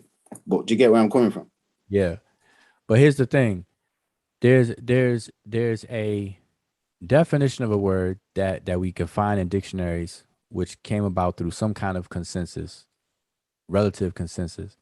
And then there's the actual functioning of how a word is functioning within a conversation. And then a pattern developed from a consistent way it's used in a conversation. And atheism, as it's used in these YouTube streets and everything, is really a disagreement with the way somebody views something, or a disagreement with mostly whatever they feel is supernatural. And it boils down to an atheist being somebody who's against that which they don't understand. That's what comes out of the wash in this whole thing. Because and how I say this is because you ask an atheist, what are they in denial of? It's either something dealing with supernatural, anchored in the supernatural, or something they just do not understand. Yeah, I think like I said, I think it's mainly in regards to, it's a reaction to the Abrahamic faith. As soon as you sort of step out of that paradigm, like I said, it's probably not going to apply it, and you may need to adjust your stance. You know what I mean? If you want sort of your position to still apply to something, if it's a logical position. Well, that was the argument, that atheism fits comfortably among the Abrahamic worldviews. And sorry, go ahead. No, just saying real quick. To a Christian, I am an atheist. I don't declare to be an atheist at all. I don't project it on myself. I don't label myself that. But to that Christian, and from their shoes looking at me, outward to me, I would be an atheist. And so it's a relative attribute that's given to people. It's relative. And that's a very basic thing. So can you think of maybe, I don't know, outside of the Abrahamic faiths where you don't necessarily accept or use their explanation of what they're meaning, whether it's God or like existence, life or whatever, but you can't, atheist doesn't apply, but what would you say does apply in that regard? Well, a lot of views outside of the Abrahamic system is if you look at the beliefs of a people and how they document their knowledge, it's mostly done in a figurative way. And under the figurative umbrella, there's a lot of different types of figurative expressions. And so it's really the mischaracterization of figurative expressions that people are against. So it's a macro logical fallacy that we refer to as a straw man, which is to mischaracterize an argument and then argue against that mischaracterization. And so what people tend to do is mischaracterize what people actually believe in reality, and then deny that mischaracterization that they have made up themselves. And that's really what's going on. So to answer your question, outside of the Abrahamic beliefs in general, and I'm not speaking 100% for all 8 billion people on the planet or whatever, but generally outside of the Abrahamic traditions, people don't discuss things in literal absolutes like the Abrahamic traditions, lean more toward literal things. And so that's why I said the literalist thing may be something that once you step outside, that's the only thing you can carry over. Like, so you would need to say, if it doesn't have like a literal meaning or explanation, I can't work with it, if you know what I'm saying. Yeah. So if the not, like I was use this as an example, if the Nile River is a god, that becomes a character, Happy Itaru, in a mythos or in a story, I would have to take that literally first, which would be a mischaracterization, and then I would have to disagree with that, and then therefore deny it, and therefore be an atheist against it. When in fact all I did was just mischaracterize something, and then just made up my own disagreement with it, which is a macro strawman logical fallacy. Yeah. So yeah, I get. Yeah. So even being a literalist wouldn't apply in certain aspects.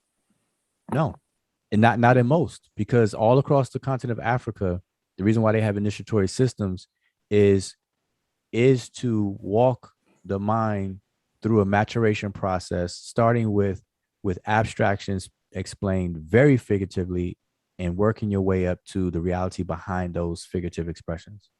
That's basically just of. I think that's that's probably the hurdle that most of us who have been like, even like me, I'm not brought up in no like Abrahamic faith, so I don't have that, but still I'm brought up in that culture. So we probably need to find a way of sort of making it so we don't see it through even just the whole reading. I mean, if people just listen, learn, and read, and not so much come to the table with their cups full. If you come to the table with being objective as possible, open as possible, and humble as possible, then we probably be getting somewhere without even going through all of the initiatory steps that it would really take. And I'm just saying that would even be better. Not the best, but that would even be better than what we got going on now. I agree. I'd still think though, like it causes an issue where like some of those who are atheists are allowed to think that certain things even equate, because then I think that's where the whole issue becomes like a dumpster fire. Like certain things just don't equate. Right. So like again, I said, see, people think that old means outdated, primitive. That's actually a pattern of European cultures and their justification for the treatment of other fellow group human populations is to look at them as better themselves as better than others. And I heard tonight, I forgot who said it, was that in the past, because we have technology today, we feel like we are superior in some form to people in the past. And then you have the flip side going. Some people think that the older something is, the better it is.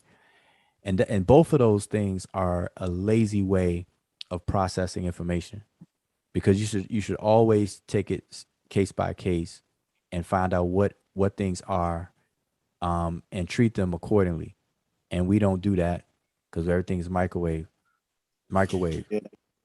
I think like in terms of, I just think that you could say that Western indoctrination just causes an issue when it comes to certain conversations like these, because it's hard for some people to step out of that way of seeing something, if you get what I mean.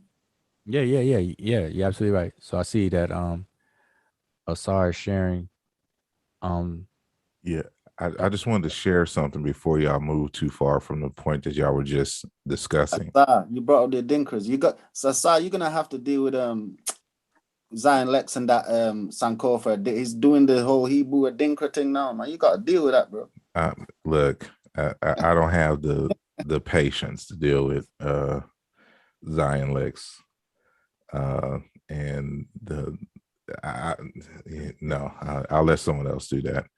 I have bigger things to do. But what I wanted to say, to reinforce what Brother Bujawa was saying, is that, before we can go around talking about what the people believe, you have to be in conversation with the people. If it's not an extinct language or group of people, if they're still living, to see what it is that they're really saying. Because I had to do this even amongst the collagen people. So when I read the literature about the collagen, it sounds like they define God in the same way that the Abrahamic religions would define God. But when I started talking with the elders among the collagen people, come to find out that it's just like with all the other Africans. They say that we only teach it this way so that the laypersons can understand the abstractions. And so what I wanted to add to that discussion that y'all were having is that it is not too far off from even how modern science does it. And so there's a lot of stuff that y'all are reading in the scientific literature that's intro stuff that isn't exactly how those who are deep on the PhD level thinks about these scientific phenomena. And so I want to evoke the name of Dr. Sylvester James Gates, who is a theoretical physicist. I forgot where he's teaching now, but he got his PhD at MIT and he was the first one to get a PhD on supersymmetry. And so, many may know him from this article here. This is the layperson's version. I also have the real sciencey one that's just pure math.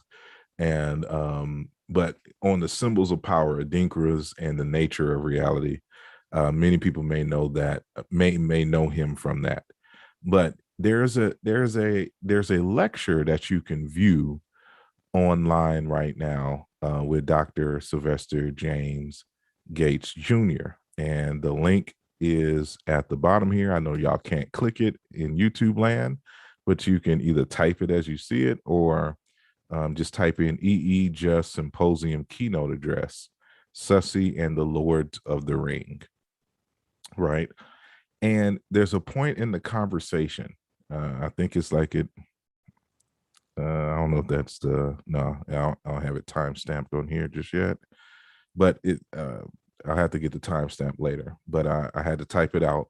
So he says the following: this is what we call vertex normalization in quantum theory.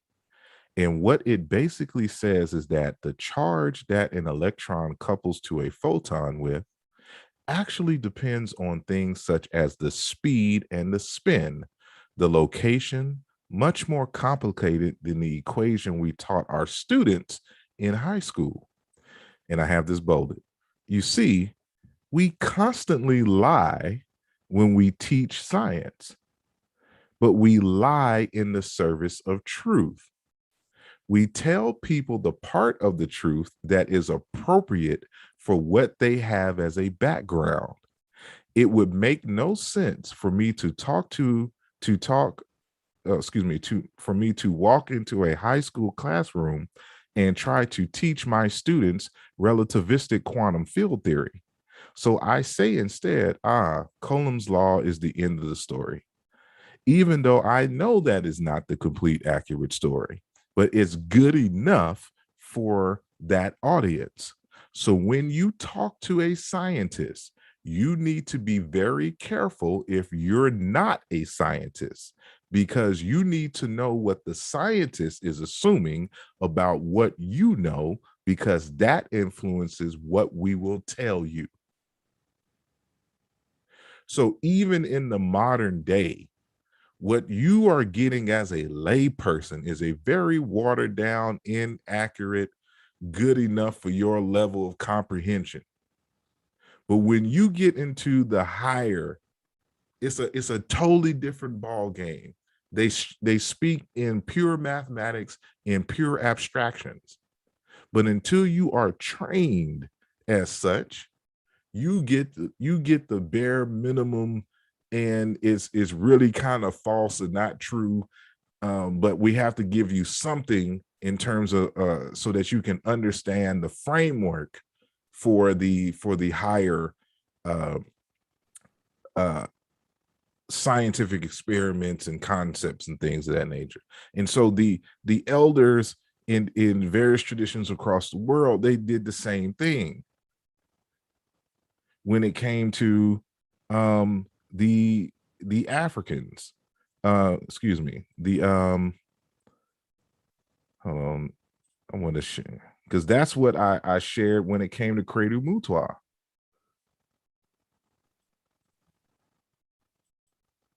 So in African folktales, and he goes into basically God is existence, the most ultimate God, who is the God of the gods is everything in everything. Each tree, each blade of grass, and each stone that you see out there, and each one of the things that live, be they men or beasts, are all parts of God, just as each one of the hairs on your head and each flea in your hair and each drop of your blood is part of you. The sun is part of God. The moon is part of God. And each one of the stars is but an infinitesimal part of him who is and yet is not, him who was and yet was not, and him who will be and yet shall never be.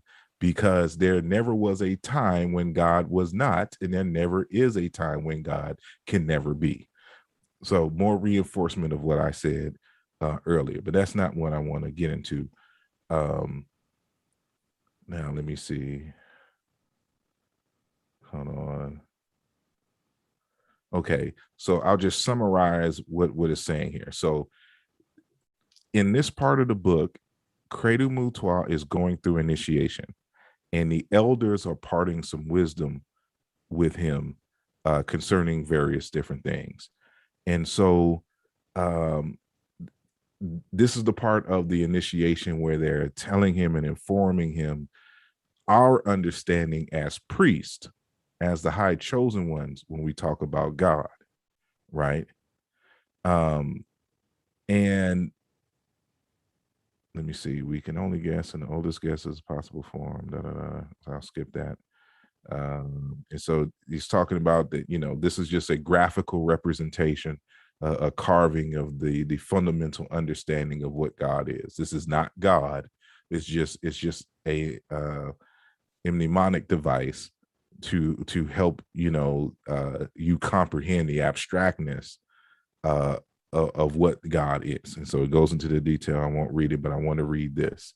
So and this latter part of the initiation process, the elder speaking to Credo Mutwa. All these carved concepts of the form of God are only a means of satisfying the common rabble, which cannot be made to worship any God. And the common rabble means just a lay person. So the elder here is just a little bit more rude and condescending when it comes to lay people. You have to read some of the earlier parts of the text to understand the full language. So all of these carved concepts of the form of God are only a means of satisfying the common rabble, which cannot be made to worship any God unless that God has a shape that they can more or less understand and hold in their mind. They are also intended to discourage young people from asking too many questions. And you, O chosen one, you created Mutwa as an initiate, must only bear this in the valleys of your mind, that God is there and the lesser gods are there, but no one can ever know what their forms are. A God must never be interpreted as having a fixed shape. God can assume any shape he desires or whatever form would suit his purpose best at any given time. There may be times when lesser gods can assume shapes. Let me see, but the reason why lesser gods, okay, I don't need to run that. But the whole point is that at this point of the conversation, the elder is telling him that we create these stories, we create these wood carvings, is for the lay person, because they can't handle intellectually the deeper frameworks from which we are operating. So, in this traditional society, these are the scientists. And so they don't have a rich written tradition like in ancient Egypt. But in these rural areas, this is the way that they teach the common people to get them interested. But if you want to go deeper and get beyond the surface things, then you're going to have to spend some time in school. And that's exactly what Dr. Sylvester Gates was saying. And so, you have to have all of this in mind when we're having this conversation. So even when you think you know what a group of people's gods is because you read it in a book somewhere, you still have to question, well, who was their source material? Was this a primary source, an initiate within a tradition who wrote the text? Or was this some kind of anthropologist who didn't get access to the deeper teachings and things within the tradition? And so I'll end it there. So that's let's just say this. So that exactly speaks to the point that I was making, that when you asked about, outside of the Abrahamic traditions, on the continent of Africa and other continents and indigenous populations, they have an initiatory system that has a matured, a step-by-step pedagogical system that will lead you from, similar to how we do in our society, unintentionally, I guess, where a child in America at one point will believe, let's say, in Santa Claus, and then at a certain point in their life, they're going to find out in some form of fashion, whether it's from their parents directly or friends, that Santa Claus doesn't exist. And that's a little changing now because of the internet. But that's how a lot of us grew up, where you believe something first, and then you're told the realities after, as you mature. And I just chose that one because that's like really easy. People understand that. But that's how initiatory systems are set up. And we do it in school right now, where learning is graduated in degrees. And so, as was just demonstrated, this happens in science because of the lay, and it happens in other fields too, not just theoretical science or whatever the case is, but it happens because you have to deal with where people are to etch them forward, because you run the risk of talking over their head, and there's a misfire, there's a miscommunication. And so that's just how it is. That's just the learning process, period. And in these conversations, if we're not willing to slow it down to even come to an understanding of what theism is, then there's no hope. It's really a waste of time. It's just entertainment, which I'm cool with, but let's just call it that. I would say, even from a theistic point of view, the concept of God needs to be even if I was a theist, I'd say my concept of God needs to be broadened. It needs to be wider, because when you narrow it to just that theistic thing, kind of, then you get these arguments that kind of just circular, really not going to never go nowhere, when really at the start it should be just really your application of God doesn't apply here, or you need to adjust what you think God might be before you argue against it. Yeah, it's just a problem. And I, like I said, it's really a denial.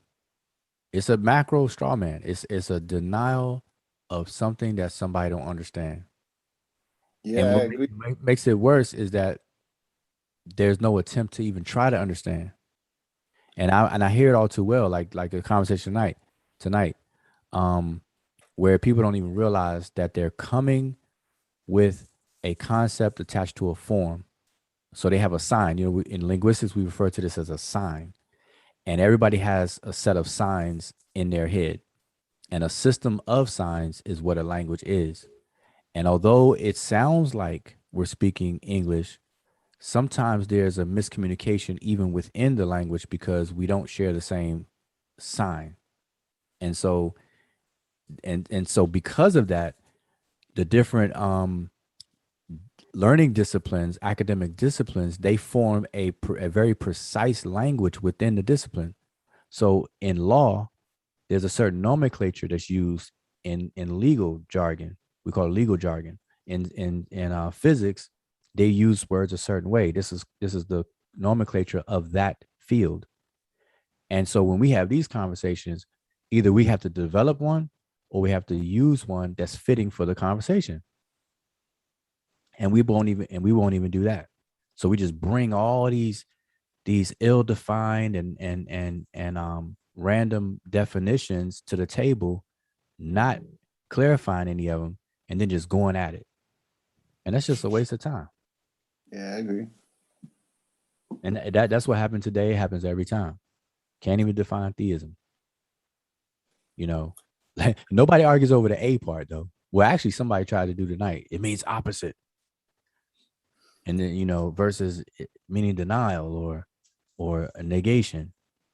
But that's the thing though, don't you think, in the same aspect where, say if it was a theist now, you know, rabid Hebrew or whatever, you know, someone who's really into their religion, and you try to give them that same, well, my people explain God as existence. They're gonna do the same thing. You could say a narrow-minded atheist might do, who's narrowed by the same theism. They're gonna do the same thing. Now, I don't agree with that. I don't get that. That don't. You know what I mean? They're gonna deny it. You can allow people to deny things. You just got to point out the illogic in them denying what they're denying. You know, let's like if for example, I can say that, Brother Kofi, you don't exist, right? And I'm sitting here talking to you, but you don't exist. So several things have to be kind of right at this point. So either you're a figment of my imagination, or we live in the Matrix, or you would have to be some kind of solipsist or something and actually agree with it. You know, like I can't sit here and have a conversation with you and say you don't exist, and then be talking about what is existence then?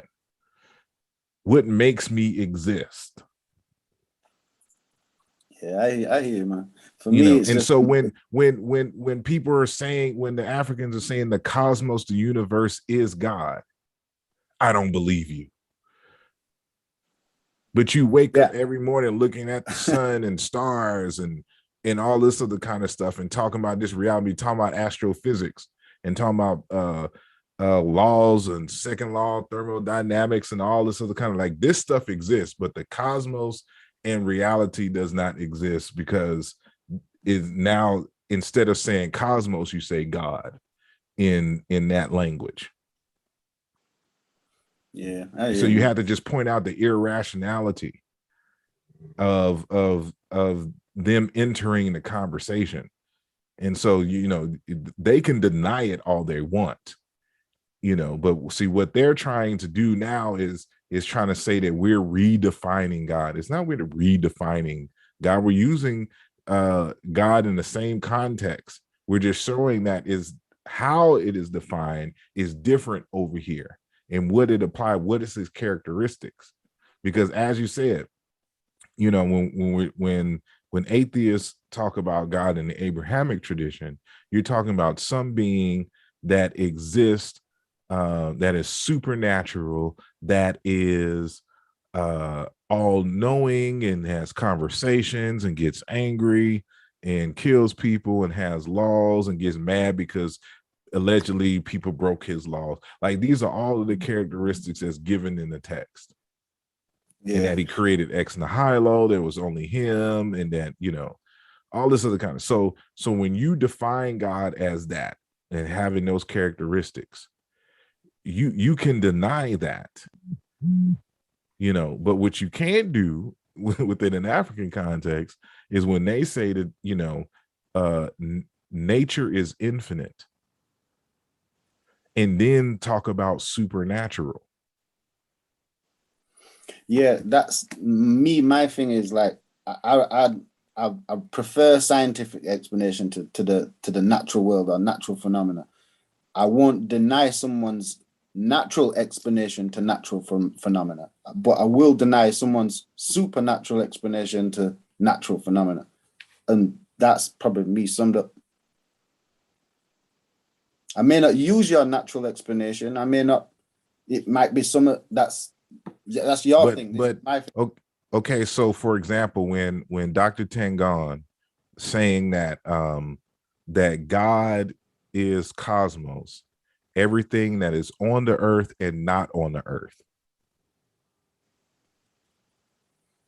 What would be your problem in how that was defined? A problem with that. I wouldn't have a problem with that. Like I said, it at most, if you what scientific definition could contradict that and be more accurate when it comes to nature? It would just be a choice of words, if you get what I'm saying. Like I could just simply say that's your way of describing it, but we're both describing the same thing naturally. So I wouldn't have no issue with it. It's only I only have an issue when something outside of nature is interjected and then can't be. Obviously, we can't test that, do anything with that. So I just they're the ones where I will say I don't accept that. I deny that. Do you get what I mean? If it's outside of nature, then I will deny it. See, what people keep forgetting is that, for example, physics is essentially the study of nature. And so the reason why supernatural things are unscientific is because it is beyond nature. So if physics, for example, is the study of nature, and that is not nature, or that is beyond nature, then it can't be scientifically studied. It's just a little common sense here. It's nothing really extraordinary and extravagant. But when you come into an African type of perspective where there's no such thing as supernatural, then everything is natural, everything is nature. And any scientific study that you do is a study of God within that context. Yeah, like I said, that point is just going to be a choice of words, but I'm not going to have no issue with if you force me to speak like that and say I can only speak like that. I'm like, okay, no problem. I'm not going to have an issue. You know what I'm saying? Like I said, it's the only when you try and present something outside of nature, and that's when I have an issue. You know, so yeah, I'm cool with that, but I don't have. Like I said, I would only get the issue where, like the choice of words. If we're cool to use our own choice of words, and I would just simply say, you know, I choose to go with this choice of words. But if we're saying the same thing, it's kind of neither here or there. If we're talking about nature, we're talking about nature, like I said. But it's only when you. So there's no issue from our perspective. It's only, like you said, it's only when you interject something outside of nature. That's not African. So I'm cool with that. But look at this too. That stance and a general atheist stance is a like path of least resistance stance, meaning that it's a rather lazy stance to take because it doesn't require you to even understand anything. The moment and this doesn't go for all atheists, but the what the excuse that's used is the invoking of that word God, God, that sound pattern, that spelling or whatever. The moment you invoke that, it's like a dismissive attitude to where the atheist who is doing the dismissing, once you invoke that word, they no longer have to even probe, ask any questions because they already have in their mind that they deny it. Yeah, I hear, that's where the issue is. I think, like I said, I can adjust what I might be thinking God is. If in my head I'm like, these guys must be talking about this theist type of Hebrew God. Once you show me that, now that's wrong, then I'll adjust it to what you're actually saying. And if I have no disagreement with it, then I have no I don't. There's, you know what I mean. You should be, from either perspective, you should be willing to adjust what a person means and your understanding based on that. Here's what's interesting. I did a quick exercise with, I forgot who it was on the panel on the other show. I was asking about people leaving a flower at the grave site of someone. And long story short, what we found out from the conversation was that the act of leaving a flower at a grave site is not spooky. The spookism is invoked only when or if, or depends on what the person's intent is and not the act itself. Yeah, I agree with that. And so if a person leaves a flower at the tomb thinking that the deceased within the coffin and stuff is going to smell it and enjoy it or whatever, that's spooky. But if somebody leaves a flower to impress the passerbys and beautify the gravesite, that's not spooky. Yeah, exactly. It's to show that this person is not only was respected but still respected, even though they're not here and remembered. Yeah, but check it out now. That's cool, but what does that really say? What does that really do for that thinking? So it's not the act itself. And so I did that exercise before to show that a lot of times people are not in disagreement with the existence of stuff or the actual things themselves, but they just disagree with how somebody does something and the intent behind it, which way it goes beyond atheism, but it's swept up under that term and that stance and that concept, and to me that does the whole thing a disservice. Mm-hmm. That's what happens. Yeah, man, I agree. What happens. So, and you know, and I mean that didn't make sense either because why would? All I know is that the Abrahamic faith always got y'all up to like 8 a.m. talking about nothing. Yeah, I got up to this. This is almost a dinner time show for me. Yeah, he's in London somewhere. Well, aren't you? You in the UK? Yeah, I'm up the north side, man. Oh, seen Garfield out there yet? Nah, Garfield's in London still, you know. Yeah, he came on a little earlier. Yeah, it's 11 a.m. It's almost lunchtime for you. Yep, nearly it's 11:30, man. Exactly. What time is it? You guys it's almost. Well, I'm in Texas right now, so it's 5:30, almost basically 5:30. In about 15 minutes, because I live basically on an Air Force base. So at 5:45 every single day, you're gonna hear the bugle. It sounds just like the Kevin Samuels horn that y'all, when he be kicking the girls off. and then they start working out. Oh, okay. So you hear that every morning? Every morning. Wow. So what do? You don't go join in, no? I be trying to, but then, you know, they're like, I need clearance. I might be a terrorist. I know brother Unc. So it's like I get denied certain access somewhere, you know, and I'm 42. So I would slow everyone down. Now I could fly one of them planes though. But you can fly, yeah? No. I'm just say, saying in terms of like my physical ability. All right, yeah, I get you. Well, it is late. They passed me the controls to this session, and I'm about to give it up. And yet again, another conversation. There's some takeaways from it, definitely. But the topic though of atheism still, once again, it just meets a brick wall again.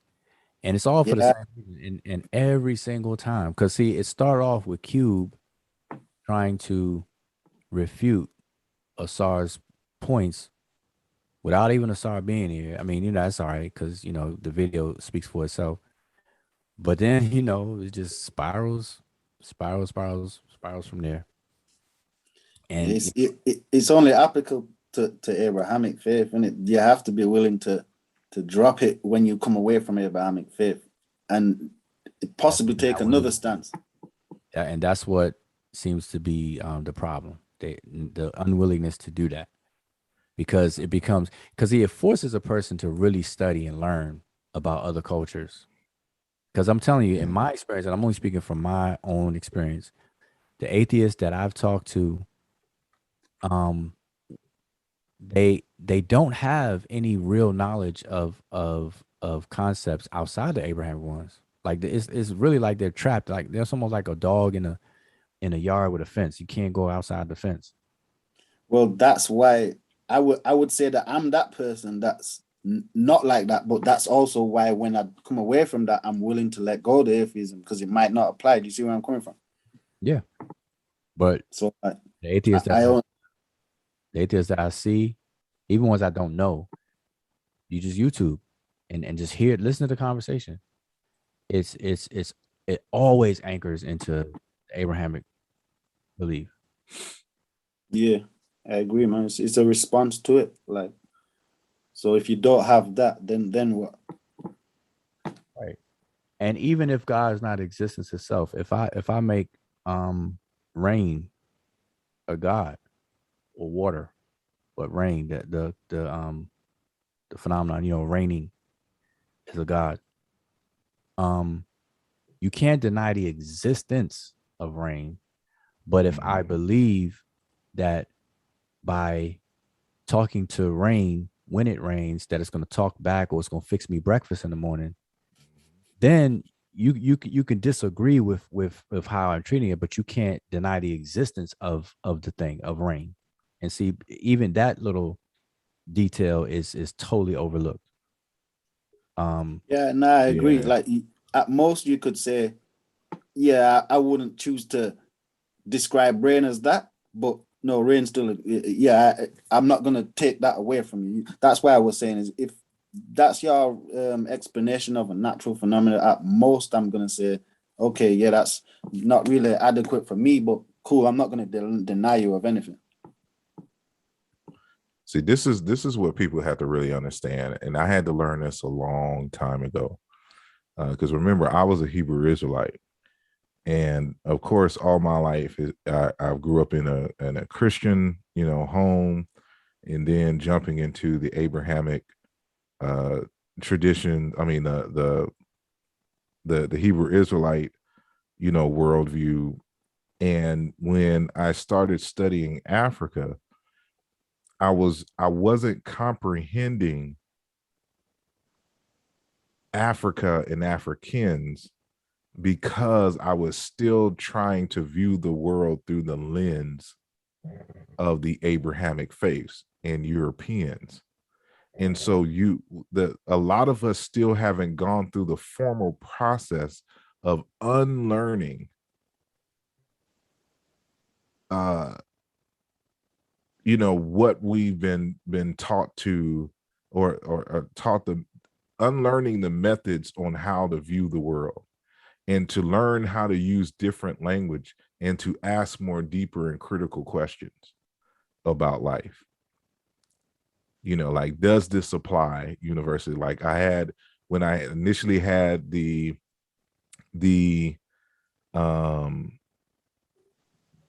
conversation on my channel, I had there was a brother who came on who he lives in Canada, but he's from I think Sierra Leone, if I'm not mistaken. And I had, prior to him coming on, or at least him speaking, I had mentioned, for example, that here in America, like for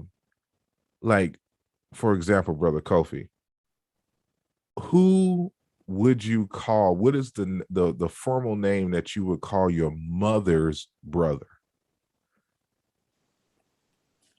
My mom's uncle. All righty. And even his uncle, we still call his uncle. Exactly. So now when you go into many of the African countries and African cultures, there's no concept of an uncle. Now, if you grew up, in the United States or in the UK, you can't imagine not calling your mom's brother uncle. Yo. Because in these other countries, that is my father. Yeah, I was just gonna say that. Isn't it just an extension, like? And then what we would call our, his uncle would just be my, great or grandfather. Like, it's only fathers and mothers above us. And we don't have cousins. We only have brothers and sisters. Yeah, like, I get it. You get what I'm saying? Like, you have to think differently when you're dealing with different groups around the world, not just Africans. And what like Afrocentricity would say is that when it comes to trying to understand the people themselves have priority. They are the ones who are the definitive on how they believe and how they say so, in terms of how they exist in the world. You could not, as an outsider, come tell them who they are. They know who they are and how we do things. You have to respect them in the way that they see the world. So when you're having a conversation with them about their world, you have to move and operate based on the definitions and the ways that exist there.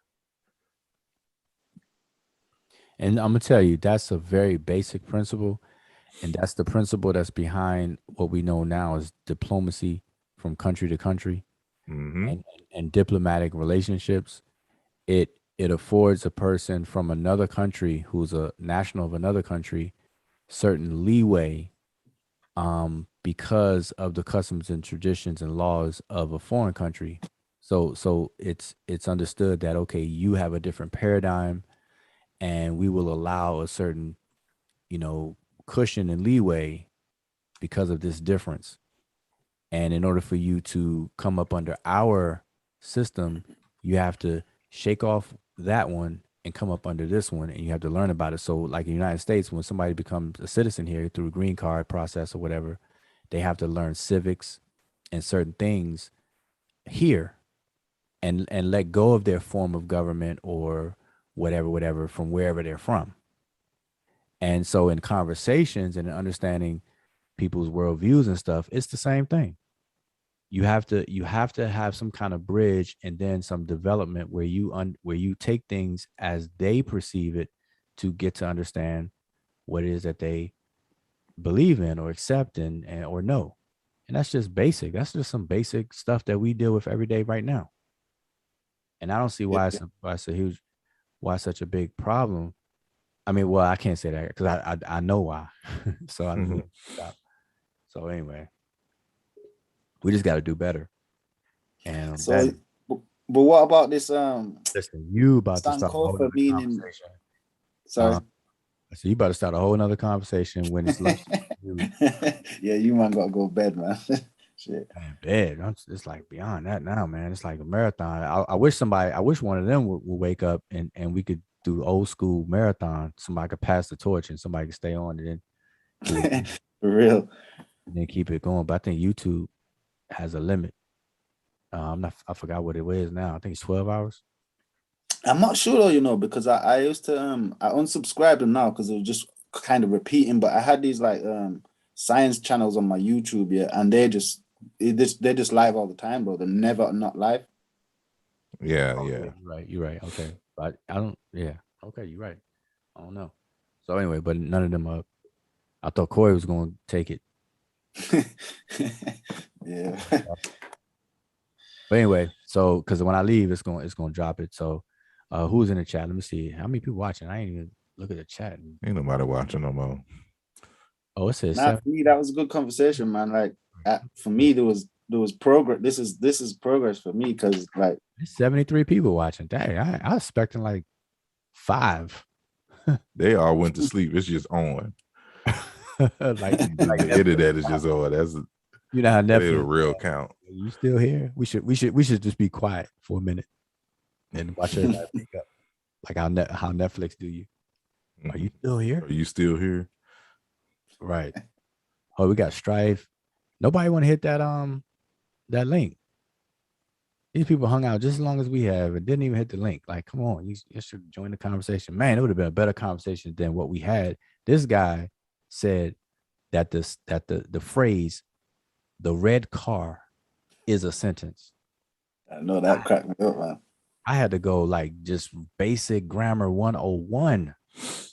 Linguist. He's a linguist. He's still here. He's on here. New Heru. He probably sleep now though. Yep, New Heru. I'm talking about you. Now, that could be like a risky sentence though. You never know. Still. You said a risky? Yeah. I'm telling you, I could spot a Nubian influenced mind a mile away. And the brother want to pretend. I'm like, man, come on now. Come on. As I see a lot of that kind of that thing where there's like this background of Wapinism, but yet they deny it. Like, I don't get that part. Like, if you're gonna like, it's like being a Hebrew, but say, nah, I'm not Hebrew. Nah, I'm not. I mean, it must be shameful. I don't get it. Like, wear it proudly. There's nothing wrong with that. Yeah, exactly, man. Right now, I know I'm a new Hebrew, Israelite, Moor, Jew, Muslim, atheist, El Bay, Khufu, Amin Ma'at Ra, Satepin Ra. Hold up. I'm sorry. Kepper. Hold up. Unk is up. Hold up. Unk. The link is right there. Hold up. Let me make sure I'm not missing anybody. Hold up. I'm up here tripping. Yeah, you two could answer this real easy. Yeah. How do you say what is the might need to tell me how do you say that in Egypt? Hold up 1 second. So 2 people were waiting. I'm trying to see if Uncle's gonna come here. If that's the real black aliens. Because I can What's up, everybody? 93 just came up in here. Hold on 1 second. I'm trying to. Uncle's in the chat. I'm trying to pass it because if I leave, it's gonna shut down. So if Unc is here, he could come in, and and everybody could rock out and do that old school marathon. I'm about to go to sleep. Hey, brother, sorry. Me too. That's why I want to pass it. Hold on 1 second. That's why I want to pass it to him if he's up. If Unc, if you hear me. No, that wasn't Unc. Brother, sorry. Peace. Oh, Black real A. Oh, come on. That he fake. I tried to defend you on here, man. I tried so hard. I was on your pedal the other day. Somebody faked me out. Okay. Yeah, it's it's gonna be it's going to be hard if you don't know the right language or the right questions to ask them to put to force them to say the illogical perspective out loud. I tried to come at them from a historical perspective, like our ancestors culturally wasn't really atheists like that. There could have been some atheists in the sprinkle somewhere, but culturally our ancestors weren't atheists. Yeah, and no reason to be. It wouldn't have applied. Yeah, but keep in mind that if they were or were not, that would have no bearing on whether it is true or not. And so you have several different conversations going on at once, and they don't necessarily equate in the way that I'm saying. So it's just like Bujawa was saying, for example, like you can believe that the river is a god, but if you're arguing that if you speak to the river and it will turn into a grizzly bear, that is something that you would have to demonstrate. The existence of the river is not hard to demonstrate, but the fact that you said that it can turn into a grizzly bear, with some words of power, so to speak, some heka in the Egyptian language, that's a totally different thing. So it's just like, for example, we can take this on a more historical argument that is recent, that even our good brother Garfield is having, in terms of the existence of Jesus. Some people deny the existence of Jesus. I am a Jesus. That's me. I'm a Jesus. I deny the existence of Jesus. But there are some people who say that he was a real person. But even if he was a real person, did that person walk on water, turn water into wine, got stabbed up and rose from the dead, and went to heaven on command of God and is coming back to fight on behalf of God with some angels? And did he cure someone with what did he I know he made a blind man see. I think it was leprous or something. I forgot, whatever. One person was possessed by a demon, and he just said, "I cast you out." Exactly. Like did that happen? Is he the son of God? Or if you take another argument, is he God in a triune sense? But even that doesn't make sense, even within the Abrahamic tradition. So God is three entities in one, but then you want to have an argument and deny when the Africans say that God is all things and everything at once. So we just increased the number of God. Y'all just keep it at three in terms of God, Jesus, and the Holy Ghost or Holy Spirit. So don't that God come from outside nature, or is outside nature and all of that kind of? Yeah, that God is outside nature, but then you have to, understand, like, okay, well then who begat Jesus if Jesus is God's only begotten son? But for a lot of folks, a matter of fact, I have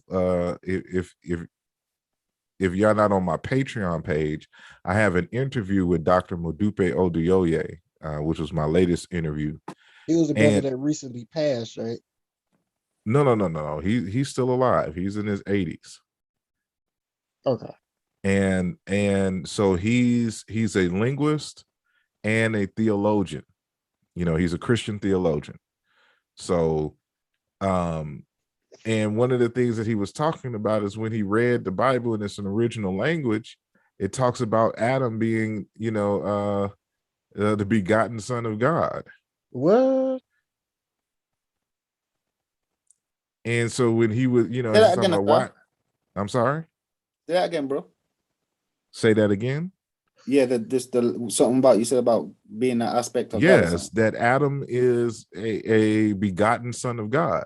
So where do they get this? Jesus is the only begotten son of God. Yeah, exactly. If in the original Hebrew, that's what it says. So you know, you see, like, you know, but begotten by whom? If you know, if Jesus was created like everyone else, then what makes him begotten? Where is the mother figure? You know, if we're taking this stuff literally. I'm sorry. Doesn't things like that point to the, like, the fact that it's like composite stories, so then they're kind of competing in certain aspects. Exactly. You know, but it's, you know, the whole history of the Bible is just a convoluted mess. But but that's just the point. It's when you start taking things literally, like you come up with all these contradictions, you know, and these questions to ask. Well, if God is God, why would he consider himself the son and the only begotten son? And where does this Holy Spirit come from? And it's also a male. And how come there are no female angels? It's all males. So heaven is just ruled by a gang of dudes, and they giving birth to, you know, like it's, you know. The Hebrews were that whole thing. There's so, that. like, sorry, man. Sorry, bro. The Hebrews was patriarchal, so you know, I wouldn't be surprised if, you know, their God, you know, Yahweh was a male. Like, you know what I'm saying? Yeah. That's their culture. Like, there is no female angels. I heard that. Well, angels don't even look like what we think they do, like with the wings and humanoids. That came from like Saint Augustine. But, like, you know, God is Yahweh is a male. Like, hey, I tried to wait, but the brother faked me out. It said black real atheist. I said real black atheist. I pass it to the brother, but I'm really about to shut this down. And I'm surprised you still up, man. Like, I woke up, I'm looking at the live on my whatchamacallit. I'm like, hold on, wait a minute. What time did it start? It started like 7 hours ago. I just woke up. I'm like, I'm surprised these Negroes still up. I just went to sleep. Like, and that's exactly why I'm about to say what I'm about to say. I'm about to shut it down. I'm trying to see who was in the if any of the pseudo killers were up, if anybody was up. But yeah, so it's about to shut down. I got one quick question. All right, one quick question, because Sir, is he gone? Oh, Asar left. Oh, he's straight. That's gone. But I did have a question as Jaw. What is the in Egypt in the Medu Neter? How would you say that? The article THE the. Yeah. Well, in Old and Middle Egyptian, they didn't have an article. Right. But in later Egyptian, they have Pa and Ta, both masculine and feminine, respectively. Pa would be masculine article, the, and Ta would be feminine. Right. Cool, man. Yeah, man. I just want to know that. I've always wanted to know that. Yeah, man. Yeah. So that's it. But that came later. It was different ways to express the definite and indefinite articles. What in the earlier text? Yeah, well, yeah, keep that from context and not such a as an actual article or a functioning word like pa and ta. Right. I get you. Yep. So, all right, man. Yeah, that was it for me, man. All right, so hey, you know, in my part in this, I appreciate, I guess on behalf of the Pseudo Killas, I'm sure they appreciate everybody tuning in and all that good stuff. And you know, I hope that the conversation can actually move forward next time, and it begins with a working definition. I tried to trigger it and start it, but I think when I did it, one person disagreed, and then it went from there to elsewhere, and it kind of spiraled out, and we never really got one. And it never ever fails. You're not going to move the conversation forward. So, yeah, there you go. I think people should talk about something else. I want some vaccines or something, or some science, and leave the anthropology alone for a while. Yes, indeed. Yeah, I agree, man. Indeed, indeed. All right. There's lots of science stuff to be talking about, man. Say again. I said there's plenty of science topics and stuff to be talking about, to be discussing. You know what I mean? Well, I even try to switch the subject a little bit on that when I talk about patterns.